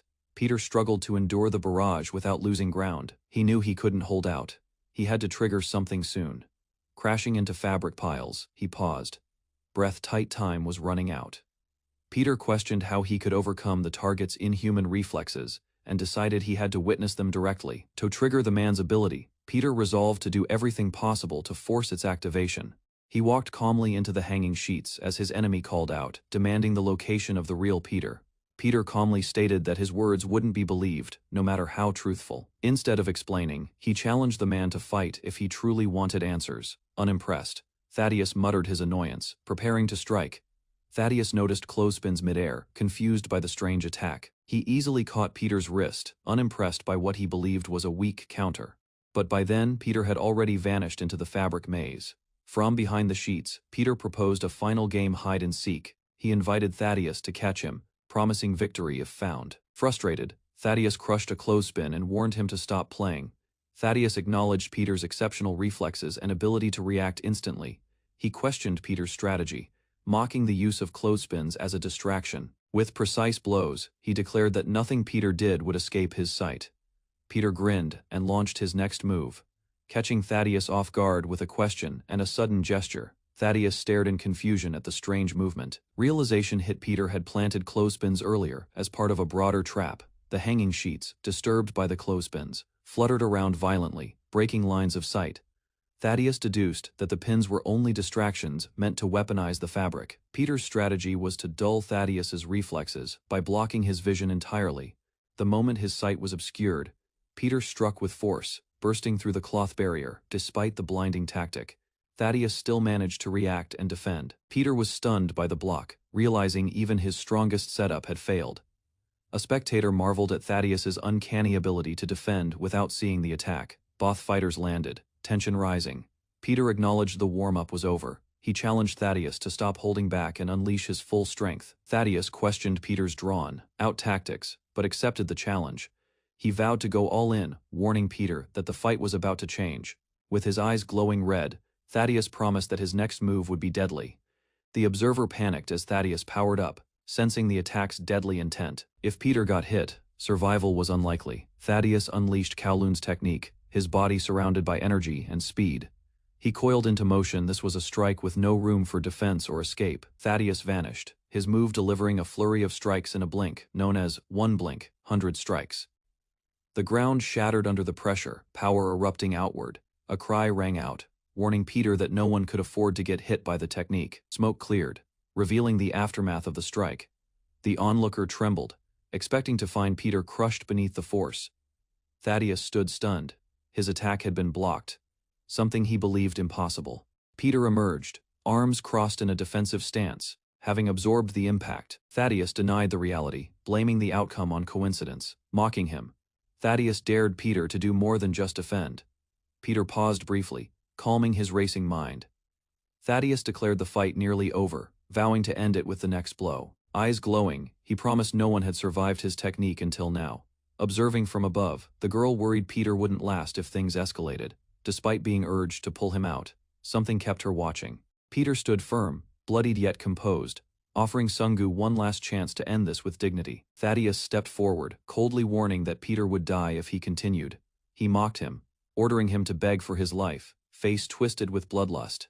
The demand escalated into a roar. Consumed by rage, he wanted Peter humiliated before death. Peter calmly questioned Thaddeus's desperation, suspecting it stemmed from his obsession with finding Peter.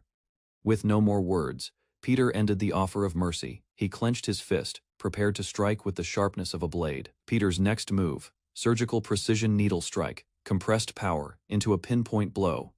The speed and force pierced the air as if fired from a cannon. It struck Thaddeus cleanly, twisting him through space, targeting his core. Thaddeus's eyes widened in disbelief as the blow landed, but instead of falling, he remained standing completely unharmed. He sneered, unfazed. The flawless technique had failed, and Peter was left stunned. Peter landed a blow, declaring it was only the beginning. Thaddeus was overwhelmed, stunned by the sudden burst of relentless power. Peter launched forward with multiple hits, striking from every direction before ending with a massive crash. Wounded and stunned, Thaddeus gasped, unable to comprehend how Peter had countered such precision. Peter admitted the truth: there was no one fast enough to react to the technique. To survive it, one would need zero delay and reflexes, which even he didn't possess. Thaddeus asked how it was possible if Peter couldn't match the speed. Peter revealed the answer: he hadn't reacted after, but before the attack began. He had predicted it. Anticipation had been his defense. Thaddeus scoffed at the idea, calling it ridiculous and impossible. Peter agreed, stating if it were his first encounter, he'd already be defeated. But he'd seen it before. He recognized the technique from his past experience. Peter confessed he waited for Thaddeus to use it before speaking. He confirmed the shocking truth: those exact techniques were used by his own brother. Thaddeus rejected the claim, calling it nonsense. But Peter confirmed it without hesitation. Peter revealed the truth about the man who destroyed their home and identity. A flashback showed a ruthless figure, Apostle Thaddeus, standing in authority during Yang Wang's darkest days. Peter delivered the final blow of truth. The enemy they feared most was Sungu's biological father. The younger man shouted in disbelief, unable to understand how his move was countered. Peter admitted, it wasn't predictable. He had faced that technique before. He revealed the truth. Those exact techniques belonged to his brother, who was also the other's father. Shocked, the injured man stared silently, blood trailing down his face. His voice cracked as he denied the claim, calling it a lie. He demanded proof, unwilling to accept that the man he hated could be his own blood. Peter reached beside him and threw down a bundle of letters. Opening them with hesitation, the younger man realized they were handwritten. Peter urged him to read. They held the truth about the demon of Kowloon. Snow fell over a quiet neighborhood, as lights glowed inside a laundromat. A man wrote at his cluttered desk, addressing his brother. He spoke of the time since they last exchanged letters, breaking the silence. The man confessed he was ill and unsure of survival. Doctors offered hope, but he felt it meant little. In his solitude, he questioned whether anyone would remember them at all. Alone in his room, the man admitted his final wish before death came. Snow continued to fall outside the bookstore as he sat quietly, staring at fading memories. A friend reminded him of the danger such a reunion posed. Despite the warning, he clung to hope, praying his family might still be safe. Later, excitement erupted. His wife had replied to his letter. Overwhelmed, he read it under the laundromat's warm light.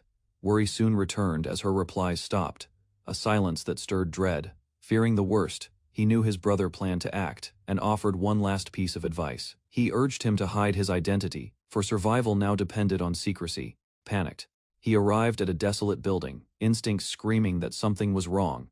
Inside, he found evidence of his wife's presence too late to stop what had happened. Crushed, he blamed himself, haunted by the thought that earlier action might have saved her. Memories of Lucienne flooded back, her image frozen in his heart. He broke down, clinging to what was left, grief overtaking reason. That pain snapped him back to reality, as he accepted time was no longer on his side. Collapsed on the floor, he realized what had to be done and set out with grim purpose. He arrived at the dumpling shop, posing a simple question to the unsuspecting owner. Accused the man of discrimination and pressed further. He revealing had heard rumors about the dumplings being deadly, recounted the truth. This shop used human flesh and narcotics in their food. His wife had discovered their secret and paid with her life. He had come for justice. Raj took over as he crushed the man's throat, screams erupting in the room. Recognition flickered in his eyes as someone shouted a name, Jude. He turned in shock. That name stirred a memory he had buried long ago. He had dreamed of reuniting with his son, but fate delivered it through violence. Realization struck, revealing Jude's identity would only endanger him. To protect his son, he clenched his resolve and decided to keep the truth hidden. With a pained smile, he accepted the cruelty of fate. It was for the better. The place was rotting with corruption and needed to be purged entirely. He uncovered their plot to enslave Jude with drugs and profit from his body. A flurry of ruthless blows dropped the attackers in seconds, their bodies flung aside, like debris, driven by urgency. He knew Jude had to be pulled from their grasp before it was too late. Unlike himself, the boy deserved a future untouched by cruelty and darkness. His hope was simple, for Jude to blend in and live peacefully among the ordinary. That vision, however, came with doubt who would protect the boy once he was gone. Survival, he realized, demanded that Jude grow stronger before the world could break him. Resigned to necessity, he forced the boy into training far earlier than planned. Inside a quiet library, Jude was caught rummaging between shelves. A stern voice pierced the silence, demanding to know his intent. Teasing, the man guessed Jude sought his hidden martial arts manual. Jude nodded eagerly, sharing dreams of strength and admiration for his father. That last word, Dad, shook the man's expression, if only for a moment. With a twisted grin, he claimed Jude had no father. Caught off guard, Jude flinched as a brutal kick knocked him down. No comfort followed, only the message strength was the only way forward. In that quiet moment he longed to embrace his son, but restrained himself. Desire clashed with reason, and all he allowed himself to do was silently pray. He hoped Jude would never be cursed to walk the same blood-stained path. Days passed as the boy trained relentlessly, showing signs of growing strength. Eventually, a realization dawned: Jude was no ordinary child. He wasn't a weed in the dirt. He was a flower meant to outshine the rest. Peace, however brief, settled over the Hellzone, now purged of corruption. But stability never lasted. The government ordered the area's demolition. Panic swept the soldiers as they encountered the one figure they feared most. With fire in his voice, he threatened anyone who dared return. His warning left no doubt he would slaughter them all if provoked again. The troops scattered in terror, leaving him surrounded by silence and corpses. Time caught up with him. Though he endured for years, his strength waned. Kneeling in his own blood, he acknowledged the end was near. And so he resolved to carry out one final act before death arrived. Leaning over the treaty, he issued a sharp warning: no one was to touch the Hellzone. His gaze hardened, demanding their word or facing the consequences. A sudden creak interrupted the tense silence, drawing his attention to the door. A cloaked figure entered, addressing him as the demon of Kowloon. Remaining composed, he watched the stranger, recognizing the robotic tone. A smirk followed. He identified the intruder as the infamous demon of the battlefield. Inside the stranger's mind, a mission was activated: confirm then eliminate. Despite the threat, the old fighter laughed, mocking the underhanded tactic. Rising with purpose, he accepted the challenge, blood already dripping from his lips. Heat surged around him as his power ignited with ferocity. Hands came together in a final stance, channeling resolve. He called out to his brother, entrusting him with one last favor before death. He spoke of the boy, asking his brother to deliver a message should their paths cross. That message was clear: never fear the chaotic winds, nor the lurking beasts. No matter what comes, the boy must walk forward undaunted and unshaken. In his final vow, the old warrior declared he would protect the boy no matter the cost. His words promised more than strength. They were a pledge to nurture and defend. Even as pain consumed him, he resolved to become the soil that sustained his son's growth. The plea reached beyond death: he would hold the boy's roots firm beneath the surface. Jude, unaware, pressed forward, continuing to train with resolve and rising skill. In his father's final breath, there was no regret, only the will to let his son bloom. Ashes faded into light, giving way to a tranquil bamboo forest. Time passed. A new life was born, greeted by joy and sunlight. Jude's laughter rang out. He was now a father, the cycle beginning anew. Surrounded by friends, he shared the news with pride and excitement. Celebration filled the room, each voice echoing with warmth and brotherhood. Yet Peter remained quiet, watching with mixed feelings behind a calm smile. Later, under the trees, a private conversation unfolded between Peter and Jude. Jude defended his choice to start a family, despite knowing the risks. Peter sighed. People like them, he warned, weren't meant to have families. Peter acknowledged the risks, but the thought of his family outweighed all fears. Even if it meant dying, his only desire was to preserve a memory with them. He confessed that just a single picture together would be enough to make it worthwhile. Peter's brother reminded him that taking photos was forbidden due to their identities. Still, Peter insisted on the idea, eager for a way around the rule. A loophole was suggested: it could work if the photo technically didn't feature him as himself. In disguise, Peter watched his wife and son from a distance in the marketplace. He apologized quietly, knowing this was the only way to be with them. Lucien responded with warmth, showing that love remained regardless of his appearance. Among the crowd, Peter posed beside them unnoticed. For a brief moment, he experienced what others took for granted. As the shutter clicked, he captured proof that they were a family. Blood dripped from his mouth as he stared coldly ahead, disbelief tightening his expression. Standing above a man kneeling by a shattered wall, the kneeling figure clutched documents, revealing a shocking claim. The man flipped through more pages, realizing the demon hadn't intended to profit from the Hellzone, but had tried to protect it. Confusion deepened. Protect it from whom? Why would anyone want this place? A calm voice emerged, hinting that all of Kowloon's misfortunes followed a deliberate pattern. Flashbacks revealed manipulated events, prisoners restrained, a brutal ambush, relentless beatings, and organized control pointed toward a hidden motive. One rejected the idea, declaring it impossible and denying any deeper orchestration. Desperation flared. He recalled a promise: the Hellzone would be returned through government ties. He trusted that promise someone had power and influence to change everything. The memory echoed a man offering restoration, standing before a chained figure. Doubt crept in as realization dawned: Raphael may have orchestrated it all. Shock overtook him. The thought of betrayal by someone close shattered his trust. As emotion surged, a hand gripped his shoulder, grounding him back to the present. With weapons ready, they made a decision: it was time to uncover the truth about Raphael's intentions. A sudden explosion echoed through the city, shaking the ground beneath them. As dust settled, realization struck: they wouldn't need to search far. They sprinted through narrow streets, drawn toward the origin of the blast that lit up the skyline. Determination intensified as they closed the gap. Sliding to a halt, one of them sensed the inevitable. Fear crept into his eyes as he recognized the path ahead and begged reality to prove him wrong. A blackened column of smoke marked the spot: his mother's home engulfed in flames. Frozen in shock, he stepped inside, gripped by dread, hoping to find something intact. He reached the closet, her most treasured space, and hesitated, heart pounding with disbelief. Denial overwhelmed him. The betrayal seemed too cruel, too personal to accept. He begged for mercy as he opened the door, terrified of what might be lost forever. A memory surfaced. Fear of losing her scent had always kept him from opening it before. Crashing to the floor, he trembled uncontrollably, unable to process the destruction. With his companions behind him, he staggered. He cried out for his mother as the closet door revealed a scorched. Frozen in disbelief, he questioned the existence of a tunnel his mother had concealed for so long.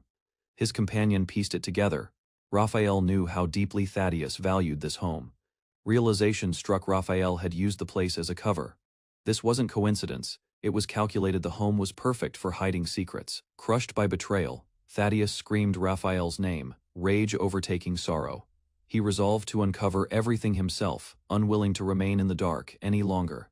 Descending the hidden stairwell, he prepared for whatever truths might be buried below. His allies followed, lighting the path into the depths of Raphael's hidden world. They stumbled upon flames and devastation, confused by what Raphael had done to the place. Everything had been reduced to ash. The intent was clear: erase all evidence. Among the wreckage, something caught his eye, something Raphael had overlooked. A scorched label from a pharmaceutical company hinted at a deeper conspiracy. A transmission came through. Raphael had sent mercenaries to eliminate them. Refusing to retreat, his ally vowed to end it. Raphael would pay, no matter the cost. Simon concealed his pain, but the burns and injuries from earlier battles were clearly taking a toll. His condition worsened by the minute. Despite his strength, he wouldn't last long in this state. As flames surrounded them, one voice urged Thaddeus to rise. They couldn't afford to hesitate. Raphael had already launched a full assault to eliminate them. Staying would only endanger everyone. The Hell Zone was no longer safe ground. If revenge was truly the goal, survival had to come first. Strategy required retreat, silent but resolved. Thaddeus reached for the outstretched hand. He accepted the support, standing with new determination amid the burning chaos. With a steady voice and clear eyes, he agreed they would move forward together. They ran through the city, questions swirling. Who could have orchestrated such destruction? The wardens were suspected. Their history of hostility and ambition made them likely culprits. Their power, loyalty to Raphael, and brutality set them apart from any ordinary threat. Visions of the wardens in battle revealed their sheer force superhuman and unrelenting. Avoiding them seemed wise, yet conflict might be inevitable. As realization dawned, Thaddeus was stunned. The threat was even closer than expected. Recognition struck. Those corpses belonged to the infamous wardens. Seeing the elite fighters lying lifeless in blood, disbelief clouded their expressions. A single question echoed: what kind of being could have defeated them so completely? The scene revealed mangled bodies scattered under the rain, as if they'd been crushed like rags. None of them had expected the wardens to fall in such a brutal fashion. Doubt and fear crept in as they realized someone far more powerful had made a move. An emergency broadcast erupted overhead. Peter was now labeled a fugitive heading to the harbor. Their group questioned the command. No one held rightful authority in the chaos anymore. Thaddeus understood. Only one man alive had the strength to kill the wardens: Peter himself. They rushed toward the harbor, knowing time was running out. Boats waited under the moonlight. Allies called out, urging them to escape quickly. Simon was helped aboard, but Thaddeus hesitated, burdened by something left behind. Injured but defiant, the older brother insisted he was fine and pressed Thaddeus to move. Thaddeus remembered he had left behind his mother's keepsake. With urgency in his voice, he halted the escape. Thaddeus stood at the edge of the ship, conflicted about retrieving the keepsake. He remained still, caught between sentiment and the urgency of escape. One of his companions gave reluctant permission, urging him to act quickly if he insisted on going back. As the others voiced concerns about the incoming enemy, without further delay, he sprinted away from the dock. He claimed he could find another ship if necessary. With Thaddeus gone, another man confirmed that the rest had boarded, and the ship would depart soon. Inside a large, dimly lit hall, a cloaked figure entered silently. Thaddeus arrived, shortly after, entering through another passage. The cloaked man reported a new directive had been issued. The directive specified that Peter had boarded a vessel and was fleeing. As the conversation continued, the man subtly shifted his stance. He moved forward, signaling that Thaddeus was no longer free to leave as planned. The man blocked Thaddeus's path and denied further cooperation. The situation shifted to confrontation. He positioned himself in a commanding stance and issued a final warning to halt. A countdown began. The atmosphere tightened as the man signaled imminent force if Thaddeus resisted. The countdown reached 1 as the hooded man raised his leg with precision and force. Thaddeus reacted instantly, grabbing and twisting his opponent's leg midair in a fast rotation. With momentum shifted, the attacker was thrown into the ground with a powerful crash. The masked man quickly recovered, sliding into a defensive stance. Details of his identity surfaced. He once belonged to a covert execution unit. His mission became clear: eliminate the traitor. His code name was Philip. The pursuit had officially begun. Inside the ship's control room, a subordinate announces the arrival of Sir Simon and Sungu. She calmly instructs her crew to set sail when ready, signaling that the operation has entered its next phase. A broadcast is made. All personnel are ordered to capture Peter at the harbor immediately. One man reacts with hostility, silently criticizing the tone of the command. Suddenly he realizes the connection and rushes toward his superior. He demands immediate action, revealing that he knows who eliminated the Wardens. The woman asks who could possibly accomplish such a feat. He identifies a soldier presumed dead, once nicknamed the Demon of the Battlefield. Despite having all personal records erased, the man mysteriously returned, alive. The flashback shows the soldier during his prime, among an elite operations force. He led mountain missions with silent precision and unmatched control. His skill extended to naval infiltration, executing tasks deep underwater. Renowned globally, he was the first to master every known combat strategy. During one mission, he vanished after a sudden explosion hit his vehicle. The blast was devastating, yet now, that same man has resurfaced. After the explosion, the man was officially declared dead. However, as time passed and people moved on, soldiers monitoring the perimeter detected an unknown individual moving from the enemy camp. A sniper observed the figure, puzzled that he was approaching completely unarmed, despite coming from hostile territory. Shock hit the observers as recognition set in. The man approaching was not just any intruder. The demon of the battlefield had reappeared. Panic spread as troops confirmed the identity and called for reinforcements. Despite his lack of visible weapons, orders were given to shoot. Gunfire erupted. One soldier shouted with rage, determined to bury the man once more. Thick smoke blanketed the area. Confusion grew as visibility dropped. Through the haze, the figure emerged, using a detached car door as a makeshift shield.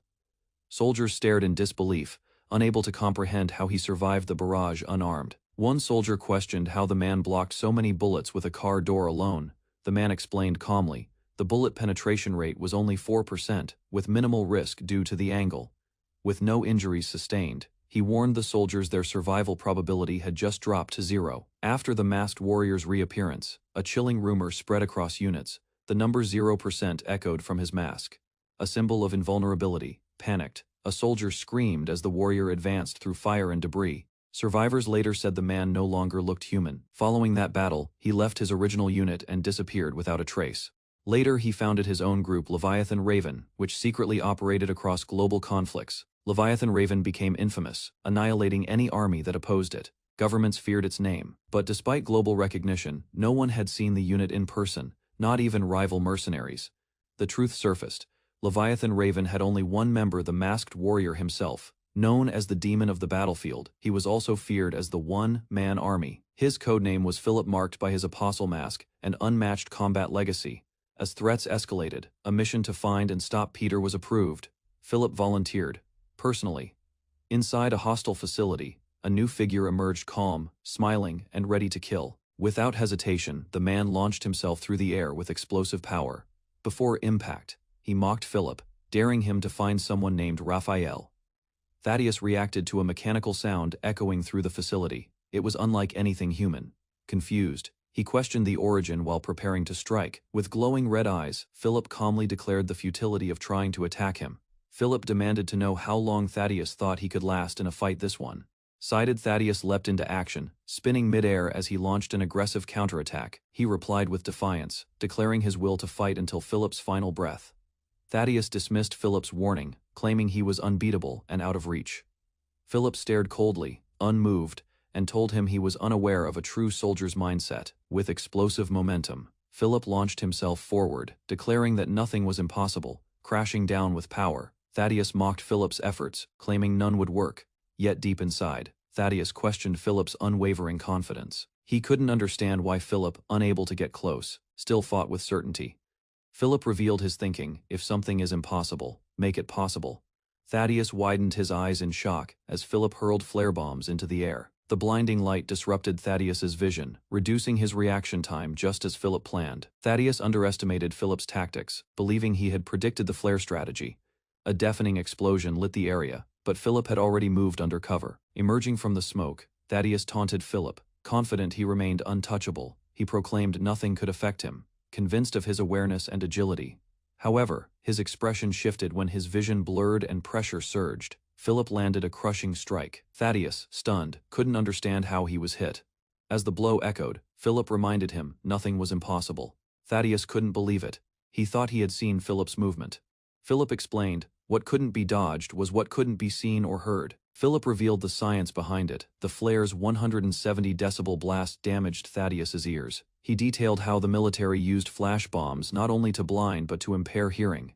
As blood dripped from his ear, Thaddeus realized how deeply affected he was. Acknowledging Philip's strength, Thaddeus admitted he was worthy of Raphael's trust. He knew he had to stop Philip before he reached the targets he was protecting. With renewed resolve, Thaddeus stood tall and prepared to retaliate not with gratitude but force. With rage and desperation, Thaddeus launched forward, flames surrounding his silhouette. He swore to use every ounce of strength to finish the fight. As he pushed through the pain, he recalled an injury to his ribs from Sungu. Philip noticed the injury and calculated Thaddeus's survival, odds at 11%, warning him bluntly. Mocking the number, Thaddeus charged with renewed aggression, asking Philip to calculate his own chances of survival. He descended with crushing force, unleashing a finishing blow using a technique Philip recognized instantly. Thaddeus committed to ending it, unleashing the rapid strike technique without hesitation. Philip remained unfazed, having survived it before and anticipating its pattern. As Thaddeus attacked, Philip prepared his counter, a direct hit that broke through the barrage. Thaddeus's momentum was halted by a devastating punch, sending him crashing down violently. Philip analyzed the situation. Thaddeus's balance was compromised by cochlear shock and internal wounds, factoring in mobility loss and trauma. Philip concluded Thaddeus's chance of surviving was now 0%. With no hesitation, Philip launched one final strike from above. He delivered a brutal finishing blow as his target lay open. The impact thundered through the chamber, signaling the fight's brutal conclusion. Philip landed multiple final strikes on Thaddeus, ensuring complete suppression. Standing above the broken opponent, he confirmed the mission was complete with precise timing. Thaddeus, barely conscious, felt assured that his allies had escaped through the harbor undisturbed. Just as Philip prepared to leave, an unfamiliar voice ordered him to stop. From the glowing doorway, a man stepped forward, calm and unshaken. He introduced himself without hesitation, the one everyone was chasing, Peter. A figure steps through the grand doors, bathed in sunlight. With steady steps, he approaches the masked man at the center of the room, stopping just short of the confrontation. The man reveals his identity with unwavering confidence.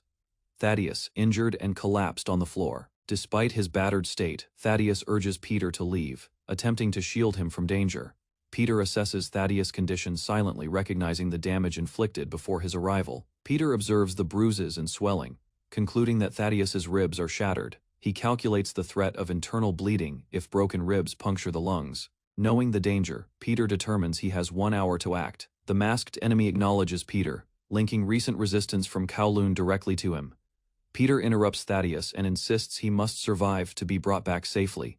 The objective is clear: return Thaddeus to Korea alive. To ensure lawful punishment for Peter, the enemy's mask tightens with fury, revealing the plan to use military law for execution. As a timer is activated, the room fills with tension. Every second now matters.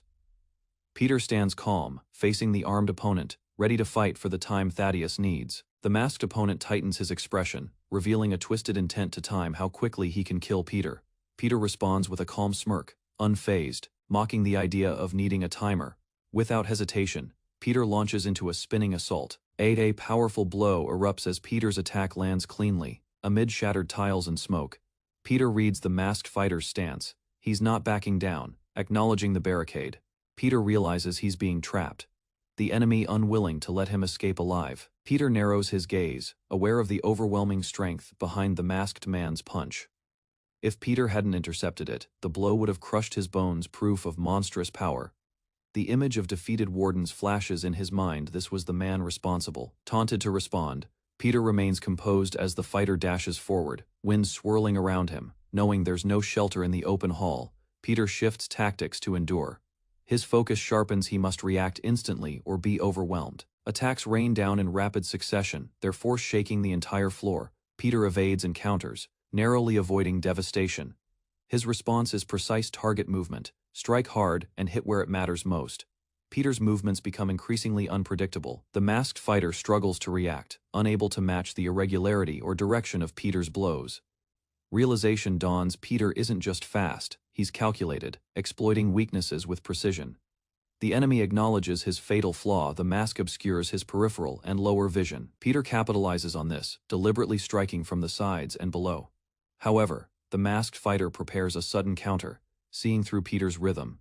With swift retaliation, the masked man grabs Peter's arm mid-swing, disrupting his momentum. Peter is thrown across the room, crashing violently as the enemy asserts dominance. Still smoldering with power, the masked fighter addresses Peter, noting his declining strength. He observes Peter's wounds, impressed by his speed despite age and injury. After calculating the duration of their battle, he determines Peter's survival odds are 18%.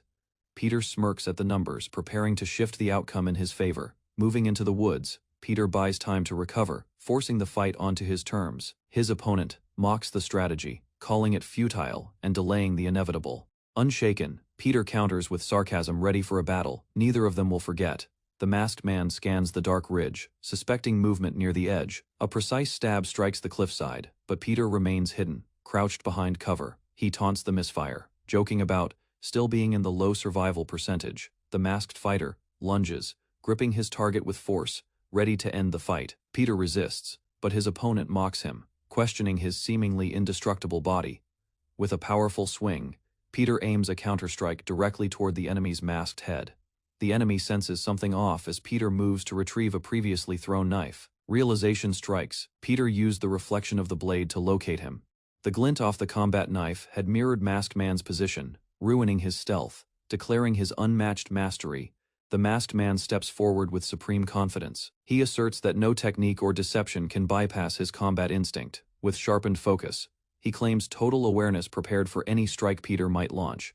In a massive burst, Peter crashes from above, shaking the forest floor. The masked man raises his fist, now entirely certain of Peter's defeat. With cold finality, he delivers a blow, claiming Peter's survival odds have dropped to 0. Dust settles around the crater where both fighters stood. Despite surviving the clash, he reflects on how close he came to losing. Determined, he vows to eliminate all threats and unpredictable elements from future encounters. Pinned to the ground, Peter struggles to free his leg, but finds himself immobilized. His opponent prepares a final, devastating technique, with spiraling energy building rapidly. The masked man unleashes a flurry of explosive strikes, aimed directly at Peter's core. After the blast, Peter collapses in exhaustion, body barely upright as his attacker mocks the failed resistance. Despite his fall, Peter rises again, drawing on the last of his strength. His opponent believes it's over, underestimating the purpose behind Peter's final efforts. Thaddeus is insulted, told that his technique was ineffective, and his body ruined. Yet through clenched teeth, he declares his true goal already achieved. The masked man remains dismissive, blind to the trap now set. Thaddeus calmly reveals a grenade pin in his hand, confirming the enemy's oversight. Panic flashes in the masked man's eyes as the grenades strapped to him begin glowing. Realizing the pins are gone, he stands frozen unknowingly, turned into a ticking bomb. The masked man calculates his odds. Normally he'd abandon the vest, spinning to face Peter. He races forward with the full intent of taking both of them out in the blast. Peter realizes the plan too late, shouting in alarm as the enemy closes in. The explosion ignites mid-lunge, engulfing the enemy in blinding flames. Peter screams in anguish, powerless to stop the blast from consuming everything. The scene erupts in a violent shockwave, flames swallowing the masked assassin. Back at the docks, Peter carries Thaddeus toward the escape point, urgency in every step. Thaddeus tries to speak, confused and reflective, despite his injuries. He questions the past, searching for where things unraveled between them. Memories blur as Thaddeus recalls their youth, once bound by brotherhood. He wonders how the path fractured so completely between loyalty and betrayal. A faint smile appears, torn between clarity and confusion. Was Sungu ever truly his brother? Images of peace resurface, moments of sunlight, laughter, and quiet trust. Aya shared space, familiar and warm, where they once stood as equals. Thaddeus reflects quietly he doubted much in life, but their bond was something he once believed in without question. Thaddeus speaks faintly, trying to reach out to Sungu. Sungu cuts him off, urging him to conserve his strength, but Thaddeus's voice trembles with emotional clarity. With one last look, he insists he can still see the truth in Sungu's eyes. They race through the alley, Sungu focused on reaching safety while Thaddeus fades into silence. Sungu urges him to hang on, hoping the promise of treatment will keep him conscious. But the weight of Thaddeus's body begins to shift, his grip weakening. Thaddeus's hand slips from Sungu's shoulder, blood trailing from his fingers. His body goes limp, and Sungu's expression shifts to dread. He calls his name again, the silence deepening his panic. Sungu pleads for Thaddeus to wake up, promising him a taste of his favorite snack. A memory floods in of Thaddeus smiling under the sun, calling him Shangdi Fei like a true brother. That word once symbolized trust and belonging between two lonely souls. Sungu recalls how Thaddeus offered him brotherhood when he had no one else. Back in the present, he finally speaks, acknowledging that Thaddeus was never pretending. They weren't becoming brothers, they always had been, long before the bloodshed. Peter rushed through a narrow corridor, urgency in his movement. He deployed a volley of flash bombs and smoke grenades, designed not to kill but to disorient. But the simultaneous detonation of multiple devices was meant to critically injure the target.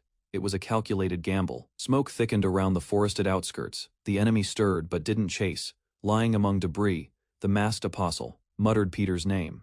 He wasn't the true objective. From the beginning, the apostle sensed Peter's fight was only a distraction. Thaddeus had always been the priority, even mid-battle. All of Peter's attention locked onto Thaddeus, ignoring his immediate opponent. Despite this, he fought with intense precision. His instincts never dulled, though distracted. Peter matched strength for strength, evading and striking with deadly force. The apostle realized Peter's legendary combat skill wasn't exaggerated. Rising from rubble, he ordered all agents to shift to plan B. Peter reached the dock, carrying Thaddeus. An ally updated him on enemy movements. Peter's condition worsened, lungs failing. Thaddeus's injuries slowed them both. Glory mercenaries surrounded the exit. Escape seemed impossible without aid. Peter weighed his options. Knowing one wrong move could cost them everything. Alerted by a noise, Peter narrowed his gaze. Something unexpected stirred in the shadows. He acknowledged the risk of his next move, aware it was a gamble with uncertain odds. Meanwhile, a nearby guard responded to the sound, scanning the dark alley. Peter, now disguised as a security officer, approached another soldier without hesitation. Resolving that this bluff was his only path forward, he acted decisively. At another checkpoint, guards received radio orders: capture Peter or eliminate anyone suspicious. Some mercenaries questioned why Peter, believed to be an old man, was worth the effort. They sensed there was more to him than they'd been told. Spotting the figure, one guard raised his weapon, suspecting it might be Peter. Peter, still pushing a cart, maintained composure, as one mercenary mistook him for an ally. Though his disguise held, the soldier recognized it wouldn't be enough for long. Before more could be said, a shout demanded Peter to halt. Guns were raised. Peter faced direct confrontation with no cover left. He realized he must cross this checkpoint to reach the harbor. Knowing what the guards would ask next, he prepared for the critical moment ahead. Peter anticipated the question before it came. The guards would demand a countersign. The challenge was issued. A weapon was raised. Peter stood motionless. In another location, his allies worried. They knew Peter couldn't possibly know the password. The military system used unrelated code words to identify allies. Even with a perfect disguise, Peter wouldn't be able to guess. The guards grew suspicious. One repeated the prompt, impatient, assuming Peter was an intruder. Another guard spotted inconsistencies and prepared to report. Weapons were aimed, and the order to shoot neared. Anali panicked, realizing the danger to both Peter and Thaddeus if they were exposed. The countdown started. The guards prepared to fire. Peter had only seconds left. Peter responded just in time with the correct countersign, halting the trigger. Though the response worked, the guards remained cautious and demanded more proof. They requested identity details. Peter claimed to be an agent responsible for supplies. He spoke calmly, giving them a codename to match the false role. The guards held their fire, hesitating just enough to reconsider his clearance. Peter earned a moment of trust enough to keep moving toward the harbor with Thaddeus. Observers couldn't understand how Peter had correctly answered the countersign. Peter recalled the words used: blade and blue jeans. He recognized there had only been one possible way to obtain them. The solution began 30 minutes earlier. Peter claimed he was on a mission from Captain Philip. By presenting himself as a potential intruder, he provoked the mercenary to issue the verification phrase, after triggering the sign. He quickly fled the scene before they could act. Later, when challenged again, Peter reused the exact phrase he had heard earlier. His appearance matched theirs, and his confident response allowed him to pass as one of them. By exploiting the countersign system's vulnerability, He bypassed the checkpoint unnoticed. The guards dismissed the alert. Peter was assumed to be a legitimate operative. However, suspicion about the cart's weight reached the apostle's attention during an operation. Realizing the cart was too full, the apostle immediately ordered his men to open fire. One of the guards hesitated, confused by the order. The apostle clarified that supply carts only entered heavy and never exited loaded. Without further doubt, the order was repeated with urgency. Peter struck first, disarming and neutralizing the guard who had been ready to shoot. In one motion, he launched himself at the second guard, using raw force to knock him back. The apostle, hearing distant clash, reacted with fury and issued a broadcast order for all agents to converge on the harbor.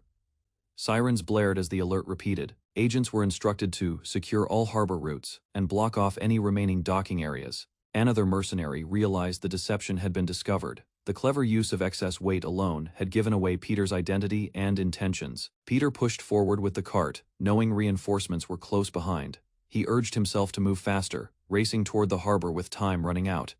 As he approached the dock, he spotted agents already stationed. He apologized silently to Thaddeus, aware the mission's risk had escalated. The enemy noticed the rattling cart, suspecting Peter was nearby. They questioned the cart's movement, knowing it was tied to recent intelligence. Peter emerged from cover and launched a surprise attack, catching them off guard. Gunfire erupted in both directions. Peter moved quickly, preventing their formation. The mercenaries scrambled to regroup while shouting commands. Peter slid across the floor, evading gunfire and closing distance with precision. As his rifle ran empty, he transitioned to close quarters combat without hesitation.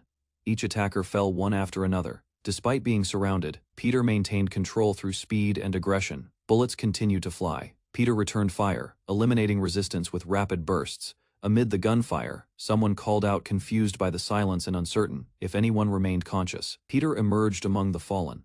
His brief response revealed he was unharmed and had cleared the path. A boat arrived at the dock. The crew rushed toward Peter and Thaddeus. Attention shifted to Thaddeus, whose condition had worsened during the escape. Medical assistance was initiated. Urgency grew as Thaddeus's survival chances diminished. His injuries were confirmed as critical. Without surgical intervention, he wouldn't last long. The group agreed to act immediately. Delaying treatment was not an option. They prepared for departure, knowing reaching a hospital was the only hope. Doubt emerged over finding medical help willing to defy Glory's influence. Someone stepped forward, revealing knowledge of one doctor capable of saving Thaddeus. With no alternatives left, the team turned to this last chance for survival. The long-haired man hesitated, realizing his brother's suggestion involved someone from their past. Doubt crossed his face as he processed the implications. The muscular man confirmed their destination without hesitation and turned to lead the way. Their goal was clear now. They would seek out Nathaniel. A public execution was underway. Cries to behead the traitor rang out as the accused knelt. The blade rose over Thaddeus's head. He shouted his reason, not treason. Later, Philip submitted his report. Their operation in Kowloon had succeeded, but an unexpected encounter followed. Philip explained he had fought Thaddeus and Peter soon after. The confrontation had been intense and sudden. Thaddeus sustained multiple fractures from the fight. He was barely conscious after the clash. Peter escaped with Thaddeus by boat. The team began pursuit and prepared their next move. Thaddeus's condition remained uncertain. Death seemed likely from the extent of his injuries. No hospital would accept him. Peter had no choice but to flee to a hidden location. Philip prepared to follow, taking Matthew. His goal was clear: interception. Another agent suggested a fitting ally for Matthew. Confidence surrounded their plan. A brutal figure accepted the mission. Blood on his hands marked his efficiency. Peter's boat surged forward. Their destination was critical. Talk shifted to Nathaniel, a man said to revive the dying. He had mastered 24 medical disciplines before turning 30. If Peter sought hope for Thaddeus, Nathaniel was his only chance. The listener reacted with disbelief. But the story grew stranger. Nathaniel's legend stemmed not from training. Decades earlier, an agent mission had gone wrong. A massive explosion engulfed the area, injuring dozens. In the chaos, medics were lost, and the wounded were left with no one to help. Victims suffered injuries all over their bodies. No specialist alone could treat them in time. Yet a miracle unfolded. Nathaniel, the doctor of Yongwon, appeared among the ruins. Against the odds, every patient survived. No one died that day under his care. The tale astonished the listener. One man saving many seemed impossible. Yet a critical fact was revealed: Nathaniel had no surgical tools during the rescue. His skill alone, without equipment, had made the impossible possible. Peter's group arrived at a quiet dock. Concern rose over whether Nathaniel would even accept them. Despite uncertainty, they pressed on. Saving Thaddeus meant risking rejection. For them there was no other choice. This was the only path left. Doubt lingered as they approached the hidden temple. Something felt off about the location. A Buddhist temple stood before them, mysterious and out of place.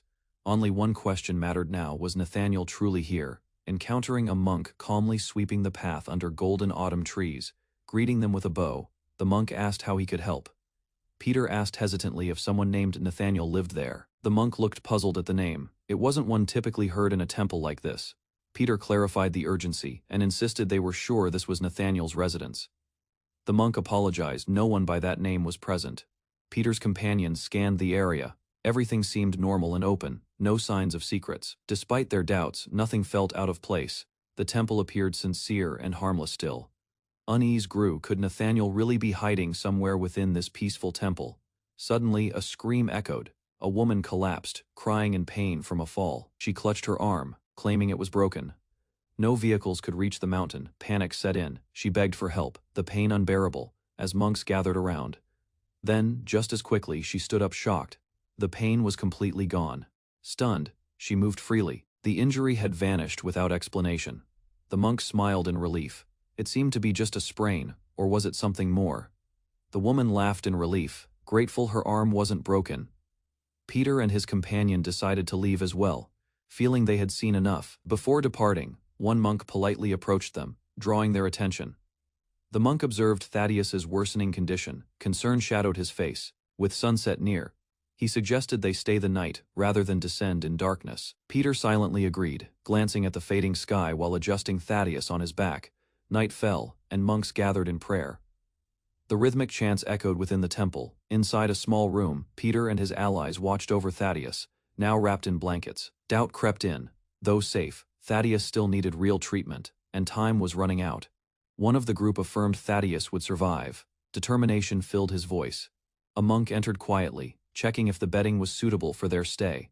They expressed gratitude for the hospitality. The monk credited everything to Buddha's grace. While others rested, Peter remained awake, exhausted yet focused. He declined food, concerned that eating might cause him to fall asleep. His only concern now was watching over the injured Thaddeus, even at the cost of rest. Peter remained vigilant. A stranger acknowledged his awareness. Had he eaten, Peter would have fallen asleep, exactly what his observer had hoped for. As the stranger beat a wooden drum, Peter's sharp eyes noticed something unsettling.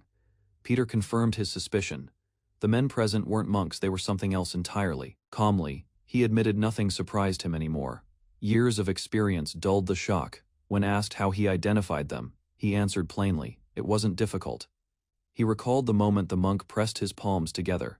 Scars were visible, deep and unmistakable. Such wounds weren't from age, but past violence. They told a different story. The tone shifted. A man drew a blade and demanded again. Where was Nathaniel? Peter whispered the name. The enemies reacted. One identified himself as Hune, rope dart expert. Another called himself Damwell. Both launched into attack, claiming Nathaniel was dead. Peter analyzed their condition. Despite injuries, they were dangerous. The enemy leader decided Peter's fate could wait. Death or capture, it didn't matter for now. He aimed to finish the fight quickly, striking with precision and aggression. Peter dodged, prepared to defend. The calm temple had become a battleground. The enemy stared in disbelief. Peter had been tied a moment ago. Peter calmly addressed the others in the room, challenging them to continue if they dared. The leader hesitated, demanding to know who Peter truly was. Peter proposed a deal: he'd speak, but only if he could meet Nathaniel in return. The enemy agreed, mockingly, but only if Peter survived long enough to claim it. They lunged to attack again, but Peter's focus didn't waver as chaos erupted. A commanding voice stopped everyone. A hooded figure entered, ordering them to cease. He scolded the group for their disgraceful behavior in a sacred place. Peter wasn't convinced. He questioned the man's continued act and pressed for honesty. The hooded man denied knowledge. But Peter wasn't fooled by the lie. He pointed out the earlier incident. The injured woman had a fully dislocated arm, yet the monk had corrected it perfectly without hesitation. Peter had noticed everything. Peter explained how the adjustment was done silently, unnoticed even by the woman herself. Such precision wasn't a trait found in ordinary monks, it was medical expertise. He concluded firmly. The man's actions proved that old habits, He had worn gloves out of habit, exposing his past as a doctor who always upheld sanitation. Peter recognized the behavior, demanding the man stop pretending and reveal himself. The monk pulled back his hood, revealing his identity. He was the long-lost apostle, Nathaniel. Peter steps forward, ending his concealment. His calm voice breaks the silence, drawing attention from the robed figures. His gaze locks onto a hooded elder. Peter greets him directly, identifying him as Apostle Nathaniel. One monk commands Peter to stop. Suspicion rises over how someone so young knows Nathaniel. An elder criticizes Peter's lack of respect, warning him to leave before it escalates. He threatens action if Peter dares approach Nathaniel. Another monk pleads for patience. Nathaniel speaks calmly, admitting he doesn't remember their last meeting, nor expects others to recognize Peter. Nathaniel reveals that Peter once led the 12 apostles of Yongguang. The room falls silent. Tension shifts as monks begin to understand Peter's identity. Whispers spread. The younger monks look shocked, unsure how to react. Monks kneel in unison, their bodies low before Peter. They introduce themselves as members of the Hidden Shadow Monastery. In loud unison, they pledge to serve Apostle Peter. Elsewhere, a man reacts in disbelief while watching a robed woman. He clumsily comments on her former beauty. She glares, prompting him to quickly compliment her again. Simon glances at Peter, amazed at his youthful appearance. Simon kneels beside the woman, relieved she's alive after years of silence. He expresses the worry her disappearance caused. With mixed emotions, Simon asks the question he's held for years: why she vanished. The woman flinches at the question. Her face lowers, unsure how to respond. She hesitates, then admits she doesn't fully understand the current situation either. While she's familiar with Glory's intrusions, seeing one of her own bring in a Glory agent shakes her. She warns them not to repeat it. Peter calmly acknowledges her warning, then shifts the focus back to the man they brought. She stares at the injured man in disbelief, questioning how he's still alive despite his condition. Severe wounds cover his body. His survival defies logic. Peter demands the truth. His voice remains firm. The woman meets his gaze and asks who the man is. Simon breaks the silence. He reveals the young man is Thaddeus's son. Peter tries to explain, urging her to stay. She silently turns and walks away, ignoring the pleas. Simon follows her, shouting about the nephew's condition, but she doesn't respond. Nathaniel learns the injured man is Thaddeus's son. She states coldly that this very fact is the reason she refuses to treat him. Peter and Simon are left confused. Simon questions her sudden reaction. Peter finds Nathaniel outside, kneeling at a secluded shrine surrounded by autumn leaves. He questions her faith, suggesting her prayers are misguided for someone like her. Nathaniel calmly replies, revealing she converted to Buddhism long ago. Peter asks if her refusal to help is tied to a past event. She begins to deny it. Before he can finish, Nathaniel confesses she lost all desire to continue as a doctor. She explains, it isn't about the past, her heart no longer holds the will to save. Peter challenges her claim, pointing out she instinctively checked Thaddeus's pulse. She looks surprised. He continues, stating her reaction revealed she still cares. He adds that her body moved before her mind did, guided by a healer's instinct. Peter notes the medicine was clearly prepared by her hand in urgency. He believes she acted not out of duty, but because she still wants to save lives. Finally, he presses further, asking what really happened to Hannah. A memory flashes. Nathaniel once clutched her daughter tightly. Back in the present, she admits the event wasn't Peter's fault. Peter turns toward her, acknowledging her guilt. Nathaniel's voice trembles as she reflects. No matter what she's done, she admits, she no longer sees herself fit to heal others, believing one failure voids her purpose. Just as she finishes, Peter kneels, catching her by surprise. Peter bows low, his voice soft but desperate. He pleads with Nathaniel to save Thaddeus. Despite her resistance, emotion flickers across her face as she watches Peter remain in that position. Moved by his sincerity, she silently takes a step forward, acknowledging the weight of his request. Nathaniel reaches out, hand brushing Peter's sleeve. Neither speaks, but the gesture conveys understanding. She turns away, cloak sweeping the ground. Leaves scatter in the silence. Peter remains kneeling, unmoving, as Nathaniel walks back toward the temple, under falling autumn light.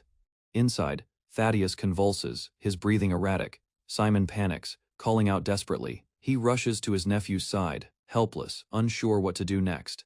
Peter joins him, eyes sharp. Thaddeus's condition is worsening fast, time is running out. Peter insists, there's still time, and suggests relocating Thaddeus. Urgency fills his voice. Simon panics, yelling over Peter's calmness, overwhelmed by the fear of losing his nephew. As emotions boil over, a sharp voice cuts through commanding silence. Nathaniel enters, now masked and resolute. Her presence calms the chaos. She quickly assesses Thaddeus's condition and identifies the problem, tension pneumothorax. Nathaniel explains the lung damage is worsening due to internal pressure. She declares her plan to perform a thoracotomy, a risky and invasive procedure. The goal is to manually remove the damaged tissue. Simon breathes a sigh of hope, relieved that there's still a path forward. Nathaniel warns that if the surgery fails, Thaddeus will die. The risk is real. Outside, Peter and Simon wait. They discuss placing their trust in Nathaniel despite the fear. Simon admits he's never felt such panic and silently hopes for a miracle inside. As the temple stands silent in the night, a new figure approaches from the shore.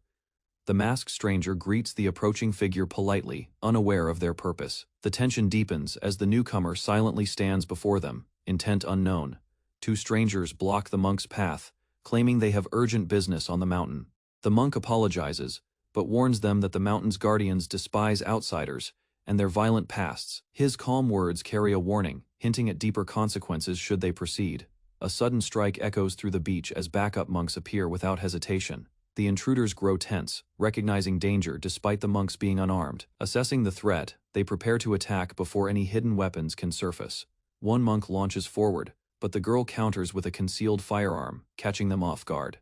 A gunshot lands clean, shocking the monks who didn't anticipate such force. Their formation falters as fear spreads, realizing their mistake too late. The girl confirms her identity code name, Matthew, revealing her affiliation. Her partner follows, identified as code name 777, ready to finish the mission. Their objective becomes clear: eliminate Peter without hesitation. A gunshot breaks the tension, dropping a man instantly. Panic spreads as no one saw who fired.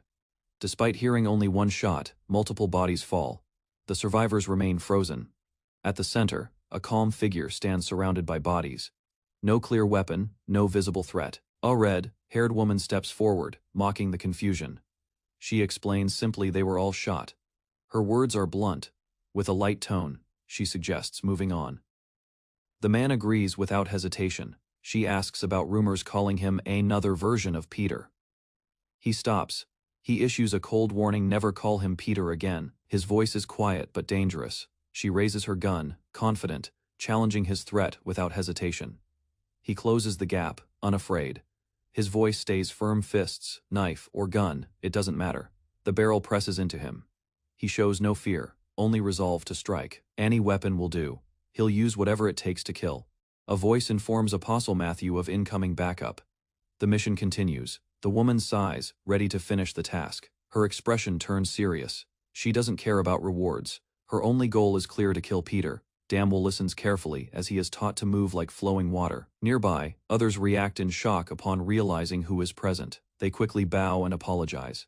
Peter responds calmly. One explains that apostles rarely saw each other back then, so not recognizing him was understandable. He comments on the strong combat abilities of the monks. Their movements left an impression. By glory's ranking, they'd be B rank or higher. He expresses sincere respect for their strength. Peter questions why such skilled individuals live in isolation, cut off from the outside world. The monk reveals the truth. All of them have chosen to begin again. He says simply, they're living a second life, no longer who they once were. Years ago, they were pursued by enemies during a mission and forced into hiding. A cabin deep in the snowy mountains became their refuge. Supplies dwindled. Exhaustion set in. Cold and fear wrapped around them like chains. The mountain's remoteness and lack of signals erased hope of rescue. Harsh winds and isolation pushed them to the brink of collapse. Then, through the silence, a sound emerged. Something or someone was coming. Footsteps echoed in the snow outside the cabin. One assumed the worst: the enemy had arrived. The door creaked open. Eyes widened, bracing for death. Apostle Nathaniel stepped through the storm, light casting behind her like a beacon in the cold. The shocked survivors stared in disbelief. She appeared calm. At that moment, one of them pledged to serve her for life, moved by her unwavering presence. They realized she had climbed 6,500 feet, frostbitten and exhausted, without rest or complaint. Without pause, she treated their wounds, prioritizing them over herself. Though hope returned briefly, fear lingered. They still had no clear plan of escape. They debated their next move. No rescue could reach them, and they were starving. One questioned her decision to come. She replied with honesty. She didn't mind staying with them forever. Her words confused them. She meant every word. She reminded them of her burial wish, not in safety, but alongside them. Even facing death, she stood firm. No regrets, no fear. With a gentle smile, she declared, the only place she wanted to rest was beside her comrades. The monk recounts how Nathaniel gave them a second chance at life. He declares he would give his life for her without hesitation. His loyalty is unwavering. Peter acknowledges the sentiment, asking them to protect her. They sit in silence as the wind picks up, creating a peaceful, rhythmic clinking of the bells. The monk praises the serenity of the monastery and the beauty of the natural breeze. Peter agrees. The moment is calm. Hyun offers to make tea, and Peter accepts the gesture. Elsewhere, the bell's chime continues. Unnoticed by Peter, their leader confirms their arrival and orders a scan to identify Peter's presence. He notes the bell system's effectiveness in detecting visitors at the temple's entrance. A monk confronts the intruders politely, asking why they arrive at such a late hour. He invites them to return the next day, warning the monks are asleep. The armed group refuses. They're here because they heard Peter is present, feigning ignorance. The monk denies knowing any Peter. His tone remains composed. The lead invader strikes without warning, impatient with deception. He demands the truth, revealing himself as Kang, Hun Park Barrank enforcer, ready to kill. Several elite agents reveal their code names and ranks. Kang Hun, their leader, wastes no time. With a cold expression, the armed squad charges forward in unison, blades drawn. A monk drops an ornament, speaking calmly. He insists there's no deception, only truth. Weapons flash as monks leap into action, moving swiftly across the walkway. With deadly precision, they counter the assault, revealing their hidden combat mastery.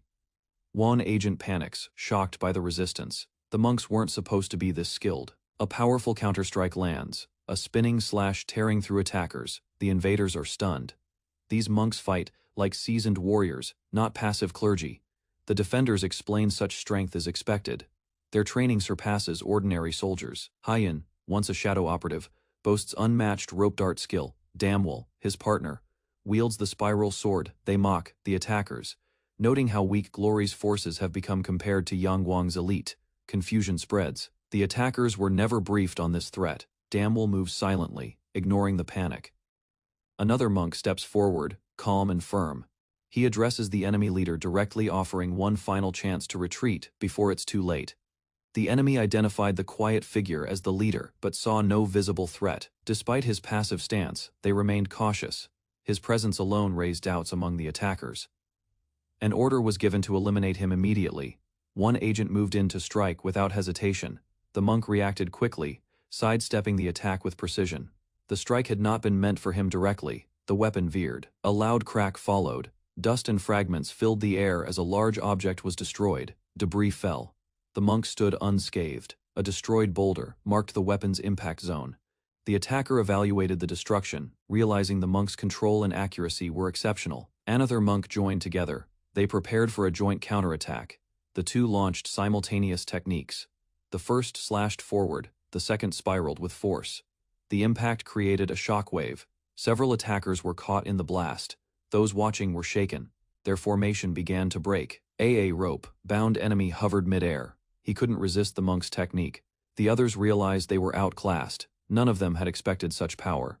Silence followed as one fighter stared at the monk, unable to understand who he truly was. The attackers stepped back, acknowledging failure as a figure emerged from the shadows. He was called Judas Iscariot, known not for betrayal but as a formidable force, nearly equal to Peter. With focused intent, he prepared to fight, declaring his purpose to end Peter. Striking together, they expected a swift end, but their target defied logic, reacting in perfect rhythm. Despite approaching unseen, he moved with deliberate awareness, evading every blow with calculated ease. In the aftermath, one assailant lay crumpled, while figure remained still dominant and unaffected. Kneeling figures begged for forgiveness before a silent man whose name spoke volumes. Apostle, Judas. Recognition crept in slowly. That name wasn't a coincidence. It carried heavy implication. With calm resolve, he declared the goal: bring down Peter and conclude his mission. Held in his grip, the rope dart spun with intent, an ancient weapon. Reborn, every motion he made was controlled, each swing echoing years of refinement. Observing in silence, a rival sensed defeat long before the weapon was released. Mastery alone couldn't explain the difference. Judas moved beyond imitation. The dart flew with unforgiving speed. Its arc left no time to brace. Realization hit too late. His instincts failed him before the weapon did. A sharp snap ended the assault. Someone had seized the dart mid-flight. Simon's presence shifted the air. His gaze fell firmly on Judas. Without raising his voice, he questioned Judas's purpose in tormenting the helpless. Judas smiled, faintly, amused by Simon's familiar attitude despite the circumstances. He remarked on the time that had passed, casually probing about Peter's whereabouts. Simon replied curtly. Peter refused to meet anyone outside Yang Wang's inner circle. Feigning surprise, Judas dismissed the hostility, comparing Yang Wang to Glory without hesitation. Internally, Simon knew he had to stall. Thaddeus needed time to recover elsewhere. He couldn't allow Judas to discover Peter's current condition, at least not yet.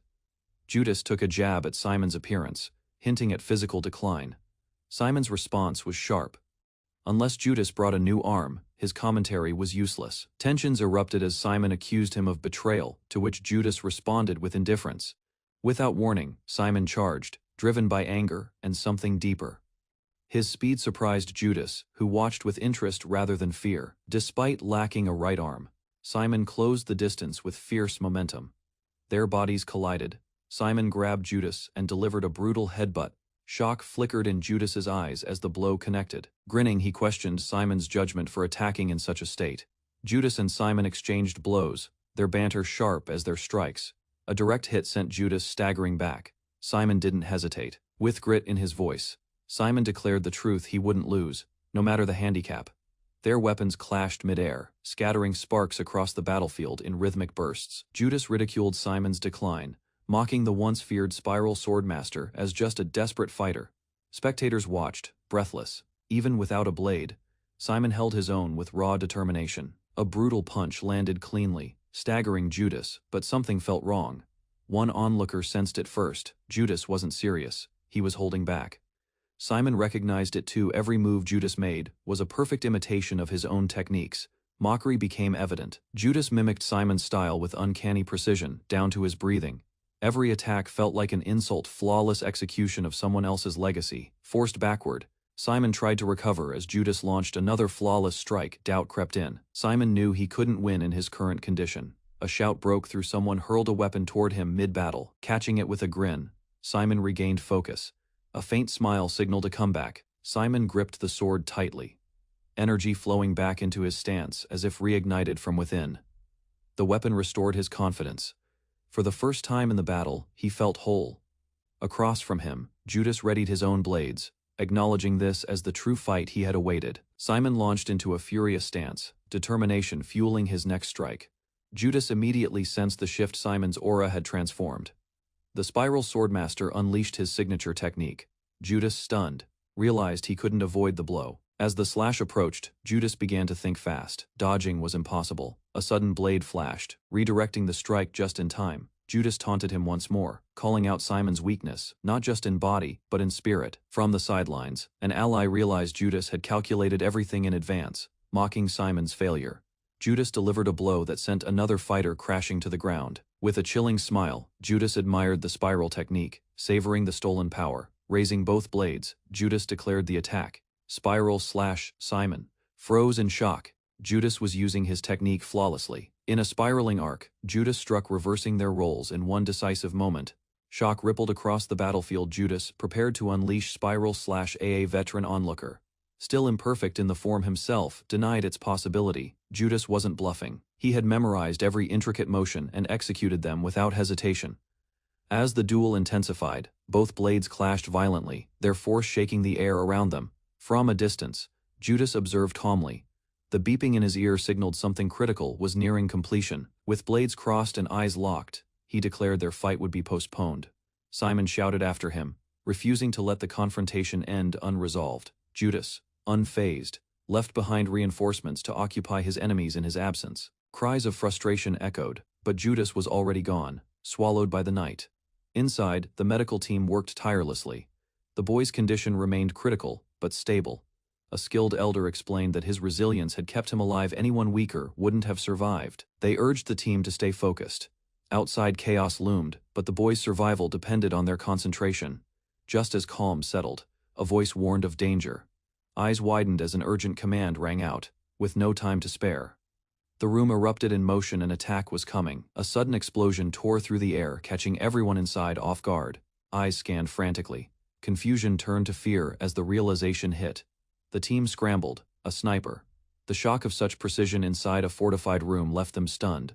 One man pieced it together quickly. A sniper would need height. Yet something didn't add up. That mountain was over 2 miles away still. The shot had landed with exact accuracy. How? That was the mystery.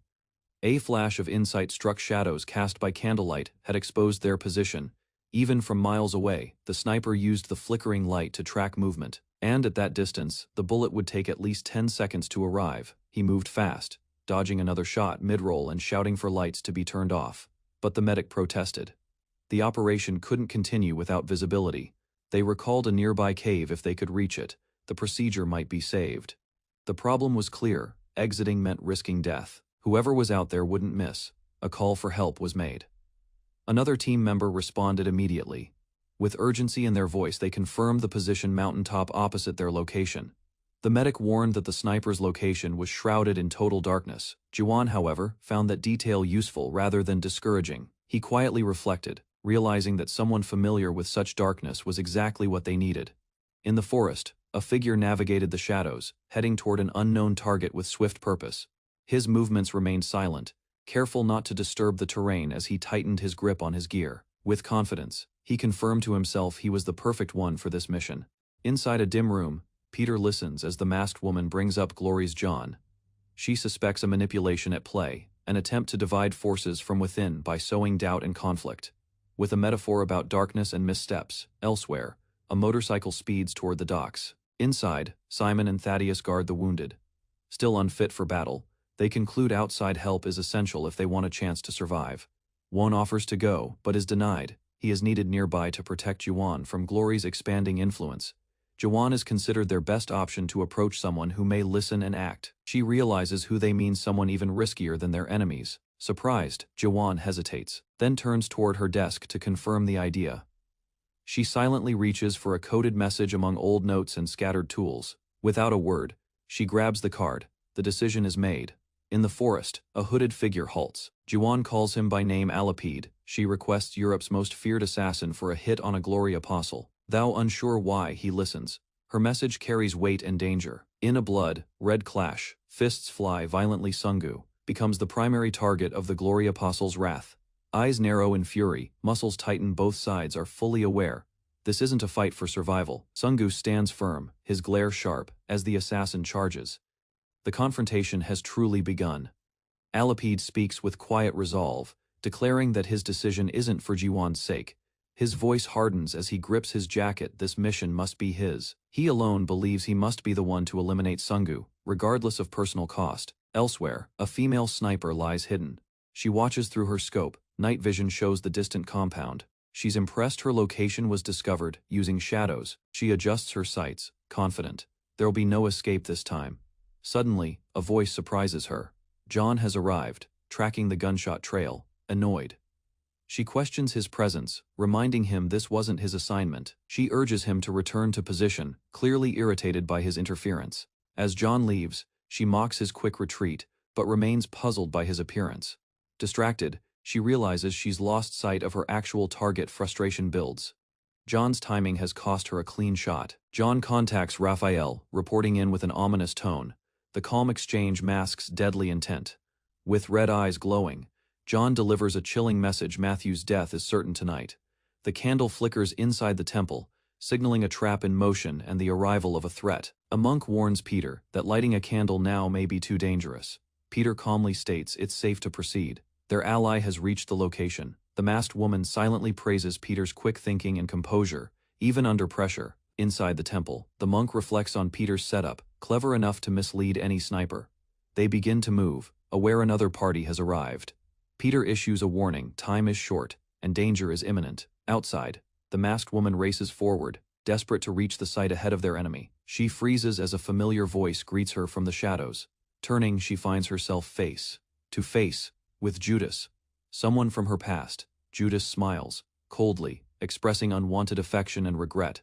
She utters his name in disbelief, torn between hatred and shock. Though she hoped to never meet him again, fate has drawn them into conflict once more. Judas downplays their strained history, pretending their bond wasn't ill, fated, and expressing fake regret. As he strolls across the courtyard, she stays alert, clearly not buying into his sentimental facade. With a smirk, he drops the act and demands Peter's location, revealing his true intent, feigning confusion. She denies knowledge, claiming she is cut off from outside affairs. Judas doesn't believe her but remains calm, interpreting her words as refusal to cooperate. Without warning, he draws his blade, signaling the start of violence. He lunges to strike, but someone intercepts him mid-attack, grabbing his wrist. Judas locks eyes with the masked figure, briefly startled by the block. The moment confirms a mistake. This isn't Peter. Judas analyzes the monk, noting his youth and unfamiliarity, but sharp presence. He mocks the woman's habit of helping strays while demanding the stranger identify himself. The monk stays silent, thinking quickly Judas might recognize his true face from the past. Judas releases the monk and lets him walk, temporarily shifting focus to Nathaniel. Nathaniel refuses to back down, prompting the woman to retreat quickly. With growing tension, Judas states coldly only one of them will leave alive. John warns that he explicitly forbade harming the younger monk. His code name appears John, also known as Alipede, an apostle and master of echolocation. From her sniper position, Matthew puts the pieces together. Grinning, she taunts John, suggesting his failure bruised his ego more than his pride. Her identity as apostle, Matthew, is revealed, renowned as a master of firearms. Despite John's denial, she dismisses his excuse, labeling him a liar who can't own up to failure.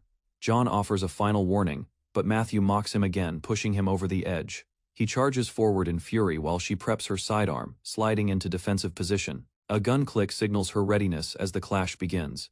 As they fight deeper into the woods, Matthew realizes her visibility is nearly zero. Despite her high skill, she knows she's vulnerable. John can see with echolocation. In a web of red sonar, her silhouette is fully exposed to him. She mocks him again, stating that despite his echolocation, confidently, she calls out his powers, daring him to make it exciting. She smiles, challenging him directly. What will he do now that she knows how he operates? Sharp projectiles slice through the trees, disturbing the silence as both combatants vanish into the forest. John's eyes widen. His echolocation has failed in this wide terrain. He is effectively blind. Matthew crouches low, both hidden and alert. She knows they can't see each other now, but vows to shoot first. John suddenly calls out, revealing he never lost her trail. She narrowly evades the strike, shocked that he pinpointed her location. Her mind races. How can someone blind be so precise? His voice echoes coldly. Those who rely on sight unknowingly limit themselves. With a powerful leap, he closes the gap, claiming visual reliance is a fatal flaw. He lunges for the finishing blow only to miss.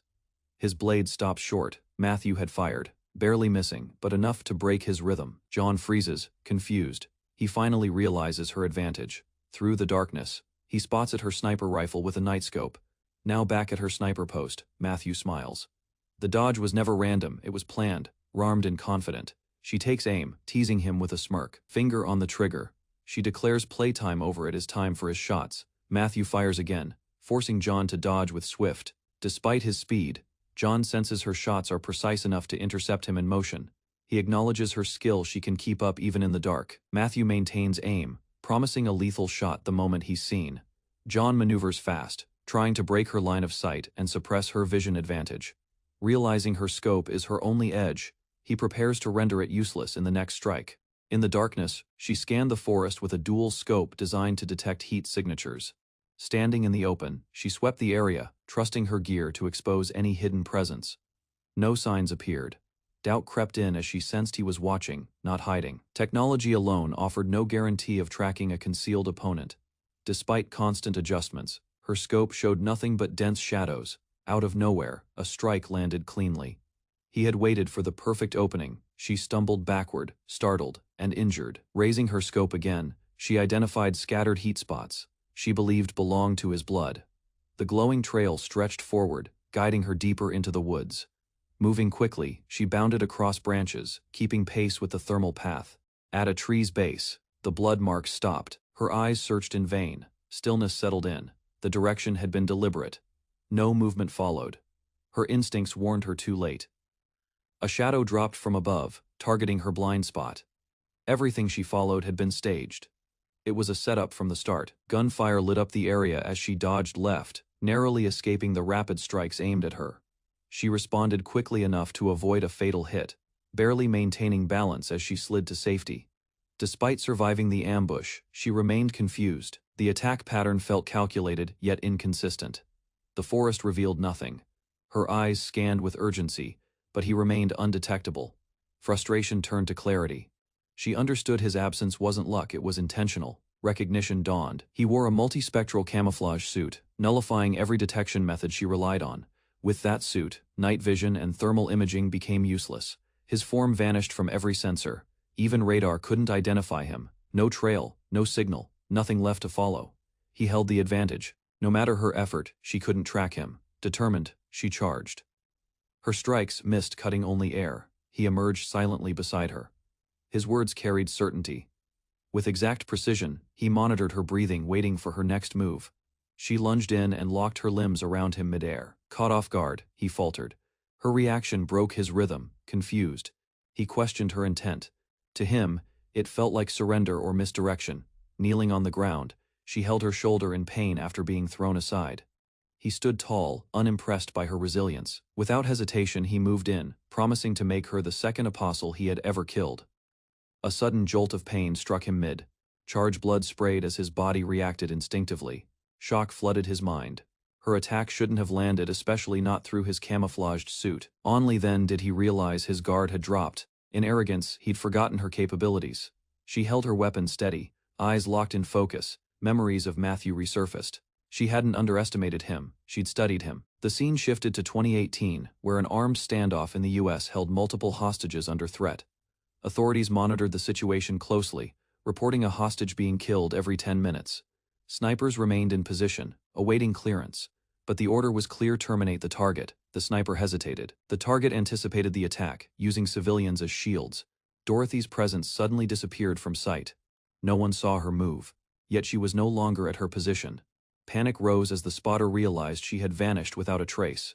A soldier spotted movement and alerted his team. Through the lens, they identified Dorothy walking alone in front of the building. The team was stunned. Her sudden appearance defied explanation. She stood calmly in plain sight. Confusion spread as soldiers questioned her actions, unsure if she was acting on impulse or strategy. One sniper advised patience. His words hinted at trust in her judgment. Dorothy entered the building with deliberate steps, showing no hesitation. Inside, she grabbed a vase and doused herself with water, preparing for a staged confrontation. Footsteps and knocks startled the hostiles. They reacted to noise outside their door. One man investigated, only to be met by Dorothy, acting irritated and loud. She pretended to be a neighbor upset by the noise, masking her true intention. The intruders, puzzled, debated. Letting her in, her confident posture and appearance disarmed them enough to open the door. Surrounded, she remained composed and stepped inside, facing them without fear. She assessed the room swiftly, identifying 5 armed threats and 4 hostages. Her calm internal count confirmed fewer enemies than expected. One thug reacted with surprise, unaware she had already begun her plan. Inside the hostage room, chaos erupted. Dorothy suddenly threw off her robe. Before they could react, an explosion echoed, triggered at close range. Smoke cleared to reveal a shocking result. Every armed man had fallen. Standing confidently, Dorothy revealed her concealed weapon. Her mission was complete in seconds. She smiled, acknowledging the precise moment of execution. Outside, soldiers were stunned. The sniper confirmed the mission's completion while she was in a bathrobe. Dorothy signaled with a playful gesture, unbothered by the absurdity. She reminded the team that creativity mattered more than protocol. Her comrade explained, when Dorothy, known as Der Freche Fates, engaged in a mission, success was guaranteed. Recognition struck. One soldier realized her identity too late. Dorothy had been a legendary sharpshooter in U.S. Special Operations. As her reputation was recalled, her earlier strategy became clear. He hadn't understood her movements until it was too late. Back in the present, the assassin pieced it together. She had marked him during their struggle. Her blood remained on his suit, making him visible through night optics. In that moment, he admitted defeat. She had mastered the element of surprise. Dorothy stood confidently, fully exposed under the moonlight. Her eyes had adapted to the darkness. She challenged her opponent, warning him his concealment wouldn't last. He dismissed her words, removed his shirt, and declared that visibility wouldn't change the inevitable outcome. Gunfire lit the battlefield as Johnny charged with wild speed and exaggerated movements. She noticed his erratic fighting style, quickly realizing the intention behind it. Leaves scattered across her vision. The rapid motion disrupted her aim. She couldn't shoot.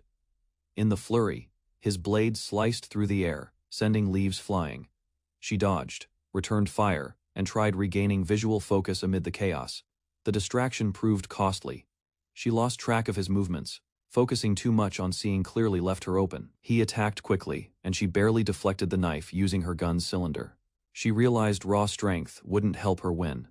His speed outmatched hers in close quarters. Their faces drew close. He acknowledged her skill, admitting he almost lost.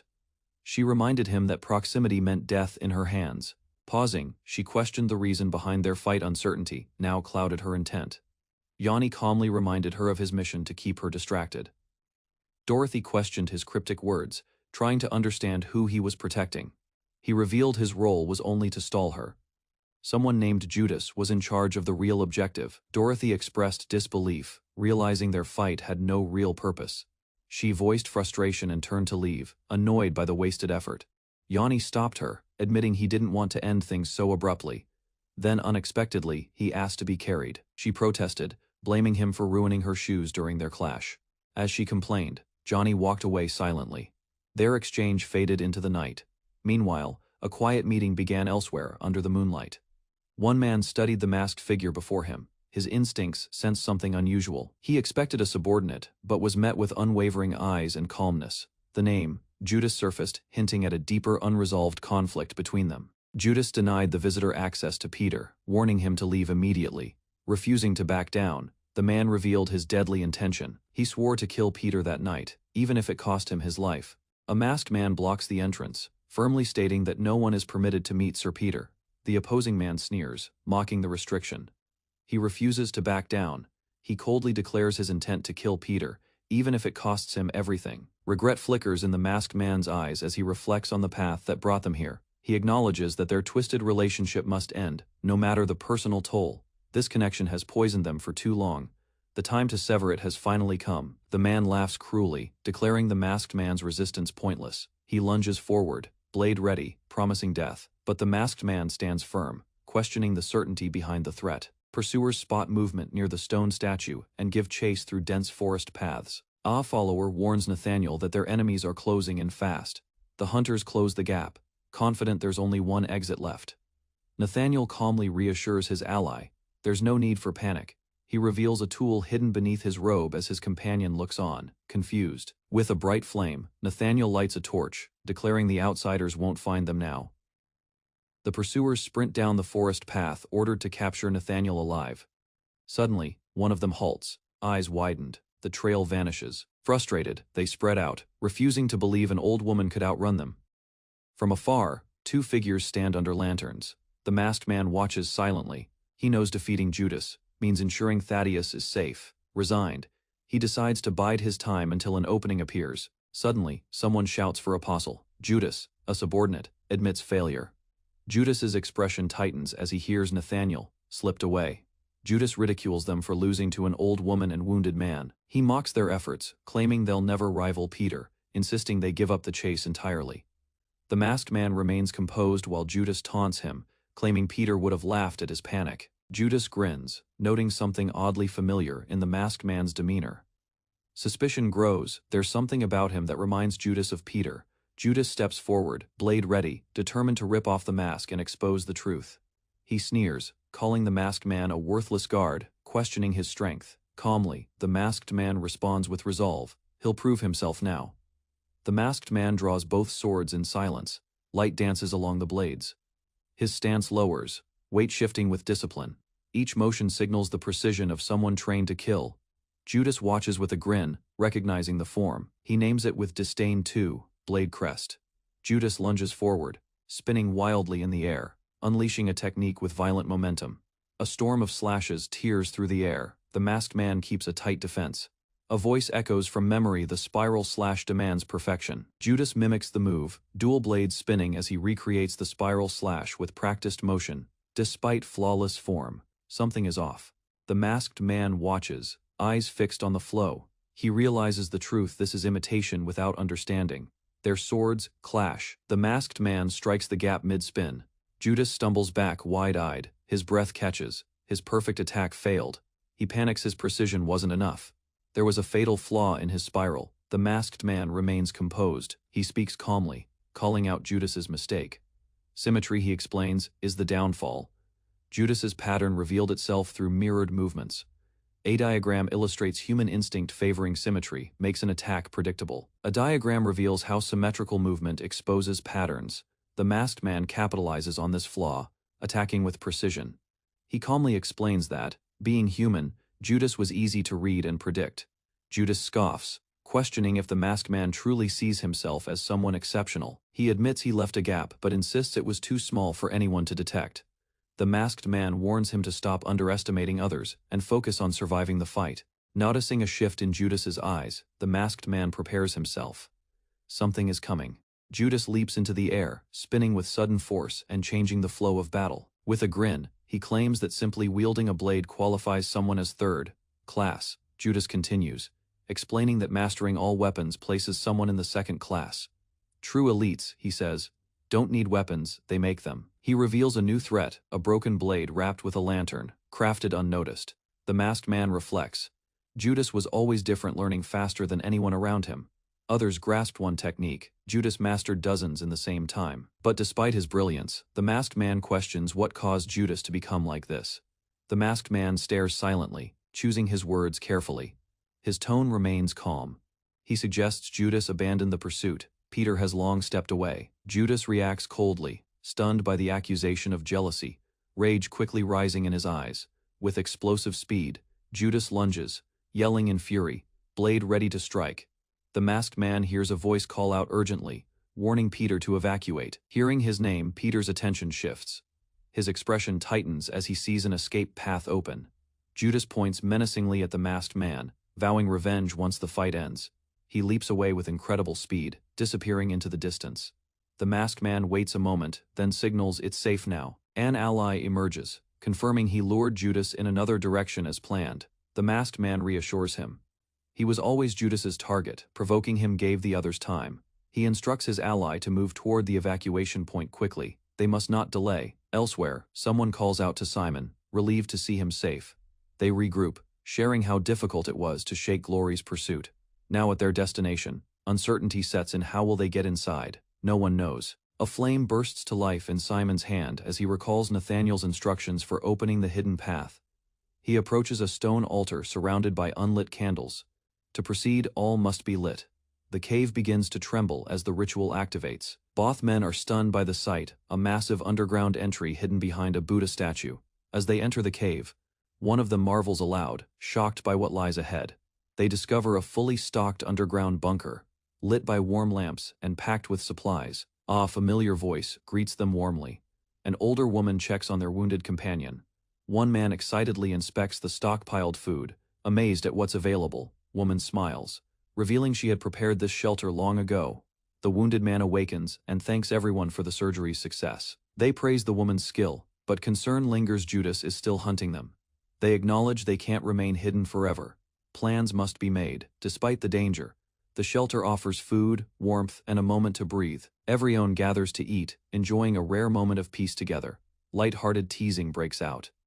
In the silence between battles, laughter briefly returns. He admitting confusion about everything that's unfolded around them. He questions why Judas harbors such deep hatred for brother Peter. Peter listens in silence, expression shadowed, as the question lingers in the air. Peter quietly sets down his half-eaten food, excusing himself without offering an answer. The others call after him, puzzled by his sudden withdrawal from the table. One of them tells the others to let Peter go. His pain runs deeper than they know. The older woman leans in, asking if they know the truth about Peter's past. Surprised, one of the men asks for clarification, specifically about Peter's daughter, Hannah. She confirms that Peter had a daughter, and the truth behind her fate is devastating. With a solemn expression, she confesses she was the one who killed Hannah. The revelation hangs heavily. In silence, the memory of Hannah's last moments resurfaces. A child's cry pierces the flashback, signaling a deeper pain buried in Peter's past. In a warm-lit room, a child lies between adults, nervous and unsure. Peter's younger self looks toward the child, doubt in his eyes. The child clutches a blanket, asking again if everything will truly be all right. In a dimly lit room, a cloaked figure leaned forward and asked a loaded question. The listener cautiously replied. Recognizing the name Hannah, the figure revealed the truth. He was the one who killed Hannah. The man flinched, his shock visible. He asked for clarity, but the killer offered none, only a cryptic remark. That moment, the man said, marked the beginning of their doomed connection and ill-fated relationship that couldn't be undone. Years earlier, when an apostle's position opened at Yongwang Orphanage, Peter entered the study where Father Gabriel awaited him. A discussion was about to begin. Gabriel explained that the apostle's place left vacant must soon be filled. Gabriel pointed out a specific boy among the trainees, admitting concern despite potential. Peter guessed the child's identity. Gabriel confirmed it, there was no doubt. Meanwhile, trainees underwent brutal exercises. They dodged strikes. Instructors barked at them. Harsh truths were drilled in. Weakness meant death. Some older trainees grew resentful. One shouted in disbelief, unable to accept the new selection. Their bitterness festered. To them, it felt like betrayal after all their effort. Still, the chosen boy remained cheerful, bringing them towels. Jin handed out towels, but one senior yanked it from him.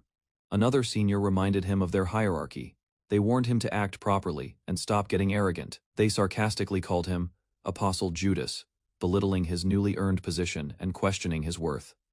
One laughed, saying Jin would never compare to Apostle Peter.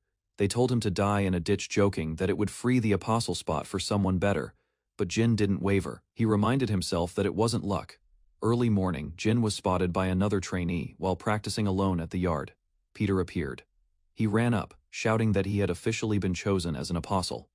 Excitedly, he claimed to be the youngest ever to gain the role since the first generation. Jin shared his dream to become like Peter, but Peter's expression turned serious. Peter questioned him about his predecessor. Jin only knew rumors. Peter revealed the brutal truth. Judas had been tortured and discarded after his mission. Peter warned Jin the same fate could easily befall him too. He told him the position wasn't something to celebrate. Jin apologized, overwhelmed. As Peter walked away, Jin misunderstood his coldness as strength. Peter stood within a ring of weapons, evaluating the trainee's progress. He noted that mastering a weapon took years. Weapon 6 stood out, a long-range rifle. Peter glanced at the record again. Most took time to develop, but this case was different. Peter stepped closer, intrigued, reading through the file. His expression shifted, there was no denying it. This child's progress was unreal. His ability surpassed normal expectation by far. On paper, the boy was versatile in multiple firearm types. In person, Peter feared the boy might grow too confident. Such early brilliance could corrupt. But before long, Peter got his answer. A field mission changed everything. Gunfire rang out. A group of trainees ran for safety. One was hit in the leg and collapsed. A teammate tried to help him up. The wounded one refused, fearing he'd slow them all down. He yelled for them to leave him, certain the enemy would catch them otherwise. Jin hesitated, wondering what Peter would do. He couldn't abandon someone. Just as another teammate tried to act, a sudden movement broke through the tension. He arrived, defying fear, saving his comrade, living up to Peter's legacy through action. After stabbing the injured ally, Jin stood calmly. The others were stunned. Jin explained coldly that leaving the wounded behind alive was a liability. He claimed the kill was swift and painless, piercing the heart. One teammate stared at the body in disbelief, overwhelmed by Jin's heartless decision. He thought of Peter, how he would have never done such a thing. No matter the odds, Peter would have found a way. Jin remained silent, hearing unspoken judgment without protest. The lifeless body was left behind as the mission continued. The team retreated in silence. Elsewhere, inside a peaceful church, a congregation listened to prayer. The priest addressed the crowd and asked if they knew Dr. Jin-hee Lee. A soldier responded. He was the renowned biochemical weapons expert. The priest confirmed the doctor had been abducted along with his research. The kidnapping was orchestrated by Rakandia, a lawless nation built by criminals. Rakandia's danger wasn't just its weapons, it was its structure. The entire population was armed and hostile. As the priest continued, he revealed the region's true threat came from its foundation of criminal rule. Now, with the doctor in enemy hands, a dangerous conflict was inevitable. Inside the chapel, the priest explained the urgency of rescuing the hostage. Instead, their secretive group had been assigned the mission. Because of that, the priest placed Peter in charge. Peter accepted with calm resolve. Judas suddenly stood and volunteered to accompany Peter on the mission. Others doubted his readiness. They warned him not to overreach, but Judas saw it differently. To him, this mission was a test to discover how far he was from becoming Peter's equal. The priest agreed. He allowed Judas to go, calling it a valuable learning opportunity. Grateful, Judas accepted without hesitation. He had no idea what awaited him. The mission began, but it soon turned into chaos far more dangerous than expected. Gunfire erupted. The team had been spotted. Enemy numbers overwhelmed them from all directions. Outgunned and trapped, Judas realized their intel was false. Remembering Peter's composure, he told himself there was no other option. Peter began formulating a plan. As Judas panicked, he suggested sacrificing himself as bait. But Peter interrupted with a strange question: did Judas know how to play pool? Outside, enemies heard a sudden noise. Their attention shifted. An enemy soldier looked up, eyes widening. A motorcycle flew toward the sky. A loud roar followed. Peter launched into the air, using the bike as a projectile, closing in fast. He struck hard, turning his leap into a surprise attack. Judas watched in disbelief. Peter's actions made no sense to him. It looked too reckless, even suicidal. Shock overtook him as he realized Peter had jumped from the speeding motorcycle without hesitation. The bike collided and exploded in the chaos. Peter charged into the enemy ranks with perfect timing. He moved through the smoke. His words now made sense. With expert positioning, Peter lined up 3 enemies. A single shot cut through them all, blood sprayed. His technique precise and lethal made every shot count. Peter manipulated enemy alignment through combat. Judas was stunned. Peter moved fast enough to align enemies by body placement alone. He targeted their vital arteries. 1 bullet per G-roop. A clean kill every time. Gunfire erupted. Enemies panicked. They screamed to stop him, called him a monster. But it was too late. Peter overwhelmed the area. Explosions masked his movements. As calm returned, Peter turned to Judas. Despite being outnumbered and nearly out of ammunition, he eliminated all enemies with the remaining bullets, demonstrating speed, control, and zero hesitation under fire. Judas silently acknowledged it. This overwhelming decisiveness was the true strength of Brother Peter. Arriving at the target building, Peter prepared to breach. He ordered synchronized entry and demanded cover fire. Inside, they found the doctor already dead. The gunshot wound indicated a distant. Judas questioned the logic. If they wanted the doctor, Peter stated the obvious: someone else had been the true target all along. In the shadows, a baby stirred. This child wasn't part of their briefing. Judas observed closely. This wasn't random. The baby had been taken for a reason. Peter concluded the child had to be eliminated, just as instructed. He approached with weapon drawn, intent clear. No witnesses were allowed to survive. The child remained unaware of the decision made in that silent, lethal moment. Peter's eyes opened sharply, reacting to a faint sound. His senses instantly shifted into alert mode. 2 operatives froze, surprised by something unexpected. An infant lay quietly on the ground, moving slightly. The black-haired operative took the lead, stating they needed to eliminate all witnesses. He raised his arm to strike, viewing the child as nothing more than a loose end. Peter stopped him instantly, gripping arm with firm control. His intervention was silent but decisive. Peter insisted on taking the child. His partner reminded him that leaving witnesses went against protocol. Peter questioned the situation. Something didn't add up. The mission involved biochemical weapons, not a child. He urged his partner to think carefully, hinting at a larger purpose behind the infant's presence. Peter considered why anyone would abduct the doctor's child if she wasn't important. The girl had been spared for a reason. Peter held her, piecing together the situation. Her survival wasn't chance. A deeper motive was at play, one they hadn't been told. Peter concluded the outside world must never know she existed. His partner acknowledged the decision quietly. Orders were changing. He realized Peter was already planning ahead. As always, Peter leaned closer as the child began to stir. Her eyelids fluttered. Within seconds, she wailed loudly. The sudden cry pierced the room. Peter instinctively moved to calm her. Speaking softly while holding her gently, he patted her back with care. Gradually the cries faded into small hiccups. Peter noted the effect of the gesture. Though inexperienced, he'd learned something essential. His thoughts shifted. Why would Rakondia keep the child alive? What was their hidden reason? He feared Rakondia might return if they learned she survived. That risk was real. To protect her, he needed to keep her hidden. The entire mission now hinged on that, but doubts grew. He had no idea how to care for a child. Basic needs overwhelmed him. Though he brought her to safety, Peter admitted he had no parenting experience. An idea sparked. There was someone who might help, someone he could trust. Elsewhere, Judas voiced a cynical view on life, unaware he was about to be needed. Around a small table, a group shared a basic meal. One man complained about their bleak life. Another scolded him, reminding him of greater suffering. Breaking the silence, a voice called to him. Nathaniel looked surprised as Peter called out to her. His tone was serious and direct. He requested a private conversation, asking her to accompany him to his room. Though startled, she hesitated only briefly before agreeing. Across the table, the others noticed the strange interaction. Suspicion sparked between bites. One man remarked how rare it was to see Peter speak with Nathaniel at all. He paused, confused, stating that something about the situation felt off and uncharacteristic.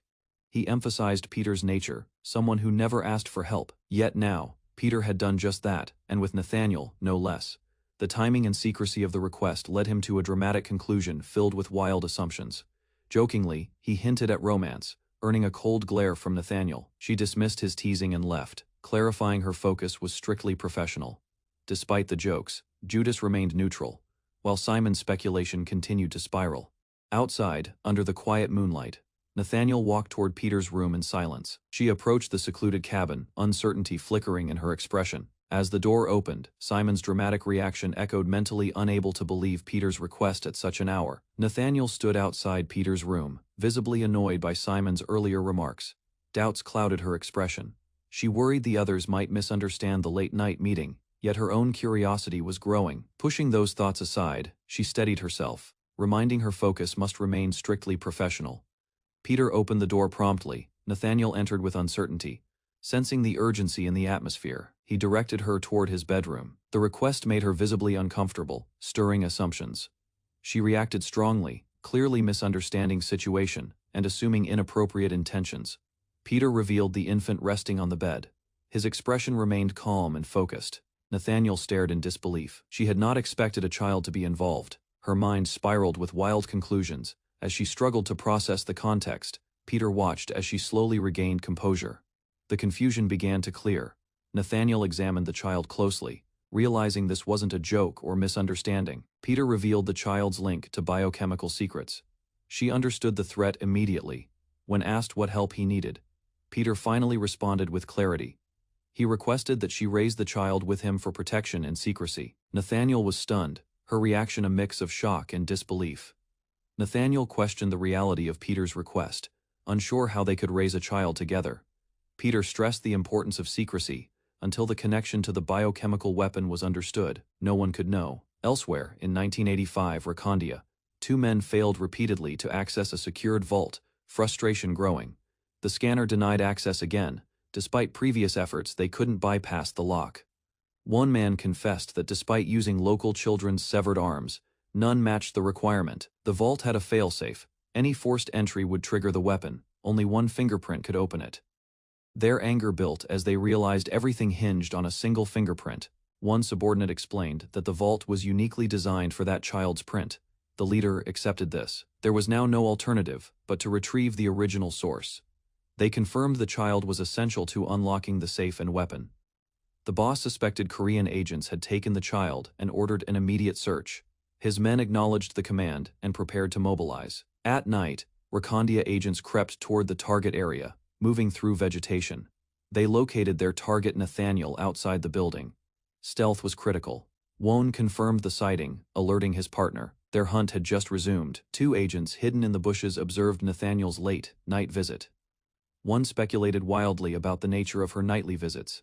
As Nathaniel entered the cabin, they continued to imagine the outcome, unaware of the real reason. The agents debated whether to return the next night, but one decided to investigate immediately. He moved confidently, claiming to have stealth skills, determined to uncover the truth himself. Thaddeus boldly barged inside, creating a loud disturbance as he declared a false excuse for entry. Another intruder followed, pretending to support Thaddeus's claim. Their expressions turned to shock upon discovering Peter, Nathaniel, and the baby together. Confused, they jumped to conclusions, wrongly believing the child was their own. The room filled with misunderstanding. The others eagerly debated the child's origin. Simon praised the child's appearance, convinced it was born of Peter and Nathaniel's union. Despite attempts to explain, no one listened. The situation spiraled further into absurdity. Outside, Judas listened quietly. He reflected on the group's eccentric behavior. He considered going to see the chaos himself, but hesitated, unsure of his role. Suddenly, a figure in the dark called out his name, signaling a new development. A baby's loud cries fill the dim room as her small frame trembles, uncontrollably in distress. Peter, seated on the couch, tries to calm her. He looks uncomfortable and uncertain. He gently pats her back, the action slowly easing her hiccups. Peter reflects quietly, questioning why Rakandia would go to such lengths to keep the infant alive. He wonders if there's an unknown motive behind the effort to protect her. In a large sunlit room, Father Gabriel confirms he has something urgent to reveal to Peter. Gabriel shares shocking news: Rakondians are searching across Asia. He suspects they seek a key tied to Dr. Lee's biochemical weapon. He hands Peter a file and urges him to examine its contents for answers. Peter sees a high-tech safe requiring fingerprint access. Realization dawns in his eyes. He concludes this child was spared because her fingerprint unlocks the safe. The baby smiles innocently, unaware of her vital role in what could become a deadly race. Peter explains how unique fingerprints now form the basis of advanced security systems. He links this to the recent atrocities, understanding why innocent children are being targeted. Despite Gabriel's concern, Peter doubts the enemy will succeed. Peter clarifies that Rakondia's brutal strategy of severing children's hands is flawed. He demonstrates the scanner's mechanism. It doesn't simply match surface patterns. The system requires the fingerprint to come from a living body. Peter explains that Rakondia has likely realized their failure through repeated trial and error. He reassures that they won't be resurfacing soon. Father Gabriel offers a prayer of relief. Peter remains thoughtful. A woman cradling the infant warns that Rakondia is still hunting for her. She knows danger is inevitable. Even if not immediate, the girl will become a target. One man suggests informing the priest, but another rejects it. If exposed, her life and the lives of those around her would be at risk. A decision is made: no one else can know her connection to the weapon. Everyone listens in silence, bound by secrecy as the weight of responsibility settles over them. Night falls. A girl prepares formula with care, adjusting temperature and ratio precisely. The baby accepts it. Relief washes over her caretaker as she finally drinks peacefully. Light banter resumes at the table, but underneath, tension remains. The woman gently cradled the baby in her arms. Peter remained nearby, quietly observing. He showed no interest in competing. Curious, the woman turned her attention to Peter and asked what the infant's name was. Peter stating that naming the child would create emotional ties that weren't necessary. She challenged his cold reasoning, pointing out the contrast in their perspectives. Despite being the same age, still focused on the child, she wondered aloud if Peter had ever considered building a family of his own. Peter avoided answering. He concentrated on brushing the baby's hair while distancing himself from the conversation. The woman resumed feeding the baby as the room settled into silence. Unexpectedly, the baby vocalized a short sound, grabbing everyone's attention. The woman reacted with excitement, thinking the child had said her first word. Peter dismissed the moment, attributing it to ordinary infant behavior. Despite his denial, the baby continued laughing, clearly enjoying the attention. Another person entered, commenting on the baby's speech as he joined the group. The woman encouraged the child to repeat herself, holding her closely. The baby repeated the sound again. Peter sat silently nearby, watching a lone candle flicker. As the child rested, a somber reflection filled the room. One man dressed in a formal suit stood apart from the others. He reminded the others of their duty to the church and nation. He declared that their guidance came from divine revelation and reinforced that this path was their fate. Before leaving, he instructed them to stop showing affection to the child. Time passed. With Rakondia's threat reduced, the child was sent to an orphanage, unable to stay in the dormitory. At the orphanage gate, the child cried, begging not to be left behind. Peter tried to reassure her, promising visits and kind people. The girl resisted, shouting that he was her father, pleading for him not to leave. He addressed her firmly, noting the harshness of the world outside the gate. Kneeling, he instructed her to stop crying if she wanted to survive. He warned her not to call him father, denying any personal connection. Peter turned away, telling her clearly that he was not her parent. He walked off, leaving the girl behind in silence. Another woman followed and questioned his coldness, unable to understand his decision. At the orphanage gate, Peter entrusted the child to a nun. The nun warmly accepted responsibility and casually asked for the child's name. Peter remained silent for a moment, avoiding eye contact. As they walked, Peter revealed that the girl had no name. Time passed, the season shifted, and spring blossoms marked a change in the child's life. Within the orphanage, she was now known as Suk, a name meaning love and grace. Suk repeated her new name, curious and proud of its meaning. The nun encouraged her to understand and share the meaning of grace with others. Hearing Peter's name mentioned nearby, Suk turned her head. Peter was assisting again, carrying supplies. The nun thanked him, apologizing for the repeated requests. He replied indifferently, stating he didn't mind helping. Suk watched him silently from across the room. The nun approached Peter privately, suggesting it might be time for him to name the child himself. She reminded him that although they called her Suk, it was still unofficial. She explained the paperwork hadn't been filed and implied the child saw Peter as a father figure. Rather than respond directly, Peter deflected and stated that he needed to leave. Peter asked if the sister needed anything else. The young girl watched quietly as Peter stepped out. Far from the orphanage, the setting shifted to the Yongwang training grounds. A group of trainees loitered near the building. One noticed a familiar figure approaching and grew visibly tense. He muttered under his breath as he recognized the person walking up the stairs. The others, irritated, reminded him he was supposed to bring hot towels. Jin stayed silent and asked for a moment to speak privately. Jin led him down the steps and began to explain something that had been bothering him. He spoke cautiously, stating he had noticed tears in his clothing. The leader dismissed his complaint with indifference, asking what it had to do with him. Jin hesitated, then implied that the source of the issue was someone among them. Tension built as Jin got closer to the truth, hinting directly at the man he was speaking to. Without hesitation, Jin accused him of being the one responsible. Mocking laughter erupted in response. The leader denied everything, feigning offense. But Jin struck first, grabbing him by the collar and swinging with speed. Jin, gripping his weapon, confirmed his suspicion. He accused the senior trainee of being responsible. The senior, angered by the confrontation, insults escalated. The senior claimed Jin would never measure up to Peter's legacy, branding him a failure. He raged about how others saw Jin as arrogant and undeserving of his rank. As he shouted, Jin struck back hard with a towel, cutting off his tirade in a single blow. Jin followed up with a brutal flurry of blows, overpowering the senior with ease. He launched him skyward, then sent him crashing into the ground with crushing force. The impact shook the training ground. Jin remained calm, unmoved by the chaos he caused.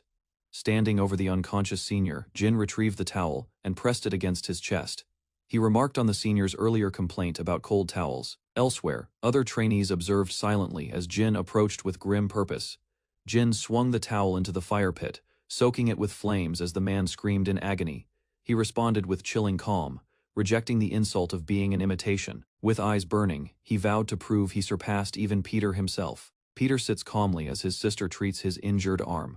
Blood seeps from the wound, yet he remains unfazed. She expresses disbelief at his attitude. They're performing a painful procedure without any anesthesia. Despite her frustration, he downplays the seriousness, focusing only on survival and resilience. Peter begins to share what runs through his mind each time he's hurt. He explains that people like them live by harming others and must eventually face consequences. Still, if taking bullets means saving lives, he believes the pain is worth it. Peter states he'd sacrifice even more if it meant saving another person. The story's title appears, marking the weight of his choices. A memory surfaces children at an orphanage, dreaming about the future. Suk proudly shows a newspaper, expressing her dream to build a hospital. The nun listens, calculating the immense cost. Suk, inspired by Miss Nathaniel, insists she'll do it anyway. The nun jokingly exclaims the dream would take thousands of years. She suggests becoming a doctor instead. Suk laughs, already imagining Miss Nathaniel in her future hospital. Peter enters the room silently. Suk cheerfully tells him not to be a grouch, suggesting it is good to help others. Peter stays quiet, walking past her. His cold demeanor contrasts the warmth in the room. Suk's smile fades as she watches him leave. She's left puzzled by his reaction. Suk dashes away, unexpectedly, startling the nun who calls after her. Peter, unmoved, observes silently as the scene unfolds. He politely thanks the nun and prepares to leave, maintaining a formal tone. Nathaniel looks back at Peter, sensing something is wrong. She notices Suk sitting quietly, hidden behind a basket. Peter calls her again. Nathaniel answers, slightly hesitant, and follows. Outside under cherry blossoms, Nathaniel complains about being included in the visit. Peter argues there are others suited for the job. She insists there's a reason. She explains it's about checking on Suk, not just helping with chores. She asks if he's heard of filial imprinting, how young birds see the first figure as their parent. She reminds him that to Suk, he is that figure. Peter listens as she calmly declares that Suk sees him as her parent. Peter stands silently at the doorway, watching the children work under cherry blossoms. Suk happily plays with others, joking and laughing as she grabs more crafts. Peter turns away, believing the orphanage can help her grow without his presence. Suk's cheerful smile glows as she enjoys her time among the children. Peter observes from outside, insisting she's doing well and doesn't need him. As he leaves, he claims she'll forget him soon, dismissing his impact. Gunfire echoes from a remote training area surrounded by forest. Inside a small structure, a man practices, intensely driven by obsession. He shouts with desperation, claiming he can be just like Peter. The trainee recalls being praised as a rare prodigy by his peers. As he grew, admiration for Peter turned into his sole aspiration. Peter's arrival reignites his determination to earn global recognition through skill. Despite admiration, whispers of resentment follow. Others mock his obsession with Peter. They belittle his efforts, reducing his role to luck, not merit. Alone, he wonders what Peter would do in his place, facing doubt. A man's voice criticizes the apostle, claiming Peter would never have failed as he did. The apostle reflects on his own struggles, convinced Peter would have saved the life he couldn't. A different man erupts in anger, shouting that the apostle is nothing but a poor copy of Peter. Exhausted and drenched in emotion, the apostle questions Peter's praise and legendary status. He wonders why, despite being labeled a prodigy, he still lives under Peter's shadow. His thoughts spiral. He repeats to himself that he's just as talented, panting and bloodied. He demands to know who dares speak Peter's name. His rage boils over as he screams, forbidding anyone from mentioning Peter. His fury peaks, but the sudden appearance of a shadowed figure halts him. He swings wildly, screaming threats, but freezes when he sees the man standing silently. Recognition flashes. The man's name, Raphael, is spoken with disbelief. Raphael replies coldly, calling the moment a shame, unmoved by the outburst. The apostle warns him to be careful with his words, hinting at deadly intent. As realization sets in, he fears what Raphael's presence means. Eyes wide, he concludes, if Raphael is here, then Peter must be too. The apostle screams in rage, swinging a weapon with violent force. He charges at the shadowed figure, demanding to know who dares judge him. The man dodges calmly, grabs his arm and slams him into the wall. Breathing heavily, the apostle looks up, confused and shaken by the encounter. The boy with glowing eyes appears, claiming his father believes Judas is more talented than Peter. Stunned, the apostle repeats the name, Father Gabriel, unsure if he heard correctly. The boy states that Yongwang's stability is failing, hinting at coming destruction. He says Peter has become distracted, letting his attention slip from the world, patting Judas. He warns that Yongwang will collapse if nothing changes. With a sinister smile, the boy whispers that everything will soon fall apart. Judas demands to know his meaning. The boy hints at a bigger plan, one that begins when Peter's reign ends. He exits calmly, suggesting the world will need a new hero soon. Alone in a shattered room, Judas stares at the broken wall, lost in thought. He wonders aloud, could he really be better than Peter? Peter stresses the need to keep a girl's existence secret, no matter the cost elsewhere. A red-haired man declares Yongwang too small to contain his potential. Driven by ambition, he longs to reach a place where he can truly rise. On the colony island of Paktir, 3 guards confront a stranger. He ignores their questions. Disappointed, they ask how he entered, instead of why. Revealing he's from Yongwang, he instructs them to deliver that message to their boss. One guard recognizes the name, linking it to Peter's organization. Frustrated, the stranger is once again haunted by Peter's legacy. Calmly, he warns the guard to surrender or face death within seconds. The guard mocks him, doubting someone like him could be Peter. Without hesitation, the man strikes, slicing through enemies with speed and precision. Blood splatters across the ground as he stands over the defeated group. One man pleads for mercy, terrified. The attacker snarls, daring him to speak Peter's name again. Rage explodes, he slams his target repeatedly, ignoring the cries calling for Peter. Judas slams the man repeatedly, shouting at him to speak, and comparing himself to Peter. He demands to know if he still appears weaker, driving his fist down with rage. Standing alone over the fallen bodies, Judas pants heavily, bloodied and trembling. A new man steps in, observing the aftermath with surprise and sarcasm. He scolds the fallen men, saying they should have known better than to pick a fight. He approaches Judas casually, noting the young man is clearly no ordinary visitor. Judas announces his intent to make a deal, confident and blood-streaked. The man laughs in amusement and agrees to listen, clearly intrigued. He introduces himself as Dachukan, a notorious war criminal from Rakandia. Judas reveals his identity and declares he's an apostle of Yongwang. Without hesitation, he states the deal he wants, Peter dead. Dachukan flinches at the request but remains outwardly composed. Dachukan laughs wildly at the betrayal, calling it dramatic. Judas promises to deliver Peter if he's given the tools. Impressed, Dachukan grins, calling it an exciting chance to meet a legend. Judas warns that Peter never misses a target, but Dachukan remains unfazed, amused by the challenge. Dachukan laughs, confident Peter knows nothing about him, already preparing his defense.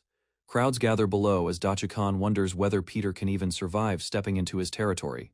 A girl bursts with joy as her new name is called Hannah. She clutches a name tag. She turns toward the woman at the table, hopping with delight. Grinning wide, Hannah clasps a small blue box in her arms. She hugs it tightly. Hannah eagerly rushes to the woman, showing the decorated box. Before the woman can examine it, the door creaks open. The woman welcomes Peter, apologizing for the sudden request. Suddenly, another child snatches the box from Hannah and runs. The thief dashes away while Hannah gives chase. Their loud scuffle echoes through the room. Peter listens to the sister's apology while chaos unfolds behind him. Peter turns toward the commotion outside as the children continue their chase. Hannah tackles the thief. Her determination outweighs his size. She demands her box back. She yells again, furious. Her clenched fist rises ready to strike. Peter grabs her wrist before she can hit. His expression is stern as he questions her actions. Startled, Hannah defends herself. She points out the boy's theft and insists she was right. Peter's response is cold. He rejects her reasoning. Despite her protests, he tells her no. Peter scolds Hannah firmly, stating she was wrong for striking another child. He watches her reaction closely, his eyes narrowing as he sees her stunned silence. Hannah's expression trembles. Tears stream down her cheeks as she turns. The box she treasured lies abandoned on the ground. Peter stares at it, speechless. Doubt creeps into his mind. Something about her reaction feels uncharacteristic. Later that night, a woman hands Peter the same box, asking him to return it. He recalls the moment Hannah proudly showed off the finished box, eager for praise. Sitting quietly, Peter runs his hand over the lid marked treasure chest. As he lifts it, the box slips from his hand. It falls open on the floor with a dull sound. Peter flinches. A sudden emotion surges as he glimpses something inside the box. His eyes widen slightly. Whatever he saw stirred an unexpected response. The next day, he walks through the woods carrying the box. Judas, a young man with blue hair, joins him on the path. Peter answers vaguely, saying he has personal matters to handle at the orphanage. After a brief pause, Peter continues forward. A car speeds past the two men walking through the forest. Judas watches in awe. Peter doesn't respond immediately, but his expression turns rigid as suspicion creeps in. His gaze sharpens, locking onto the passing car. Something about it triggers alarm. Without warning, Peter bolts forward, leaving Judas stunned. Judas calls after him and gives chase. Confused by Peter's sudden urgency, Peter speaks mid-sprint, pointing out that very few people in the country could own such a car. He notes the damage on the car's door handle, something no elite would ignore. Judas absorbs Peter's suspicion and picks up his pace. Judas shouts that he'll cover the back entrance. Peter narrows his eyes. Only one place nearby fits the car's destination, the hidden orphanage. The location's secrecy disturbs him. No outsider should know it even exists. As realization strikes, he clenches his teeth and calls out a name, Rakondia. A cry echoes from the orphanage grounds, loud and panicked. Peter hears it and breaks into a full sprint. The sound is all too familiar. He arrives just in time to hear the grim news: Hannah has been taken. Peter sprints after the fleeing vehicle as it speeds away through the forest. The captors laugh cruelly, celebrating her capture after 5 years of searching. One thug notices something outside the window. Peter dashes forward at impossible speed. Despite the uneven road, Peter continues to close in. His movement defies belief. Hannah cries out for help. The gang leader orders 2 men to exit. The 2 thugs jump out and open fire, unleashing bullets across Peter's path. Peter dodges the blasts with minimal effort, expression unreadable. As he takes cover behind trees, one attacker mocks Peter's fate, revealing that Rakondia is involved. Peter steps into view and calmly reveals his name. The men are stunned. It's that Peter. They panic at the recognition. One questions his reason for revealing his identity. Peter clarifies that his announcement isn't for negotiation. It's a warning his decision is already made. With fierce resolve, Peter rushes toward them, declaring he leaves no enemy alive. His sudden advance throws the attackers into confusion. Bullets fly, but miss their mark.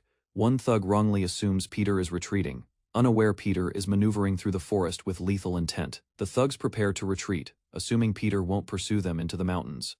One of them barely finishes his sentence before Peter crashes into him with brutal force. The second man can only curse as Peter charges through. A shot is fired, but Peter evades and counters instantly. The injured man realizes Peter struck both his thumb and Achilles tendon in one motion. Stunned, he recognizes Peter's intent to neutralize without killing. The second attacker mocks Peter, unaware of the impending blow. Peter gives a chilling offer, only the first to talk will be spared. Peter repeats the question, where are they taking Hannah? One man confesses ignorance, claiming only Sadi knows the true destination. A radio in his pocket crackles to life. The voice demands to know if Peter has been dealt with. Hearing Peter's name, panic rises in the thug's voice as he responds with hesitation. Peter grabs the radio, giving a direct threat: return the girl, or lose the captured men. He offers a deal, the child's safe return in exchange for their lives. The voice on the other end mocks him, implying Hannah's life outweighs the two subordinates. Peter stood over the subdued attackers, one of them, despite his state. Peter ignored the noise. Instead, he focused on the engine sound fading in the distance. From that he deduced they had transitioned to a paved road. A recent memory surfaced: Hannah had been learning to read under the guidance of the sisters at the orphanage. Peter activated the radio and calmly instructed Hannah to read any visible signs. Inside the vehicle, Hannah spotted a green road sign. Peter recognized the location immediately. Moho indicated the harbor route. Hannah's voice briefly returned over the radio, but it cut off mid-sentence. Peter's expression hardened. He picked up speed, knowing time was slipping away. A separate memory played in his mind. The sister had entrusted Hannah's box to him. He looked at the scattered contents on the floor. It was clearly written by Hannah, using the skills she had worked hard to develop. The letter stated her intent to learn how to read and write. In his mind, Peter saw her studying late at night, driven by sincere determination. She explained her purpose. She wanted to write letters, not for school, but for him. Hannah remembered a moment from the past when Peter told her not to cry. Holding on to that promise, she worked hard to behave well. Though she often waited alone, she hoped Peter would return someday. During late nights, she studied by herself while others slept. She had heard how much money it would take and was determined to make it happen. The number over 7 billion won didn't scare her. She kept studying, motivated by Peter's safety. She hoped her hospital could help him someday, since he couldn't go to larger ones. Until then, she silently wished for his well-being, asking only that he not get hurt anymore.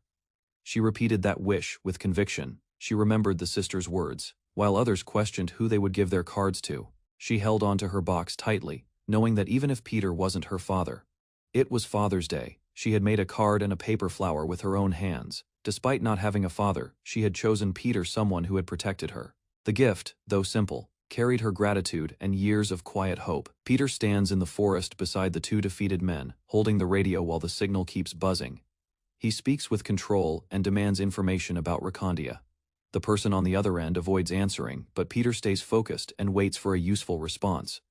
Peter grips the radio tighter as another scream is heard through the device. He gives a direct warning for the message to be delivered to the leader. His eyes sharpen with intent as he declares that once he arrives. Peter stood alone in the forest, voice echoing from a nearby device. The voice warned him that his famed name held no value in Rakandia. Another figure dared Peter to find them, laughing as he challenged Peter to locate their hidden base. Peter responded through his comms, noting that the enemy likely wasn't heading to Rakandia at all. He concluded they were avoiding Rakandia precisely because of his past experience there. With sharpened eyes, he resolved to uncover this new secret location himself. Far away, on the island of Paktir in Rakandia, enemies operated from a concealed base. One of them questioned their safety, but another laughed off the concern. They trusted advanced radar tech, capable of detecting anything, even underclothing details. An alert flashed on the radar screen. A plane was approaching the island. Their system confirmed the target, and the operators grew confident in tracking every detail. They issued immediate orders to intercept the aircraft headed toward them. One man expressed doubt, seeing no point in the commotion. Another figure entered the room, calmly stating that all the effort was meaningless. Judas questioned their belief in the radar, doubting it could stop someone like Peter. Confident in their radar's power, the operator mocked Judas's warning. Suddenly the screen shifted. The tracked plane began turning. As the radar team watched the change in disbelief, Judas remained calm, suggesting they prepare for Peter's arrival rather than celebrate prematurely. With quiet intensity, he approached, blade drawn, unconcerned by their confusion or delay. He revealed the truth: the plane's change in direction was a distraction. Far above the island, a second aircraft roared in at full speed, undetected by the radar system. A sleek pod ejected from the aircraft, slicing through the clouds as it descended rapidly. Inside, Peter remained focused, while they scrambled. Earlier in Korea, Peter dashed across rooftops heading to gather intel on enemy movements. A trusted contact confirmed the enemies were avoiding Rakandia, moving towards South China Sea Islands. Among dozens of islands, One emitted unusual electromagnetic activity enough to hide them from detection. The island of Paktir came into view as Peter parachuted silently to the ground. After landing on the shore, he quickly gathered his gear, scanning the jungle ahead. He knew what came next, finding a vantage point to observe enemy movements without alerting them. Inside the island base, a man questioned Judas about Peter's presence, doubting the threat. Judas considered Peter's tactics, aware that underestimating him was dangerous. Analyzing Peter's pattern, Judas focused on predicting where the first strike would land, realizing the answer. Judas gave a swift command to mobilize the men immediately. In the dense jungle, a patrol attempted to track Peter's location with no results. Their search turned up empty, convincing them Peter had never arrived. Orders were given to continue sweeping, hidden in the trees. Peter silently disabled 2 guards without alerting the rest. A terrified enemy pleaded for his life, trying to justify his cooperation. Peter remained cold and silent, observing the path ahead through the clearing. He ordered the prisoner to run, pretending to release him without confrontation. As the man fled, he shouted threats, unaware he was being used. Peter followed at a distance, using him to locate the base's main route. Leaping from tree to tree, Peter gained elevation for better visibility. He contacted Nathaniel, reporting his new vantage point. Nathaniel requested intel to determine backup needs, waiting for Peter's headcount estimate. From a high vantage, Peter assessed the large crowd gathered below. Most of the armed guards were positioned near the entrance. Despite the odds, Peter refused to wait for backup. He had a plan, one that surprised even his ally. Inside the ornate building, a thug approached the girl, excited to finally find her. He demanded help translating, assuming she didn't understand. The man confirmed she was Dr. Lee's daughter, feigning friendliness. The man reached for her hand, pretending to share a past connection. He ordered her closer, reaching toward her with force. Ignoring her fear, she resisted, slapping his face with defiance, and refusing to be intimidated. Stunned, the man froze as she warned him Peter would come for her. Tears welled in her eyes as she repeated the name, her voice filled with conviction. Mocking her faith, the man scoffed, doubting Peter's ability to do anything in time. He lunged forward with threat, dismissing the idea of rescue before it could happen. Before his hand reached her, Judas intercepted him mid-strike, slamming him to the ground. The girl recognized him instantly and called out in relief. Judas had arrived. Judas scolded the thug for attempting to harm Hannah. He reminded him of the strict order to keep the girl alive, underlining her value. Leaning in coldly, Judas declared that the girl held the key to the operation's success. Outside, thousands of Rakondian soldiers guarded the estate. They assumed Peter would try a stealth approach from the sides or rear, before the plan could finish. One guard spotted Peter walking directly toward the main gate. Shock spread through the ranks as they realized Peter wasn't sneaking in, he was walking openly. Unarmed and composed, Peter approached while guards hesitated, unsure whether to shoot. Confused by his boldness, they questioned his intentions, wary of a hidden strategy. A nervous soldier noticed Peter raising his hands, suggesting surrender. Peter, unfazed, addressed them calmly, pointing out their failure to unlock the safe. He stated confidently that even with girl, they'd never succeed unless they heard his proposal. Peter offered a deal, claiming he knew how to access the safe. One soldier reacted with aggression, convinced Peter was bluffing and playing for time. A superior officer halted the order to shoot, choosing to bring Peter in under tight watch.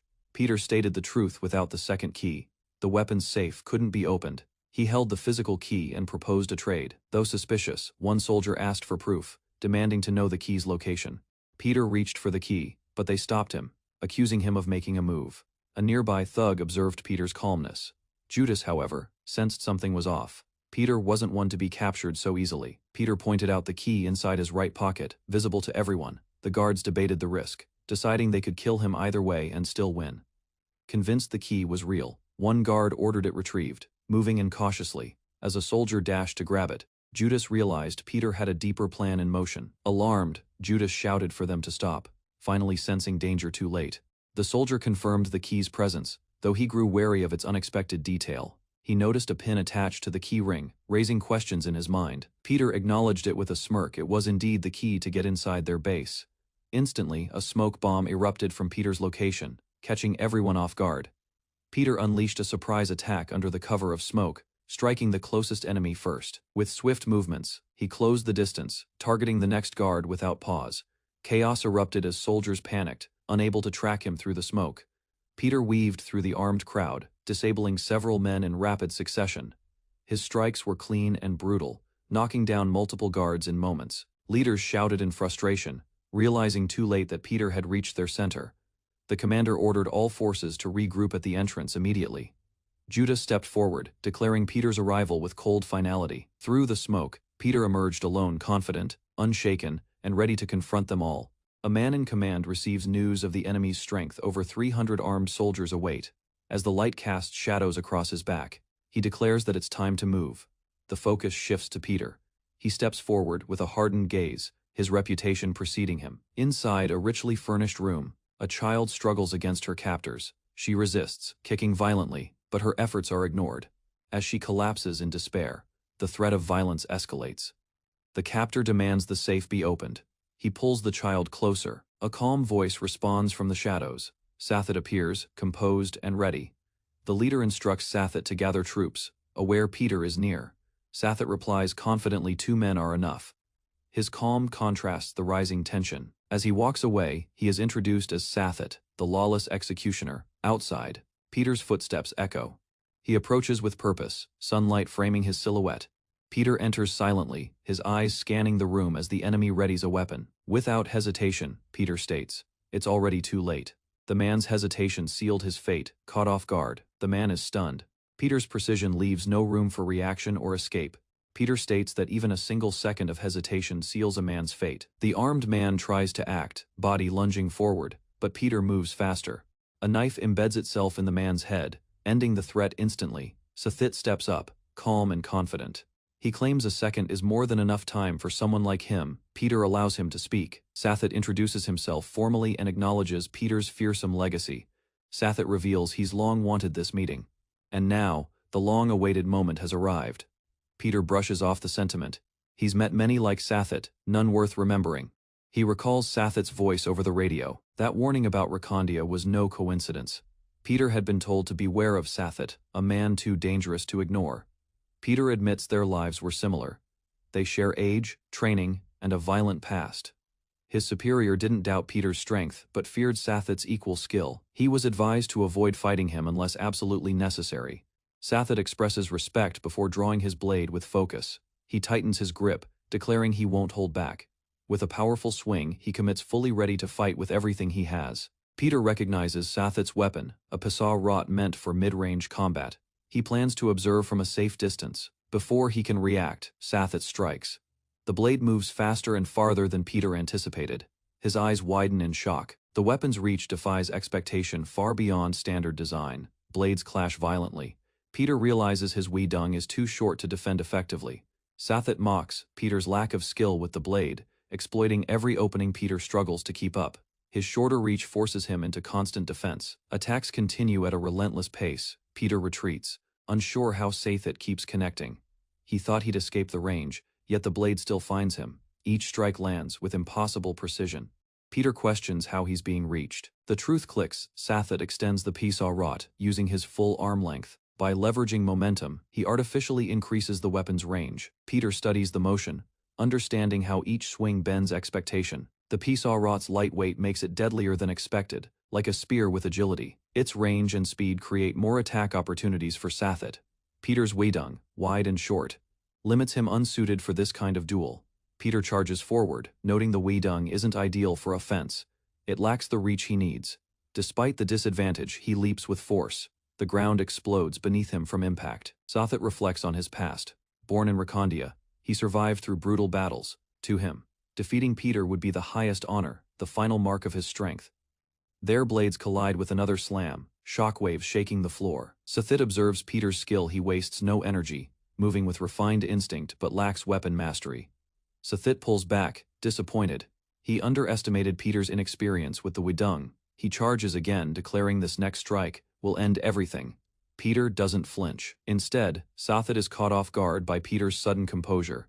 Sathet believes Peter has surrendered, but Peter confirms the Wudong's short blade is its advantage. Using his weight, Peter drives the blade down with crushing force. The move disrupts Sathet's rhythm, throwing off his attack pattern entirely. Sathet struggles under the pressure.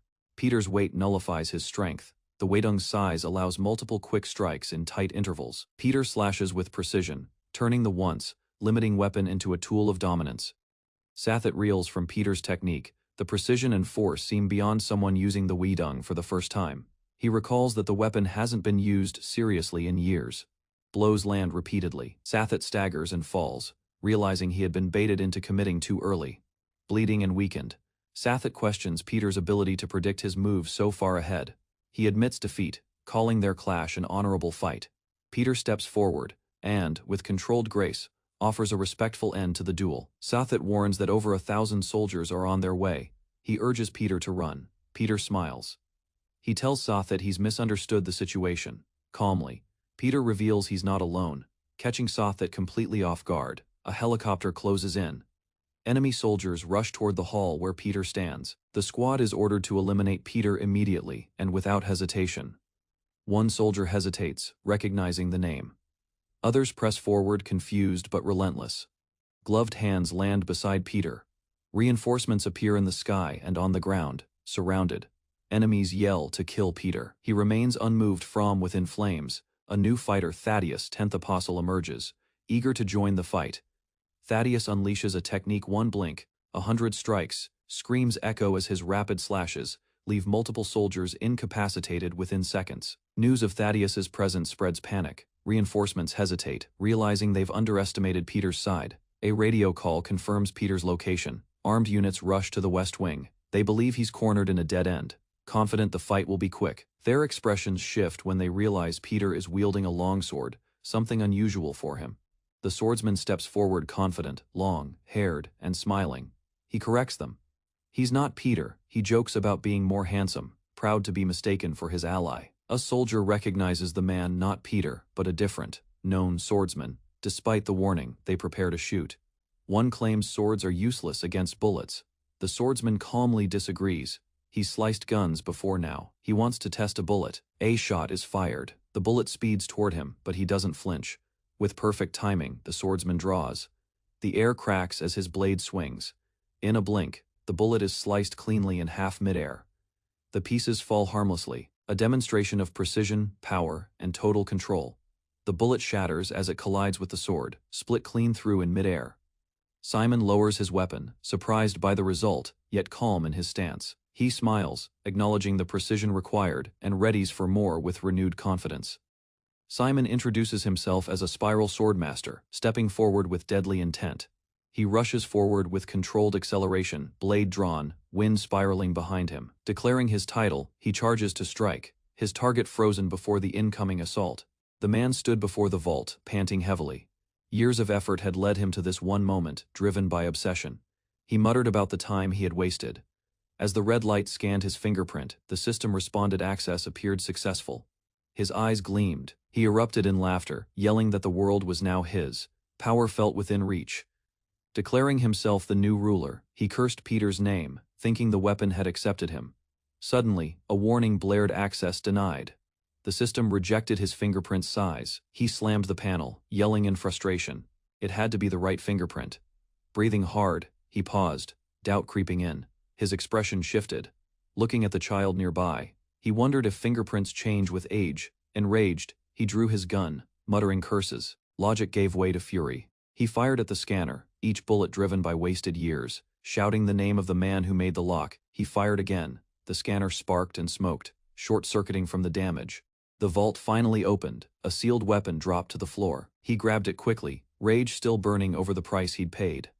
As he reached for the weapon, its glow intensified unexpectedly. His expression shifted from triumph to confusion. A loud mechanical hum echoed from the chamber. The device began powering up on its own, displaying unfamiliar behavior. A countdown initiated. Panic set in as he demanded someone fix the machine, realizing it was no longer under his control. A calm voice emerged from the shadows, catching his attention. Someone was approaching. Peter stepped into view. The intruder ordered him to fix the device without recognizing the threat. Realization dawned too late. Peter had no intention of helping, only confrontation. The man aimed his gun, warning Peter to stop. A hostage lay helpless at his feet. Peter advanced without hesitation. Gunfire erupted in desperation. Shots missed their mark. Peter's pace didn't break as the countdown continued. He screamed in rage, firing wildly. Each bullet was wasted in panic. Peter closed the gap with explosive speed, leaving the man stunned. Shock replaced fury as he realized he was outmatched. Fear finally settled in. Peter attacked with precision, landing powerful blows. The fight turned instantly. With calm determination, he declared the mission's end and delivered final strikes. His weapons crashed down with force. Rakondia's reign ended in that single moment. Peter's final blow shattered the enemy's legs. Agonized screams echoed through the hall as the countdown ticked lower. The weapon core intensified its pulsing light. Peter stared at it, unmoved. Without hesitation, he declared the detonation was inevitable. The girl lay motionless nearby as the enemy crawled. He begged desperately money, deals, even mocking the girl's relation to Peter. Peter's gaze sharpened. He dismissed the bribes, noting how such men always begged in the end. Cradling the girl, Peter mocked the villain's obsession with the weapon. The man chased after them in panic while Peter dashed toward the exit without looking back. The countdown neared its end. The enemy's pleas grew louder as the chamber pulsed violently. The weapon began to activate with a sharp mechanical sound. Hope returned briefly. He thought the detonation had failed. A twisted smile crossed his face. Suddenly, smoke erupted. His relief turned to dread as the chamber released its deadly payload. Elsewhere, Peter and the girl regained consciousness and safety. Peter held her close. She recognized him fully now, eyes filled with relief. A faint smile formed on his face. The nightmare had ended, and she was safe.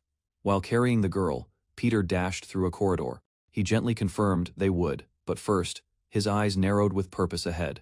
A group of armed enemies blocked the way. Peter braced himself. The girl clung tightly to him, fear returning as danger grew closer. Peter's grip on his gun tightened. He glanced at her, reading the anxiety in her eyes. His face remained firm. Without a word, he reassured her with silent resolve. He instructed her to close her eyes and cover her ears. She obeyed, trembling. Gunfire burst through the hallway. Enemies fell rapidly as Peter fired with deadly precision. He advanced through the line, shielding the girl while disabling every threat without hesitation. Enemies surrounded them, striking from every side. Peter moved swiftly, countering each blow. The hallway became a flurry of slashes and impacts. Bloodied foes collapsed in heaps. A familiar voice called out from a distance. Peter stood amidst the aftermath, the girl safe in his arms. Reinforcements arrived. Concerned allies rushed to check on Hannah. Relief and urgency mixed in their voices. They reported more enemies outside. Peter's expression sharpened. His mission wasn't over yet. Peter informed the others of a critical threat. Datuk had activated the biochemical weapon before dying. He explained that the gas would spread across the island. Though alarmed, they quickly discussed options. Just as he prepared to act, Hannah grabbed his hand. She pleaded with him not to go. Terrified, he might not return from this final mission. Her voice trembled as she confessed her fear of losing him again. Her grip refused to loosen. Nathaniel urged him to reconsider, hoping for an evacuation instead. Peter reminded her there wasn't enough time or means. Hannah's cries grew louder. She begged, demanding he stay or take her with him. Overwhelmed, she sobbed uncontrollably, unwilling to be separated again. Nathaniel stepped forward, promising to protect Hannah in his absence. Peter turned silently, hiding his own pain. Hannah screamed, calling him daddy for the first time. Both girls clung to him, refusing to let go. But he knew what had to be done. Nathaniel shouted encouragement as Peter's resolve hardened. Behind him, Hannah sobbed, unable to accept the possibility of losing her father again. Peter stepped into the chamber without turning back. The air crackled with rising energy. Nathaniel screamed Peter's name as the chamber flooded with gas and energy surged outward. Hannah begged him not to go, apologizing through tears. Her voice cracked with guilt and fear. She promised never to call him daddy again. Memories flooded Peter's mind. He recalled the day she first called him daddy, and his cold rejection. He had tried to push her away, insisting he wasn't her father from a distance. He had watched her grow and endure in silence. He remembered moments of her innocence, small gestures, hidden notes. One letter, simple yet heartfelt, reminded him it was Father's Day. Eyes wide, Peter snapped back to the present. His name echoed, snapping him out of indecision. Nathaniel confronted him, urging him to stay focused. Peter tightened his resolve. Nathaniel clutched Hannah, promising to protect her with her life. Peter stepped away. Time was running out, and there was no other choice left. Nathaniel reassured Hannah, embracing her tightly. She begged one final time. Nathaniel shouted that this was the only path. For them to live, Peter had to act. As light engulfed the room, Hannah whispered once more. Her voice trembled. Mr. Hannah collapsed as Nathaniel reached out, trying to calm her. She begged Peter not to leave, clinging to his leg in desperation. Peter turned slightly, struggling to suppress the emotion in his eyes. He hesitated, eyes locked on the crying child. Her words nearly broke him, kneeling before her. Peter offered a gentle reassurance and patted her head. Their fingers touched briefly, and slowly he pulled away. The moment stretched in silence. Hannah screamed behind him as Peter rushed forward. Nathaniel followed, unable to hold her back. Toxic gas spread quickly across the facility. Mechanical alerts echoed all around. Peter realized the gas wouldn't stop. At this rate, no one would survive without intervention. Suddenly, help arrived. A masked figure entered the chamber, ready to assist. Peter turned. Surprised, his comrade asked if there was anything he could do. Raising a tool, the newcomer stood ready. Time was critical, and action had to be immediate. Peter stood alert as a sequence of beeping alarms. Toxic gas hissed from the pod, its green glow casting eerie light as the system confirmed. Peter turned his gaze to the figure beside him. Judas slowly rose through the fog, recalling a distant memory from the day the girl vanished. He remembered seeing a tinted vehicle passing by as he walked with someone through a wooded area. He had recognized the presence of several figures inside that car. Peter questioned Judas directly, his voice heavy with restrained anger over the girl's kidnapping. Judas avoided eye contact and muttered that Peter would never understand his reasons. His tone darkened as he finally confessed. The door slammed shut behind them, sealing off escape as the gas lingered. Peter asked if jealousy was truly the reason behind everything. Judas admitted he once wanted to be like Peter, but realized it had only chained him down. He remembered trying to replicate Apostle. Peter's moves only to be ridiculed by others. Bitterness formed as he recalled being shamed for daring to reach Peter's level. In his heart, he believed Peter would have saved her, something he failed to do. A man's scornful voice echoed from the past. The harsh words labeled him a cheap imitation. Judas, gripping the past tightly, reflected on how Peter always stood in his way. He realized there was only one answer: Peter had to fall for Judas to rise.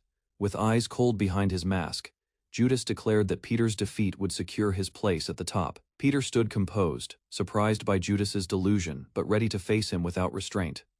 Judas lunged, chains spinning as he launched a high-speed assault across the gas-filled chamber. Peter blocked the initial strike, but the force sent vibrations through the entire floor. Judas smirked, convinced he discovered Peter's limits under toxic pressure. He laughed maniacally, thinking Peter would crumble like any ordinary man when starved of air. Peter knew Judas was partly right. The gas would exploit any weakness or injury. He engaged cautiously, recognizing Judas's speed and power now demanded real caution. Dodging an incoming strike, Peter acknowledged Judas's unpredictable speed. Judas mocked him internally, unsure if Peter's restraint was tactical or condescending. His frustration built, unsure if Peter was impressed or silently ridiculing him from the start. Judas dashed with full force, his chains slicing through the air as Peter effortlessly sidestepped each blow. A realization struck Peter: wasn't even moving his feet, yet avoided every strike. Worse, each time Judas closed the distance, Peter kept his stance firm as Judas stared him down through the growing clouds of gas.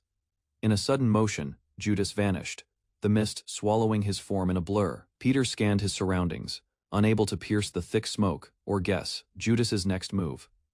Metal objects came flying from the shadows, forcing Peter to react mid-breath. Explosions erupted, shaking the ground and breaking Peter's position. He understood it wasn't about damage. Judas taunted him, doubting a cloth mask would protect Peter from the inevitable. Peter misjudged his location, reacting to a feint as Judas attacked from the opposite side.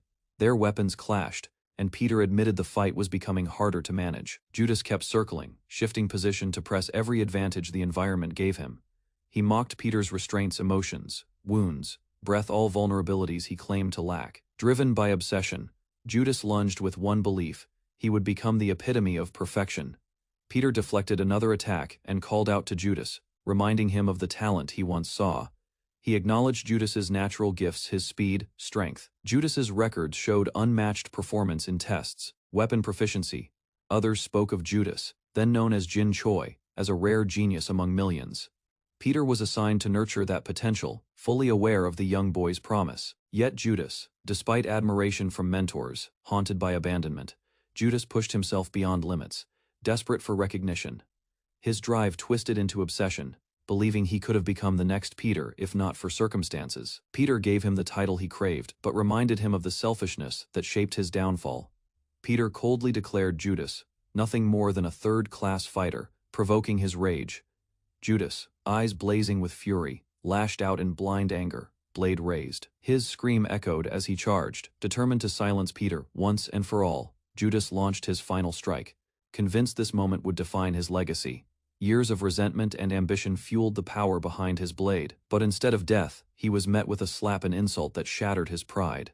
Peter looked at Judas with clarity, accepting that he too had failed. Judas screamed in rage, dashing forward recklessly. Without mercy, Peter struck him down again, the impact crashing through the tension between them.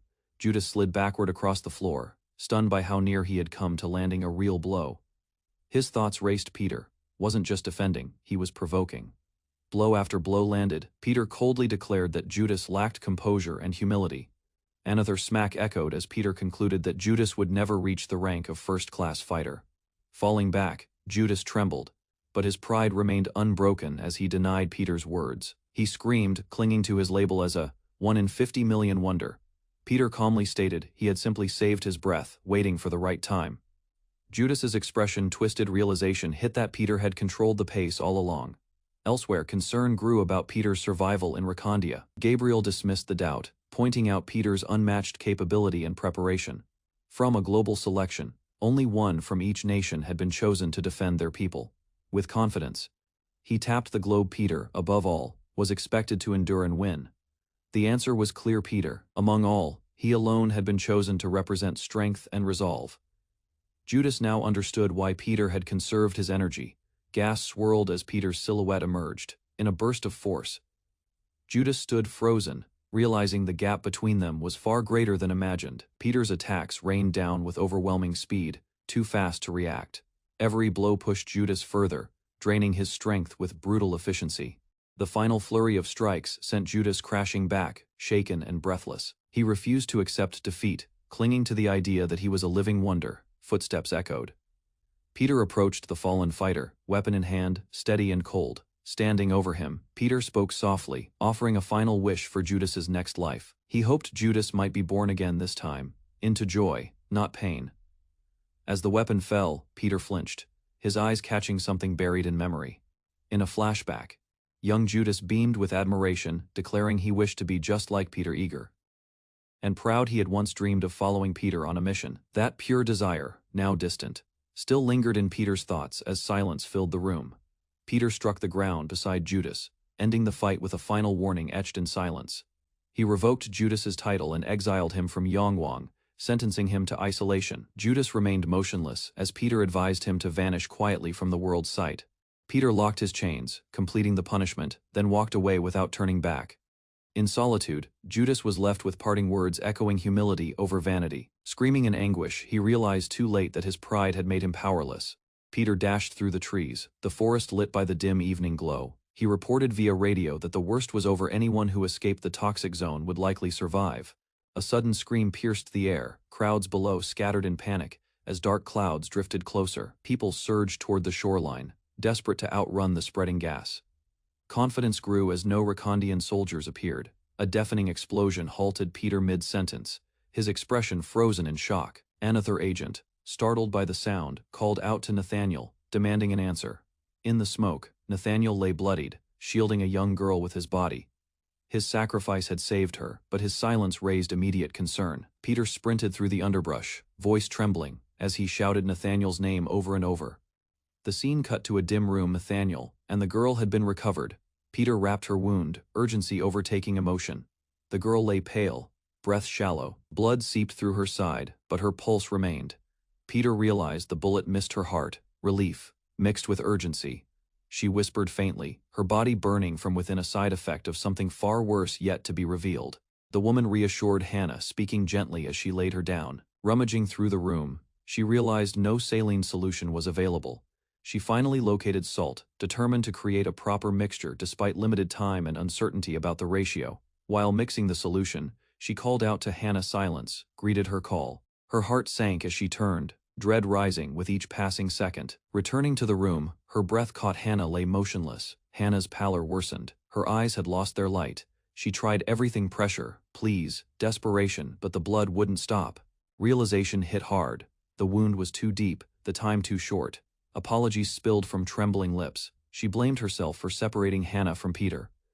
Suddenly her eyes widened. Hannah needed a transfusion, and quickly rising with resolve, she screamed for type O blood, hope hanging by a thread. She ran outside, calling for Simon. He was a match.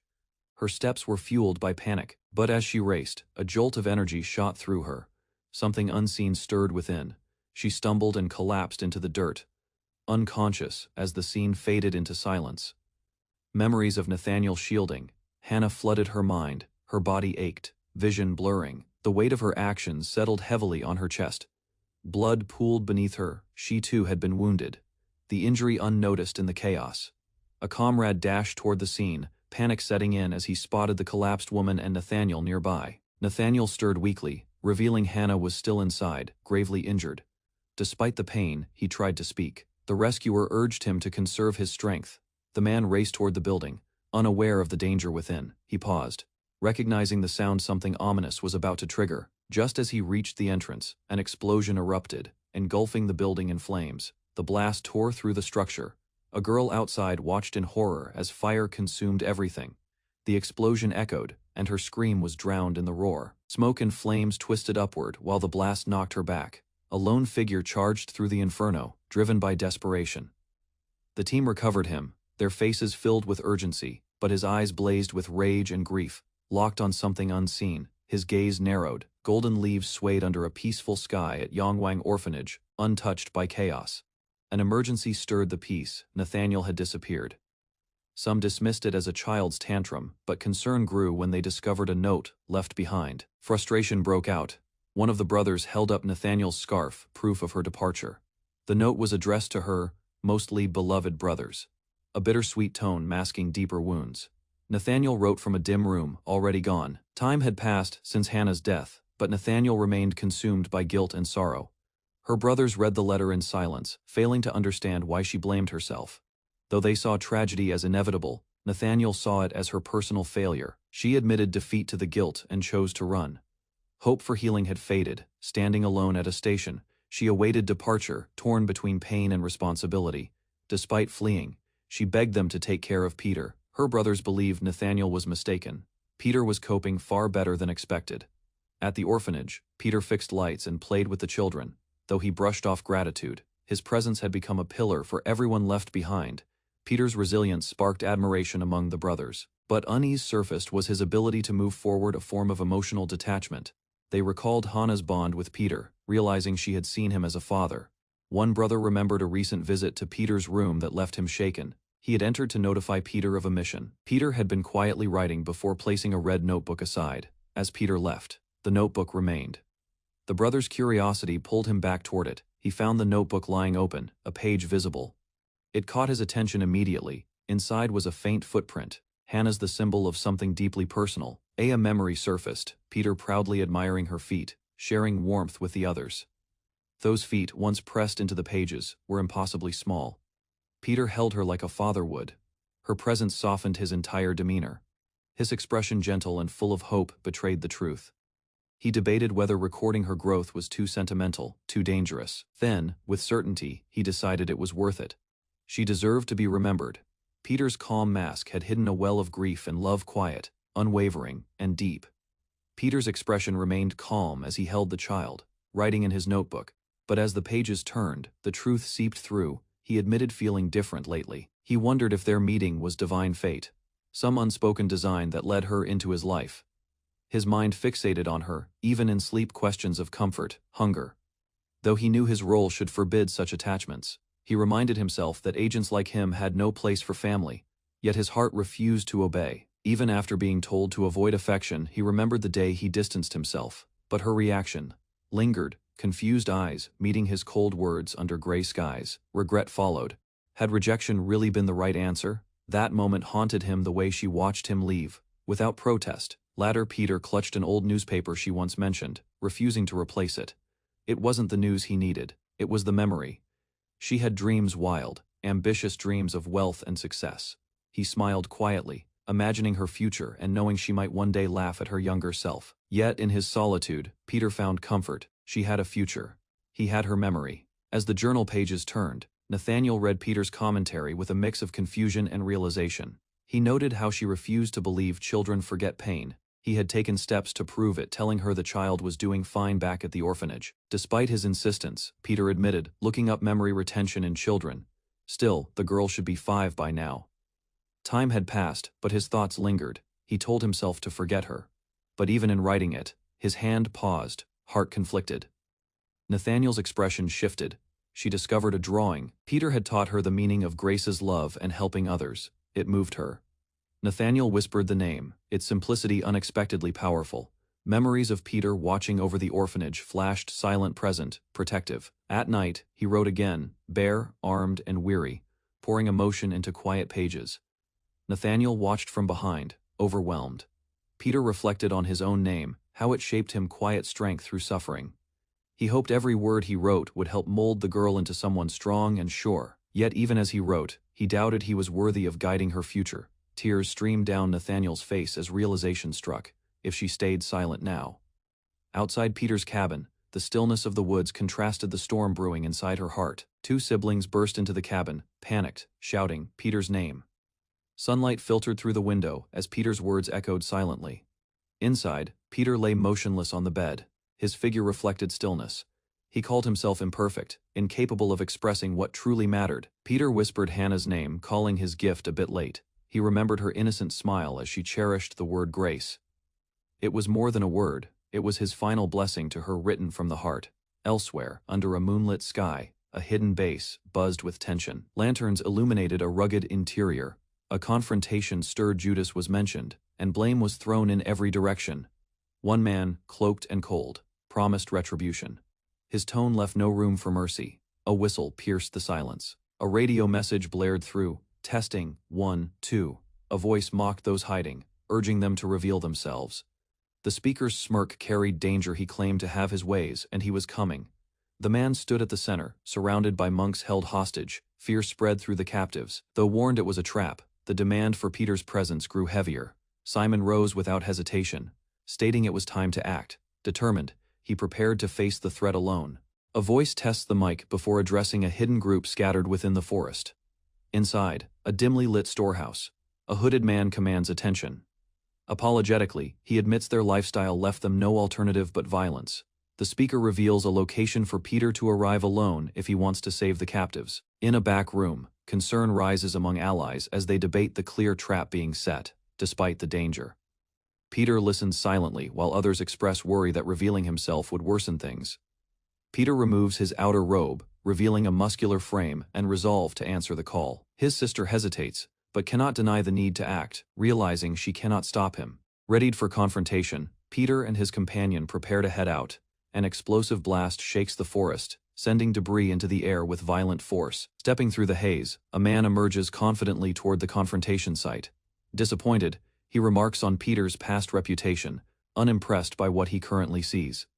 The observer panics, overwhelmed by the mysterious man's speed and sudden appearance. Levin, the attacker, stands poised with his weapon.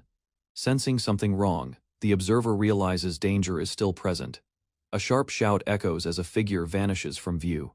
The pursuer arrives too late, eyes fixed on the empty space where the escape took place. The scene shifts to a narrow bridge stretching across a deep gorge as the fugitive hurries toward a standoff point. One man arrives first, grinning smugly as he mutters about fate and connection. He walks calmly to the bridge's midpoint, declaring that the one he came for is not present. As he casually flicks a lighter, a voice answers. With quiet confidence, the young man grips his robe and reveals his true identity. Peter's opponent is stunned as realization dawns, that this is no ordinary monk. Confused and alarmed, he questions whether this is Peter's son or some other trick. His mind races, unsure of the truth, but he tries to remain composed under pressure. The bridge becomes a backdrop to a tense standoff as identities and emotions collide. Memories of promises and rivalries resurface. Peter's younger form accuses his foe of betraying their shared past and goals. Judas is shocked, failing to believe Peter could still exist in any form. He recalls years of searching and failed hunts. Judas draws both blades, acknowledging that Peter's previous feats were impossible for someone close to death. Blades shimmer under moonlight. As he welcomes a long-awaited duel, believing it destiny, Peter, calm and steady, denies any shared fate as they step forward on the narrow bridge. Judas's thought spiral, convinced Peter has no chance of winning in his current state. He tightens his grip, confident the terrain and conditions all work in his favor. With a twisted smile, he unleashes a loud cry. Elsewhere, a monk runs frantically through the forest, out of breath, but determined. Inside a hidden room, others watch him approach on a screen. A call goes out urgently, warning Nathaniel not to approach a dangerous sealed door. A nun pleads for the door to close, fearing for everyone's safety. Too late, a shot pierces Un's chest as he reaches for safety. A voice scolds him, blaming his peaceful life for blinding him to obvious danger. Levin, sword in hand, addresses a group, revealing his knowledge of Nathaniel's escape. He charges forward, driven by long-awaited vengeance and a personal mission. Ignoring Nathaniel's plea, he mocks the idea of taking him away. Levin charges ahead with a grim declaration, warning that everyone present is marked for death. Confused by the threat, he's asked to clarify who will actually perish in coming fight. Two warriors, Damwol and Hyun, stand side by side. A monk shouts for Damwol and Hyun to retreat, fearing they'll be overwhelmed. Despite the danger, both men calmly refuse, smiling as they declare their loyalty. Their only wish is to stand and fall beside their comrades, even if it means death. Damwol instructs the others to carry Jeong unto safety as he prepares to counterattack. He assesses the enemy force, realizing none of them are weak or careless. Among them, one figure stands out, a towering foe with dangerous potential. Levin reminds his team to respect their elders before ordering their complete destruction. With fierce speed, he launches into battle, blades flashing as he targets his enemies. The fight erupts instantly as the glory forces clash with their defenders. Damwol quickly retaliates, dodging and countering as blades fly around him. Though outnumbered, he acknowledges the expected difficulty of the battle. Despite the odds, he remains hopeful, believing his group still has a chance to win. Levin smirks, frustrated by the monk's resilience, and prepares to finish things swiftly. Hyun launches himself toward the enemy with deadly speed. With precision strikes, he overwhelms his opponent. Damwol calls out in panic, as Hyun falls wounded from the explosive clash. Thou injured. Hyun reveals insight into human emotion. In a desperate move, he grabs the enemy's weapon with his bare hands, determined to protect others. A fierce impact sends shockwaves across the battlefield, as Hyun unleashes everything he has left. Witnesses recoil in disbelief at his display of inhuman speed and explosive force. Fear spreads as allies question how Glory could possess such overwhelmingly powerful agents. A soldier mocks his opponent's reaction, revealing a mysterious capsule hidden on his tongue. With a swallow, his body rapidly transforms, empowered by advanced biotech enhancements. He boasts of modern superiority, crushing his enemy while flaunting his technological edge. Command is issued to capture the elder woman as soldiers rush toward their next target. The transformed warrior marvels at his own power, fueled by the effects of the drug. Confident he will rise to apostle status, he suddenly senses something approaching from behind. The dark cave lies silent as one of the Glory agents impatiently questions the delay. He turns to scold his comrades, but is suddenly grabbed and halted by a wounded enemy. Despite his condition, the injured monk blocks the path, declaring that the fight isn't over yet. The Glory agent arrogantly readies his blade, mocking his opponent's last stand. Powerful gust surges from the cave, halting his movement as something approaches. He peers into the darkness, confused and unsettled by the unexpected presence inside. A mechanical whir echoes as tension rises around the mouth of the cave. The agent reacts to sudden movement, only to find one of his own teammates downed. Realizing something is terribly wrong, he demands answers from those standing outside. A frightened soldier stammers, warning of a monster lurking within the cave. Inside, an awakened figure groans, disoriented from a prolonged slumber. Still regaining awareness, the mysterious person questions where they are and how long they've slept. A blinding strike shoots outward from the cave, shattering the ground with incredible force. Levin watches in disbelief as his powerful sword is effortlessly deflected mid-air. Realizing the impossible, he stares wide-eyed. The agent stares wide-eyed, stunned that his high-speed attack was intercepted mid-air. A casual figure emerges, twirling the intercepted blade between his fingers, with effortless control. Yawning, the red-haired man mocks the situation, holding up the weapon with a relaxed smile. The sudden appearance of a figure mid-air draws immediate shock. One man halts, unable to believe what he is witnessing. Another man gasps, recognition dawning as he stares at the one descending. Standing confidently, Thaddeus greets them. His return contradicts every report claiming his death. A stunned observer recalls the intel confirming Thaddeus's fatal injuries. His presence now challenges everything they believed. Ignoring warnings about his condition, Thaddeus casually engages the person who likely treated his wounds. He squints, vaguely recognizing the face before him, but quickly dismisses the concern with nonchalance. The enemy smirks, regaining composure. He mocks Thaddeus's bleeding body, insisting the legend is merely human. Blood trails down Thaddeus's torso, revealing the extent of his injuries. Feigning politeness, The enemy asks Thaddeus's name again. After a pause, he threatens that the name should be remembered before death. Tension spikes as both prepare for combat. The enemy strikes first, launching from the air with a deadly thrust. Thaddeus evades with inhuman speed, narrowly avoiding the attack. The attacker grins, confident his enhanced body will soon overpower the apostle. Levin launched himself downward, energy bursting behind him, as he aimed a brutal strike at Thaddeus. With force and precision, he declared himself superhuman. The impact of his attack exploded across the ground, shaking the area. Thaddeus stood still, impressed by the intensity of Levin's charge, yet unfazed. He casually questioned Levin's speed, reaching forward with calm observation, not fear. Levin, misinterpreting the response as mockery, shifted into a more aggressive stance, declaring readiness to escalate. Levin began consuming enhancement pills mid-fight, eyes glowing with instability and power. Thaddeus warned that borrowed strength didn't make it truly his. Meanwhile, onlookers whispered that Levin had reached his peak. Levin charged again, intending to crush Thaddeus. But his confident words were interrupted mid-sentence. Thaddeus unleashed a flurry of strikes with precise, devastating blows that overwhelmed Levin's movements. The attack ended with a final explosive hit that left the battlefield in silence. Observers were stunned as the dust cleared, the rapid blows still echoing in their minds. One recognized the fighting style, suspecting Thaddeus's power had returned to its former glory. As flames surrounded Thaddeus, it felt like a rebirth, the apostle of holy light reawakening. Thaddeus stretched his limbs, noticing his body had become less flexible since awakening. As he walked, he casually asked the woman if his rest had lasted longer than normal. He requested clothing politely, then heard her mutter that he resembled someone her father. Under the night sky, a blue-haired man unsheathed his blade, vowing to end things between them. Peter met his words calmly. Both stood at opposite ends of a narrow bridge. The man charged forward, certain this final battle would bring their history to a close. From above, explosives were revealed beneath the bridge, placed precisely under Peter's path. The enemy shouted that the bombs were crafted by Matthias, linked to detonate together. His expression twisted with hatred as he admitted to killing Peter's child, demanding vengeance.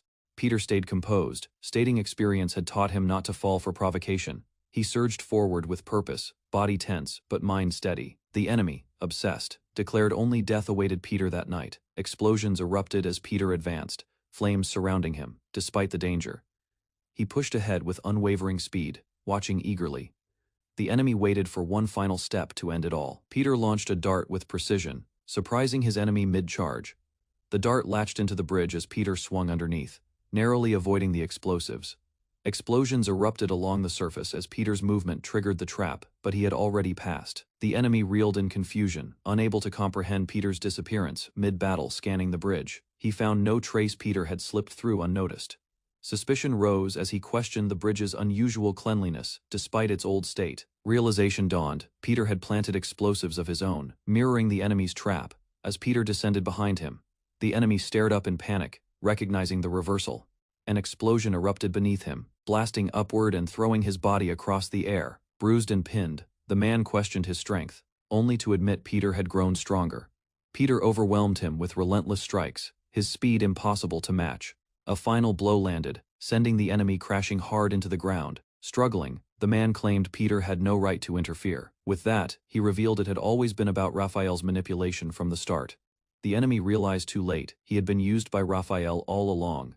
In 2023, amidst the chaos of Hong Kong, Judas lay unconscious in a cluttered, dimly lit room. A figure entered, criticizing the miserable conditions Judas had sunk into. Startled awake, Judas turned to see Raphael standing calmly. His presence felt ominous. Raphael revealed Glory had issued a bounty on Peter, claiming he obstructed their rise. Judas questioned the reasoning, unconvinced by the vague justification. Raphael confessed no one could capture Peter, because all lacked one essential trait. He struck his chest dramatically, declaring hatred as the missing piece to defeat Peter. With excitement, Raphael pointed to Judas, calling him the one person who harbored true hatred. He gripped Judas, blaming Peter for his downfall, insisting Judas had always been the key. Raphael's words promised Judas power, status, and escape from Peter's shadow. Judas, hearing the same manipulation as before, realized Raphael hadn't changed at all. Peter confronted Judas, accusing him of living by others' judgment. The moment of reckoning had arrived. Peter urged Judas to grow up, breaking free from Raphael's influence. Enraged, Judas lashed out, screaming with resentment and fury. He launched forward, weapon raised, intent on silencing Peter in one violent strike. Judas's eyes widened in terror as an explosion engulfed the bridge with immense force. The structure crumbled violently, unable to withstand the chain detonations now consuming it. Amid the chaos, Judas barely clung to the broken edge, breath ragged but alive. Smoke and embers filled the air as the cliffside faded into darkness below. Peter extended a hand toward Judas, offering him one final chance to survive. Dangling by the bridge's remnants, Judas stared up, hesitating. Peter urged him to choose. Judas refused, declaring that accepting help would admit inferiority. He clenched his jaw, pride outweighing reason, unwilling to acknowledge Peter's strength.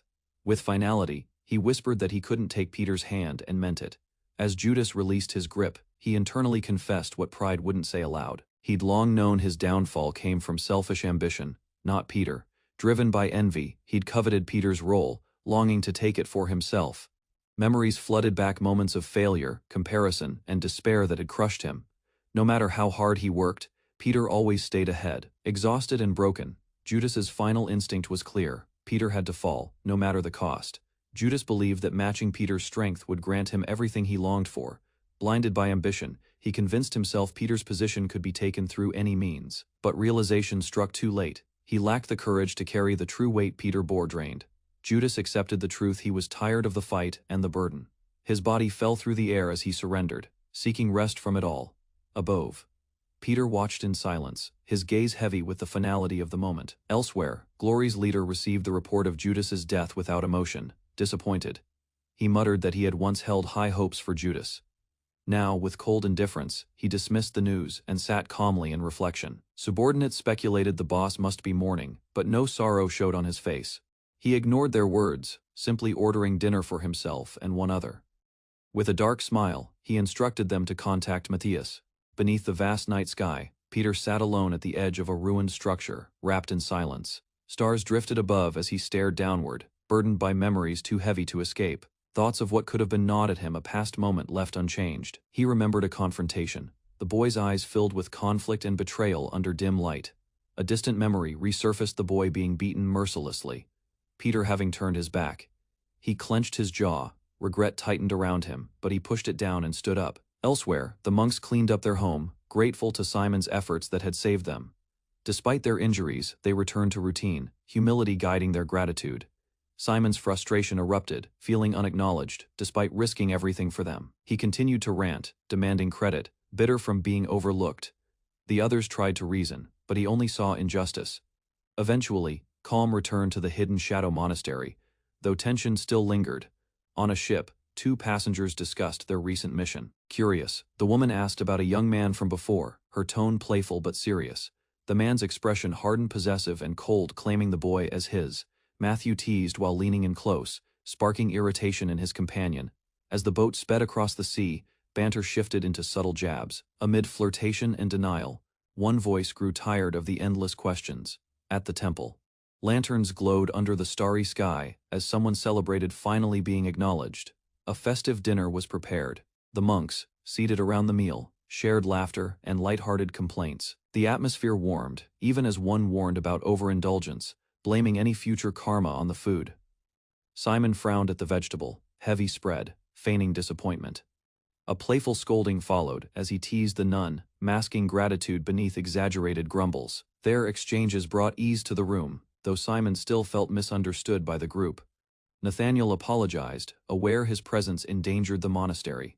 Regret colored his tone, but reassurance came quickly as both men downplayed the threat, focusing instead on unity. Celebration resumed, though not all found the humor contagious. Some just stayed quiet. One monk lamented his lost charm, blaming his missing arm for failed jokes. Laughter returned when a newcomer arrived, drawn by the smell of the feast. Expecting meat or seafood, he was dismayed to find only vegetables again. Around the dinner table, some monks remained tense. Their hesitation revealed feelings of inadequacy. Despite their discomfort, Sungu encouraged them to relax, reminding them the temple was their shared home. Tensions rose briefly as teasing and defensiveness sparked light arguments among the group. Mentions of parentless upbringings shifted the mood, causing laughter and reflection to mix. Outside, Sungu descended the stairs alone, seeking space from the lively atmosphere within. A friend followed and called out, wondering where the cheerful boy had gone. They sat quietly together under the stars, tension easing with shared silence. Sungu admitted his old soul hid behind a youthful face, feeling awkward in his role, reassured. He smiled as his friend accepted him wholeheartedly, regardless of age or past. Their bond reaffirmed. They addressed past betrayals and misunderstandings, revealing pain beneath the surface. Though apologies were exchanged, lightheartedness returned as they joked about making amends with food.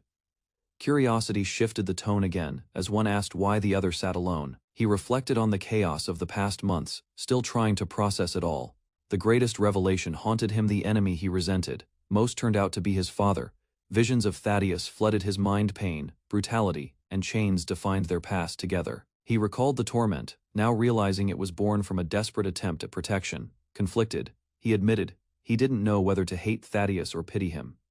The two sat in silence, emotions too tangled for words. Then laughter broke the heaviness. Awkward, unsure, but sincere in its release, still processing. One of them muttered Thaddeus's name, the weight behind it lingering. He confessed Thaddeus had always been troublesome, loud, reckless. Memories painted him as the loudest presence in the room, a source of chaos.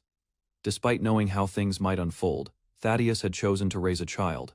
His flaws extended beyond parenting. He was immature and struggled with responsibility. He failed at being both friend and father, awkward in every role he took on.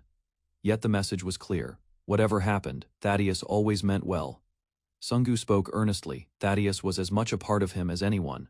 Though clumsy and flawed, Thaddeus had a deep heart proven through his efforts. When asked how he understood him so deeply, Sungu replied, how could he not? A quiet smile settled on his face as he remembered the past: his father's clumsy love. Visions of a smiling child, and the man he once resented surfaced from memory. He accepted the truth. He was just as flawed, just as messy, and finally understood why. Under a starlit sky, they stood together, peace briefly touching their worn hearts. Sungu advised him to take Nathaniel far away, to rest and recover from the turmoil. Gratitude filled the farewell, with parting words exchanged in calm understanding.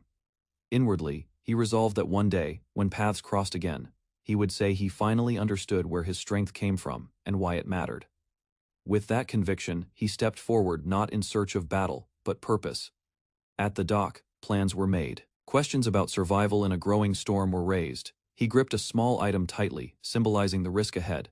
Regardless of the chaos to come, his path was set. He confirmed his destination with confidence, already certain of the challenges waiting there. Farewells were given, warnings spoken: this battle could not repeat. Despite the tension, a smile broke through a quiet promise to return. Someday, with a knowing grin, the elder clarified her words: only patience from glory were unwelcome. Playfully defiant, she walked away under the golden canopy, her message understood. Peter chuckled, watching the boat drift into the sunlit lake, his mission far from over. Deep beneath the South Pacific, a stolen submarine concealed a secretive crew. A message arrived from Raphael, Glory's operative, laced with quiet threat. Despite the warning, the submarine crew scoffed. They believed themselves unreachable. A second message followed, beginning cryptically with an odd mention of pasta. The crew was puzzled, but tension rose as the ingredients list continued. Suddenly, a third alert interrupted the meal. Another unexpected transmission had arrived. It was a recipe for pasta. Confusion spread as the instructions became more specific. Curiosity turned to disbelief as it instructed them to add nano pepper bombs. Beeping alarms erupted throughout the cabin. Someone had already eaten the trap. The noise intensified, and panic spread as they searched for the source. All eyes turned to the man at the center, the one who had eaten the dish. Horrified, he realized the truth as the beeping came from inside his own stomach. The realization hit too late. As the boss panicked, the embedded device in his stomach activated. An internal explosion tore through his body, splattering the room with blood and chaos. Shock consumed the crew. Orders to surface were shouted. Amidst panic and disbelief, a new message arrived, this time cryptic: an explanation about fish and ocean depth. The data suggested a clue hidden in nature, but the crew couldn't grasp its meaning. One man remembered the fish clinging to their hull, and panic set in as things connected. The submarine, surrounded by remoras, lurked at 500 meters, far beyond their usual range. Warning lights and sonar began flashing, signaling an incoming presence from the deep. Recognition hit the name Matthias, confirmed their worst fears. A massive underwater explosion engulfed the sub as systems failed. Amidst the wreckage, a drone recorded the destruction from afar. Matthias watched remotely, declaring full control over what remained. A frustrated voice echoed as the group questioned why they had to return to school. While walking past storefronts and autumn trees, one complained they didn't belong there. Another remarked on his self-awareness. Yuna's sarcasm was met with irritation. The classroom door slid open with exaggerated flair. As two students made a loud entrance, they jokingly announced their return, calling themselves D-rank killers, grabbing everyone's attention. Some classmates welcomed them with surprise, while others quietly noted how they seemed different now. Two girls whispered about the group's changed behavior, noting their unusual silence. They used to dominate the class, but now walked with restraint. Nothing else had changed. Aside from a mysterious new transfer student, the new student commented on how peaceful school felt, attributing it to someone else. When asked about his uniform, he stayed quiet, sipping from his drink. A teacher suddenly appeared, drawing all eyes. A girl was surprised to see him. His appearance had changed. The teacher greeted his old students confidently, asking if they were present. Students whispered about his hair. He called for silence, ready to deliver important news. Mr. O's gaze narrowed as he addressed the student casually lounging on the lockers. Pointing with authority, he ordered the student down, questioning whether he was the new transfer. Another student recognized him and became visibly nervous. A digital scan began verifying the man's identity. Recognition hit Apostle, Thaddeus. The scan confirmed it, and panic crept in. Beads of sweat formed as Mr. O processed the situation. Attempting to save face, he brushed off the behavior as ignorance and tried to stay calm. He announced a dangerous mission and requested volunteers. The room instantly reacted with surprise. One student raised his hand eagerly, breaking the tension with enthusiasm. Mr. O warned them this rank mission wouldn't be easy, but he'd be with them. Afterward, the class celebrated at a restaurant, proud of their participation.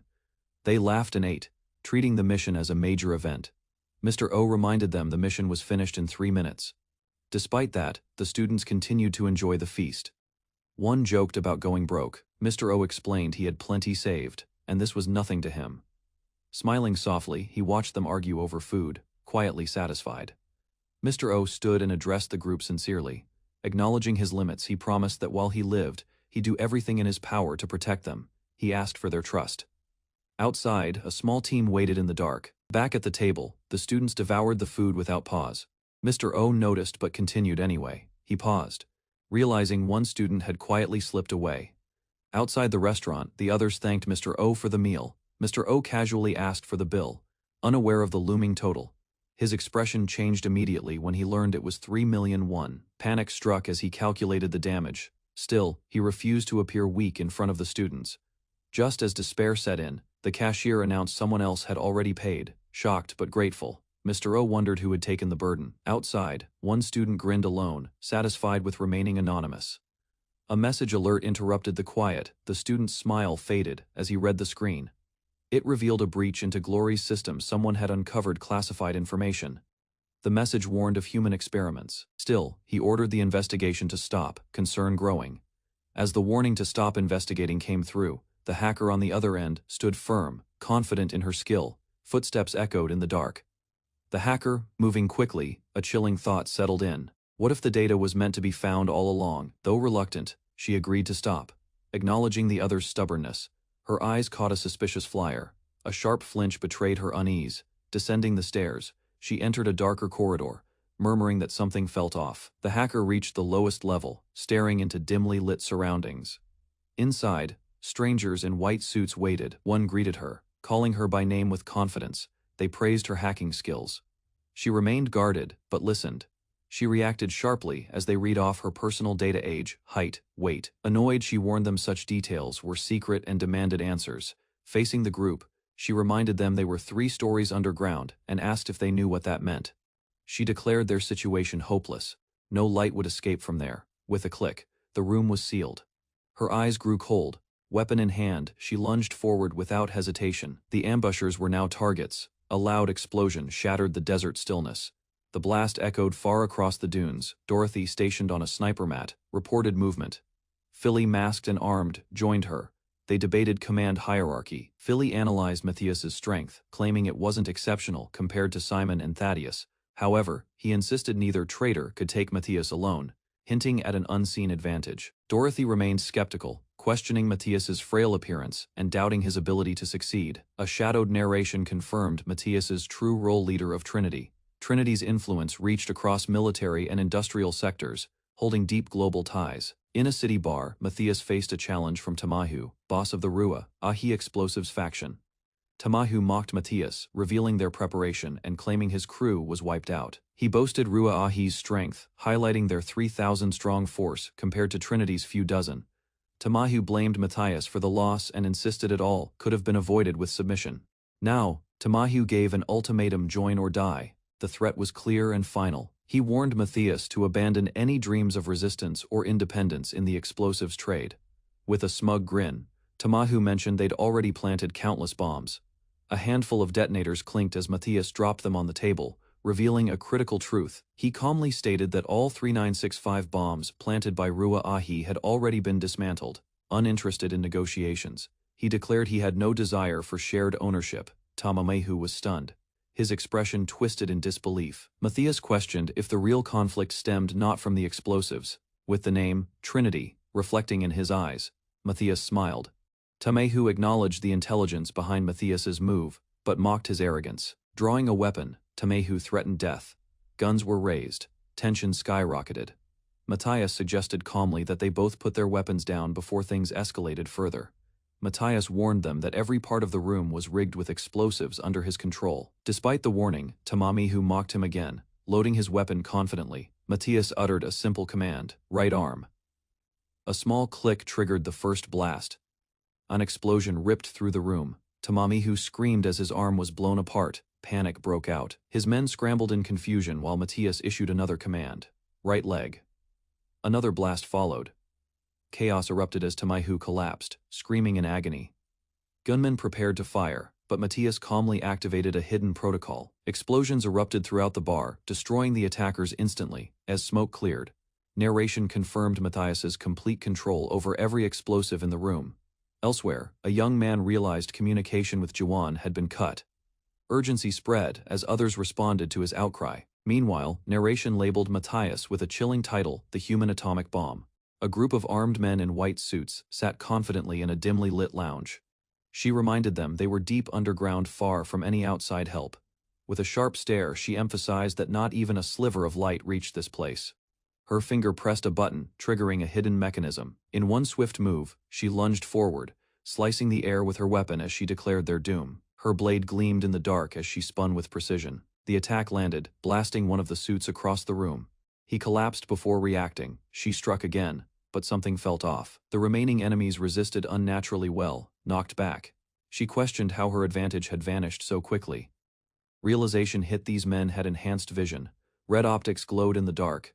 They had come prepared, knowing exactly who she was and how to counter her. He addressed her by name, revealing detailed knowledge of her past and movements. He exposed prior events: her visit to Yule Island and the Ghost Cruise incident. Surveillance had recorded every move. Her secrecy had been an illusion. With a chilling smirk, he admitted she could fool Glory, but not him. McKing, Juwan's loyal dog, snarled with unrelenting fury. Juwan steadied herself as she recognized something was wrong. Her gaze sharpened. It wasn't her. They were targeting. Red laser dots appeared across the room. Explosives lined the space. The true goal was destruction, not confrontation. Juwan demanded the intruder's name, needing to know who had orchestrated this trap. He removed his hat, introducing himself with a grin. From Glory, he said, "Call him Matthias." Matthias explained Peter likely used this base. That alone justified leveling the place. Mocking her age, he triggered something. Shock overtook Juwan as she noticed planted devices on her body. She panicked, questioning when they were attached. A grim realization struck: removing them might be fatal.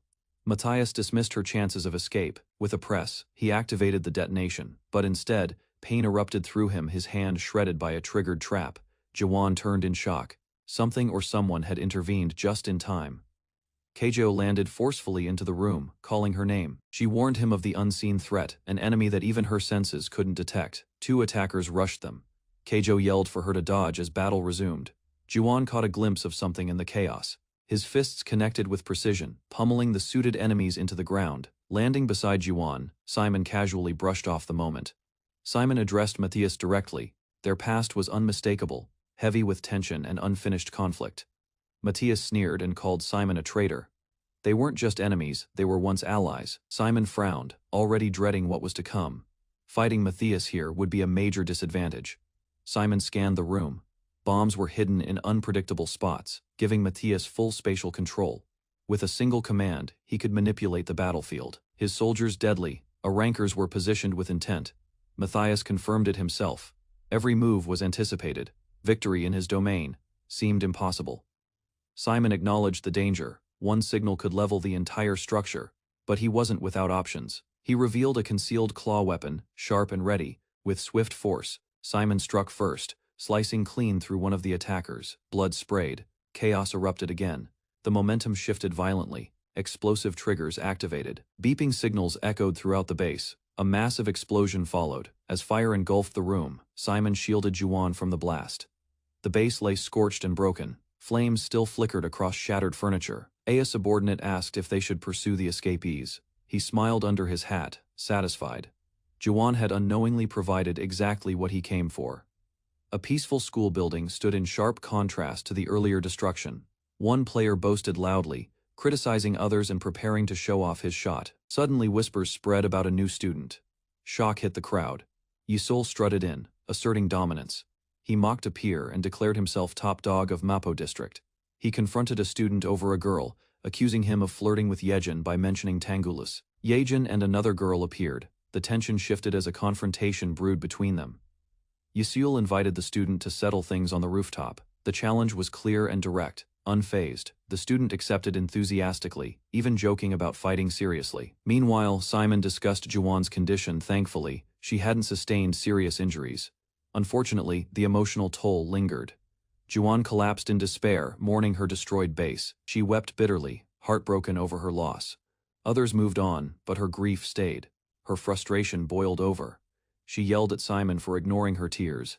Simon casually informed Juwan he'd been on a call with Chairman Yunchang Choi. He calmly relayed that Daehan Group would prepare a new hideout for her. On cue, she praised the chairman with forced charm. Curiosity turned to concern. Simon explained that the attacker who destroyed the hideout was Glory's apostle, Matthias. Matthias specialized in using traps and explosives to overwhelm opponents.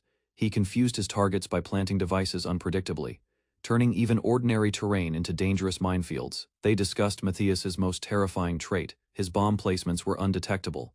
As the conversation paused, a child's voice called out to Simon, requesting help with basketball practice. Simon hesitated, then regretted not just enrolling as a student instead of pretending to be a teacher. Kajeo was reminded not to stand out, but insisted he could blend in fine. He described fleas jumping incredibly high, but when trapped in a jar, the message was clear: perceived limits define real ones. Simon encouraged the kids to loosen up and push their limits beyond imaginary ceilings. With speed and precision, he launched into a leap, aiming for the rim.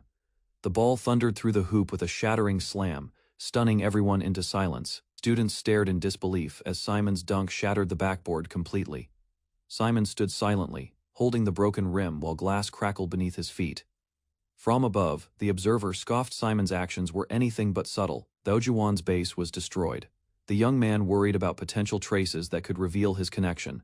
He reassured himself that nothing remained, yet doubt crept in as he reviewed what could have been missed. A sudden realization hit. His eyes narrowed. His concern was Keijo's uniform. It could be a link if discovered. He sprinted through the halls, moving fast to intercept any threat. Outside, a man in a hat arrived at the school, greeted by a student. Xinyangwang High School loomed under overcast skies. From the rooftop, a man in white observed the school grounds, noting the absence of Peter. Despite searching thoroughly, he found only traces of Peter's allies. Typing calmly, he decided Peter wasn't worth pursuing. The man had a broader goal in mind. By eliminating other suspicious actors, he could consolidate power within the school undisturbed. Spotting the student assembly below, he saw perfect timing to introduce an unexpected element. Elsewhere, Guang Yu poured soju with joy, savoring a rare evening of food and drink. He laughed, proud of his service as a teacher, declaring it a well-earned celebration. Amid his cheerful meal, the night felt complete, until his phone suddenly rang. He answered, unaware of the call's true purpose, expecting a friendly voice. The caller offered a loan, claiming it was his lucky day, thinking it humorous. He played along, entertained by the absurd timing. Hearing the figure 1.5 billion, his smile faded. The joke had gone too far. He hung up, sat in silence, and stared at the quiet apartment, muttering bitterly. He wondered if life would have been easier had he truly been a scammer. A doctor's voice echoed in Guangyu's mind. No hospital in Korea could perform his wife's surgery. She needed to go overseas for treatment, and the estimated cost was 1.5 billion won. His expression darkened at the memory, interrupted by a sudden knock at the door. Curious, he rose from his seat, surprised anyone would visit so late. Assuming it was another birthday well-wisher. He opened the door cheerfully, but his gaze froze as his eyes met an unfamiliar and unsettling figure in white. Standing before him was a masked man dressed immaculately, radiating control and menace. Gwang Yu forced a smile, unsure of the stranger's purpose, but trying to remain polite. The visitor introduced himself calmly, asserting control and revealing knowledge of Gwang Yu's concealed weapon. Startled, Gwang Yu froze. The man apologized for the timing but insisted on meeting. He declared his affiliation Glory and gave his name. Matthias. Gwang Yu's eyes widened. This wasn't a casual encounter. Matthias asked to enter. Gwang Yu hesitated, then stepped aside with a strained smile. Inside, the kettle hissed as tension filled the air. The two men faced each other across the room, a silent storm about to unfold. Matthias observed a photo of students, remarking on Gwang Yu's reputation and former talent in Glory. Gwang Yu dismissed the praise, blaming unruly students and daily stress for his declining hair. Internally, panic brewed. Matthias was a high-ranking apostle, and his visit hinted at hidden danger.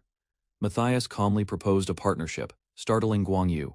He believed Peter had ties to the school, and wanted Gwang Yu's cooperation to confirm it. The offer was simple: help with the mission and continue teaching peacefully or suffer consequences. He warned that refusal would lead to student deaths, cracking the photo as emphasis.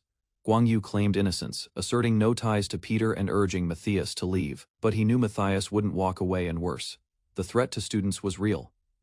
Determined, he reached for a hidden knife, prepared to act.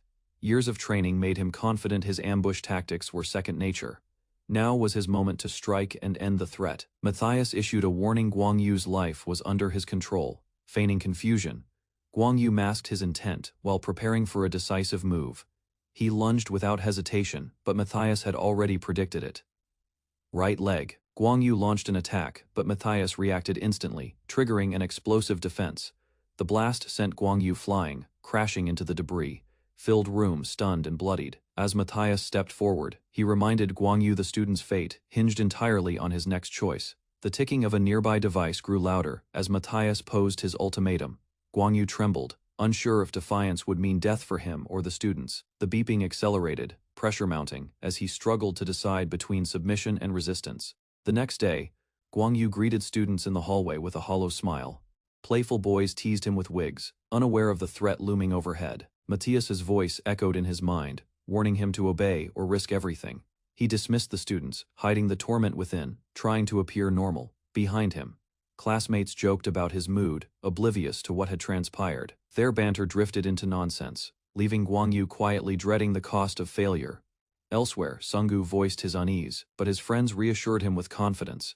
They trusted their strength, unaware Matthias had already infiltrated deeper than they knew. Confidence filled the rooftop, yet danger silently loomed just beyond their reach. Sunggu asked his allies to leave, intending to face Matthias alone for everyone's sake.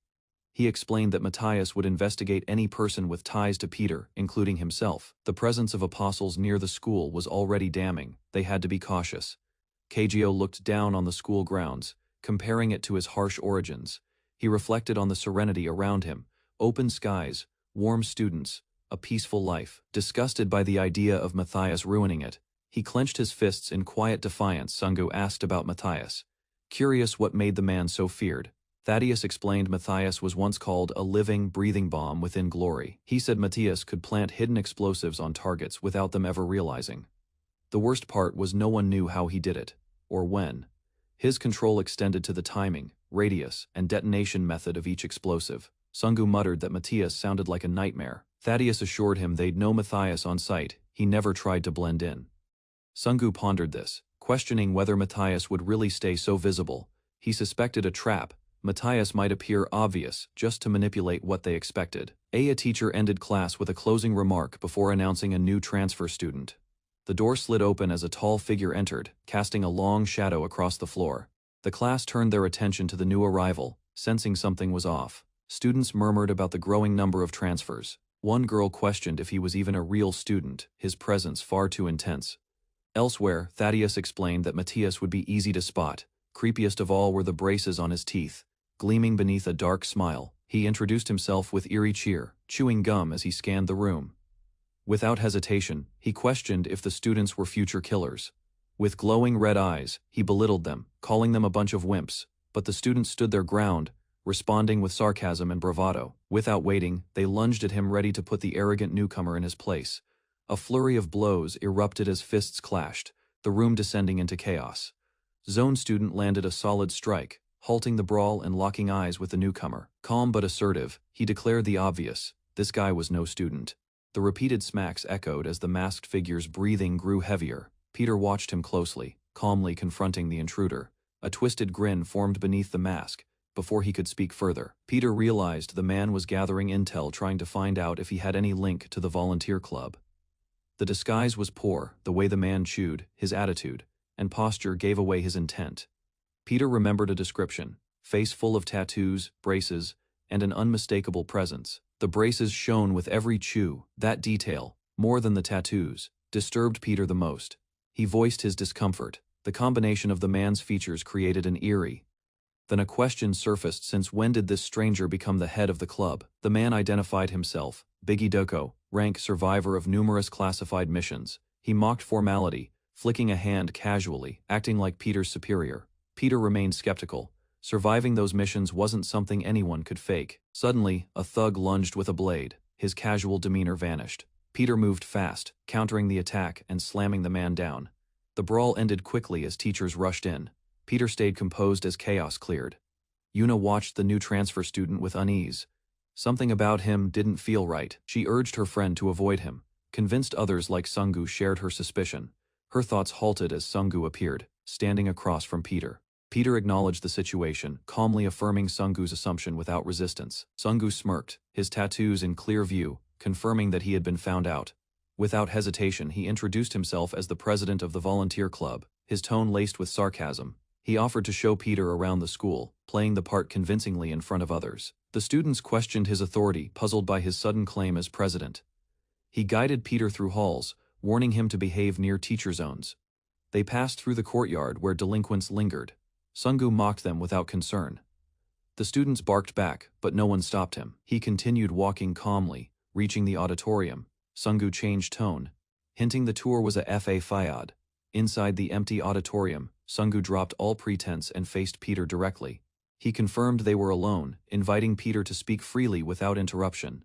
Peter agreed. A private exchange had been inevitable from the start. Peter shifted the discussion to personal habits. He explained that while people have various routines, there's one habit most with braces avoid: chewing gum.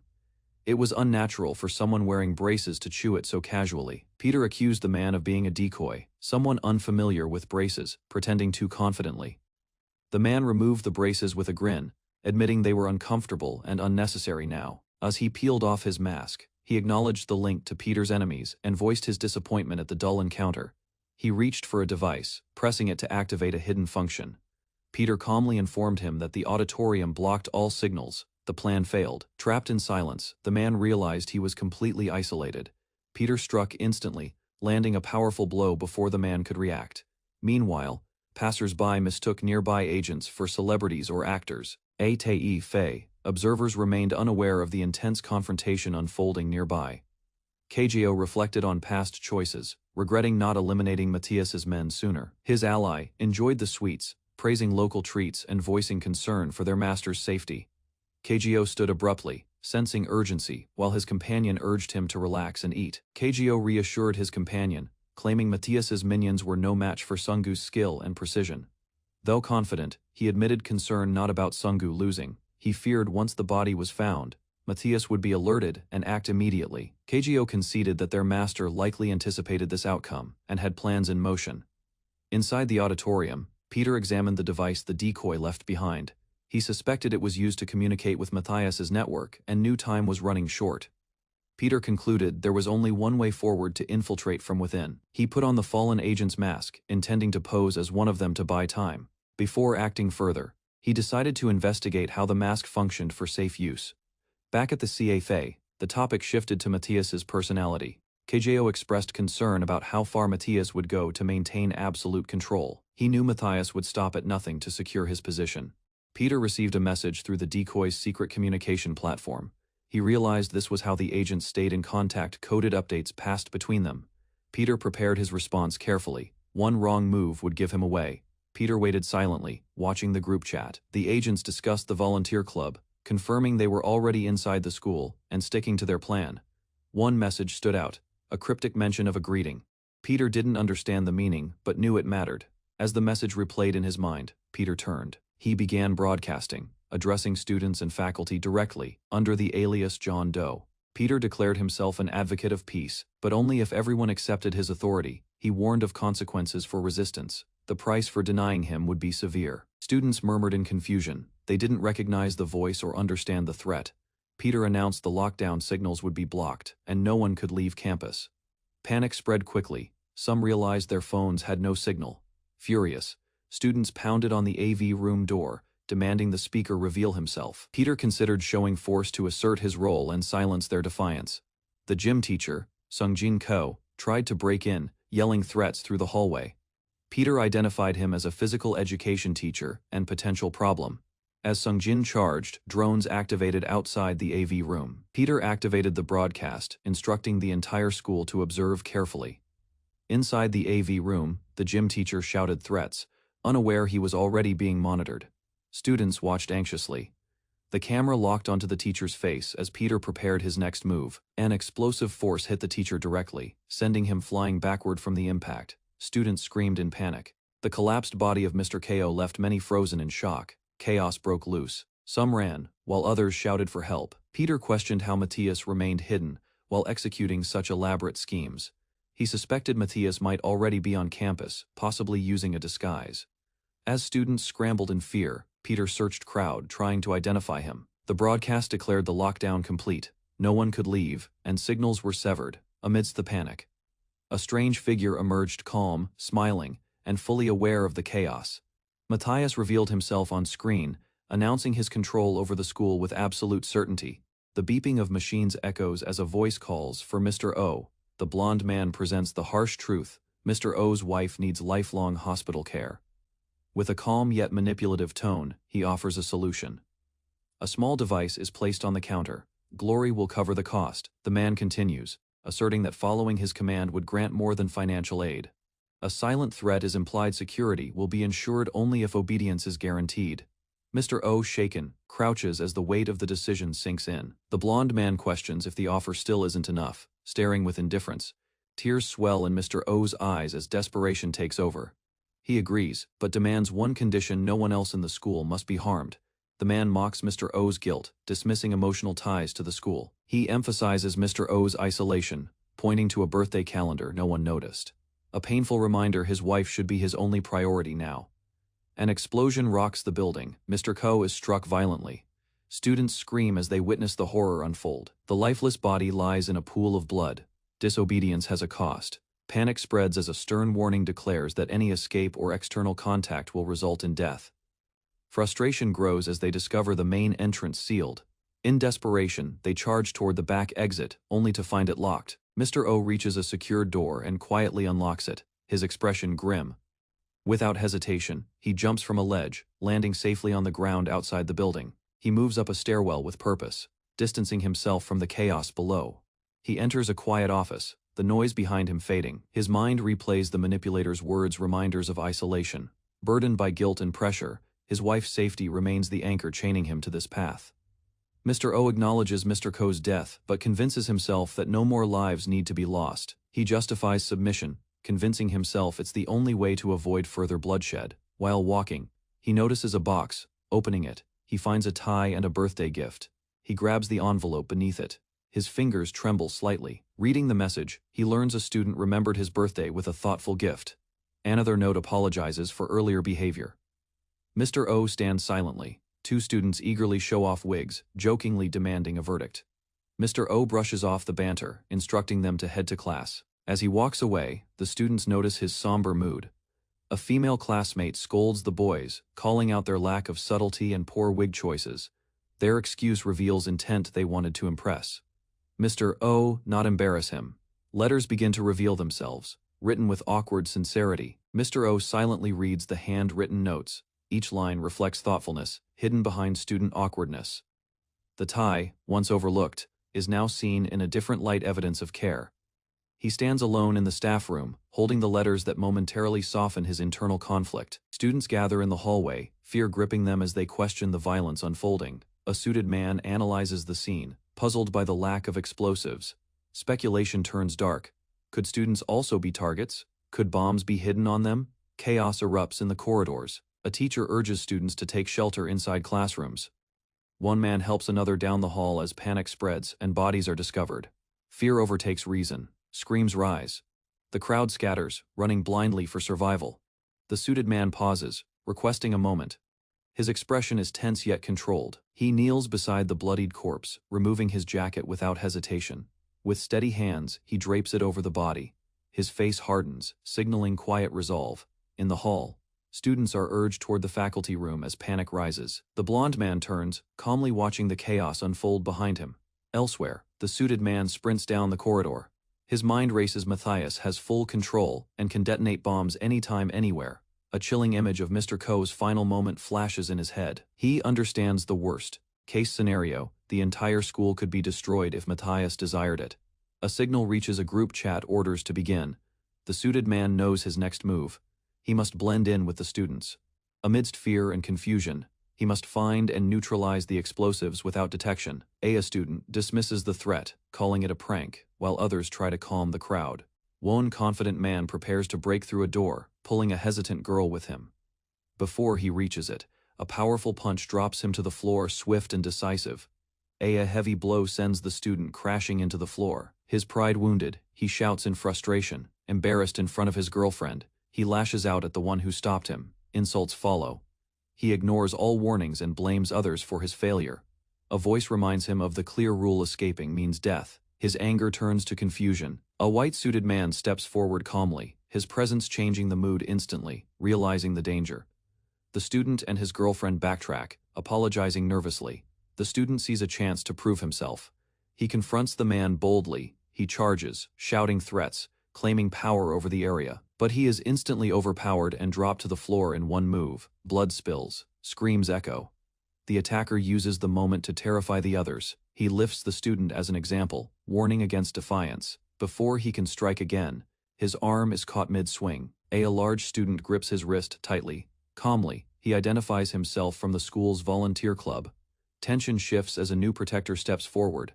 The masked attacker struggles to break free, but the volunteer's grip tightens with unshakable force. A dark realization flickers across the attacker's face. The students can't witness what's about to happen. Yuna tries to intervene, but her classmate stops her. The man in white smiles calmly. Another volunteer declares it's their time to take action. Confidence replaces hesitation. Spectators worry for their safety, but Biggie and Junior press forward without fear. With perfect coordination, they launch themselves at the masked enemy. Fists crash through defenses. The masked man reels from the strength of their assault. In one motion, Biggie grabs and slams him to the ground. Junior lands a punishing blow. Blood scatters as their combined attack sends the man sprawling. Yuna narrows her eyes and springs into action. Her attack tears through the air. The masked man barely avoids it, but her strike forces him off balance. She snaps her weapon free, preparing for another round. With agility, the man flips midair, taunting them as mere ranks of glory. He ridicules their charge, claiming they know nothing about him or his strength. With a chilling blow, he retaliates, soaring downward to crush his foes below. Yuna watches helplessly as the masked man strikes down her teammate with overwhelming power. The attacker moves without pause, pounding the floor with a storm of blows. A boot steps forward through the dust.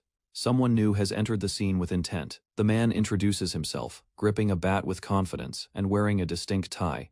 The light frames his figure as he declares his name: Peter. Clad in a suit, he calmly readies himself for the fight ahead, unfazed. A heavy punch lands cleanly on the opponent's face, snapping his head sideways with force. He crashes into the floor, sliding backward and smashing through concrete as debris flies. He grins through the pain, acknowledging the chance to fight the infamous Peter directly. Another figure enters calmly, asking if the opponent would rather walk away. He draws a spiked baton and stands ready. His name: Guangyu, ambush specialist. The title appears, marking the official start of the confrontation between two skilled opponents. Peter attacks first, dashing in with speed and landing a hard strike across the room. Spectators watch from a distance, unsure if they're seeing the same man they once knew. Some question if this is truly the quiet, aging man they remembered. Peter keeps pressing with sharp blows, his opponent blocks but feels the weight. Despite the force, he doubts Peter's true identity, something feels off. He accuses him of being a fake, noting the inconsistency in skill. He charges, claiming the real Peter wouldn't be hit so easily. A violent punch sends Peter flying, shattering the floor. The impact rips through the hall, ending the exchange in brutal fashion. Guangyu collapsed, stunned by the speed of the strike. He hadn't even seen it coming. Thoughts filled his head. This opponent was far beyond his level. As the enemy approached, he mocked Guangyu, questioning his false identity. Guangyu replied weakly. His motives weren't something the enemy could ever understand. A flashback to 2010 revealed his past. He was once ranked 16th as a B-rank killer. Deemed unfit for field duty, he was dismissed, his usefulness considered expired. Instead of termination, they reassigned him to a school role under the pretense of honor. Though polite in wording, it was clearly exile, a silent removal from frontline action. He was bitter. His job now was to train young killers while being sidelined. His wife's medical bills left him with no other choice but to accept the position. Rumors spread quickly. Students buzzed about their new teacher's killer rank. Excitement grew. Some saw him as a chance to rise within glory. In class, Guangyu asked the students about their goals and ambitions. They raised their hands eagerly, naming idols and dreaming of becoming top killers. He listened in silence, realizing their hunger mirrored the past he had lost. The instructor calmly explains the hierarchy within Glory. 666 members. Those who achieve rank and become apostles are promised status. However, he warns that even a small mistake along the way can lead to ruin. He outlines the grim reality: most students won't make it. The scene shifts to the aftermath of failure. He urges the students to sever bonds now. Continues coldly, reminding them that death could come from anyone. They might even be forced to kill each other someday, as duty demands. Ending the harsh lecture, he exits. The class stands silent under the weight of his words. Alone, he reflects on his collapsed life, drinking to numb the pain of failure and illness.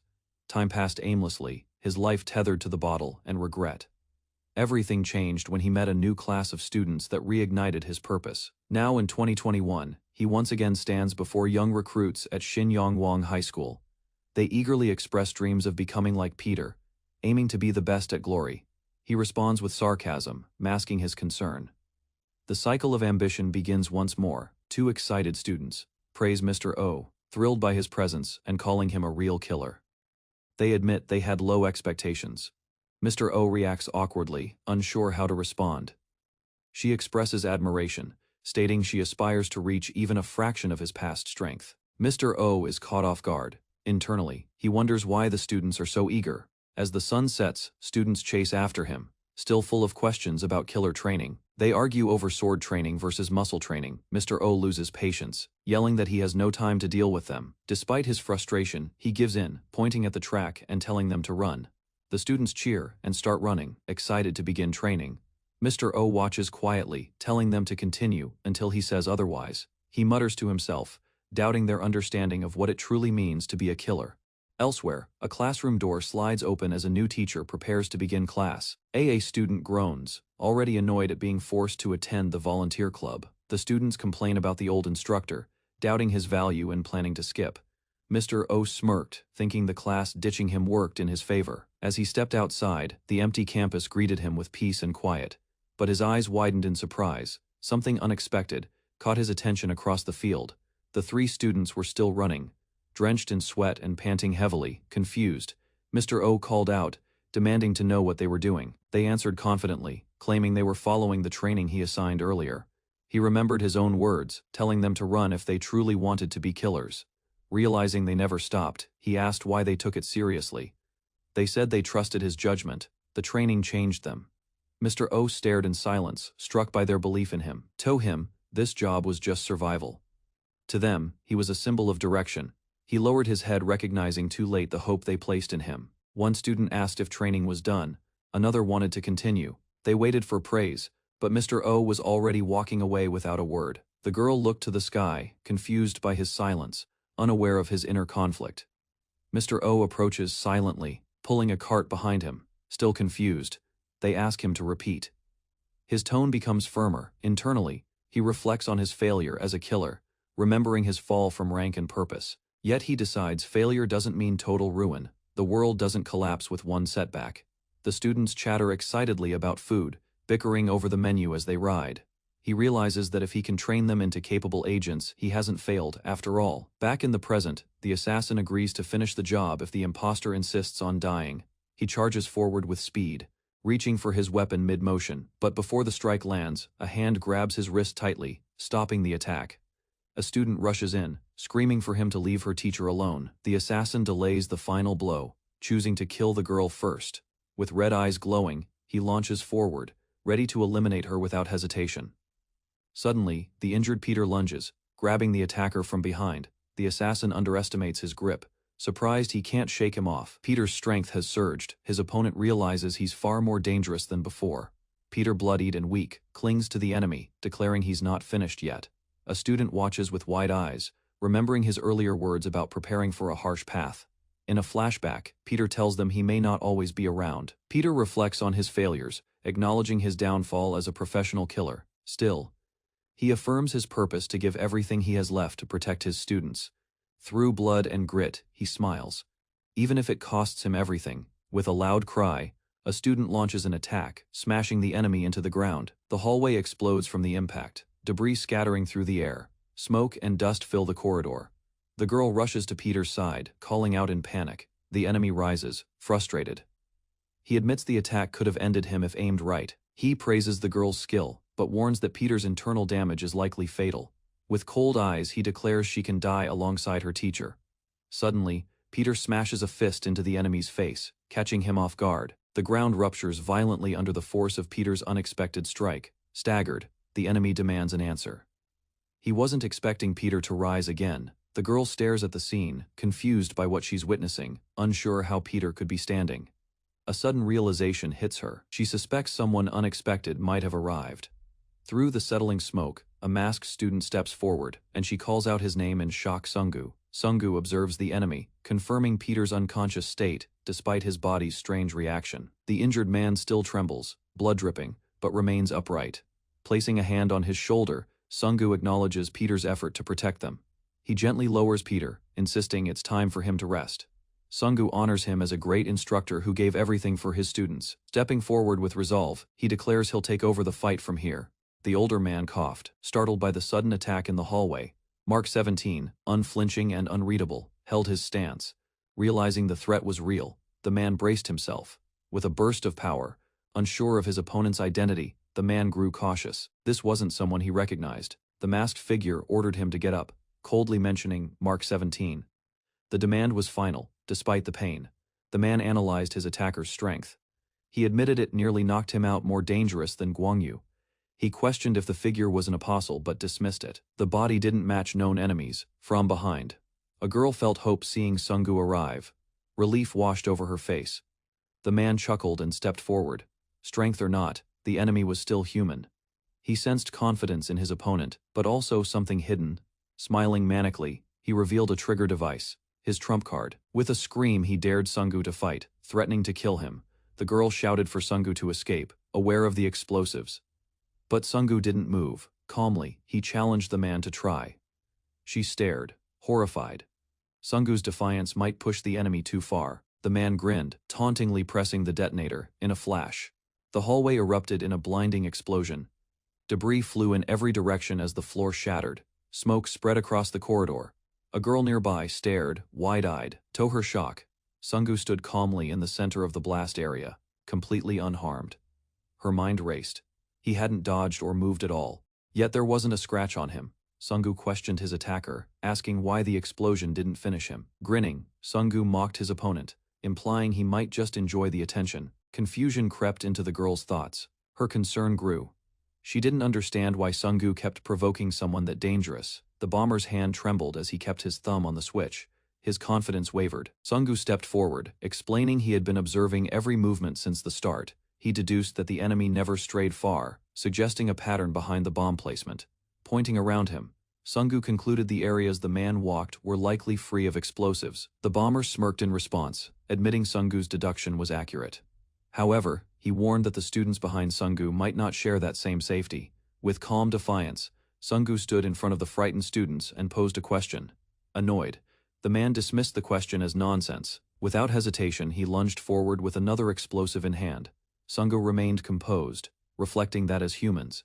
In one swift motion, he closed the distance, dodging and preparing to counter. With precision, he struck, sending the detonator and blood flying. The attacker raged, calling the teacher a weakling unworthy of loyalty or protection. Sungu responded mid-attack, challenging the insult with swift action and rising strength. A powerful blow landed, launching the enemy into the air. The ground shattered from impact as Sungu's strike sent tremors through the hallway. Bruised and dazed, the attacker cursed their loyalty and mocked their belief in the teacher. He scoffed at the idea that someone so weak could inspire others, mocking even as he fell. The attacker gasped, muttering about the boss who needed no tools to kill. He warned that once the boss set eyes on a target, it was already over. Elsewhere, a girl arrived at the infirmary just as the ominous final words rang in her ears. Students rushed down the hallway in panic. Inside the infirmary, the girl sat in disbelief as Sungu confirmed the truth. She struggled to process how someone so composed had managed to plant bombs undetected in the chaos. Sungu explained that Matthias's technique was nearly impossible to catch without deliberately watching for it. Startled, she asked what kind of technique could be so deceptive. He responded with a term legerdemain, urging her to watch closely. With swift hand motion, he crushed a nearby object as a demonstration. Shocked, she jumped as the object burst apart from the subtle movement. He clarified it was sleight of hand, similar to a magician's trick. Sungu described Matthias's mastery so fast and precise, even slow, motion couldn't track it. The girl, suddenly alarmed, asked if everyone touched by Matthias might have been marked. She reminded him that he had made contact too. Sungu quietly responded, "As for me." Elsewhere, Matthias downplayed the threat. To his team, the incident was minor, not a concern. In another moment, he smiled gently, asking a student if they were okay. He offered to escort the child calmly, his fingers already flicking something unseen. The boy paused, sensing something wrong. He asked for a moment, eyes focused and sharp. Matthias observed him in silence, hiding amusement behind a calm exterior. As the student knelt and adjusted his jacket, Matthias smiled. Elsewhere, students panicked, confused by the silence outside. Their phones were down. Mr. Ko's murder remained unreported, and even ambulances hadn't arrived. Sungu reflected quietly he had deciphered the bomb-planting method, yet unease lingered in his mind. Sungu admitted Matthias wasn't the biggest threat. His concern lay with someone far worse, the boss. He recalled the minion's words. Once the boss recognized a target, it was over. Despite what he knew, Sungu remained skeptical. He felt Matthias was hiding something critical. His thoughts deepened. The phrase, "recognizes his target," echoed without clarity. Suddenly, his phone buzzed with secret messages. Several anonymous texts discussed Peter and a hidden plan. Reading them, Sungu realized something chilling. They wanted him to discover the truth. Back with the students, someone shouted something strange was on their arm. Panic erupted. Several noticed small devices attached to their skin without warning. One tried to scratch his off, but Sungu lunged forward, yelling desperately. Sungu plunged the student's arm into the aquarium. A second later, the bomb popped off in a burst of flame, narrowly avoiding lethal damage. As the student writhed in fear, convinced he'd lost an arm, Sungu realized the true danger wasn't Matthias's method of planting bombs. The real threat was their inability to safely remove the devices once attached. His own case was lucky the bomb had only stuck to his jacket. Others weren't so fortunate. Sungu questioned Matthias's endgame, disturbed by the level of control displayed. Meanwhile, inside a quiet office, an aide asked if Peter would reveal himself. The answer was no. Peter would only appear if he was forced to abandon everything else. Matthias clarified he didn't want to control Peter. He aimed to dominate Peter's surroundings. With pressure on Peter's world, he believed Peter would reveal himself naturally, but even if he didn't, it didn't matter. Matthias tossed an object casually, unconcerned, smirking. Matthias declared the game would end once the next variable was dealt with.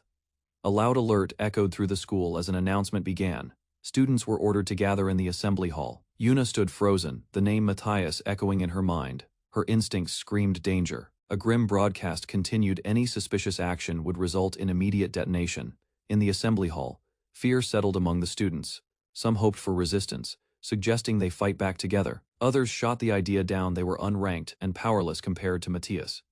Even the strongest among them trembled. Yuna sensed the same fear spreading through every corner of the room. A faint sound of footsteps silenced the room. Heads turned toward the stage. Yuna spotted the figure approaching. Each step echoed with weight and certainty. From behind the curtain, a tall man in red emerged, calm and in full control. Yuna's gaze narrowed as Matthias stepped up. The tension in the room tightened. Addressing the crowd, Matthias greeted the volunteer club and promised an explanation. Spotting Yuna, he smiled faintly. She was exactly who he'd been waiting for. Matthias recounted her history, her pursuit of Peter, and ties to Apostle Nathaniel. He identified her publicly: Yuna Lee, rank Glory Killer, ranked 335th. Stepping closer, he made his demand clear. He believed she knew Peter and wanted to know where he was. Yuna firmly denied knowing Peter's whereabouts and insisted no one in the volunteer club did either. Matthias acknowledged her answer without surprise, stepping away with a calm smile. He preparing to provoke a reaction that might draw Peter out of hiding. The students watched anxiously as Matthias extended his hand, his tone turning darker. He licked his finger with unsettling intent, his expression shifting into something unhinged.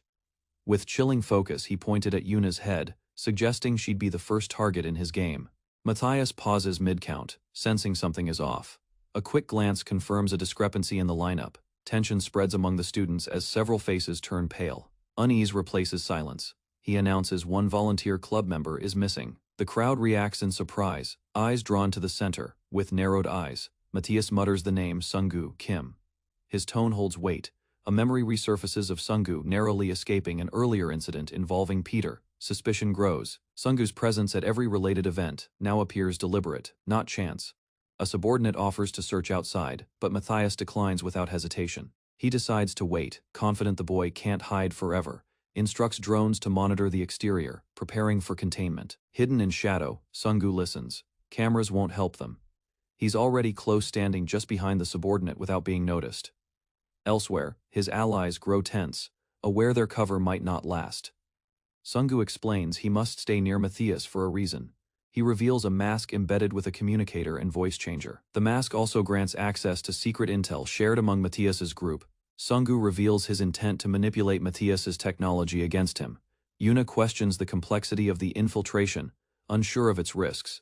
He believes using their systems is the only way to disarm the network of bombs Matthias has prepared. Sunggu unveils a signal jammer, explaining its function to block radio frequencies.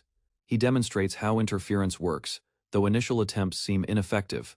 Through visualization, he explains his plan, not to block signals directly. He reflects on the boss's instincts. Recognition alone is enough to initiate an attack.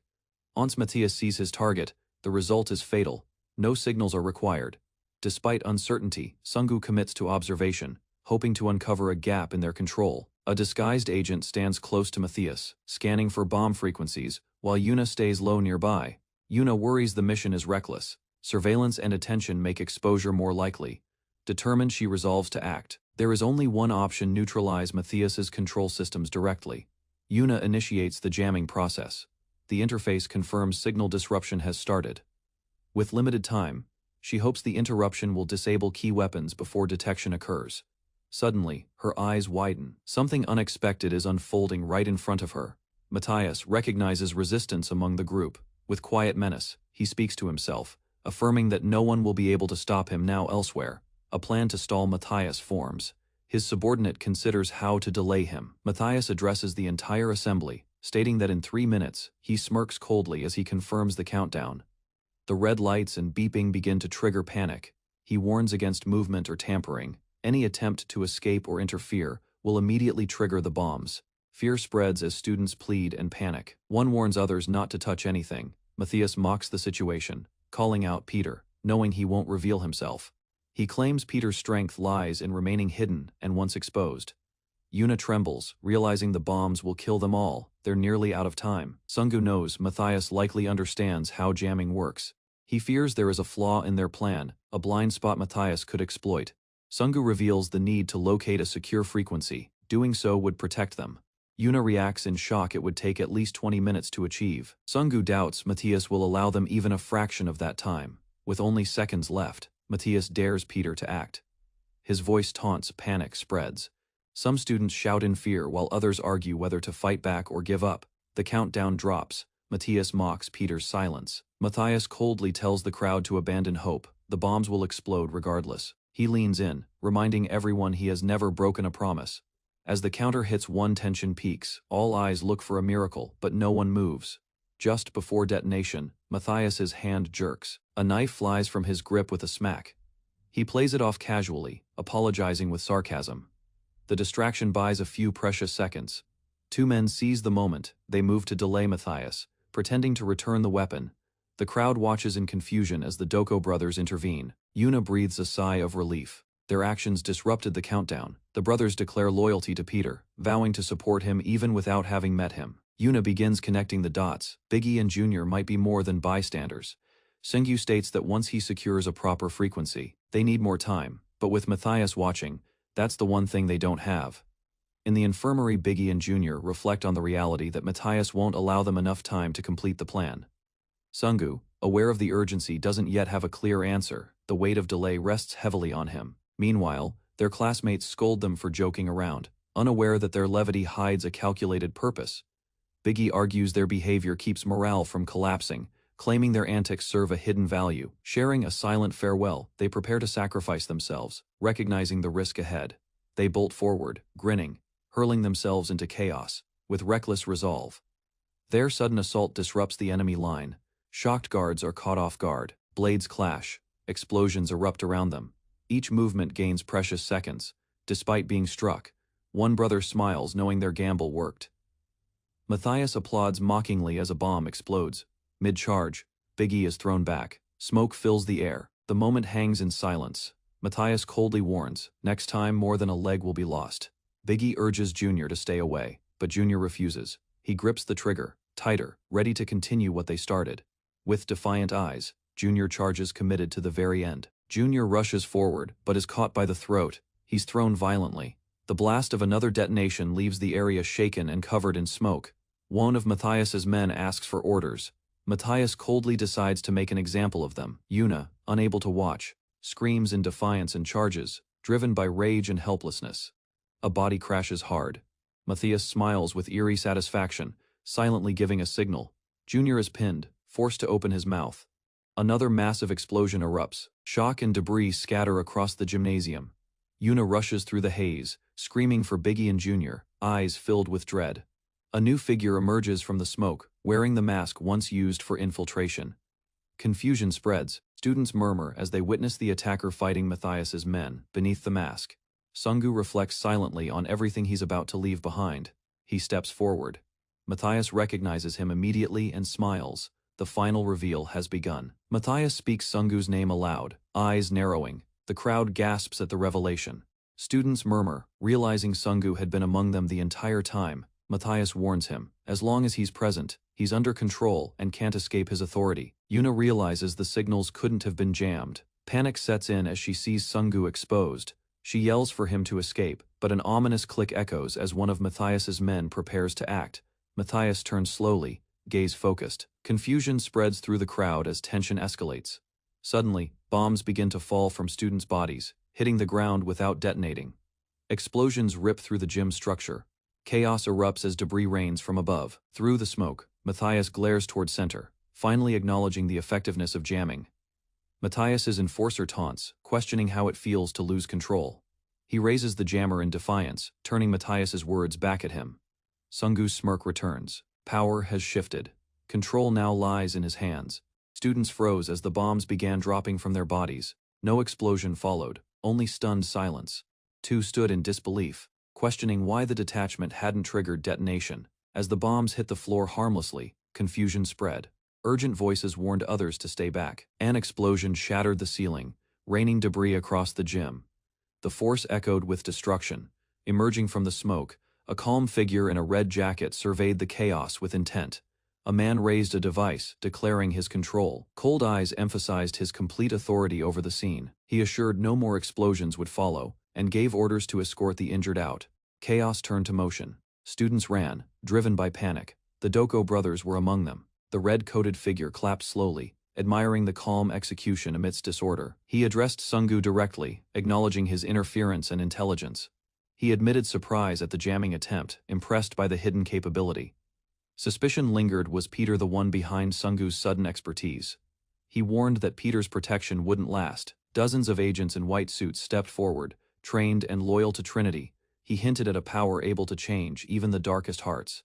The blond man narrowed his gaze, trying to discern the hidden intent behind Sungu's calm demeanor. Sungu drew a baton with quiet confidence, stating it held the power of correction. Scoffing lightly, the observer accepted the challenge without hesitation. Elite fighters lunged forward with precision, surrounding Sungu without wasting movement. A student watching from afar realized these attackers were far more skilled than previous enemies. Sungu stood unfazed, while the blonde leader watched silently, analyzing the developing clash. Amala Lao struck first, dashing in with fluid momentum and spinning mid-air. Memgabe Gyuba followed, his heavy strike slicing through the air with brutal force. Despite the relentless pressure, Sungu parried and countered with sharp, measured strikes. Alexei Ivanov lunged next, flanked by Hakam, Eva, and others each bearing lethal intent. A swift exchange followed. Red flashes and bone-cracking sounds filled the hall. Name cards fluttered mid-fight, showing the identities of high-level operatives being neutralized. The ground shook as enemies were thrown back, impact cracks rippling beneath them. Sungu stood firm and asked about the mysterious force supposedly on the enemy's side. The blond man frowned, his respect growing. Sungu wasn't just talented. A grin formed as realization dawned. Sungu's capabilities exceeded all expectations. The observer assessed that his skills weren't just impressive, they went beyond elite standards. Accepting the gap in strength, the man resolved to match Sungu's pace. A girl observed, impressed by Sungu's consistent ability to defeat enemies beyond his level. Concern crept in as she sensed tension building in Sungu's posture mid-battle. Despite their advantage, she questioned the sudden change in his demeanor. A red warning flared as new objects descended from above at high velocity. The blonde antagonist introduced a fresh threat with a smug tone.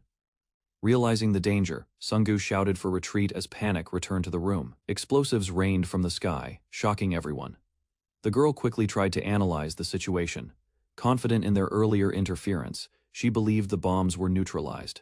Sungu dashed forward again, eyes fixed and jaw clenched. Despite the jamming, bombs detonated mid-air, triggering widespread panic. The girl shouted that the system was still active, but Sungu warned her to stay away.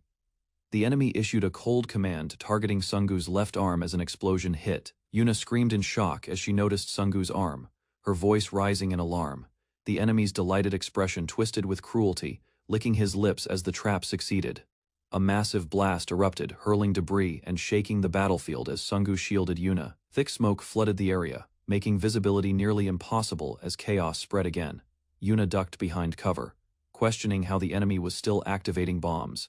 Her thoughts raced. There was no physical detonator. Then it clicked. A brain-computer interface. Sungu confirmed her suspicion, explaining a chip was likely hidden on the scalp or neck. He admitted, the tech was real, but extremely difficult to use with such accuracy. Sungu stared ahead, troubled. He couldn't comprehend how Matthias was executing it so perfectly. A flashback began. In the late 1990s, secret research into brainwave, computer syncing was underway. Despite high hopes, subjects began reacting violently to the experiments. The tests failed repeatedly. Most human bodies couldn't handle the neural strain. The project seemed dead until a breakthrough revived it unexpectedly. Researchers witnessed machines respond to mental commands in real time. One scientist, Dr. Elio Marcellus, emerged as the key figure behind this impossible advancement. Yuna questioned how Matthias was achieving such precision with such a difficult interface. Sungu acknowledged Matthias's genius might surpass even Dr. Marcellus. A new swarm of drones filled the air, engines buzzing, each equipped with red explosives. Matthias stood beneath the swarm, completely surrounded yet perfectly composed in control. Sungu deduced the jamming wouldn't affect this fleet due to the unique frequencies of the interface. He clenched his jaw. Matthias had total command of the battlefield, immune to outside disruption. Matthias smirked, aware that his thoughts alone operated the weaponized drones overhead. He praised Sungu's quick reflexes during the explosion, impressed by his adaptive reaction. That movement had saved him, minimizing injury even under precise targeting. Matthias acknowledged how improbable Sungu's survival seemed given his young age and low rank. He admitted disbelief, but also fascination, declaring his intent to observe further. With a twisted grin, he looked forward to what Sungu might do next. The room trembled as drones swarmed in tighter formation, signaling imminent release. Yuna panicked. Hundreds, maybe thousands of bombs hovered above. Even Sungu couldn't handle that scale. As pressure mounted, she forced herself to think while Sungu watched in silence. As drones continued to hover, Yuna asked if Sungu had a plan. Without hesitation, he declared he had thought of a strategy to bring Matthias down. Turning to Yuna, He asked about her leg, gauging her ability to move swiftly. She confirmed she could run, though confused by his sudden concern. Sungu told her to prepare. With no time to explain, urgency pushed him forward. He made it clear it was time to put his new idea into action. Grabbing a chair, Sungu spun with momentum, launching it toward the drone cluster above. A fiery explosion erupted on impact, engulfing the center in chaos. Smoke covered the area as debris rained down across the battlefield. Matthias stood motionless within the smoke, observing the disruption without emotion. Yuna and Sungu fled, panting. She questioned the value of running from an enemy who could easily follow. Sungu agreed. Matthias seemed nearly invincible, but insisted that didn't mean unbeatable. He emphasized the keyword nearly. That small weakness was their chance. Yuna didn't fully grasp the logic, but trusted his confidence. Sungu admitted doubt, yet remained committed to trying the one plan he believed might work. Sungu and Yuna arrived at a staircase, ascending quickly toward a higher floor. He stopped and declared they'd reached the destination. Yuna hesitated, uncertain. She realized they had entered an unusual place, considering the situation a quiet library. Surrounded by shelves, Yuna questioned the plan as they moved deeper inside.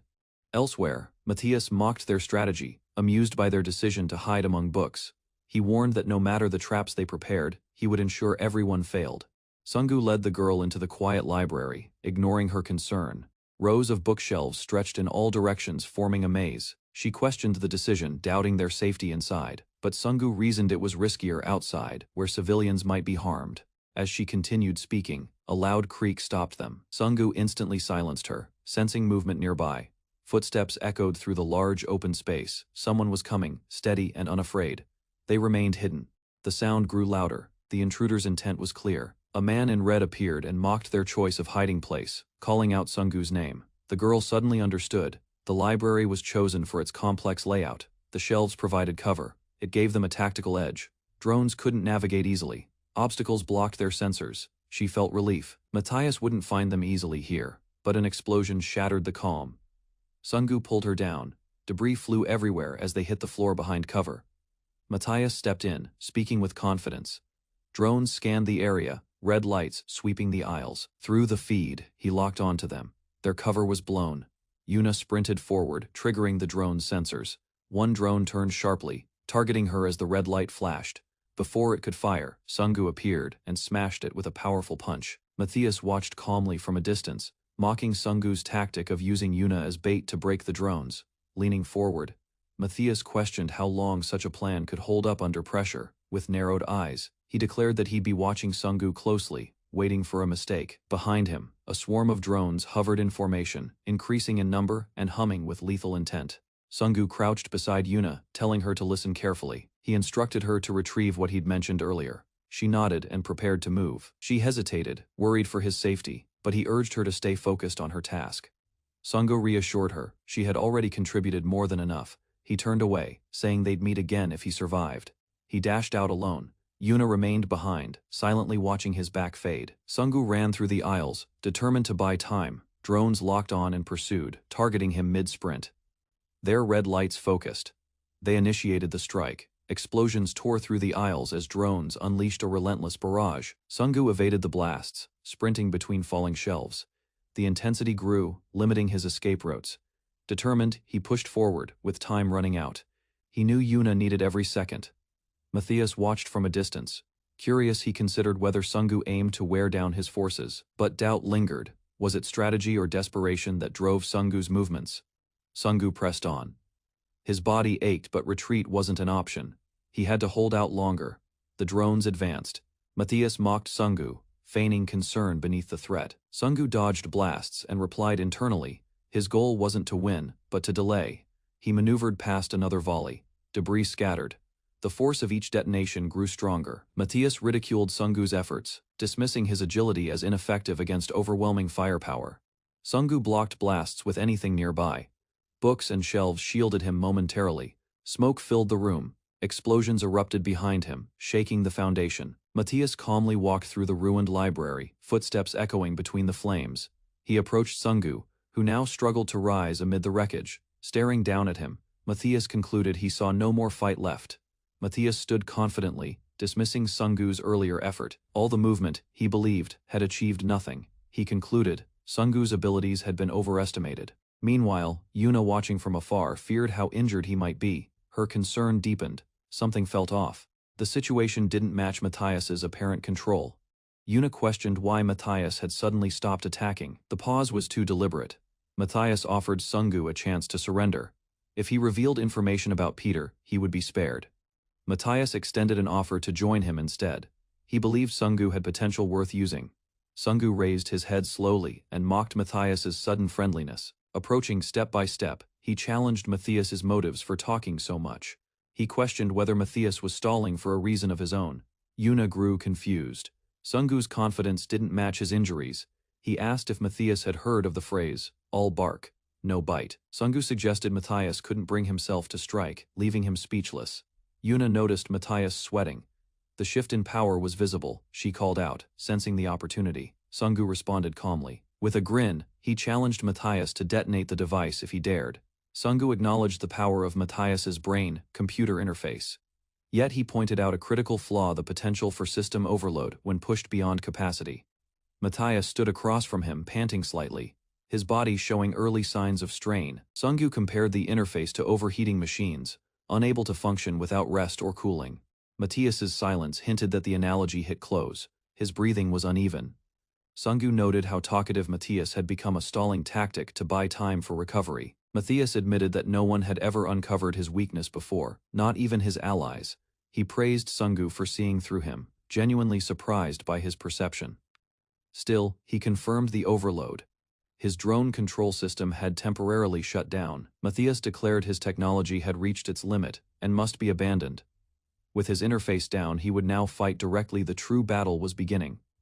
He launched manual bombs, fast and volatile, triggering on contact, far deadlier than drones. Sungu's eyes widened as the explosives rushed toward him with dangerous precision. He rolled away, narrowly avoiding multiple blasts that erupted behind him.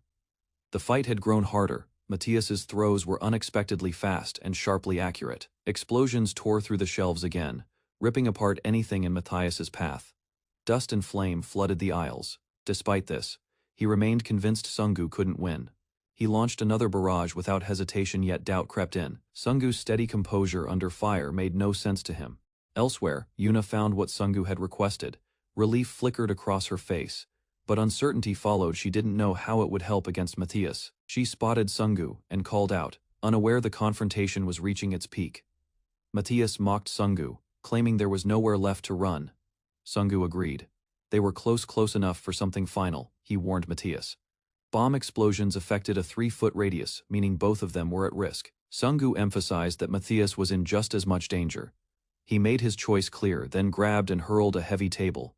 Matthias's vision was blocked. Confused, he lost sight of Sungu's movement. Matthias evaded the table with ease, dismissing the tactic as futile. But Sungu wasn't aiming for damage. He used the distraction to close the gap, bursting through the debris.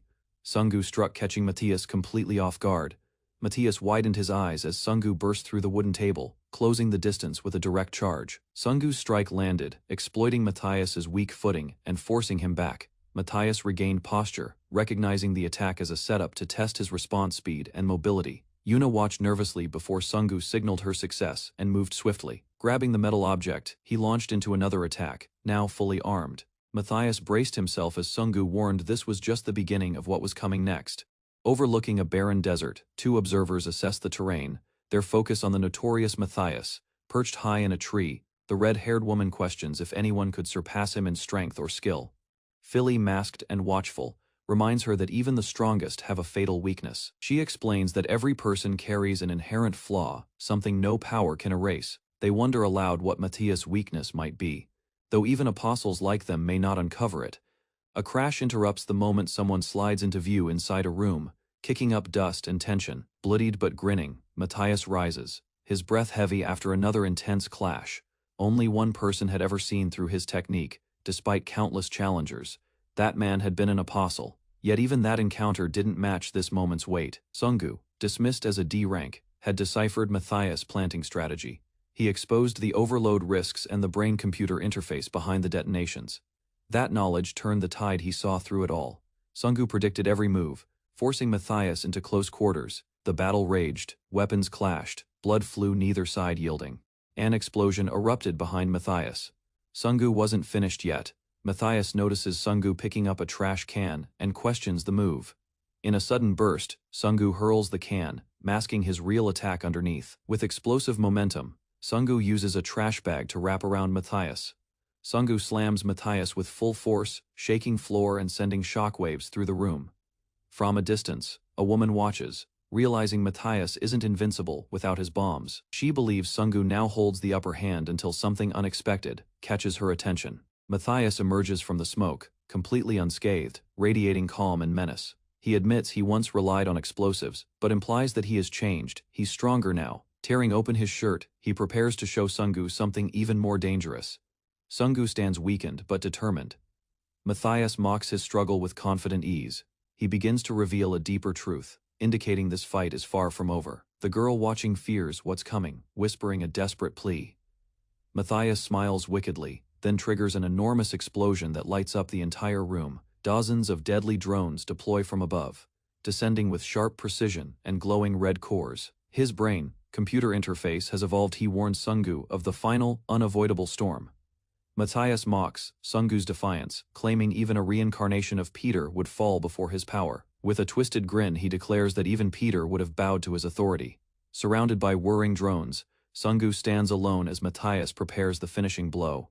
A girl screams Sungu's name, desperate to intervene despite her helplessness until now. Sungu, bloodied and steady, accepts the stakes. There is no turning back. Matthias coldly gives the command to target the head, sealing his intent to kill.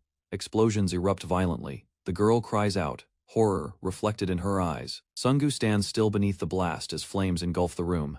Matthias watches the destruction, convinced his overwhelming attack has ended it all. His smug expression fades. Something feels off. His interface should have stabilized by now. Panic creeps in. His full recovery was certain, yet the system falters unexpectedly. Sungu rises through the smoke, calmly. He says it is time to reveal the truth. Sungu prepares to strike back. Matthias, now shaken, braces for the unknown. The girl watches, stunned, as Matthias collapses to the floor unexpectedly. From above, Sungu laughs quietly. He's understood something Matthias hasn't. Matthias realizes something felt off during their clash.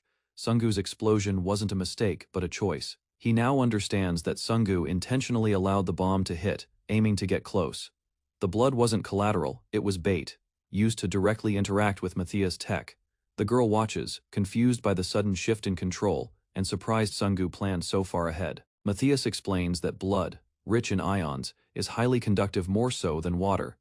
Yet the girl still doesn't understand what in the library could create electricity to trigger such a result. Matthias answers, it was the plastic trash bag, deceptively simple but essential. Sungu confirms, explaining how static electricity from friction created thousands of volts. That moment when blood and plastic touched the overloaded system was all he needed. The sudden voltage spike caused the interface to malfunction. Sungu steps forward, revealing he allowed the system to recover just long enough, because that would buy him time to recover as well. Sungu surges with force, launching a surprise attack that shatters the room around them. Matthias, hit hard, reels backward with blood spraying from his mouth. This time, the momentum is entirely Sungu's. Sungu rises from the debris, calm and controlled. Matthias lies defeated but still conscious. He questions his opponent. With all that power and knowledge, Matthias responds, battered but certain. To him, loyalty to Raphael was the right path. Matthias begins to reflect on his life. To outsiders, photos of a smiling wife and son painted the illusion of happiness and success. Admired and envied by peers, he carried the image of a man who had achieved everything. Anger boils within him as he remembers the judgment of others. His father's genius and temper created a volatile home. While the world saw a brilliant scientist, Matthias believed his work could bring peace, unlike the chaos he knew at home. His mother, unaware of explosives or science, bore the brunt of his father's cruelty. The genius admired by the world was a monster in private, something no one else saw. A traumatic event shattered it all. For years, Matthias had silently endured his father's abuse. Then one day, they visited an amusement park, a rare moment of family peace. As they approached a ride, a small change in seat placement would alter everything. At the amusement park, young Matthias explains the physics behind the ride. She beams with pride, calling him her little genius as they sit at a cafe. The moment is filled with joy balloons in the air, calm surroundings. Together, they stroll through the park, capturing memories and sharing laughter. Matthias grins, eyes wide with happiness. He tells his mother he wants to return next year. She agrees without hesitation. But that return never comes. The scene fades into darkness. Blood and rain mark the day tragedy struck. At the funeral, his mother cries out in despair, mourning the loss. No one else truly understands. Matthias watches silently. To him, his death meant peace for her. He chose to endure the abuse, believing it better him than her. Alone with his father, the beatings grew worse, relentless and cruel. Now, every aspect of his life fell under his father's strict, violent control. He imagined escape countless times. The door, always locked, symbolized lost hope. Each night he wished to rest without fear, but comfort never came. His father's voice echoed mocking, denying his pain. Peace was always just out of reach. Lying in bed, young Matthias dreams of peace, not through escape. A breakthrough inspires him. He believes he can bring order, even change the world. His father praises a new invention, impressed by the sophistication of the boy's device. Matthias silently offers a final goodbye. His invention wasn't for praise. Sent away for groceries, he walks calmly under the night sky. Moments later, an explosion erupts loud, final, and deliberate. In the present, Matthias admits his desire for control was born from that torment. He sought absolute authority to prevent chaos. Just as his father ruled by fear to maintain power, he turned to explosives. Glory supported his vision of dominance, collapsed. He mutters that his authority isn't over. Sungu watches, unmoved.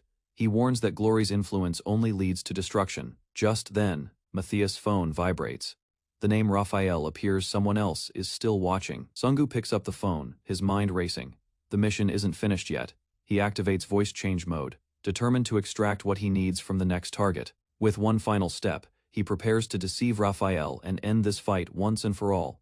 Sungu kneels beside Matthias' unconscious body, reporting to Raphael. Despite his best efforts, he admits Peter's strength was overwhelming, far beyond expectations.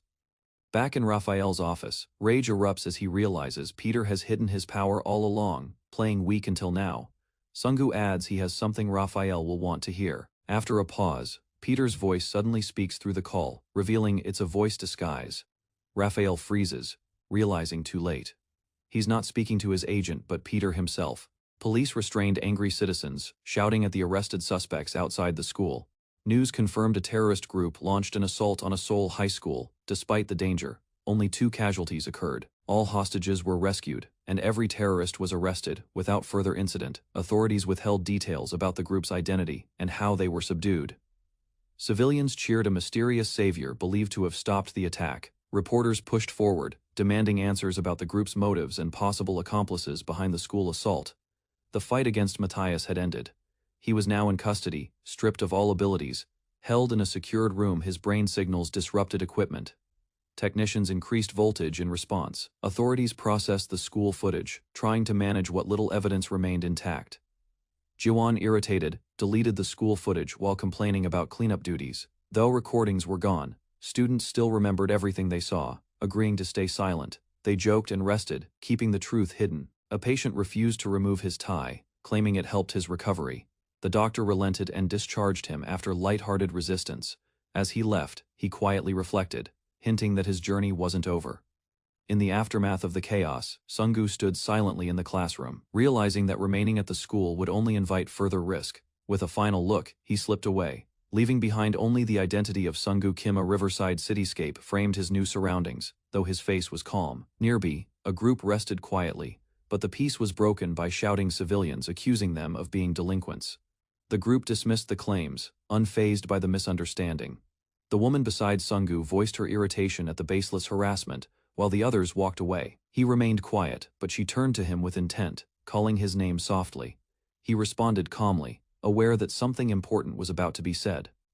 She confessed her growth since meeting him, thanking him not just for herself, but for her brother Yujin. Her voice trembled with sincerity as she smiled at him under the fading afternoon light. Sungu agreed, saying it was right to return the help one receives. His mind drifted to darker memories, his childhood marked by violence and survival.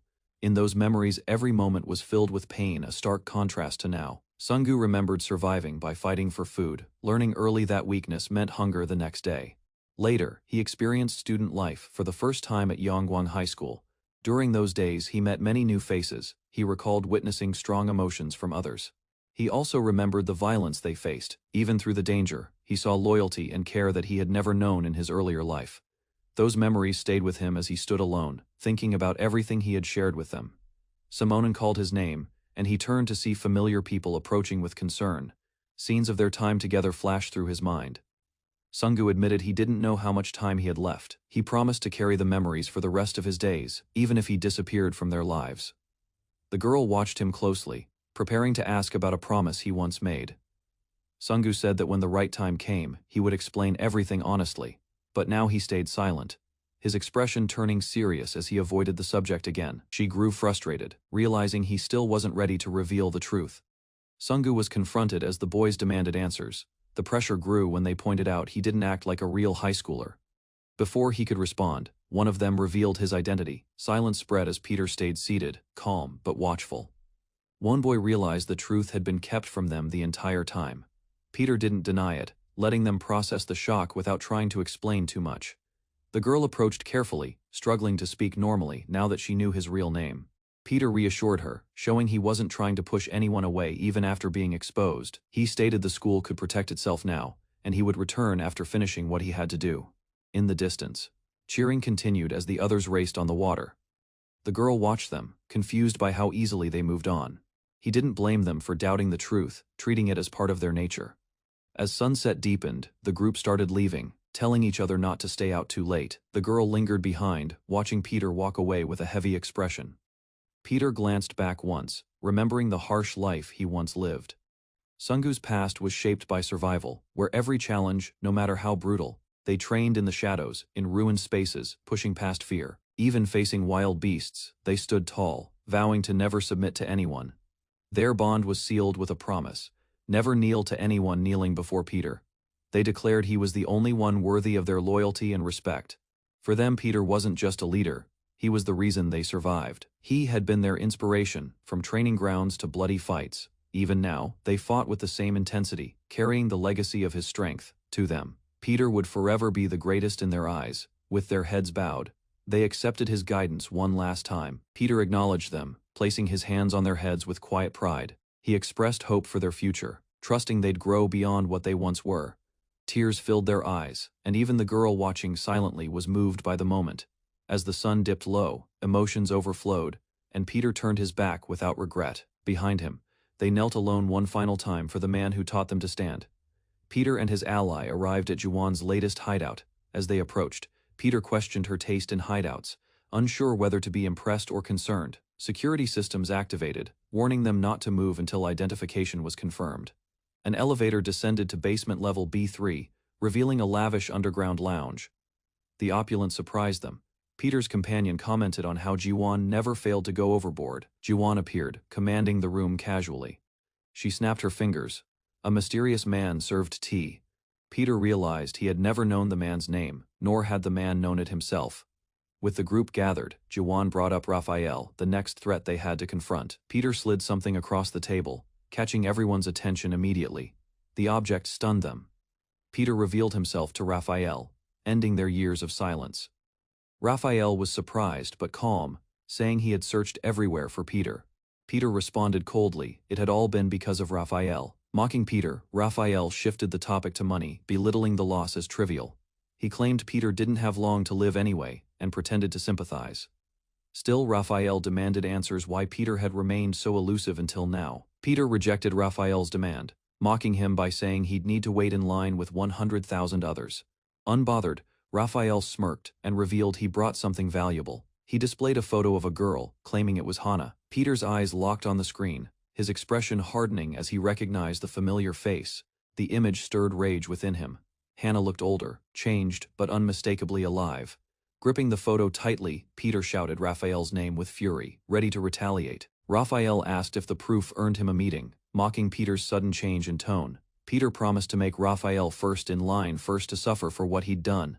Elsewhere, Raphael's team wondered aloud if the picture meant Hana was truly alive. Peter confirmed it was likely, though his tone remained cold and controlled. Jiwon warned it could be a trap, arguing a fake photo could be made easily. Others urged caution, knowing the enemy still had powerful forces protecting their secrets. Despite the risks, Peter's resolve didn't waver. The stakes had become personal. He weighed their odds quietly, but the decision was already made. This time, Peter wouldn't wait, he was going in, no matter the cost. To shift the odds, Deha Group offered their full support. Mr. Choi, appearing via transmission, pledged everything at Peter's disposal to help defeat Raphael. Jiwon grinned, reminding them that things had been grim not long ago, aunts feeble and nearing death. Mr. Choi had watched life pass him by with nothing left but regrets. Somehow his youth returned, and along with it came the chaos that pulled them all into conflict. Though confused about how it began, he knew the events weren't random. Peter suspected Raphael's hand behind everything, and believed Hannah was caught up in his foul schemes. Holding her photo tightly, he felt certain the heavens had assigned him this mission. If that was the reason for regaining his strength, then he would risk everything to finish it. Elsewhere, a woman complained about excessive security. The armored beast, Philly, tore open the vault door with raw strength, revealing their destination. Inside, their leader waited unbothered by the destruction. With Matthias gone, Peter was now gathering his own apostles for war. The enemy acknowledged Peter's force as powerful and rising. The final confrontation was clear. A clash between two apostolic factions was now inevitable. The masked figure acknowledged Peter's strength. Others observed the situation, admiring how Peter overcame advanced technology, marking him as a rare threat. Yet in the shadows, a new enemy smiled coldly, confident that Peter had no idea of the horror waiting ahead. A formless entity introduces itself as a demon born from human fear. Though unseen, it claims power to drive people to ruin. Dark clouds loom over a glowing city. The night remains silent, hiding tension beneath the calm atmosphere. Inside a plane, a flight attendant offers food to a calm, composed man. Her routine gesture meets his quiet observation. He removes his sunglasses, drawing attention. Other passengers whisper, recognizing him. Brushing it off, he acknowledges the attendant and her dedication with polite interest. He gently takes her hand, commenting on her rough palms. With curiosity, she's startled as he notes the calluses, traits not typical of flight staff. His words grow pointed, implying her hands belong to someone trained with weapons. She stiffens. Her glowing eyes betray her hidden identity. Feigning ignorance, she's interrupted by another armed figure, preparing to attack. Weapons appear. He speaks of glory's growing power and suppressed factions. She pulls a gun, revealing intent to kill and harvest from him. Another enemy threatens execution. Blades hang above his head. He's told resistance is useless. Everyone on board is armed. The attackers hesitate. He remains still, waiting for the next move. Catherine's face stiffened as unease gripped her. Something wasn't right. She backed away cautiously, gripping the gun. Her hands trembled as she tried to steady her aim. Confused, she looked down. Despite pressure on the trigger, nothing happened. Her panic deepened. The gun still wouldn't fire. Shock turned to fear. This wasn't normal. Others shouted at her to act. Tension rippled through the cabin. She shouted back. The man at the center remained calm, unmoved. He taunted them. He slowly raised his hand, energy radiating from each finger, as if the air bent around them. His fingers curled purposefully, as if seizing control of the surroundings without touching them. A confident smile formed. "On me," he said, unleashing his power without moving. Suddenly, Catherine lost balance. Trays and passengers lifted unnaturally as gravity shifted. Screams filled the cabin. People clung to anything solid while chaos erupted mid-air. She realized with horror the plane itself had turned against them. The aircraft flipped violently. Outside, it spun in the night sky. A crew member floated upside down, eyes wide with disbelief and helplessness. He stared ahead, stunned. Whatever was happening, no one could stop it now. Inside the cockpit, the pilot sat frozen. He struggled against an unseen force. Sweat poured down his face as he shouted for answers, eyes wide with panic. He called for the attendant, but no one answered. Time passed, just 1 minute. Yet within that minute, control was lost. He couldn't grasp what kind of being held such power. It wasn't human. Not anymore. Out there, numbers didn't matter. Whether one person or 10,000 stood against it. Elsewhere, a conversation began. Someone addressed Chai, confirming the task was done.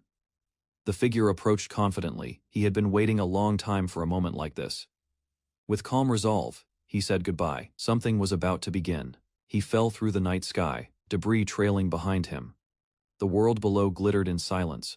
Darkness shifted to morning. A girl admired a handheld device, enjoying a quiet school day. She declined the gift, uninterested, smiling softly under the golden light. A familiar voice called her name, Hannah. Her eyes lit up as she turned. She ran forward joyfully. Her father stood waiting, leaping into his arms. She embraced him warmly. Peace still existed for now. Walking together under the sun, Hannah asked why her father arrived early. When asked about the hospital, he reassured her everything was fine. She smiled, relieved. She handed him a handmade carnation for Parents' Day, promising to make one every year. Later, he sat alone in a dim room, face hardened with thought. The flower rested on his bed. His mind wandered in silence. The glow of memory dimmed under the weight of the present. Meanwhile, in a dazzling virtual space, a concert lit up the screen. Cheers filled the lounge. The performance ended, but the energy remained. Among the viewers, playful debates sparked. A boy teased about singers needing talent. Scolding followed. The dog's owner defended her pet's interests. Love doesn't follow rules. Someone announced a message from the top. The mood shifted from leisure to duty. A chart appeared, showing Raphael and his inner circle targets, secrets, enemies, everyone gathered. A plan would be made, and the path to infiltration explained. Tension rose. One argued for immediate action against Raphael, but that wasn't possible. Their leader had vanished. Without warning or trace, Raphael had disappeared completely. One man claimed Raphael fled out of fear, but another disagreed. He explained that Raphael would never abandon his goal. Attention shifted. Another stood up and called for everyone to look at something important, something they had missed. The group turned to a large screen. A figure appeared, an old photo sparking recognition and confusion. The man in the image was identified as a student, not a threat, but his presence was no coincidence. They recognized the boy Andreas, the unknown one among the disciples. One member noticed something else, two girls in the background of the photo. Their uniforms matched Hannah's, confirming a direct connection between her and the past. He suspected Andreas knew more about Hannah than he let on. Questions rose quickly. Who really was Andreas? Even those who worked with him admitted they knew little. His past remained a mystery. But one fact stood firm: he had been close to Raphael for a long time. Assumptions faltered. Someone clarified that Andreas didn't follow Raphael because of loyalty. Instead, Raphael had chosen Andreas. The direction of power was reversed. Everyone leaned in, sensing that the truth behind Andreas could change everything.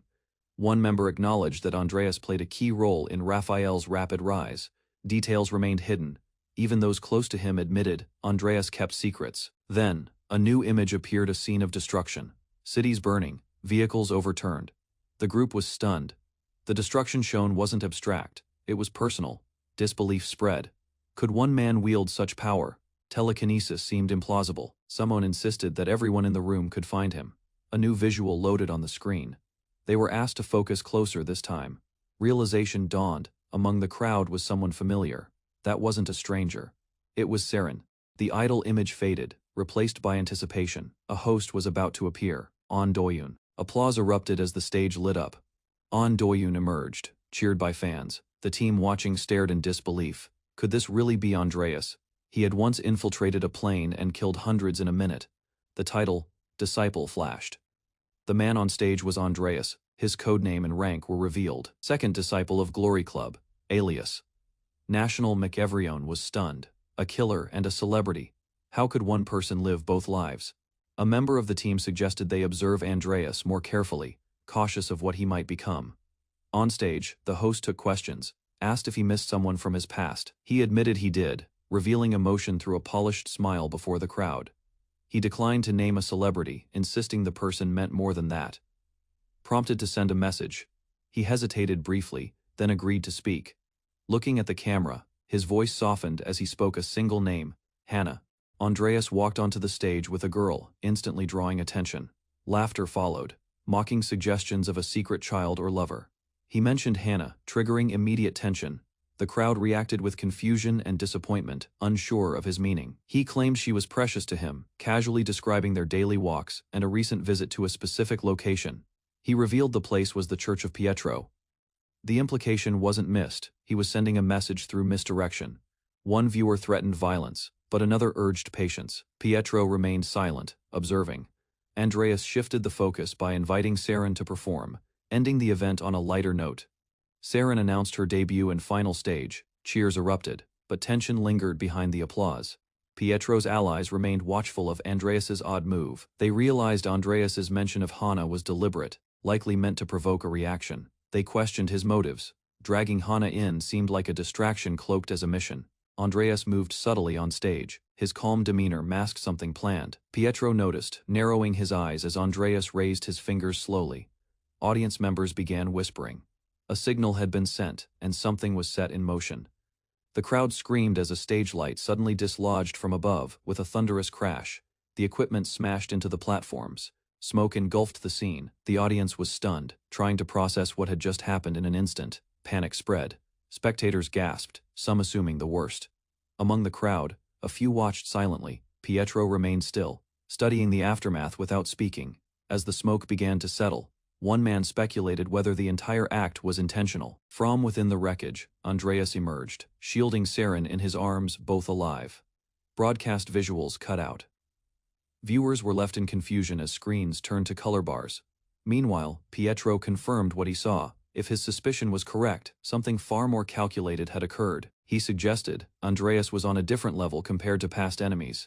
Another assumed telekinesis, but Pietro refuted it, insisting Andreas hadn't moved the light. Instead, he pointed towards Saren. Her movement, not the equipment, had been controlled. Pietro explained further Andreas had moved Saren, not the object above. Evrione looked closer. In her hand was a small trigger device. The act wasn't a rescue, it was a staged performance. Andreas had orchestrated everything. A sly smile crossed Andreas' face, his presence unsettling, even without speaking. One of the observers speculated it must have been telekinesis. With calm certainty, Pietro revealed the truth. It wasn't force, it was hypnosis. Pietro repeated the word, hypnosis. Shock followed. No one expected that explanation. He clarified that Andreas never forced anyone. People acted willingly, manipulated without resistance. Even in past events, chaos unfolded because Andreas controlled people, not objects. Doubt rose, was it really that easy to hypnotize someone? Logic clashed with reality. Pietro explained it only made sense for one person, or more specifically, a group tied by blood. Andreas's power, the demon's curse, wasn't just control, it inflicted suffering and death on a mass scale. The group realized no one truly understood how Andreas hypnotized others. Frustration grew. They couldn't act without knowing how his ability worked or how to resist it. Facing uncertainty, they looked to each other. One asked the obvious, what now? Pietro's intense stare said everything, there would be no turning back. The chapter closed, transitioning to another location, a tall corporate tower. Inside, a crew rushed to prepare before Duyun's arrival. Tension shifted to the next phase. Two disguised agents entered the building, posing as janitors. Their overconfidence irritated the staff. Suspicion grew when one questioned their presence. Having never seen them before, claiming to be new but skilled, they stirred tension. In another hallway, communication was established. Surveillance confirmed clear audio and visuals across the station. Despite their efforts, Andreas hadn't been located. The agents predicted he was already cautious and ready. However, since Andreas didn't know what they looked like, they could still move without being exposed. They planned to uncover how Andreas used his ability. Thaddeus was warned to avoid drawing attention. Ignoring the warning, Thaddeus openly expressed excitement, treating the infiltration like a game. They searched expected locations but failed to detect any trace of Duyun. Still confident Andreas was inside, the group remained alert. Thaddeus was questioned remotely for observations. Instead of reporting, he was found hiding and eating snacks, ignoring protocol. His carelessness was frustrating, undermining the seriousness of the mission. Thaddeus suddenly froze. A faint voice echoed through the space, calm and sharp. The voice warned against interference, asserting control without revealing itself. Others nearby recognized the voice. Andreas had already made his move. Andreas was identified inside the facility. The moment confirmed the team's suspicion. Thaddeus, disguised as a janitor, was instructed to contact support. A realization struck Andreas had seen Thaddeus before. To avoid suspicion, Thaddeus resumed cleaning duties and acted like he was caught wasting time. He approached the center of the room, moving close to Andreas while pretending to mop. He exaggerated a slip, claiming the floor was slippery, using the distraction to assess the situation further. Andreas responded calmly, unaware of Thaddeus's intent. The two maintained their roles. Thaddeus noticed that the oil on the floor was deliberately placed and not accidental. He suspected it was a test meant to evaluate his reaction under cover. Andreas acknowledged the setup, revealing it had been part of a controlled scenario. Thaddeus responded to external communication with vague updates to protect the mission. He maintained his role, hiding tension while watching for Andreas's next move. Thaddeus abandoned the disguise, shifting the situation into confrontation. he revealed his true connection to Andreas, demanding the whereabouts of someone critical. Andreas remained calm, indicating he might cooperate, but only on his own terms. A staff member casually reminded Thaddeus to continue cleaning. From a distance, the team monitoring the situation grew agitated. Despite criticism, it was noted that the attackers wore specialized gear, something not given to just anyone. Thaddeus realized the oil trap was intentional. Moving recklessly would likely trigger a coordinated assault. As expected, attackers launched toward him the moment he shifted. Reacting instantly, Thaddeus evaded them, revealing his agility and earning his title God of Kowloon. Andreas recalled the long gap since their last meeting and admitted curiosity about Thaddeus's true strength. He observed Thaddeus in action, expressing interest in evaluating his abilities directly. The ambush failed as Thaddeus countered with overwhelming force, matching expectations built by his reputation. A devastating attack struck the ground, confirming Thaddeus's strength. He admitted he never wanted Thaddeus to interfere, subtly acknowledging his potential threat. Another ally shouted, warning Thaddeus to dodge. Andreas remained unpredictable and dangerous. Bystander recalled a past incident where Andreas was compared to a demon in speed. This time, Andreas appeared genuinely surprised by what he saw. Thaddeus, moving faster than anticipated, launched a powerful strike that caught Andreas off guard. Caution was issued. Andreas's hands had to be avoided. Contact meant immediate danger beyond physical harm. Two operatives discussed the threat. Engaging Andreas directly was off the table until his hypnotic method was understood. Suspicion deepened. The technique was called a demon's curse, capable of seizing minds without warning. Andreas mocked their concern. To him, expecting a magician to reveal his secrets was laughable. One listener agreed, acknowledging the logic still. Any explanation would offer no defense. Andreas warned that being caught meant total mental collapse. There'd be no room left for thought. The red-haired youth recognized the truth. Hypnosis struck swiftly, leaving no time to react. Andreas launched his attack. His opponent dodged narrowly as the ground burst apart. Only superior speed could break through. Delay meant falling under the spell. No signal came. The attack was instant, space warped under Andreas's control. Wherever the target ran, Andreas anticipated it. That ground belonged to him. A brutal strike followed. The younger fighter twisted midair to survive. Thick smoke concealed the aftermath, hiding damage and movement. Figures emerged through the haze, identities unclear. Elsewhere, onlookers dismissed the loss. To them, Andreas' power didn't need strength. The strategist sensed something was off. Although confident in the hand movement being the trigger, unease grew. He reaffirmed the movement was verified intel, linking it to Andreas' unique hypnosis, which required a precise gesture.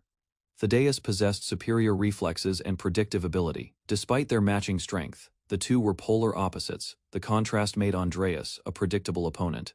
Although reassurances were spoken aloud, Thaddeus still felt a lingering anxiety he couldn't explain. He questioned if something had been overlooked. The situation seemed too clean. The red-haired fighter emerged, claiming the task was complete, and Andreas was asleep. Though appearing casual, the unease returned, as the boy dismissed it as a minor scuffle. A sudden memory flashed warnings about Andreas's hypnosis. It was unpredictable and irreversible once triggered. Realization struck. The danger wasn't in what Andreas did, but in when and how it happened. Once under, the victim's mind couldn't break free. Vigilance was the only defense. In darkness, a presence observed silently, acknowledging control over the opponent's senses. He confessed his power to manipulate perception, timing, and thought itself. At will, he could erase choice. If that was being a demon, then so be it. As sunlight filled the alley, the young man reflected on how unreal it felt that everything had ended. He had accomplished his mission, his father avenged, his mother's soul finally at peace. Despite that, a hollow feeling lingered. The drive that once pushed him forward was gone. A gentle voice asked if he still felt the need to act. The question brought pause. The answer came with a smile. There was no need for anything more. He nodded slowly, realizing it was time to let go and live quietly. They talked casually, laughter returning as they sat together in the golden light. Friends reunited, calling out to each other with joy and warmth. But then something unexpected shifted. The past quietly resurfaced with a name. Pietro. The moment carried weight neither of them could ignore. One asked if he remembered. Pietro's name was spoken again. The tension rose. Confusion gave way to clarity as the name echoed ominously. Recognition finally struck.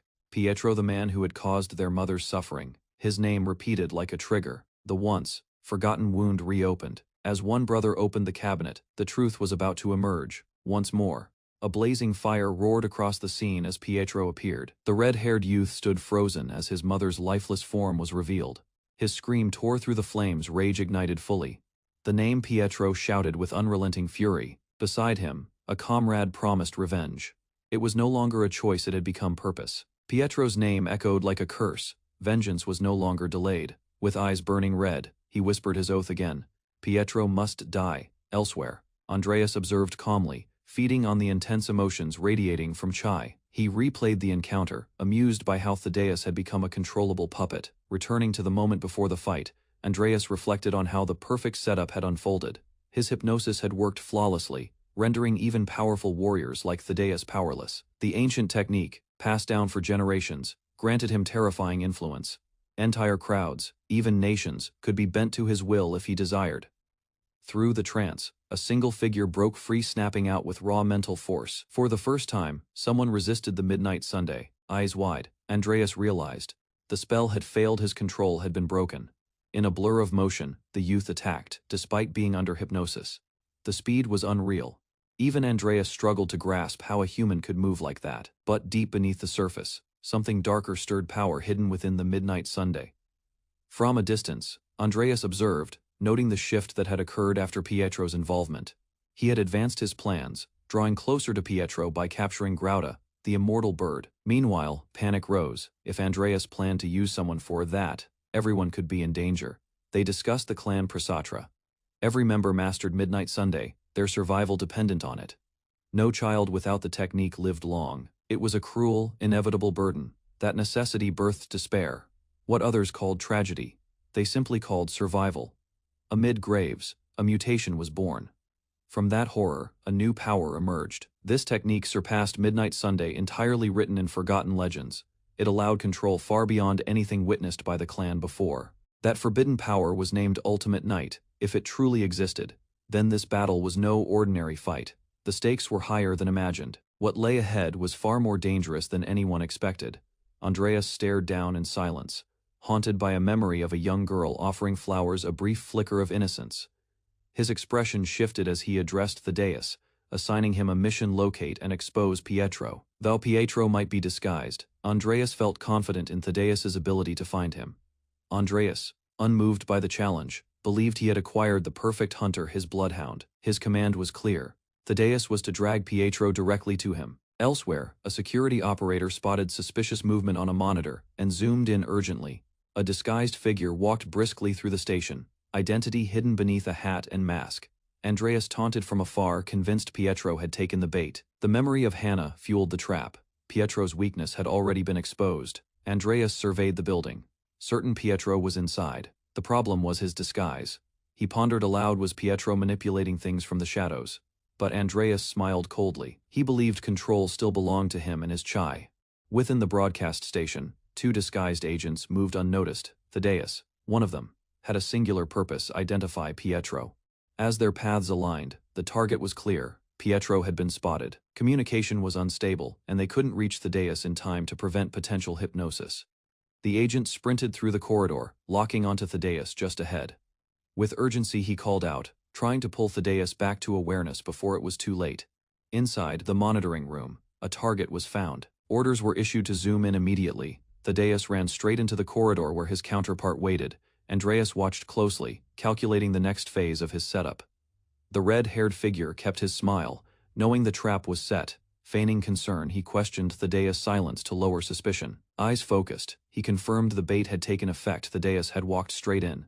A calm but calculating agent confirmed Pietro's presence, certain he had finally tracked him down after a long pursuit. His confidence grew as he revealed knowledge of Pietro's disguise, a janitor's uniform meant to slip past unnoticed. Thaddeus moved quickly through the building, unaware he had already been identified by his opponent. As Pietro passed, Thaddeus recognized him immediately. Orders were issued to seal off the area. Backup agents were alerted to trap Pietro inside. Believing Thaddeus would intercept, the agent smiled, thinking the bait had worked perfectly. Unexpectedly, Thaddeus failed to respond. His blank expression showed no hint of aggression. He continued walking, mumbling nonsense, as if controlled or distracted. Pietro passed by without issue, causing confusion among the surveillance team. The agent reviewed footage in disbelief, demanding confirmation as the replay played. he noticed Pietro's appearance seemed far younger than expected. The man they prepared to capture had changed, raising doubts about his identity. Frustrated, the agent ordered Thaddeus to return immediately. In a hidden corridor, Pietro assessed the situation and realized the hypnosis had worked.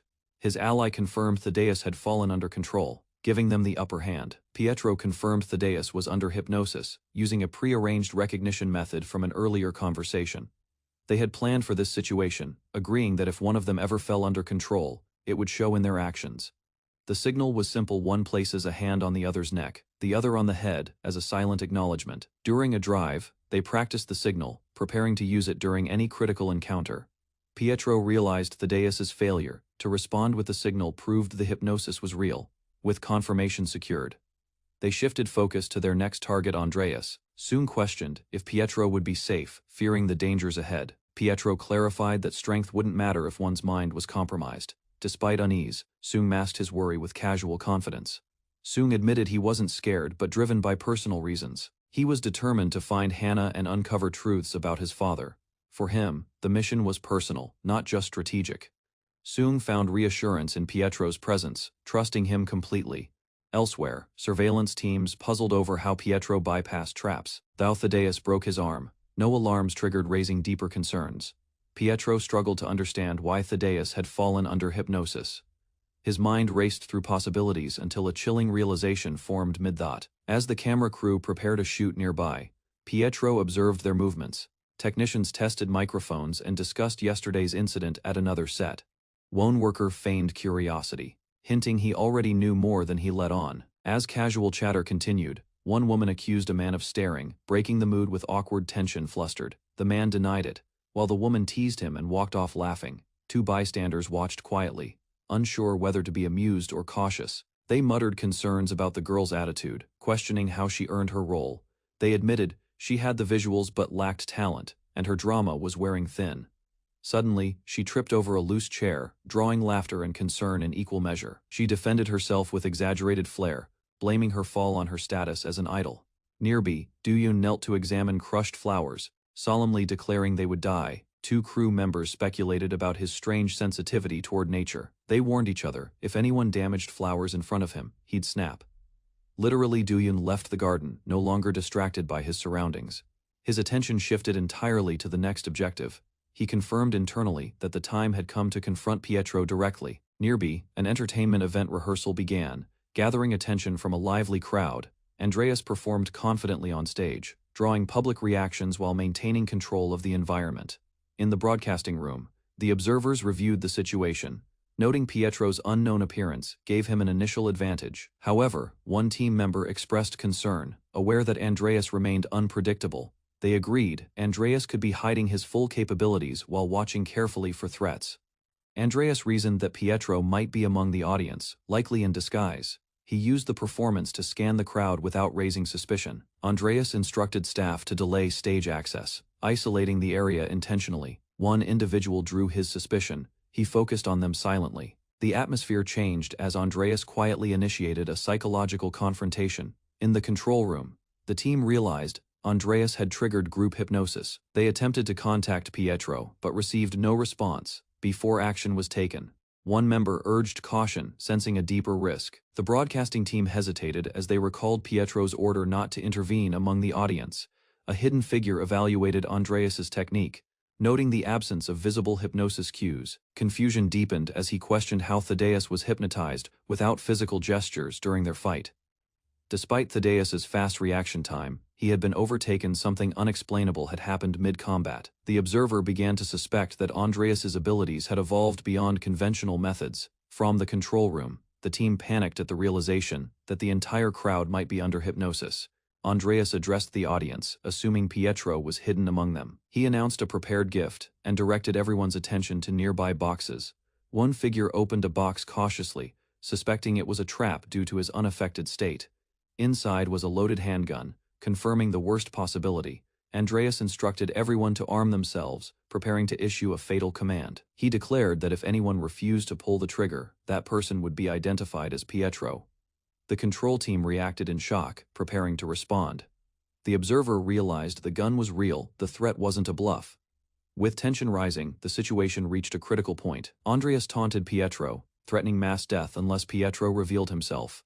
Without hesitation, he issued the order for everyone to pull the trigger. Weapons were raised, fingers moved, and just before disaster, a voice shouted in defiance. Pietro's gaze remained steady, concealed beneath his mask, while Andreas scanned for reactions. Suddenly, a figure appeared above the stage, catching Andreas's attention. He recognized the man instantly. It was Pietro. Pietro dropped forcefully onto the stage, disrupting the tense atmosphere. Audience members recoiled as the stage trembled. Sunk emerged, revealing his presence and preparing for confrontation. Pietro's ally arrived on time, shocking Andreas, who believed him to be dead. The two men faced each other as the crowd watched in confusion. Uncertainty spread as the hypnosis began wearing off across the room. Disoriented attendees questioned their surroundings and what they were holding. Security called for disarmament and evacuation, calming the frightened crowd. People fled in panic, slowly realizing the weapons were props used for manipulation. Pietro checked on his ally's condition and prepared to retreat with him. Before they could move, a sharp object flew toward them at high speed. The attack landed forcefully, interrupting their escape with an explosive impact. A new figure arrived and calmly approached the fallen enemy. He declared the situation resolved and prepared to leave with the injured. Andreas, watching from a distance, sensed that the situation had become more complicated. A masked man stepped forward to challenge both Pietro and the newcomer. He acknowledged their strength and speed but showed no hesitation. Despite everything, he refused to honor any promise made to spare Thaddeus's life. A sudden appearance shocks the room. Nathanael freezes, recognizing someone he thought long dead. Suspicion flares. Nathanael, weapon ready, questions whether the man was saved by an enemy. Peter steps forward. He clarifies, it wasn't rescue, it was a mutual deal with glory. A week earlier, a crash disrupts the peace near a secret base. Alarm spreads quickly. A furious woman identifies the crash site as her son, storming toward it without hesitation. Peter enters recklessly. Inside, allies scold him for ignoring their warnings and rushing in uninvited. She charges at him, threatening to kill. Peter remains unmoved. He calls her by name, surprising her with his calm tone and familiarity. Peter introduces himself as Kim Seung-gu, revealing he has waited long for this meeting.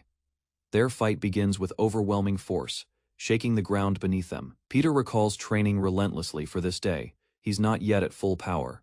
Even so, he believes meeting again was destined and steps forward. Peter asks if his opponent wants another round, energy surging from his hand. The strike ends the fight. Calm settles in as others gather. Peter greets Kaseo, noting his strength but questioning his readiness. A fierce clash breaks out as their wrists lock in brutal strength. He mocks the effort, noting that pure strength isn't enough. With pressure increasing, he warns that the doctor's wrist won't hold heat, will soon melt it away.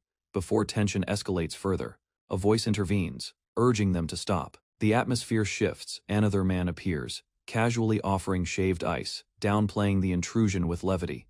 Despite protests, he insists that even uninvited guests deserve hospitality. Peter admits his decision was driven by debt. Circumstances forced his hand. He recalls how saving one life prevented him from taking another, breaking his original mission, trusting a memory. He turned to the monks, hoping they could save the one he spared. A monk voices hesitation, having helped once already. The tension grows with reluctance. Elsewhere, observers note Peter's cunning move, seeking out Pietro's disciples to aid him again. They question why Nathanael survived, but Peter has no clear answer. Reactions shift as the truth surfaces. One woman accuses an elder of hiding the plan. Another agrees Nathanael could be useful, but still demands compensation for damages. Peter confirms Nathanael's value. With everyone gathered, the meeting finally begins. Peter calmly admits that he and his group need help. Elsewhere, Seung-su warns that his involvement is temporary. He didn't arrive to cooperate. With twisted delight, he reveals he spared Thaddeus only on a whim, not from loyalty. Panic erupts in a crowded venue. Confused civilians rush to escape the unfolding chaos. Security attempts to calm the crowd, while a name is urgently shouted, An Doyun. With Pietro hidden among the crowd, tracking becomes nearly impossible during the mass evacuation. A staff member is questioned. He hesitates, realizing he never gave orders for evacuation. The command to get the staff spreads rapidly through the ranks. Among the crowd, one staff member draws attention. Suspicion quickly rises. Simone identifies the suspect aiding with the evacuation. Attention converges on his position. Recognizing Nathanael, one voice entrusts him with handling Thaddeus. Without hesitation, Nathanael escapes through the upper level, leaping away from pursuit. Security realizes he jumped from the 4th floor, orders fly to track his location. His clothing and escape route are called out, spreading awareness through the building. An Do-yoon declines the CCTV scan. With a smirk, he already knows where this is headed. While others comment on Nathaniel's change, An Do-yoon shows no concern for his transformation. With quiet confidence, Do-yoon declares that Nathaniel will come to him regardless. His reasoning is clear. Nathaniel cannot abandon Thaddeus, making him easy to bait. Jawan urges the doc to stay focused. He's only meant to stall for time. Her plan is simple: keep Thaddeus occupied until Pietro handles Andreas. But the doc, fired up by the fight, apologizes as he chooses to act on his own will. He leaps toward battle, dismissing talk. His decision is made. Back at base, Juwon vents her frustration over sending him in at all. Tensions rise as Thaddeus, now hypnotized, poses a threat to everyone present. Strategically, they understand Nathaniel is weaker in this matchup. Despite that, he charges head-on against Pietro, determined to win. Pietro offers a warning: move aside or be eliminated. Nathaniel reacts with a twisted grin, savoring the moment someone offered to spare him. Observers panic, fearing Nathaniel's weakened state may endanger both fighters. A calm voice assures them otherwise his body was restored beyond its former limits. Thaddeus dodges with ease as Nathaniel struggles to match his opponent's speed. A devastating impact cracks the ground as Thaddeus darts across the battlefield. Juwon clenches her fists, blaming herself for trusting the doctor's plan. Another spectator realizes Nathaniel isn't countering, he's only dodging. Nathaniel analyzes the situation. Thaddeus is faster than reported, forcing him to wait for a single opening, focused and silent. He resolves to strike just once. The build-up continues. Driven by instinct, Nathaniel lunges forward. His only goal is to catch Thaddeus mid-move. A near miss surprises Thaddeus. For the first time, he senses true danger. Nathaniel's presence now demands attention. The fight shifts from escape to pursuit. An Do-yoon comments, calmly, Nathaniel won't win with speed alone. As Nathaniel rushes again, Thaddeus mocks the effort, inviting him to catch him. Suddenly, Thaddeus strikes back with lethal force, aiming to destroy Nathaniel's cells directly. The battlefield erupts. Nathaniel pushes Thaddeus back, causing confusion among the observers. Peter explains Nathaniel is winning for now, but he's draining all his stamina in the process. A teammate shakes his head. It's a pointless gamble, even if the tactic works. Thaddeus taunts Nathaniel mid-battle, doubting his ability to catch him. A powerful exchange throws Nathaniel into the floor. Dust erupts as Thaddeus evades with ease. Nathaniel, still standing, acknowledges the gap. He knows Thaddeus remains out of reach. Nathaniel admits openly he can't win by chasing. His voice is calm, even as he loses ground. Observers misinterpret the gesture, mistaking a punch to the wall for failure or showmanship. But realization dawns. Peter sees the truth. Nathaniel wasn't targeting Thaddeus. Thaddeus notices a shift. He senses something unusual in Nathaniel's stance and location. Still, onlookers assume Nathaniel has given up. Juwon grows increasingly frustrated, but Thaddeus sees through distractions. He reads muscle tension, detecting no immediate threat. Relaxed posture signals surrender to Thaddeus. He launches a decisive blow-bending needle air punch. Energy builds into a concentrated strike. The force of the attack barrels toward Nathaniel. Despite his disadvantage, Nathaniel reflects. He can't catch Thaddeus, but he's found a different way. Nathaniel lunges. Dust trails in his path. A clash seems imminent. As Thaddeus turns, a blow crashes into the wall behind him, exactly where Nathaniel aimed. Nathaniel smiles, thinking, if speed isn't the answer. Nathaniel analyzes the space, recognizing he can't match Thaddeus in speed. The impact sends shockwaves through the arena. Smoke engulfs the surroundings as debris rains down. He closes the distance and grabs Thaddeus. Calm eyes lock. Nathaniel maintains control, signaling a turn in the battle. Thick smoke lingers in the air as Peter reflects on the nature of combat. He recalls the previous battle against Thaddeus, where he was completely overwhelmed without a chance to retaliate. Now standing face to face with Thaddeus again, Peter's expression shifts. Thaddeus smirks, confident and unbothered, as he questions Peter's claim of overpowering him. Suddenly, a fierce punch surges forward, colliding with Peter's face. Peter absorbs the impact, not falling, but catching Thaddeus's punch, with grit, halting the momentum. Spectators react in disbelief. Peter has withstood the strike, despite the full force behind it. Peter's grip locks Thaddeus's arm, limiting further attacks. Control has subtly shifted. Peter responds coldly. He doesn't just want to fight, he intends to overpower. Peter drives his elbow into Thaddeus's side, striking with precision. The blow sends a powerful shock downward, cracking the floor from the force. The crowd watches anxiously. One girl warns that Thaddeus might not survive a second hit. Peter launches a powerful right hook, landing it against Thaddeus with crushing intensity. Gasps erupt as onlookers recognize the danger. The girl identifies the fighter as Thaddeus. Despite shattered ribs, Thaddeus remains upright. His eye opens wide. Nathaniel unleashes a spiraling throw, sending Thaddeus airborne. Thaddeus blinks in disbelief, realizing he couldn't predict such a movement. A fierce downward punch from Nathaniel approaches. Thaddeus watches, overwhelmed by pressure and confusion. Nathaniel launches a flurry of rapid strikes. His relentless assault leaves no opening for counterattack. Spectators are stunned by Nathaniel's speed, but one notes something strange. Despite his aggression, Nathaniel wobbles on his feet. Thaddeus remains standing. A man watching murmurs in awe. Nathaniel had struck every critical point while dodging at full speed. Thaddeus reflects. He didn't even feel the blows, yet each one landed with surgical precision. Nathaniel grins, announcing the next opening. Thaddeus reacts, eyes widening as he realizes too late. A powerful heel crashes toward Thaddeus's head. The impact rings out across the arena floor. Thaddeus lies still, acknowledging the attack was read and answered perfectly. Nathaniel stands firm, revealing that the previous grip was only a setup, not the true restraint. Thaddeus understands now. Nathaniel's grasp earlier was meant to weaken his next move. The realization hits Nathaniel's tactics reduced the power behind Thaddeus's kick. With unwavering eyes, Nathaniel ends it. The match is over. Time's up. Thaddeus admits the damage he's taken is serious.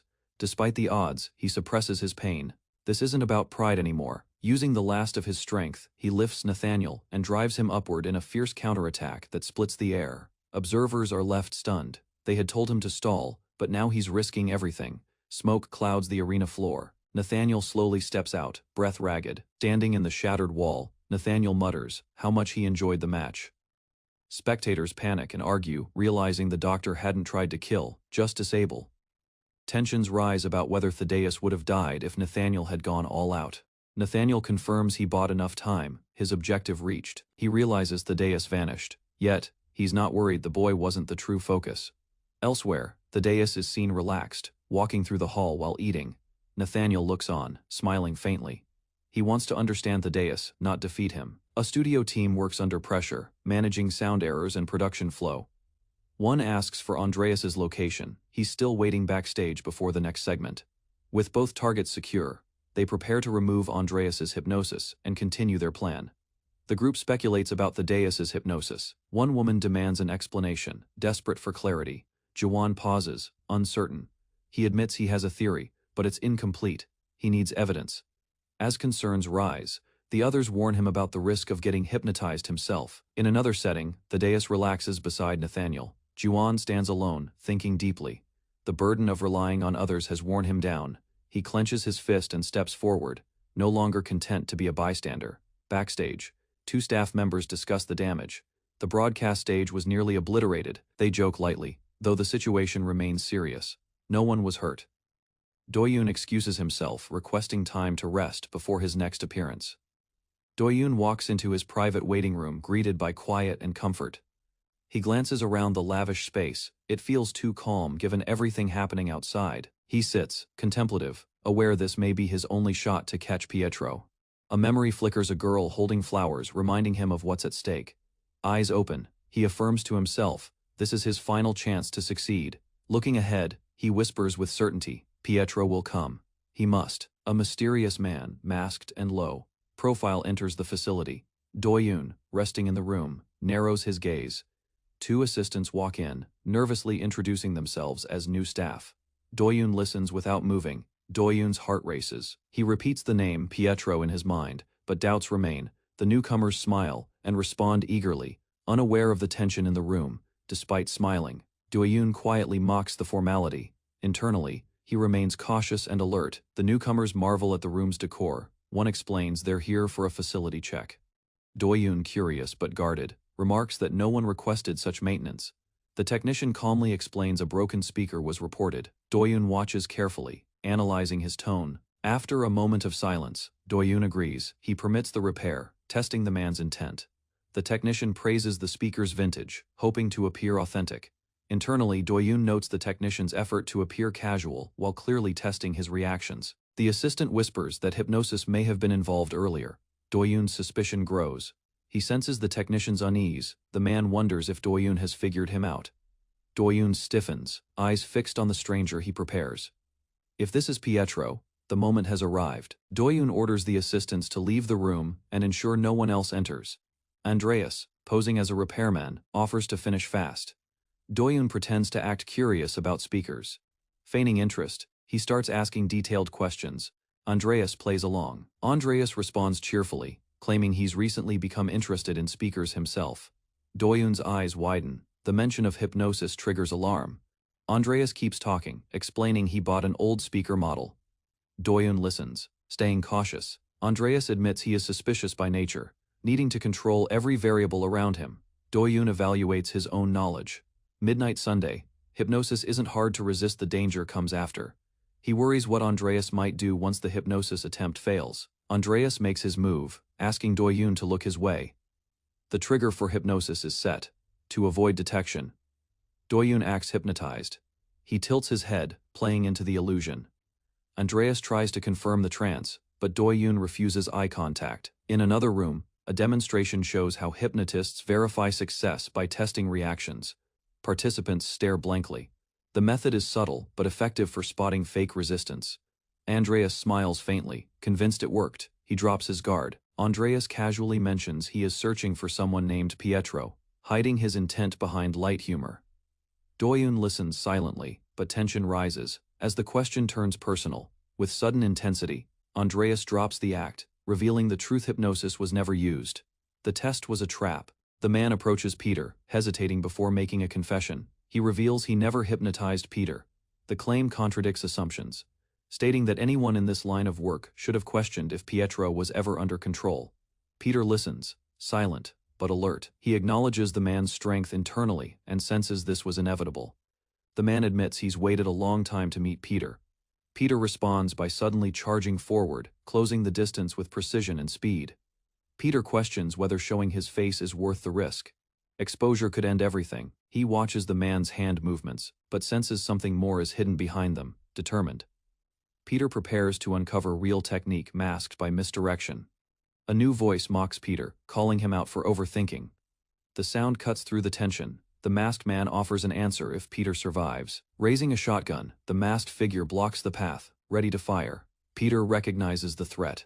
A shotgun in close quarters leaves little margin for error. He notes the blast radius could end everything in one shot. The room offers no safe space. Peter steadies himself, ready to respond. If they're raising the stakes, so will he. The opponent's eyes narrow as he spots the strange object. Peter calmly pulls out a measuring tape, extending it with precision. The man wonders what Peter could possibly do with such an item. He mocks Peter for raising expectations only to reveal a child's toy. With both men watching, the masked one steadies his shotgun. The younger man pauses, questioning if the real Pietro would make such an obvious mistake in close-quarters combat. He explains that the further back Peter moves, the wider the blast range becomes. Peter agrees, but adds that this only matters if the opponent can actually see. The comment sparks confusion. Peter hints at a saying, but offers no further detail. Peter springs into action, body twisting as the measuring tape is launched forward. Caught off guard, the masked man hesitates. Peter closes in during that moment of delay. The shotgun fires, but Peter's timing throws off the aim. The shot bursts wildly. The tape wraps mid-air, disrupting the blast pattern. Peter uses the chaos to move in. With a clean strike, he knocks the weapon aside before a second shot can be readied. As silence returns, one man stares at the ceiling light in disbelief.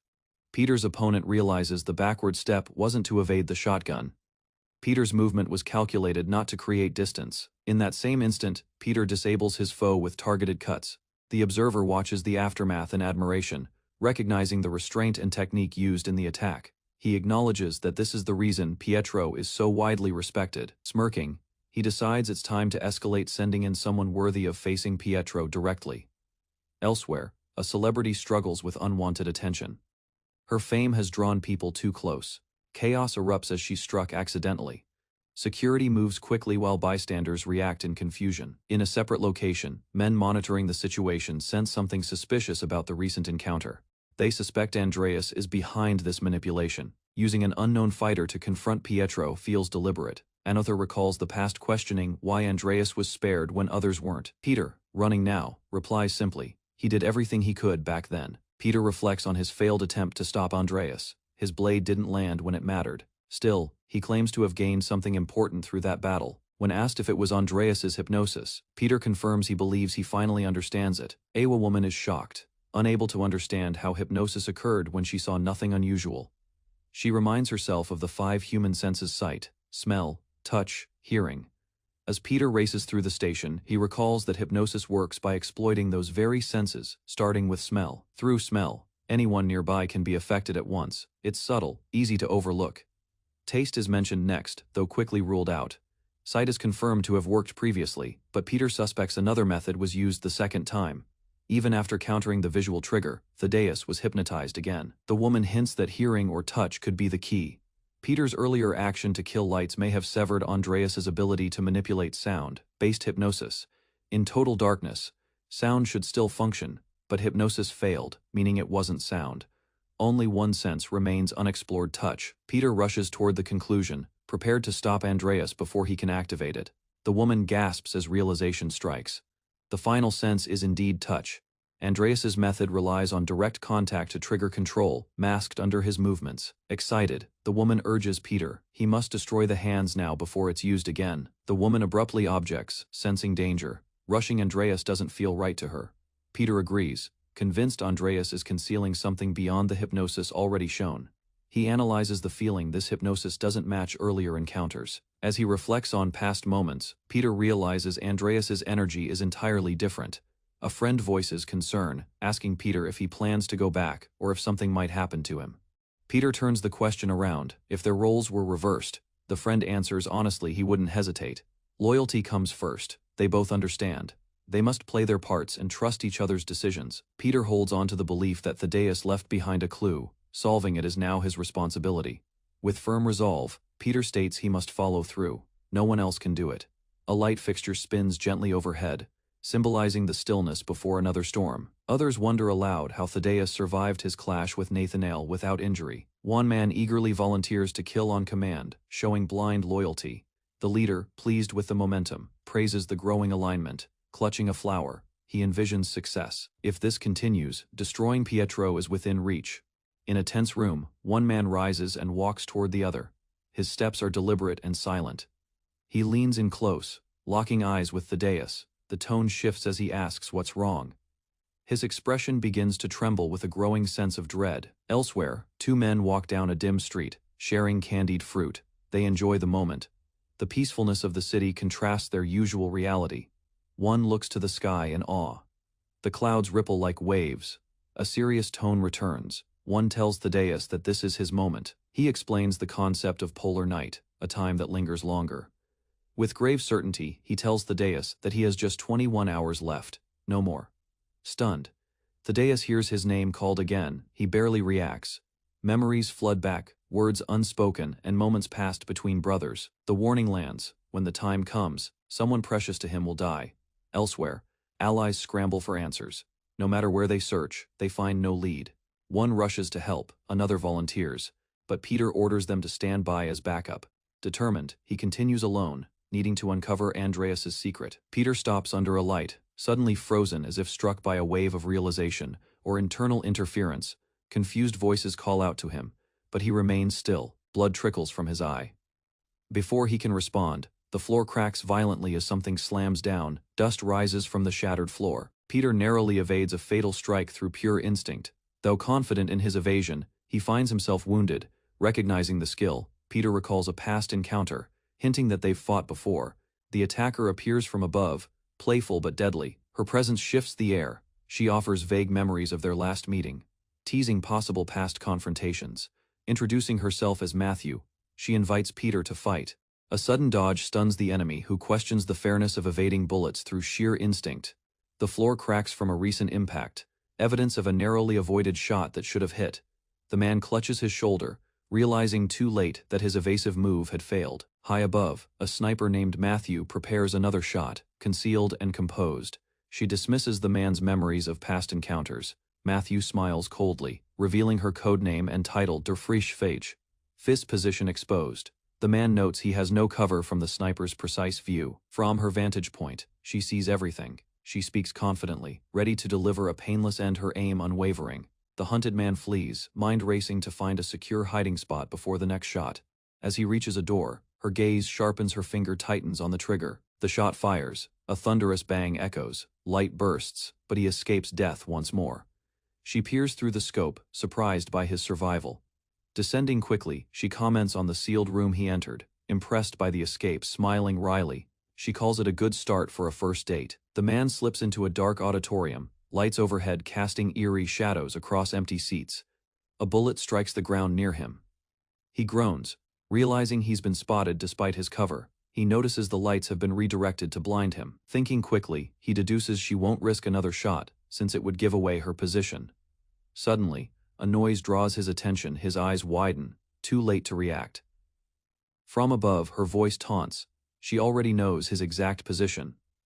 A flashback reveals a staged incident. Matthew fakes a stumble. While others rush to her aid, she grins to herself, having tagged her target unnoticed. She confirms she used the bug just in case, and now it's paying off. She checks her device and sees the GPS doesn't reveal his exact location. Confidently, she warns that tracking her will only lead to tighter retaliation. He reacts decisively, launching a volley of shots toward her position. As smoke fills the auditorium, she believes her shots left no opening for escape. She laments not seeing his face, assuming the fight has ended in her favor. But a sudden realization strikes: he's still alive, and the hunt isn't over. Matthew's eyes widen as she senses movement nearby. She fires rapidly, body twisting with momentum, expecting to land decisive shots. But as she checks her device, disbelief crosses her face. Emerging from cover, he reveals himself confidently calm, despite the close encounter. With a rope tied to a nut, he swings forward across the auditorium. He calculates her limitation. She can't use her hands now. As he lands, a shot explodes nearby, forcing him into a sharp, evasive roll. He regains balance swiftly, already strategizing his next move. Speaking to himself, he notes the sniper rifle's weight without hands. To his shock, Matthew holds the massive rifle with her feet, aiming precisely. She smiles playfully, confirming his suspicion her shots were fired using only her legs. Bullets rain down relentlessly, tearing into the floor near him, forcing him back under cover.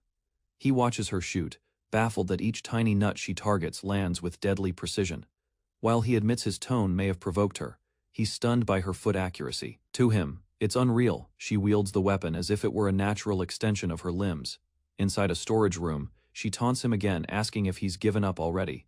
He crouches low, frustrated and out of options. His supply of nuts has run dry. She mentions Operation Rabbit Hole, with a grin. Her eyes glint with amusement as she raises the stakes. Dry ice floods the space. She's turned the environment into a deadly trap. She gives him a twisted choice: be shot or suffocate while hiding in the fog. Amid the spreading fog, he panics. Continued exposure could cause real harm or even death. He catches sight of a discarded water bottle, and something clicks in his mind. She approaches excitedly, unaware that he's already putting a plan into motion. As she counts down, he prepares the bottle, calmly ignoring her playful threats. A sudden explosion shocks her. He's created a makeshift dry ice bomb. She recoils in disbelief, realizing too late what he was building while hiding. He sprints through the fog, recalling how pressure can turn a sealed container into a bomb. Knowing her instincts as a sniper, he banks on her reacting to visual threats. The explosion blinds her momentarily. She loses sight of him and calls out. Matthew reacts with alarm as the lighting truss above her begins to descend unexpectedly. She loses balance mid-air, dropping her rifle while the platform shakes beneath her. She realizes too late that the truss control system was tampered with. Pietro had reached it unseen. As she searches for him, Pietro appears, launching himself with precise momentum. He closes the distance quickly, his hand outstretched to strike. He lands the first blow, stating calmly that a sniper's weakness is close combat. She smiles, mid-fall, unbothered by the impact, teasing him as if it were a game. Before Pietro can respond, a blonde-haired man interrupts from above. He apologizes for the sudden appearance, offering a quick goodbye as he slams them apart. Pietro's eyes widen as a small bullet grazes past him. It was fired from her ring. She reveals her secret weapon, a concealed pistol disguised as jewelry. He realizes she had planned this from the beginning. Pietro connects the dots. She dropped her main rifle to draw him in deliberately.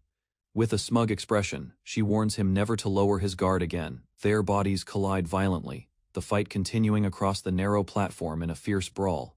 Matthew mocks Pietro, mid-fight, warning him not to be distracted by a woman's beauty. He counters calmly, dodging her kick and sarcastically claiming he's unable to recognize beauty.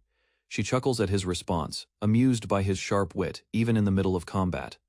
Pietro smirks, claiming he's popular with obsessed fans. Matthew notices too late he has blocked the weapon's firing chamber with a small tool. She repeats his earlier warning back at him, reminding him not to drop his guard. He grins again, calling it the golden rule as he prepares to disengage. Pietro flips away, telling her to attend the fan meeting next time instead. With an explosion beneath the catwalk, he escapes through the destroyed exit below. Elsewhere, Matthew reappears in civilian mode, pretending to be a frightened bystander. As chaos spreads behind her, Pietro flees through stairwells, narrowly avoiding detection. Another agent contacts him. Surprised by his silence, Pietro responds, revealing his encounter with Matthew. At headquarters, Pietro's team discusses Matthew's resilience in combat. He admits she wasn't easy to defeat, even with the odds against her. Despite her vision being blocked by smoke, she had still landed accurate shots. Pietro sprints with a bleeding leg, recalling how firing without precision is meaningless. Matthew, crouched and watching through smoke, begins to analyze the situation. She realizes the man she fought at Hidden Mountain matches the one Johann mentioned. She confirms the identities are the same, linking both past encounters to Pietro. A smirk forms as she processes the discovery, finding it intriguing. Amused, she labels him with admiration, clearly fascinated by his capabilities.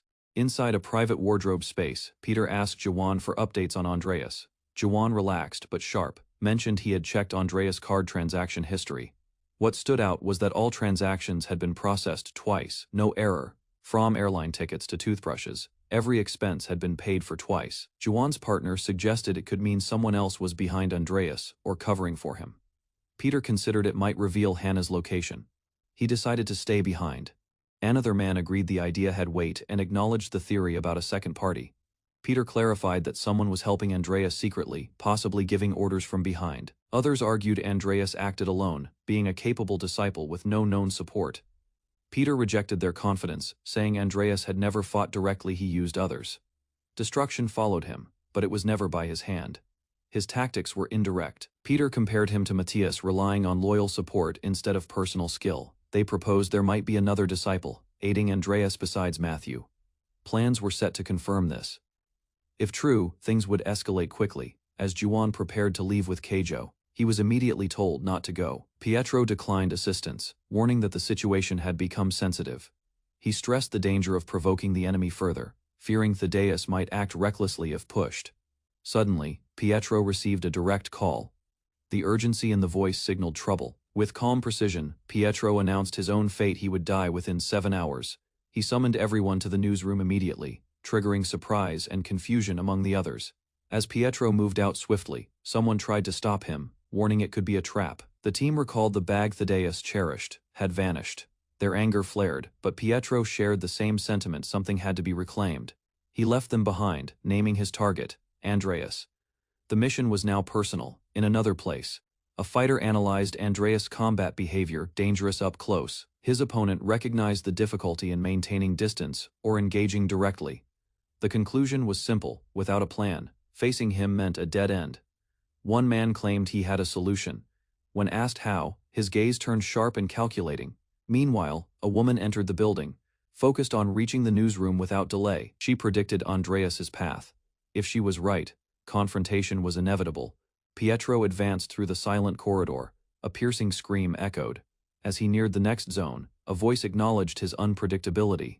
Suddenly, an object was launched overhead. Pietro turned swiftly, anticipating confrontation. A man with a calm face taunted him, asking when Pietro would reveal his true nature. Pietro dismissed the idea, stating they weren't close enough for such openness. With a warning, the man revealed Thaddeus awaited in the next room, but reaching him wouldn't be easy. A crowd blocked the hallway, standing in Pietro's path like programmed guards under control. Andreas, behind the door, was clearly hypnotizing them. Facing both fronts was impossible. Trapped between danger and delay, Pietro calculated the risk with precision. He searched for a distraction, spotting a potted plant nearby that gave him an idea. Acting quickly, Pietro positioned himself behind it. Observers watched with curiosity. They began to suspect he was shielding himself from the hypnotic influence. By turning away, Pietro avoided Andreas' gaze. but others doubted his plan. Without eyes on the back of his head, Pietro seemed exposed as the crowd charged.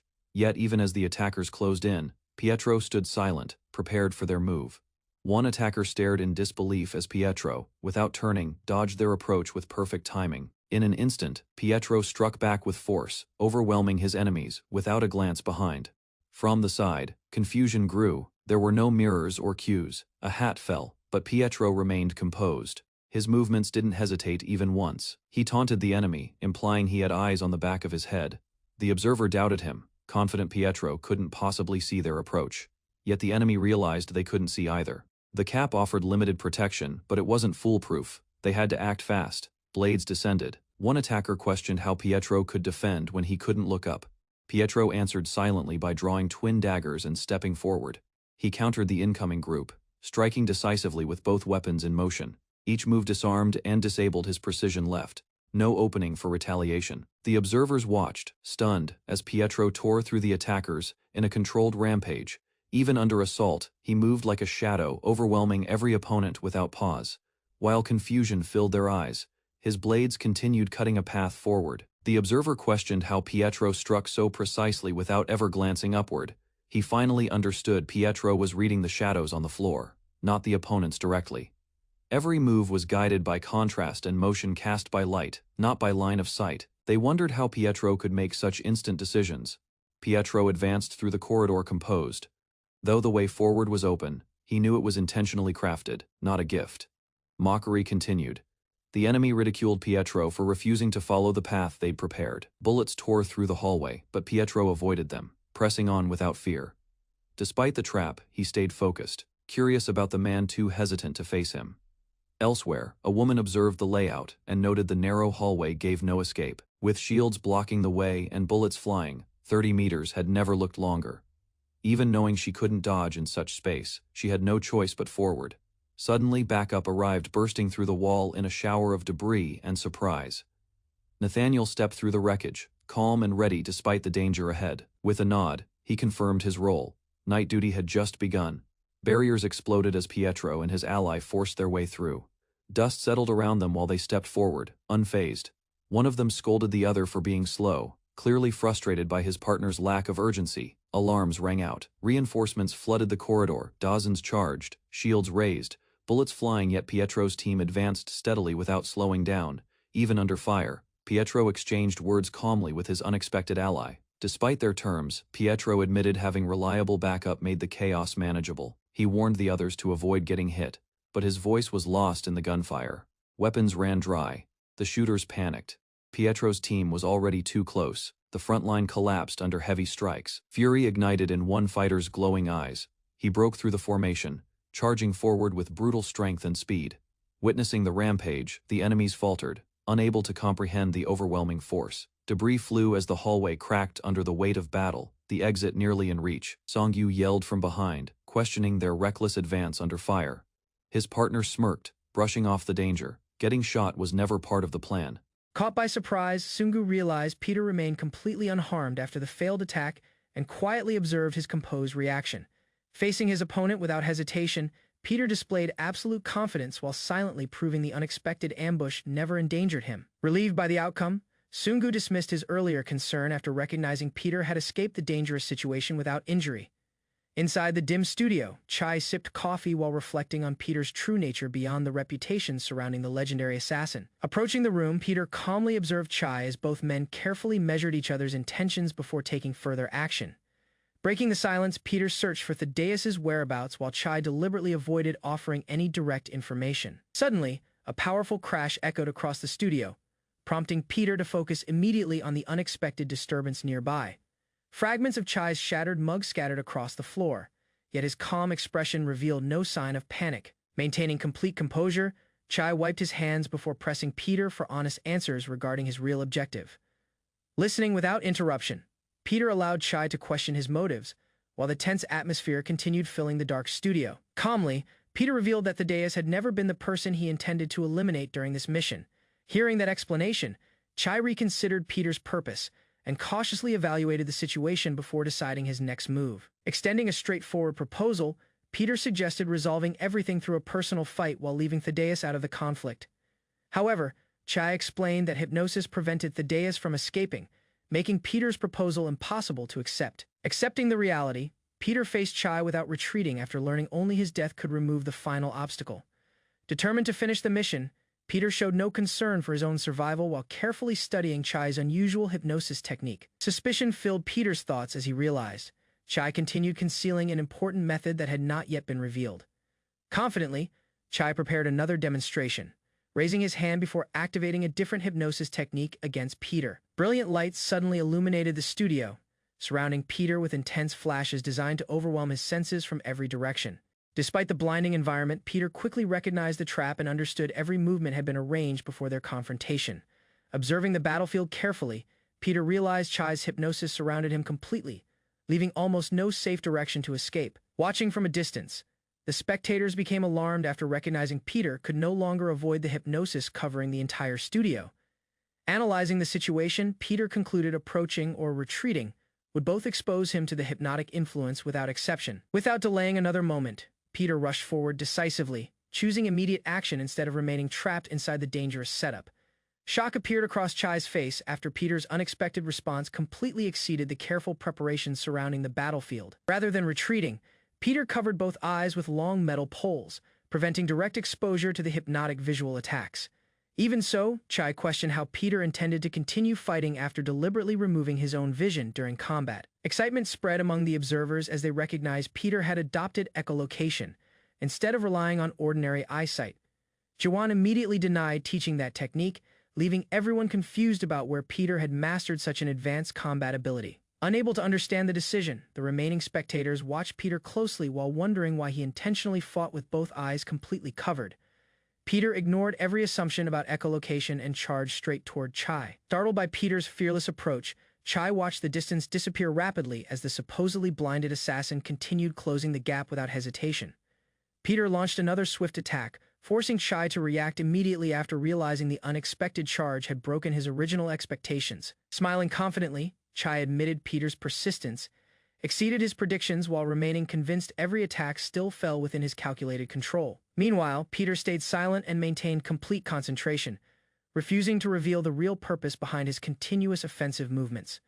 Instead of slowing down, Peter unleashed another series of aggressive strikes, preventing Chai from comfortably dictating the battle's pace. Keeping his eyes covered, Peter accelerated again and swept his long metal poles across the studio with remarkable precision and overwhelming speed. Multiple attacks crossed the battlefield from different angles, leaving Chai occupied with avoiding repeated strikes instead of activating another prepared technique. Despite the relentless assault, Peter recognized his current strategy alone remained insufficient to decisively defeat the experienced hypnotist. Watching the exchange carefully, Chai dismissed the rumors surrounding Pietro and doubted anyone could truly fight using echolocation alone. Confusion gradually replaced his confidence after Peter's movements continued matching every opportunity, despite appearing unable to see the battlefield. Suddenly, Chai sensed something unusual and realized Peter's actions followed an entirely different principle than everyone had originally believed. Nearby observers quickly concluded Peter was never relying on echolocation. Recognizing another hidden method supported his extraordinary awareness during combat. Jiwan and the others connected the clues while Peter calmly smiled, revealing confidence that his true objective had almost been accomplished. Finally, Chai's expression changed completely after recognizing Peter had never targeted Thaddeus, deliberately destroying the surrounding monitors before they could fully support the trap. Realization struck Chai as he recalled Peter carefully checking every monitor's position while quietly observing the studio before their confrontation began. Chai rushed forward confidently, convinced Peter's actions had changed nothing about the overwhelming advantage he still possessed. Before Chai could close the distance, Peter swung his long metal pole upward with perfect timing, launching a devastating counterattack toward his charging opponent. The powerful strike lifted Chai high into the air, completely interrupting his momentum as the battlefield echoed with the force of the unexpected blow. Moments later, Chai crashed violently across the studio floor, scattering debris while struggling to recover from Peter's overwhelming counterattack. Watching from afar, Andreas and the others celebrated Peter's successful attack, believing the dangerous hypnotist had finally lost control of the battle. Meanwhile, Peter remained completely focused instead of celebrating, quietly studying the battlefield as if anticipating another unexpected development. Confusion spread among the spectators because Peter refused to finish the fight immediately, despite gaining such a decisive advantage. Lowering his weapon slightly, Peter remembered Andreas and decided defeating Chai first remained the fastest way to resolve the entire conflict. Peter leaped forward again and unleashed another fierce attack before Chai could fully regain his footing. A massive cloud of dust exploded across the studio after Peter's strike landed, completely hiding both fighters from everyone's view. Silence filled the battlefield as the spectators anxiously searched the drifting smoke, unable to determine what had happened inside the impact zone. Shock quickly replaced their confidence when nobody could see Peter or Chai, raising fears that the final exchange had ended disastrously. Andreas and the others stared toward the settling dust, desperately waiting to discover which fighter would emerge victorious. Peter shifted into an unfamiliar fighting stance, drawing immediate attention as the spectators recognized movements.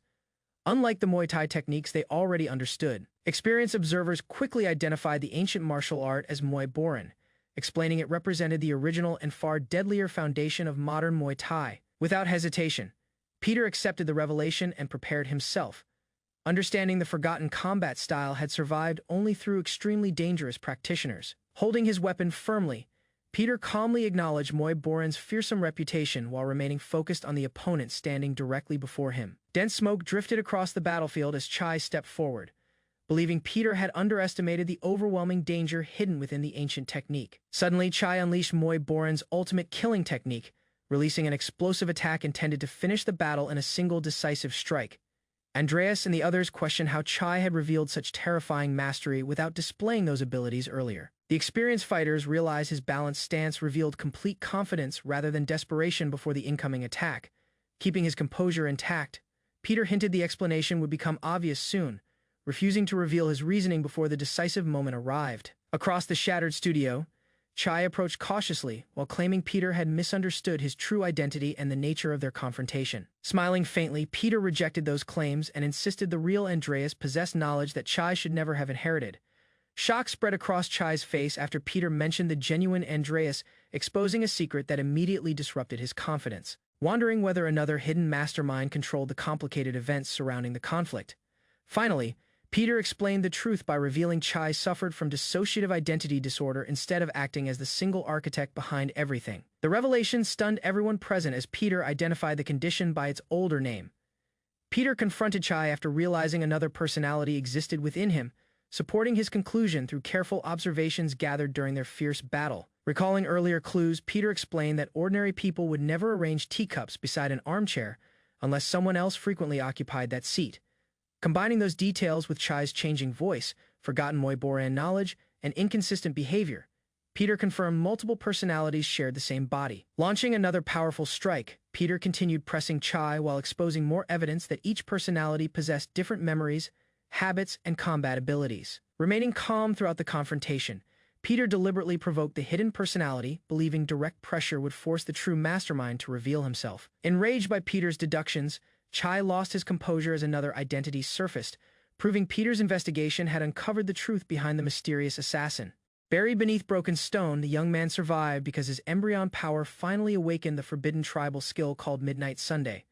Remembering the saying about hope emerging from despair, he accepted the miraculous blessing that transformed his desperate fate completely. Suddenly, his hand burst from the ground, shocking nearby tribesmen as the impossible survival overturned everything they had believed. Witnessing the miracle, frightened tribesmen realized the supposedly dead outsider had awakened the tribe's legendary ultimate skill without warning. After confirming Midnight Sunday had manifested, the tribal chief restored his status and welcomed him back among the tribe once again. Although he regained acceptance, the villagers remained unaware he could never control polar night while carrying the sacred blessing. Elsewhere, concerned elders argued his return threatened the entire tribe because ancient records warned of disaster before every polar night. Meanwhile, hidden among countless hanging skulls, the young man overheard the grim conclusion that his future had already been decided. Faced with certain execution despite surviving earlier hardship, he silently accepted death was approaching him once more. Choosing survival instead, he escaped into the wilderness and spent 4 exhausting days fleeing through relentless rain without stopping. Driven only by fear, he struggled onward until complete exhaustion forced him to collapse before another tribesman discovered his location. Holding a raised weapon, the pursuer prepared to end the chase, believing eliminating the fugitive protected everyone from future disaster. Lying helplessly on the soaked ground, the terrified young man reached upward while desperately searching for any remaining chance to survive. Unexpectedly, the attacker froze as an unseen reaction interrupted the fatal strike, leaving both men stunned by the sudden change. Realizing Midnight Sunday refused to activate again, the frightened survivor could only watch helplessly as hope slipped away before his eyes. Startled by an unfamiliar voice, the young man noticed someone called Somchai approaching, while his pursuer also turned toward the disturbance. Conflicting thoughts filled his mind as he realized escaping forever was impossible because the tribe would continue hunting him relentlessly. Determined to survive, he considered using Midnight Sunday before relying on Polar Night against everyone chasing him. Despite the terrible consequences, dark thoughts overwhelmed his judgment, convincing him that destroying every pursuer offered the only path toward freedom from endless persecution.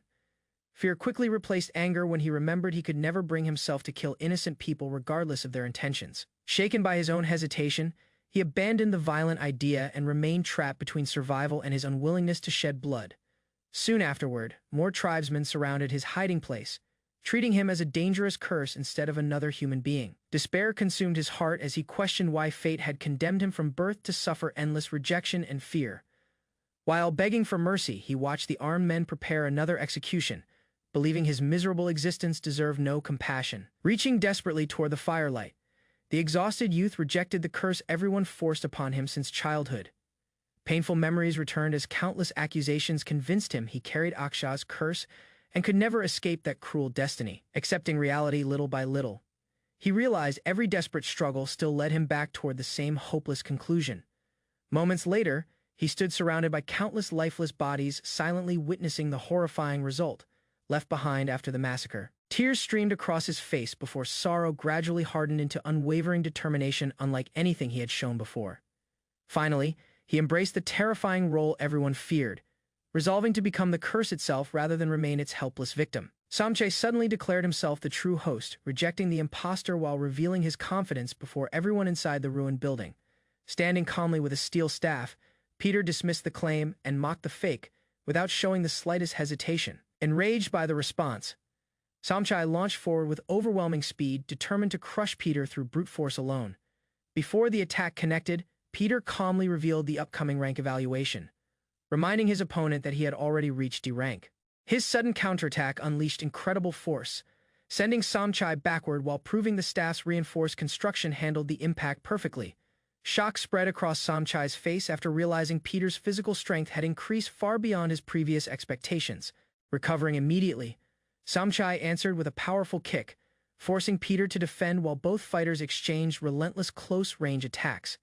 Neither combatant surrendered an advantage as every strike collided with equal precision across the shattered battlefield. Smiling confidently, Peter admitted he had expected this confrontation and patiently waited for Somchai's arrival.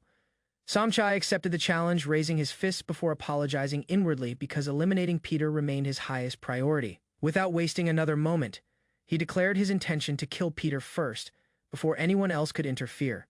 Peter lowered his stance, invited the attack, and prepared to defeat his opponent through superior technique instead of empty threats. Both men clashed repeatedly, filling the room with violent impacts as neither side allowed the other any opportunity to recover.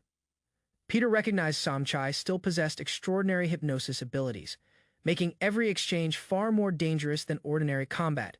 Despite that hidden advantage, Peter continued pressing forward, refusing to retreat while searching patiently for the decisive opening. Peter recognized Andreas possessed overwhelming physical strength, yet noticed every attack concealed another dangerous element beneath its immense power. Observing each exchange carefully, Peter realized Andreas mixed relentless pressure with hidden fear that constantly influenced his fighting style. Instead of matching force directly, Peter defended patiently while studying the unusual pattern behind every powerful strike. Meanwhile, Andreas launched another devastating assault that shattered the surroundings, leaving nearby spectators questioning why Peter continued holding back. Watching the battle closely, the observers finally understood Peter avoided ending the fight because Polar Night remained an unpredictable threat. Recognizing the familiar danger, they recalled another battle where a similar ability nearly changed the entire outcome instantly. Peter maintained his composure because focusing entirely on Andreas could expose everyone nearby to the deadly influence of Polar Night. Seizing the opportunity, Andreas drove Peter across the battlefield as both fighters exchanged relentless blows without losing momentum. Rather than resisting recklessly, Peter deliberately redirected the battle away from innocent people standing close to the conflict. Nearby spectators reviewed the recorded footage, hoping a clearer image would reveal the secret behind Andreas's extraordinary attacks. After studying every movement, Andreas's allies concluded his strikes carried unusual weight that ordinary physical strength could not explain. Comparing different moments from the recording, they suspected a hidden mechanism strengthened his attacks, despite finding no obvious weapon. Continuing the analysis, the group questioned whether Andreas secretly equipped specialized claws or another concealed combat tool. Careful observation revealed no visible equipment, forcing everyone to reject that theory despite the suspicious impact of every strike. Unable to identify the true source of Andreas's overwhelming power, the observers continued examining the battle while Peter searched for the decisive opening. Peter calmly observed Pietro's movements while enduring every exchange, waiting for the perfect moment to reveal his hidden technique. After another violent collision, Peter's expression changed as he recognized the opening he had patiently anticipated throughout the battle. Watching the sudden shift, the spectators immediately realized Pietro had begun using one of his most dangerous combat techniques. Pietro slipped beneath Andreas's guard before delivering a devastating upward strike aimed directly toward his vulnerable head and neck. Remembering countless previous victims, Andreas believed no opponent had ever survived after being caught by that lethal technique. Instead of collapsing, Peter absorbed the impact and surprised everyone by remaining standing despite the overwhelming force. Shocked spectators rushed toward the screen, struggling to understand how Peter endured an attack considered impossible to survive. Curious about Peter's identity, Andreas questioned who could withstand such a deadly strike without suffering fatal injuries. Rising without fear, Peter dismissed the question and refused to reveal anything beyond his calm confidence. Peter countered immediately, forcing Andreas backward with a precise blow that interrupted his momentum and regained control of the battle. Realization spread across Peter's face as he finally understood the true source behind Andreas's extraordinary physical power. Instead of crediting natural strength, Peter concluded another hidden factor supported every crushing attack Andreas delivered. Flames surrounded Andreas while Peter carefully explained his opponent had been creating invisible armor around his own body throughout the fight. Nearby observers listened closely after Peter revealed the mysterious protection was never ordinary steel equipment or visible defensive gear. Identifying the secret completely, Peter exposed Andreas's technique as armor created solely to reinforce and protect his body during combat. Peter revealed Andreas strengthened his body by turning fear into protective armor, explaining every powerful strike originated from that defensive technique. Recognizing his own weakness, Andreas admitted survival required an ability capable of protecting him against overwhelming opponents before counterattacking. Accepting that belief completely, Andreas abandoned hesitation and prepared to eliminate Peter before losing the advantage he had created. Immediately afterward, Andreas unleashed another relentless assault, forcing Peter backward with crushing blows reinforced by his armored body. Despite the fierce attack, Peter remained composed while carefully searching for another weakness hidden within Andreas's defensive technique. Driven entirely by survival, Andreas continued attacking without pause, believing defeating Peter remained his only path forward. Watching from a distance, the spectators realized Andreas had entered an extremely dangerous state and urgently warned Peter about the escalating threat. Ignoring every warning, Peter stepped forward confidently and confronted Andreas head-on instead of retreating from the overwhelming pressure. Their clash erupted with tremendous force, shaking the battlefield as both fighters committed everything to deciding the outcome of the confrontation.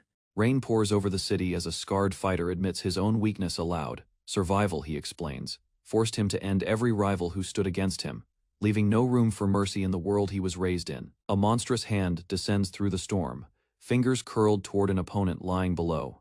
Determination burns behind the gesture, a silent vow that nothing will stop the coming strike.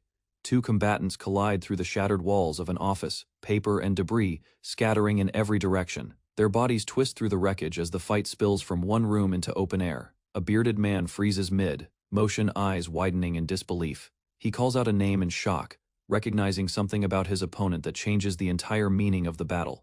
Panic grips a group standing near a beast with bared fangs. A young man reaches forward, while an older companion shouts a warning, desperate to pull their teacher away from danger. High above the glowing skyline, two figures clash mid-air, a trench.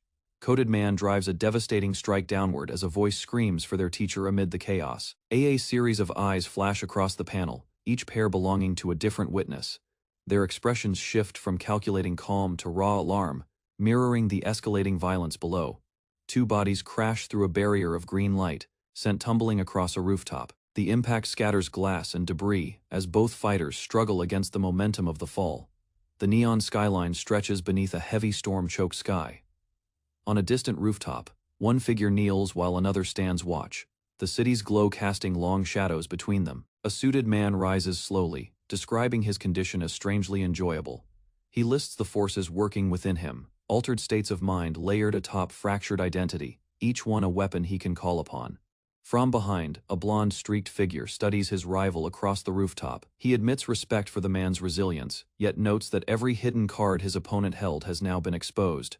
Fire trails behind a fist, driving forward with unstoppable force.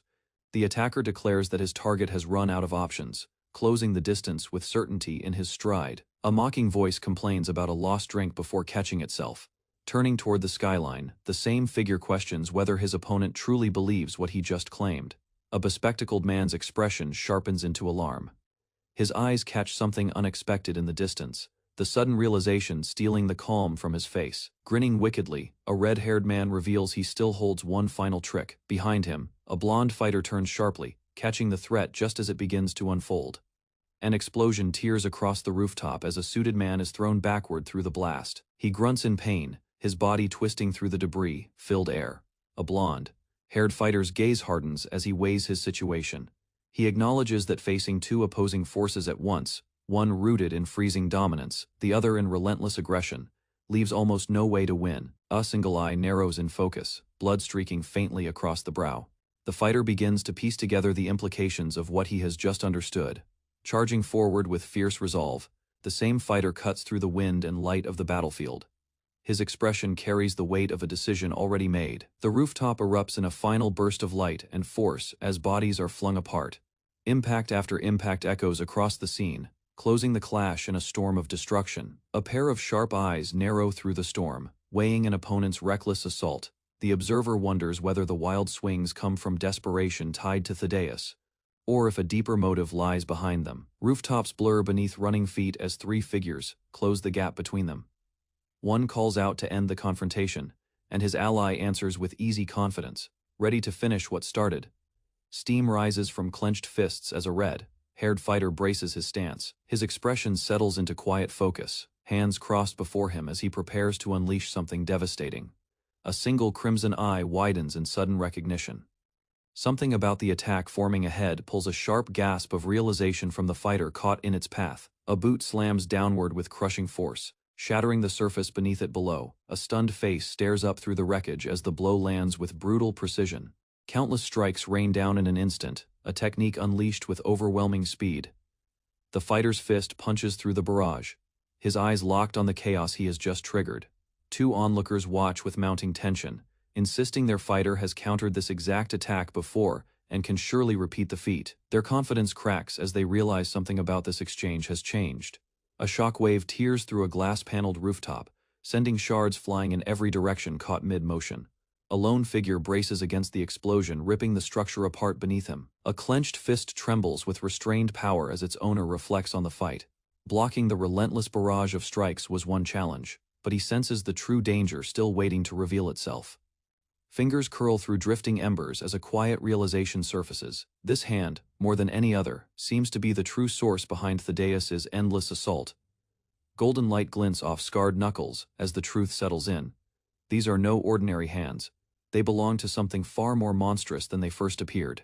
A pair of red eyes narrow with cold clarity. The fighter admits the threat runs deeper than expected. Unlike anything seen before in Andreas' borrowed form, a single burning eye reflects pure malice, glowing with unmistakable bloodlust. Killing intent radiates from its owner, filling the air with unspoken warning. A hand reaches forward, fingers wreathed in flickering light. The motion carries quiet menace, a gesture that promises pain for whoever stands in its way. A fighter twists away just as danger flashes past him. Relief flickers across a watching face as she cries out that he dodged it. Until dread creeps back into her voice. Crouched low against the dark, a lone figure calculates his next move. He concludes that facing both threats together is impossible, so he resolves to eliminate one first to keep Thaddeus from collapsing under his own power. A wide eye flickers with confusion, catching sight of something unexpected. A stammering voice rises in disbelief, unable to finish the thought forming in her mind. A massive ring of light burns against the storm. Dark sky towering over the glittering city below. Two distant figures stand dwarfed beneath its glow, tiny against the scale of what looms above them. Firelight traces the edge of a calm, contemplative face. Behind the composed expression lingers something unreadable, a quiet weight pressing beneath the surface. Panic breaks across a weathered face as a name catches in his throat. He demands answers, refusing to believe the outcome now forming in front of him. An elderly woman shrieks in alarm as chaos erupts around her. A young man readies a makeshift weapon, while another calls out for someone named Keijo, who answers with quick obedience. The same woman stares in confusion, admitting she believed the danger had been fully avoided. Beside her, a younger woman questions aloud why the situation continues unfolding the way it does. A figure leans close, voice dropping with quiet condescension. He remarks that Pietro carries less awareness of his surroundings than expected, the words landing like a warning disguised as an observation. Rain falls steadily as the same figure continues speaking, explaining that choosing defense over offense will only lead to death. He notes that an aggressive approach would have let the block succeed. A grotesque, upside-down face grins with menace, red eyes gleaming through swirling shadow. It taunts that everything happening now traces back to nothing more than misplaced softness of heart. A single eye widens as a distant voice cries out for someone called Dad. Confusion ripples across the face as another pair of eyes look on, equally uncertain of what just occurred. Sunlight spills across a quiet, old-fashioned living room where a man sits alone on a couch. He questions softly whether he might be dreaming, unsettled by the strange familiarity of his surroundings. A news broadcast murmurs in the background about the approaching 2002 World Cup. The seated man stays silent, lost in thought, as the anchor wonders if Korea can reach the tournament's next round. A young woman bursts in, addressing him fondly as Dad and complaining that he let her oversleep despite her shift that week. Her voice carries the easy familiarity of a daily routine. She holds up a small trinket, asking if he is even listening.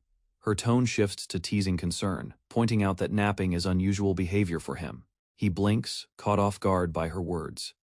He admits softly that he thinks he was dreaming, and that the dream stretched on far longer than any dream should. At the front door, she pauses to lace her shoe, questioning why he seems to be acting like an old man today. He brushes it off simply, saying it is nothing, then reminds her to be picked up after cram school lets out early. Alone again, he mutters a small craving for spicy rice cakes. Standing at the door, memory and reality blur together as the quiet moment stretches on. In profile, his expression grows contemplative. He reflects that whatever he experienced felt far too vivid to be dismissed as just a dream. A faint, wistful smile crosses his face. He admits that despite his age, the dream itself carried a strange, almost childish innocence. Outside, a modest storefront comes into view, its faded sign identifying it as Hana Bookstore. The quiet street setting hints at a simpler, more grounded version of the world he once knew. An older man and woman walk together, the woman scolding her husband for suggesting they buy cheap land nearby, insisting the area is worthless. Nearby, a familiar young man stands watching, smoke curling from something in his hand. The older man chuckles, saying he thinks buying the land would be a good idea. His wife scoffs, needling him for changing his stance, the moment his friend voices the same opinion. Passersby mock an elderly man on the street, telling him to act his age and stop wasting time on foolish ideas. He mutters bitterly that even stem cell advancements wouldn't tempt him to relive his youth, dismissing the notion outright. Standing under warm sunlight, the young man's expression settles into quiet clarity. His racing thoughts, clouded for days by the strange dream, finally begin to still. Inside, a used bookstore stacked high with old titles, a father sorted through the shelves while his daughter teased him about being outdated.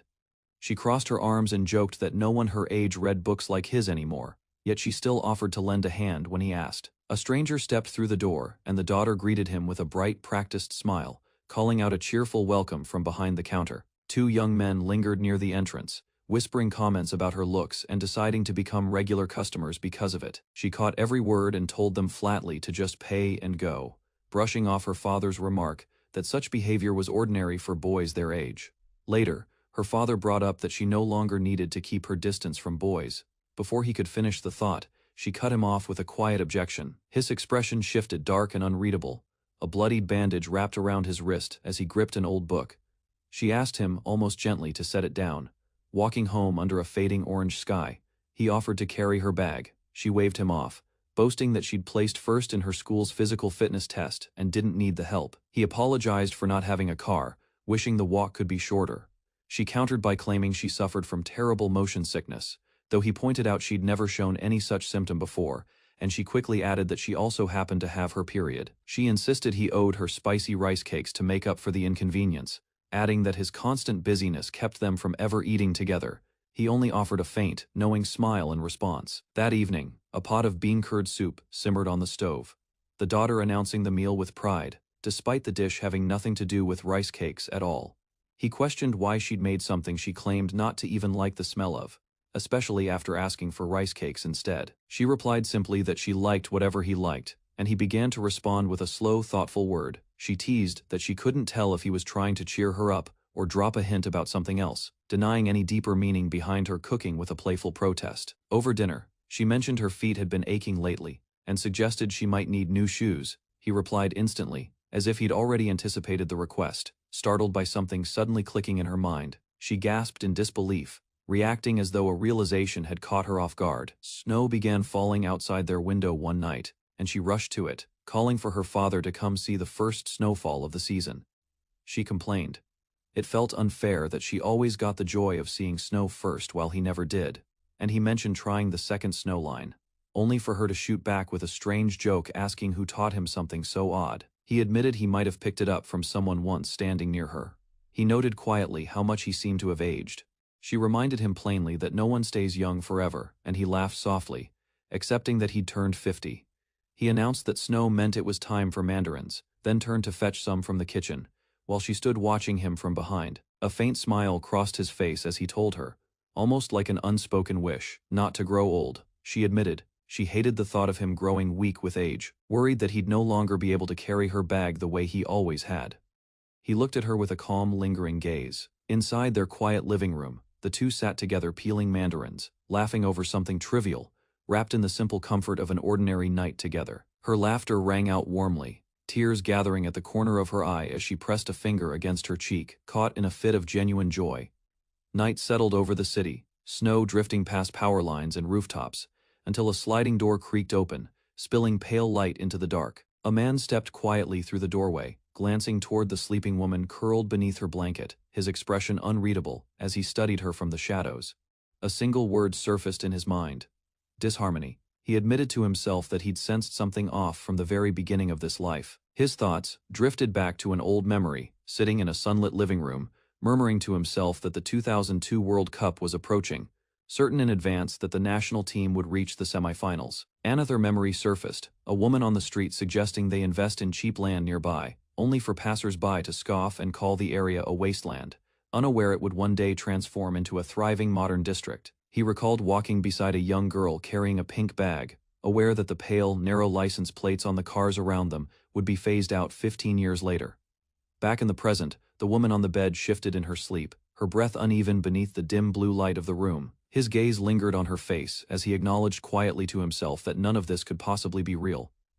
Sitting alone in that same sunlit room from his memories, he reflected that despite knowing the truth, the space around him and the air filling his lungs still felt genuine. A faint smile crossed his lips as he admitted that this world, however false, represented the future he had longed for across a lifetime.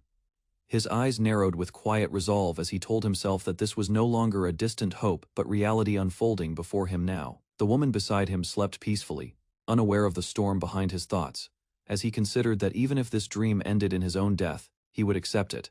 A calm smile settled over his face as he confirmed to himself that dying didn't frighten him so long as it meant living fully within this dream. Standing at her doorway once more, he spoke softly into the dark room, promising her they would go eat her favorite spicy rice cakes the following day. He pulled the door shut behind him, leaving her wrapped in her blanket, the room falling still beneath the muted glow of streetlight through the window. Elsewhere, beneath a gray sky tangled with wires, someone panicked internally, unsure what to do next as an emergency unfolded. A crowd gathered outside a barbecue restaurant, pointing frantically toward a raging fire, remarking on how large the blaze had already grown. Murmurs spread through the onlookers as a father and daughter turned to witness the chaos, the girl's voice trembling as she called out for him in fear. Flames tore through the building as the crowd watched helplessly, someone noting the fire truck was stuck in traffic, while another warned that at this rate, the blaze would soon spread to the neighboring structure. Amid the crowd gathered near the flames, a man suggested to the girl beside him that the street looked dangerous and they should take another route instead. She hesitated, staring at him with a flicker of uncertainty in her eyes, quietly questioning him with a single hesitant word. Confusion crossed her face as she looked at him standing strangely still, urging him to move along and stop whatever he was doing. He admitted silently to himself that he had no explanation for why his gaze kept drifting toward that particular building, drawn to it without reason. Something pulled at him, and he told her plainly that he felt he needed to go over there. She recoiled in alarm, demanding to know what had gotten into him and why he'd even consider heading toward danger. The unease that had haunted him for months finally clicked into place in his mind, and he realized the source of that lingering disharmony was waiting for him inside that fire. Through the roaring flames stood an ornate lacquered cabinet, untouched by the chaos around it, as he murmured his intention to cross into the blaze and reach it. Snow fell over a quiet neighborhood at night. A young woman asked her father if he knew something, and he answered with a simple question of his own. She teased him about looking like an old man these days. Peter laughed it off from the balcony doorway, admitting that he always sounded like someone who had lived a full life already. Standing in the glow of evening light, Peter reflected on how long his life felt. 50 years seemed to have passed through him, though his daughter pointed out he was doing the same thing again, slipping into old habits of speech. A quiet confirmation crossed his face. He simply agreed, his expression unreadable, caught somewhere between amusement and something heavier. Back in the warmth of the kitchen, Peter mentioned wanting mandarins, asking how many she wanted. His daughter's shocked expression suggested she had caught something in his words that unsettled her. Turning to her with a faint smile, Peter told her not to grow old. The words carried a strange weight, as if spoken from someone who understood aging far too well. Watching her stand by the window, tracing a flower shape into the frost, Peter admitted he hated the thought of her growing weak one day, unable to carry her own bag. She continued drawing the flower absently, unaware of the storm building behind his gaze. He vowed silently to remain strong until the day he died. The scene shifted to chaos. Fire lit up the night, and his daughter's face twisted in disbelief as she grabbed his shoulder, screaming that he had lost his mind. Flames tore through the street. She begged him to wait for the fire truck, warning that stepping into the blaze would kill him. Peter turned back toward her, his expression steady despite the heat. She screamed through tears, asking if he intended to abandon her again, the fear in her voice cutting sharper than the fire itself. He paused, his back to the flames, sparks drifting past his shoulder. A thought formed quietly in his mind before he could speak it aloud. Deep inside the burning building, an ornate cabinet stood untouched by collapse. Peter's voice echoed with resolve, insisting he needed to reach it no matter the cost. Suddenly, someone collided against the ground beside him, sliding across scorched tile with a sharp cry. Peter reacted instantly, his body shielding hers from the worst of it. Sparks rained down around him as he moved through the wreckage, his face set with quiet determination, despite the danger closing in. He knelt beside her, holding her trembling hand. She pleaded for them to go back, admitting how scared she was and how much she didn't want to lose him again. Tears streamed down her face as she begged him to stay, her voice breaking as she repeated how much she couldn't bear being separated from him once more. Firelight reflected in her wide, tearful eyes. She screamed for him not to go, her cries growing louder as the flames pressed closer. Simone pulled her back, restraining her as she reached desperately toward him. She insisted she would follow him anywhere, refusing to be left behind. But he answered flatly that he wasn't going. The final moment blurred into fragments, faded speech bubbles hanging in the dark.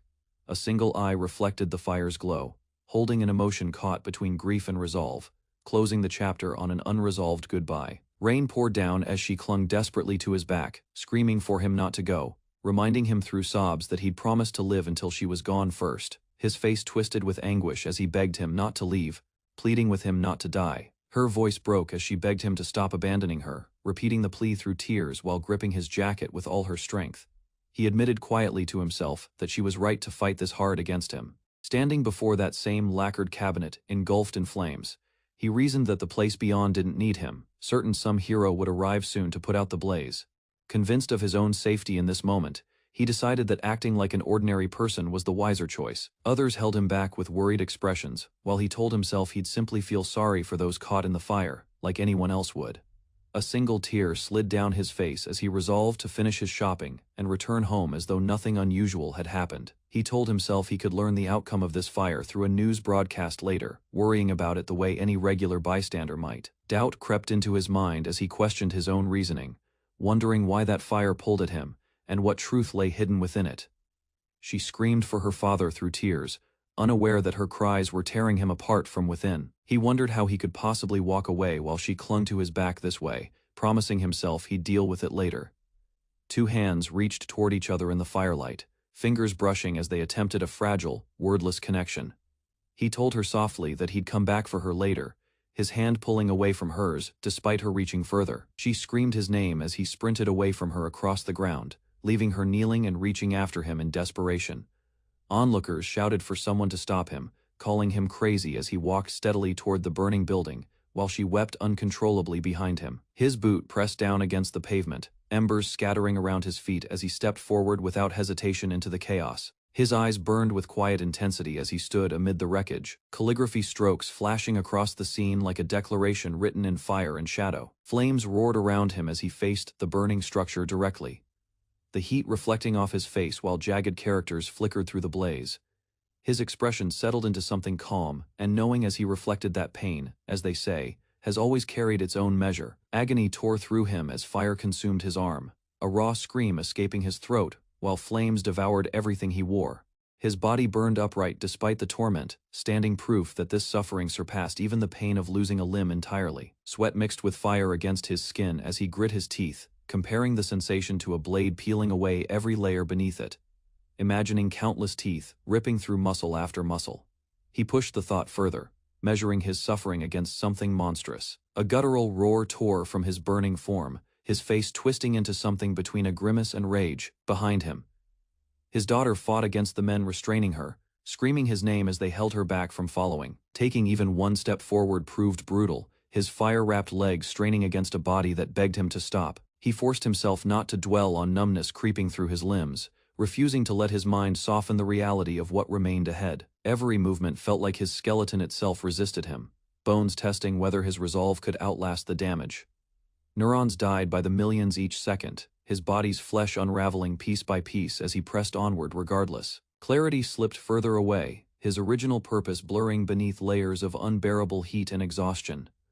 Consciousness slipped in cycles, fading and returning only to greet him with fresh waves of pain each time he resurfaced.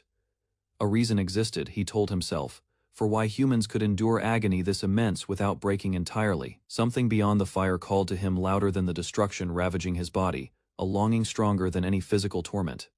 Determination hardened within him as he accepted there was no turning back, insisting he had to reach whatever waited past the flames. His burning silhouette pressed deeper into the inferno, small against the towering blaze that swallowed the structure whole. Fire raged around his collapsing form, the heat and light blurring together as his figure grew fainter within the chaos. Barely visible, now his outline flickered against the relentless flames, his strength appearing to give way beneath the weight of it all. A sudden shift pulled everything into focus, eyes widening as confusion replaced the haze of suffering moments before. Disbelief spread across his face, his voice cracking as he demanded to understand what exactly had just happened to him. Disbelief spread through the group, watching him rise, eyes flashing with fire as they questioned how anyone could walk out of that inferno alive. Flames still flickered around his hair as he processed the same disbelief internally, quietly wondering whether what he'd witnessed inside truly counted as hell. A faint smirk crossed his lips as he dismissed the horror casually, admitting that hell no longer intimidated him after everything he'd already endured. Wooden debris exploded outward around him as he pushed through another memory, his body forcing its way past destruction with brutal momentum. Colleagues restrained him again, their expressions grim as they acknowledged aloud that he had survived something worse than any hell they could imagine. Night settled over the city as skyscrapers glowed against a darkening sky, marking the passage of time since the fire had ended. Panic rippled through someone shouting about a person named Kasim, insisting no human could ever escape the grip of endless darkness once claimed by it. A cold question hung in the air as Peter asked mockingly whether the man before him was pleading, his tone carrying quiet menace. Violence erupted suddenly as a body was slammed downward with brutal force, Peter's voice cutting through the impact with cruel command. A phone screen displayed an old photograph as someone demanded answers, insisting there were matters requiring clarification before anything else could proceed.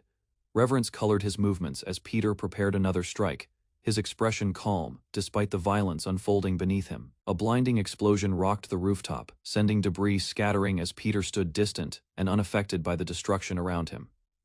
Smoke curled against the night sky as a quiet admission followed, someone confessing they'd never encountered anyone quite like him before. Battered and collapsed on the ground, a defeated figure listened as Peter noted dryly that despite his youth, he didn't act like one. Curiosity dripped from his smirk as he asked whether the broken man wanted to know something more, dangling the question like bait. A woman's voice echoed through memory, questioning what someone named Hannah might be doing, followed by a firm refusal to ever tell Pietro the truth. Determination hardened his features as he vowed, instead to learn whether Hannah remained well and healthy, promising he'd deliver that message to her himself. A doctor spoke urgently into a radio while a young woman knelt nearby, the moment charged with unspoken tension. Neither seemed ready to voice.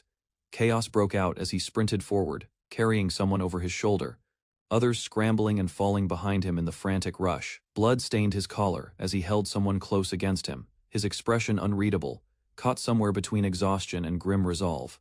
Objects scattered across a room as onlookers reacted to sudden violence, Peter's fingers pointing forward with lethal intent. Moments later, a twisted grin spread across his face, contempt dripping from his voice as he declared that cowardice had earned someone their fate. Rage burned in his eyes as his fist surged forward, the strike carrying enough force to shatter everything in its path. Bodies collided violently against shattered glass, accusations of crossing an unforgivable line echoing through the destruction. Memory pulled back through time, his raised hand glowing faintly as the scene shifted toward events long buried in his past. Sharp focus returned to his eyes as he muttered about having one more task remaining, determination flickering behind a cold smile.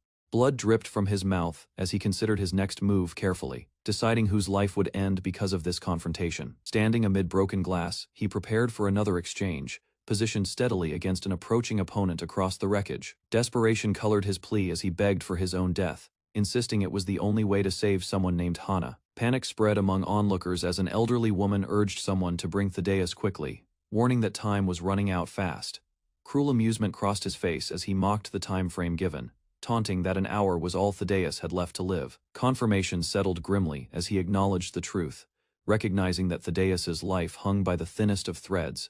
Silhouetted against a stormy sky, he declared grimly that this mission would be Thaddeus's last, the weight of finality settling over him. A manic scream tore from his throat as he lunged forward, demanding someone's death with wild, unchecked fury. Blood streaked across his enraged expression as he ordered his men mercilessly, commanding them to tear their enemy apart completely. Fury blazed in his eyes despite his own bloodied face, sunglasses perched atop his head as chaos raged around him. Recognition dawned suddenly as he uttered a single name, memories of someone called Andreas surfacing through the violence. Horror gripped the onlookers as they screamed in denial, refusing to accept whatever tragedy was unfolding before their eyes. His expression twisted between menace and satisfaction, jagged teeth bared as he processed the unfolding chaos around him. Bodies clashed violently midair as the fight reached its peak, fists and fury colliding in one final devastating exchange. A sharp intake of breath cut through the chaos, his gaze hardening as he stared straight ahead, jaw tight with cold resolve. His eyes carried no fear, only a quiet, unshakable certainty as he spoke two final words into the fire. Lit night, declaring simply that it was over. Under the name Polar Night, hypnosis meant only one outcome. Death took every victim without exception. A young man's face showed the price of it, tears mixed with blood streaking down as his mouth trembled around silent words. Then the pattern broke. Two men collided midair, bodies twisting against a storm of shattered glass and light. One drove a fist forward with brutal force. The other's eyes went wide, his mouth open in a shout, unable to process what was happening in front of him. The impact tore through the room. A body was flung backward into a blinding shockwave, glass and debris scattering in every direction as the structure around them cracked apart. Smoke rose over the city skyline as a lone figure stood on the shattered floor. A voice cut through the wreckage, demanding answers from Thaddeus. How could someone under Polar Night's hypnosis still fight back? It went against everything they understood about the technique. A scream ripped out, calling Kasem's name. An eye burned with fury and disbelief, catching the last light of the fading explosion. The scream came again, sharper this time. Kasem was named directly, accused of orchestrating the chaos. Two faces pressed close in the rain, one furious, one bleeding, both demanding to know what had truly been done. A single word answered the accusation: insurance. It was Kasem's second line of defense, set in motion the moment his first plan failed. A man collapsed onto the fractured floor, stunned, unable to form more than a confused question. Blood ran down a young man's face as he admitted his confusion. None of what he was hearing made sense to him. His eyes carried more shock than pain. Realization crept in behind his eyes. He whispered that it couldn't be true, denial fighting against a growing certainty. The scene dissolved into memory. Waves rolled beneath a night sky, dark water folding over dark water, carrying the story backward to where it began. In that memory, a warning was delivered plainly. Time was running out for someone. The listener didn't understand, his confusion plain on his face as he asked what the words meant. The explanation continued. When someone escapes from Polar Night, consequences follow. Two men stood close under the rain, one gripping the other's shoulder, bound by a truth neither wanted to say aloud. The warning sharpened into a threat. someone treasured by the escapee would die. The listener repeated the words back, testing them, trying to imagine who among his few connections could be the target. The weight of it settled over his face as he began to understand what the words truly meant. His breath caught somewhere between fear and disbelief. A memory surfaced, warm and unguarded. Two friends stood together, one introducing the other as his brother Sungu. Their smiles carried an easy trust, untouched yet by what was coming. That trust cracked apart in an instant. He had been fooled, and the truth hadn't even crossed his mind before now. The brother that mattered most to the man across from him wasn't Sungu, it was him. A cold realization followed. He had been the one buried in someone else's memories all along, the target hidden in plain sight, smiling without knowing it. Kazim's name was screamed again, this time full of raw betrayal. He roared that he was the one who had given the other man an identity when he was nothing, a loser with no place in the world. Now he was being destroyed over a woman he despised, and the injustice of it burned through every word. A short laugh answered the accusation, tired and resigned. "Fine," came the reply, quiet against the noise that had just erupted. The two men faced each other across the wreckage, one composed, one barely standing after everything that had unfolded. One of them was about to be ruined completely. The other stood on the edge of death itself. And now, with nothing left to hide behind, the real confrontation was only beginning. A scream tore through the wreckage as he cried that they would all die. His hands blazed with a searing flash, energy gathering between his fingers, teeth bared in desperation as everything around him began to shake apart. Rain streaked his furious eyes as he muttered to himself, questioning whether any of it made sense. Someone who should have been dead within hours was standing in front of him, alive and still fighting. A leg swung through the air in a devastating arc, twisting the body attached to it sideways as it aimed to end the fight in a single motion. His eyes hardened with grim resolve as he cursed under his breath. He needed distance between them if he wanted any chance of surviving what came next. The two of them clashed again above the city, one poised and controlled, the other snapping forward mid-fall, neither willing to give ground. Blood streaked down his face as panic broke through his composure. Below them, something terrible was waiting, and the realization hit him a moment too late. A body plunged through shattering glass, arms flailing as shards exploded outward in every direction, the fall unstoppable now. Glass rained down through the empty core of the building, falling in silence toward the streets far below, marking the path of the battle above. A figure caught the ledge at the last second, fingers straining against the broken frame while two others watched from above, unmoved by his struggle. He asked if the man hanging from the ledge was with Pietro, his voice flat, giving nothing away as the wind cut between them. A memory surfaced, warm against the cold night. Two men sat on the wreckage together, one saying he wanted to join Pietro too, admitting he never really liked Raphael. He offered himself as a spy, insisting Raphael trusted him enough to make it work. The offer was met with quiet consideration. One of them agreed it sounded promising, urging the other to help him up if he wanted to prove himself useful. Desperation broke through his voice as he begged to be saved, promising he would do anything, offering to hypnotize Raphael and reveal where Hannah was hidden if only someone would pull him up. A single curse slipped out under his breath, quiet and resigned, as the weight of the moment pressed down on him. His grip on the ledge began to slip, fingers scraping against the fractured glass. A voice above him spat out a furious insult, cold and unmoved by his fear. A scream stretched out into the night, raw and drawn thin, as the fall became inevitable and no one moved to stop it. A hand reached down at the last possible second, catching the falling man's wrist just before he vanished into the dark below the tower. A question followed the rescue, quiet and pointed. His goal had been the same from the very beginning. All of it, from the start, had been a test. The words continued, laying the truth bare. If he had truly planned to capture him, using Hannah from the beginning would have given him every advantage. That meant something else entirely was going on beneath the surface.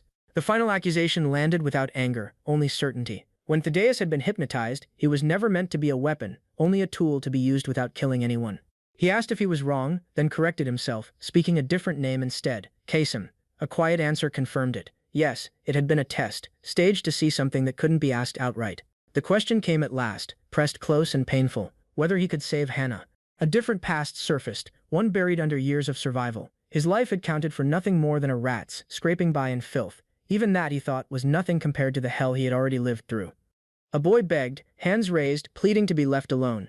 The place he had run to in order to escape hell would prove to be just another version of it. Soldiers lay scattered and lifeless around him, their weapons discarded on the ground. He stood among the bodies, breathing hard, untouched by what had just happened. A warning followed him even in that stillness. Running wouldn't matter. He belonged to the Prasatra tribe, and as long as he remained in that country, escape meant nothing. He was told plainly that he was no better than a dog on a leash. What he had believed was salvation turned out to be only another hell wearing a different face. A stranger approached and spoke his name directly, calling him Kasem. The boy flinched back in fear, certain that another threat had found him. He screamed for the stranger to leave, terrified that closeness meant death. The man raised his hands slowly, insisting he carried no weapons and had only come to help. The stranger explained he had searched the entire country just to find him, calling them the same. Kasem could only ask, disbelieving, what that could possibly mean. The man spoke without hesitation. His entire family was dead, all except for one person who still remained. Kasem's name was spoken again, gentler this time, cutting through the boy's guarded fear and startling him into stillness. The man knelt and touched Kasem's foot, a gesture too humble for a stranger to offer, silent and deliberate. Words followed the gesture, simple and direct. He needed him, not wanted, needed. A new home appeared beneath open sky, warmth extended by someone who owed him nothing.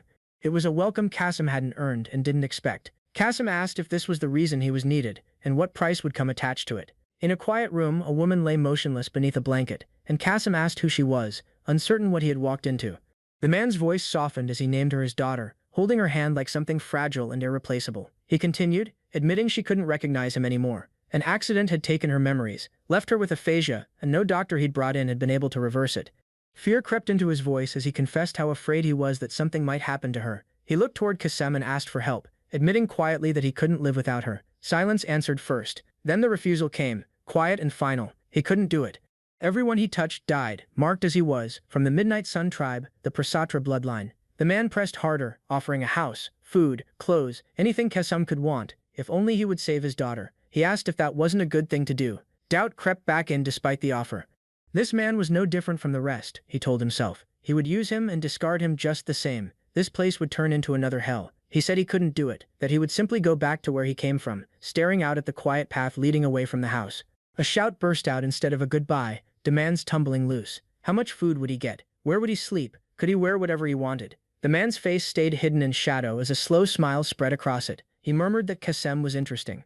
He listed it plainly: food, sleep, and clothes. Kasem shouldn't have had to ask. Everything in that house already belonged to him. Beneath a quiet night sky, the man gave his instructions. Keep hypnotizing her until she could recognize her father again. Tell her he was there, waiting. Because of Sumchai's hands, Midnight Sun was placed on Hannah, the technique settling over her like a held breath. Her eyes fluttered open, confusion swimming behind them as awareness slowly returned to her face. Her father's voice broke through the quiet, calling her name with unmistakable desperation. She asked if she could hear him, if she could recognize her own father. A faint, uncertain response escaped her. "Dad?" She answered clearly this time, calling out to him. He pulled her into his arms, sobbing that he'd been terrified she would die, that the worry had nearly broken him. Her small voice returned, tentative and searching, asking if she could call him Dad now. He answered without hesitation, insisting of course that he was Pietro, and of course he was her father. She broke down completely, calling out to him through her tears, reaching for him as if letting go would mean losing him again. She sobbed his name over and over, clinging to him. He answered gently, thanking her only for staying healthy.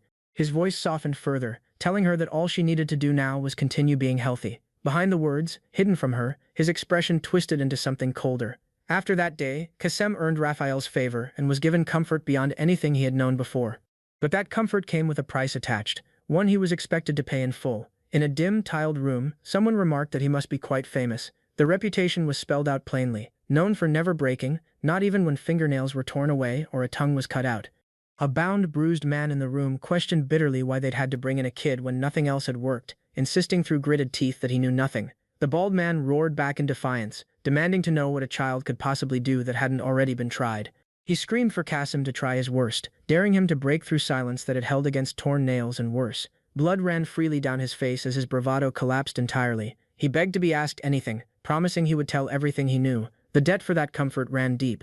Every scrap of ease Kasem gained came weighed exactly against the lives he'd taken to earn it. A small figure stood alone in a blood-soaked room, and the finer his surroundings grew, the sicker something inside him became. He couldn't carry it any longer. In the end, sitting curled beside a quiet house at sunset, he made a choice that would end everything. He chose what he called true comfort. A rope tightened around a branch overhead, and beneath it, a body dropped, straining against the length of it with a strangled cry. He fell from the tree instead of hanging from it, landing hard on the grass below and gasping out that he truly believed he was going to die that time. A furious voice cut through his relief, accusing him of trying to end his own life. His only answer was a flat, exhausted curse. He shared his body with Sumchai, who refused to let him die no matter how many times he tried. A gentle voice broke through the haze, asking simply if he was okay. The voice pressed further, telling him to wake up. He came back to himself slowly, unable to answer beyond a wordless sound caught somewhere in his throat. A scream ripped free as he demanded to know why she was there, why she had followed him. She asked in return why he kept running from her when he already knew exactly who she was. He faltered, admitting he didn't quite know how to answer that. In his mind, he insisted she knew nothing, that Hana understood nothing about what he truly was. He confessed silently that he hypnotized her constantly, day and night, an unbroken cycle. When she asked if he was all right, he could only scream for her to get away from him. The words tore out of him again, quieter this time, a plea for her to keep her distance from someone he believed was poison. She told him she'd heard that everyone he touched fell sick, and asked if that was the real reason he kept avoiding her. Without missing a beat, she offered another option instead. She held out a handful of flowers, smiling, saying maybe they wouldn't get sick, since they weren't people at all. Her eyes carried real concern for him, a kind of worry he wasn't used to receiving from anyone. But those same eyes were quietly dying, fading by degrees even as she smiled. Ironically, it was those very eyes, slowly failing, that had kept him alive all along. The scene shifted to a quiet street bathed in afternoon light. Behind the calm setting, another layer of hypnosis had already been pressed into place, deepening a manipulation that had been building for a long time. Hannah's voice cut through the stillness as she called out Kasem's name. Her expression stayed bright, untouched by any hint of what lay beneath the surface of her memories. Kasem stood at the roadside, caught off guard when Hannah pointed out his shirt. His usual sharp composure slipped for a moment, replaced by a startled reaction. Hannah teased him further, warning that his sloppy habits would cost him a future marriage. He pushed her hand away, flustered, insisting he would fix it himself. Beneath the light-hearted exchange, a darker current ran through his thoughts. He admitted his fear of her discovering the truth, recalling questions about enormous sums of money and what such wealth was meant for. Hannah, oblivious, laughed about needing to study hard and save up billions. A close-up captured her confusion when pressed about something she couldn't quite place. She answered honestly that she didn't know, unaware that someone nearby wished desperately for her ignorance to remain permanent. A warmer memory surfaced. A young girl's voice, calling out to her father, presented him with a carnation wrapped in paper. The father, standing beside his family, expressed genuine happiness at the gesture. He confessed that he had long hoped for the day he could receive one every year, a wish now finally within reach. Hannah's face lit up with laughter as she explained why the moment mattered so much to her. She had come to see this man as her father now, making the tradition deeply personal. A hooded figure watched the exchange from a distance, his expression unreadable, standing near someone dressed in a formal dark coat. In another dim room, a voice murmured relief that a dangerous situation had passed without incident. A clenched fist crushed the carnation without hesitation. A different voice grew irritated, questioning why so much fuss surrounded a simple flower, admitting constant anxiety whenever she acted that way. The man in the dark coat spoke coldly, predicting a day when he might lose control and strangle her himself. He ordered a stronger hypnosis to begin the next day, one strong enough to consume her mornings, afternoons, and nights until nothing remained of her past. A quiet agreement followed. The hooded figure, now recognizable as Kasem, promised there would be no problem carrying out the order. His face held a hardened resolve as he admitted repeating the same justification to himself daily, treating it like a mantra meant to silence doubt. He convinced himself that her not knowing was for the best. Watching her smile so freely gave him a reason to keep believing in that lie. He told himself he had done something good, clinging to that belief as though it could excuse everything else building underneath it. A sudden noise broke his composure. Kasem pushed open a door and froze, a sharp exclamation escaping him at whatever waited inside. What he found shattered every assumption he had built. Hannah knelt over a man pinned beneath her, gripping a gun steady in her hand, her calm expression far removed from the smiling girl he thought he knew. He clung to the belief that everything would stay fine as long as Hannah kept smiling, treating her happiness as proof that the life he built for her was working. A sudden crash tore through that belief. He froze in the doorway, staring at something that shattered everything he thought he understood about her. A weak voice called out, begging to be saved. Kasem stood rigid in the doorway, unable to process what lay in front of him. The shock gave way to urgency. He knew this situation demanded immediate action. Something had to be corrected before it spiraled further out of control. A flicker of hope remained. He told himself the damage could still be undone if he moved fast enough. He stormed into a study filled with books and files, accusing the man behind the desk of losing his mind. The man barely looked up, brushing off the accusation as though nothing unusual had happened, calling him overly dramatic about handing Hannah work to do. The man in black shot back with venom, insisting she needed to discover where her talents lay at her age. Kasem pushed further, reminding him she was still his daughter, demanding to know what kind of father would turn his own child into a killer. The man compared himself to his own father, who once took in orphan children and trained them the same way, questioning what made this any different. He added that every child had mattered to his father, brushing past the moral weight of what he was defending. Kasem could only respond with disbelief at how casually he spoke about it. Kasem challenged him directly, daring him to be honest with Hannah himself. He wanted him to confess he wasn't truly her father, and that everything she believed about their bond was built on a lie. The man's expression darkened as shadow swallowed half his face, gun raised near his cheek. He admitted plainly that he had been hypnotizing her the entire time. He turned his back, offering a cold challenge, daring Kasim to try telling her the truth himself if he thought he had the nerve. Kasim stepped out through a door alone, rain falling around him as resolve settled into his expression. He made a quiet vow to bring Hannah back, no matter what stood in his way. The scene shifted to a sunny school courtyard, where classmates called out for someone to hurry up for a soccer match against another class. A voice from inside dismissed the invitation, claiming to be too busy to join. A young man glanced back through a window, watching something happening inside the classroom behind him. Two girls laughed together on a school walkway, one insisting she wasn't lying about a classmate's wig jumping when he sneezed. The other doubled over in laughter at the absurd image. The same young man studied the room again, quietly telling himself the situation could still be salvaged if he acted now. A darker vision returned, Hannah above a man pinned to the floor, gun raised high, her expression eerily calm despite the violence surrounding her. Hannah waved cheerfully at someone outside, her expression bright and unguarded. He imagined how shocked she would be the moment this hypnosis finally lifted. He watched her from a distance, convincing himself that whatever came next would be manageable as long as he stayed close to her side. The scene closed on a cluttered storage space, sunlight catching dust in the air. A voice remarked on how the place always carried the same musty smell whenever someone stepped inside. Inside a cramped storage room lined with old wooden crates, he pushed open the door and admitted that some people surprisingly enjoyed musty smells. Hannah teased that she liked it too, catching him off guard as she called out his reaction.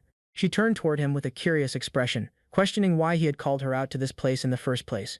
He scratched the back of his head, stumbling over his words as he admitted there was something important he needed to tell her. His thoughts raced as he stood face to face with her, unsure how to phrase what came next without breaking her completely. She pressed him further, teasing that he was only making her more curious, comparing his hesitation to how she always pestered him about the school lunch menu. Her tone turned serious as she asked directly if he had something to confess. A darker memory intruded on his thoughts, a challenge from another voice daring him to reveal the truth if he had the courage, questioning whether Hannah could survive hearing that she had been hypnotized for 10 straight years. The same menacing voice taunted him further, telling him to go ahead and take the consequences if he thought he could handle it. He struggled to force the words out, admitting the confession refused to leave his mouth. Still, he reminded himself it had to be done, because Hannah's condition was worsening with each passing day. He finally began, asking her not to be shocked and promising a full explanation. He admitted he had wronged her in more ways than she knew, then asked if she had ever heard of hypnosis. Her eyes widened sharply in surprise at the mention of the word, caught completely off guard by where the conversation had turned. A basket and gym bag tumbled from a shelf above her, sending basketballs bouncing across the room as everything crashed down around her. He shouted her name in alarm. His face twisted with panic as he called out again, desperate to know if she was hurt from the fall. Hannah lay dazed on the floor, insisting weakly that she was fine before trailing off into an uncertain pause.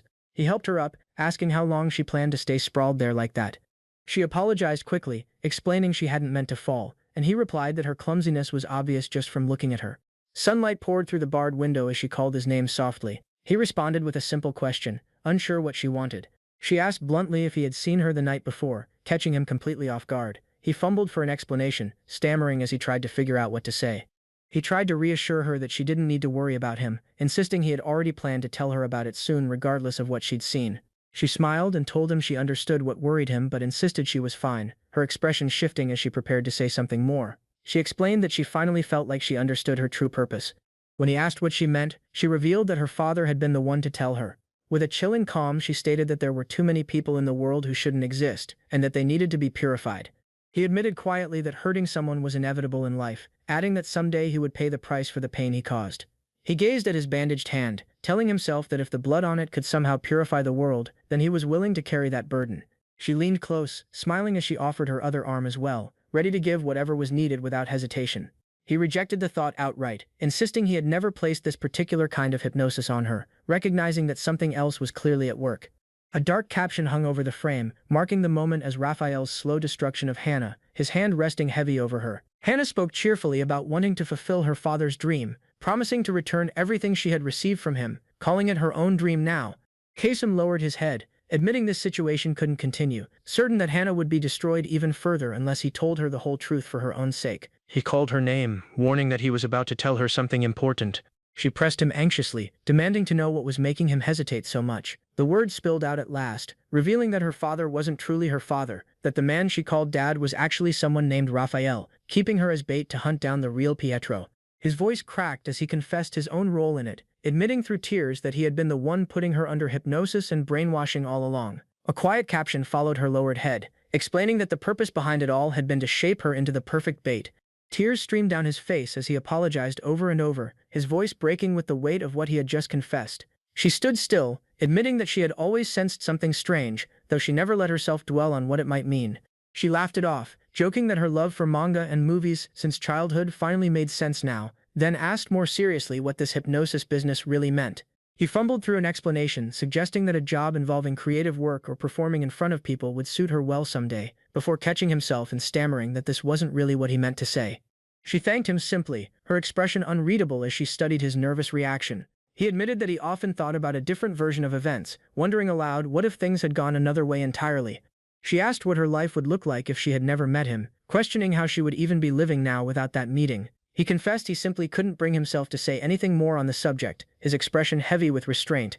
A caption revealed the truth behind his silence, acknowledging that Raphael had been right all along. He brushed off the moment casually, saying his goodbyes and heading out, while inwardly admitting he absolutely could not tell her the truth.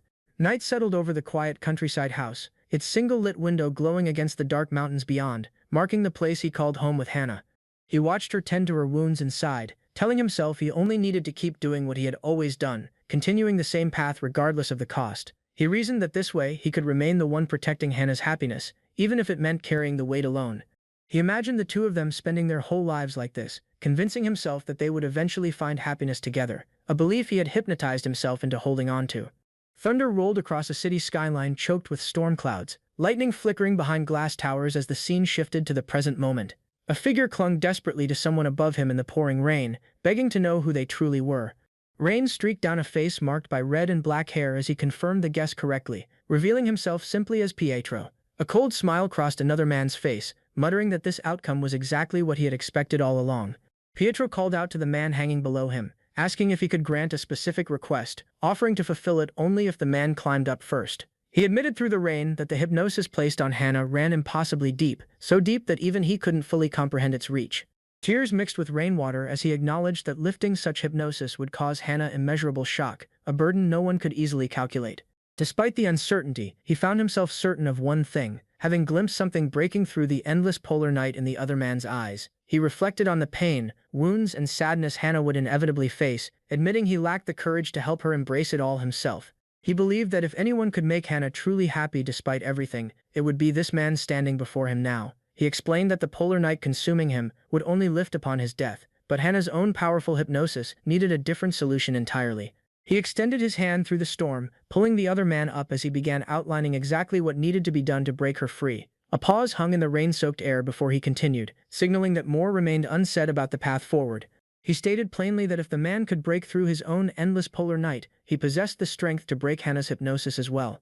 He confirmed the earlier agreement to grant his request, revealing that Raphael was preparing his plan at a specific location, warning that its execution loomed closer than expected. Rain lashed against his face as resolve hardened in his expression, and he spoke the words that sealed his purpose. "Stop, Raphael." Rain hammered the shattered glass ceiling as Peter clung to a jagged beam, blood dripping from his fingers. Behind him, a voice from the radio pressed urgently, warning that the poison called Polar Night burned through Thaddeus with no cure, that time was running out fast. Another voice demanded he climb up and find a way to save him. Peter's answer came flat and final, "No." A cold smile spread across Peter's face as fire raged behind him. Saving Thaddeus, he decided, would require the only path left open to him, no matter the cost. Blood arced through the rain as Peter dropped from the shattered ceiling, blade raised, plunging toward the floor below where trucks and debris waited in the storm. His eyes burned with grim resolve as he fell, tears mixing with rain on his face. Moments later, his broken body lay sprawled across the wet ground, blood pooling beneath him, a knife discarded at his side. A young man's memory surfaced through the haze, his voice echoing Pietro's name and pleading with him to look after Hannah. Darkness swallowed the scene as Peter's battered form floated in memory, and a single name rose from the void, Hannah. Even returning to this broken state carried a weight he could barely name. The thought lingered that going back this way meant losing the chance to see her again, the fear settling deeper than any wound. Golden light bathed his crumpled body as he lay among wreckage, and a quiet realization surfaced. Meeting Hannah had given him something close to salvation, a feeling he never expected to find. Tears mixed with rain streaked his face as guilt surfaced. Despite everything, he kept steering her toward danger, hiding behind the excuse that he was protecting her the whole time. A jagged hole in the shattered ceiling revealed the storm above, a lone silhouette barely visible through the wreckage. Something had changed, if only in this fragile moment. Relief crept into his thoughts, a quiet gratitude that someone capable of truly holding her had finally entered her life. Below, an eye reflected the storm outside, tears welling at its edge. The resolve deepened as more tears fell, silent and steady, marking a decision already made. A memory of ordinary days surfaced, a school hallway bright with sunlight, a girl laughing beside him in uniform. Only the guilt toward her remained now, the warmth of that memory long buried beneath everything since. Back in the storm-soaked present, a subordinate spoke casually about cleaning up now that it was over, urging his senior to hurry so they could return, adding a warning that glory might strike again. The subordinate pressed further, asking if his senior was even listening. Peter stood with his back turned, swaying unsteadily in the downpour, silent. Peter admitted to himself that breaking free from Polar Night earlier had drained nearly everything he had left. He needed to grab Thaddeus and get out fast, his thoughts scattered as he murmured Jessen's name, promising he would be right there.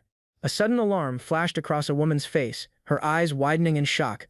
Elsewhere, jagged characters split the silence, followed by the deafening crash of ice and debris exploding outward as Peter's form was caught in the blast. Panic erupted from two women staring at a screen, their scream of denial tearing through the room as horror gripped them both.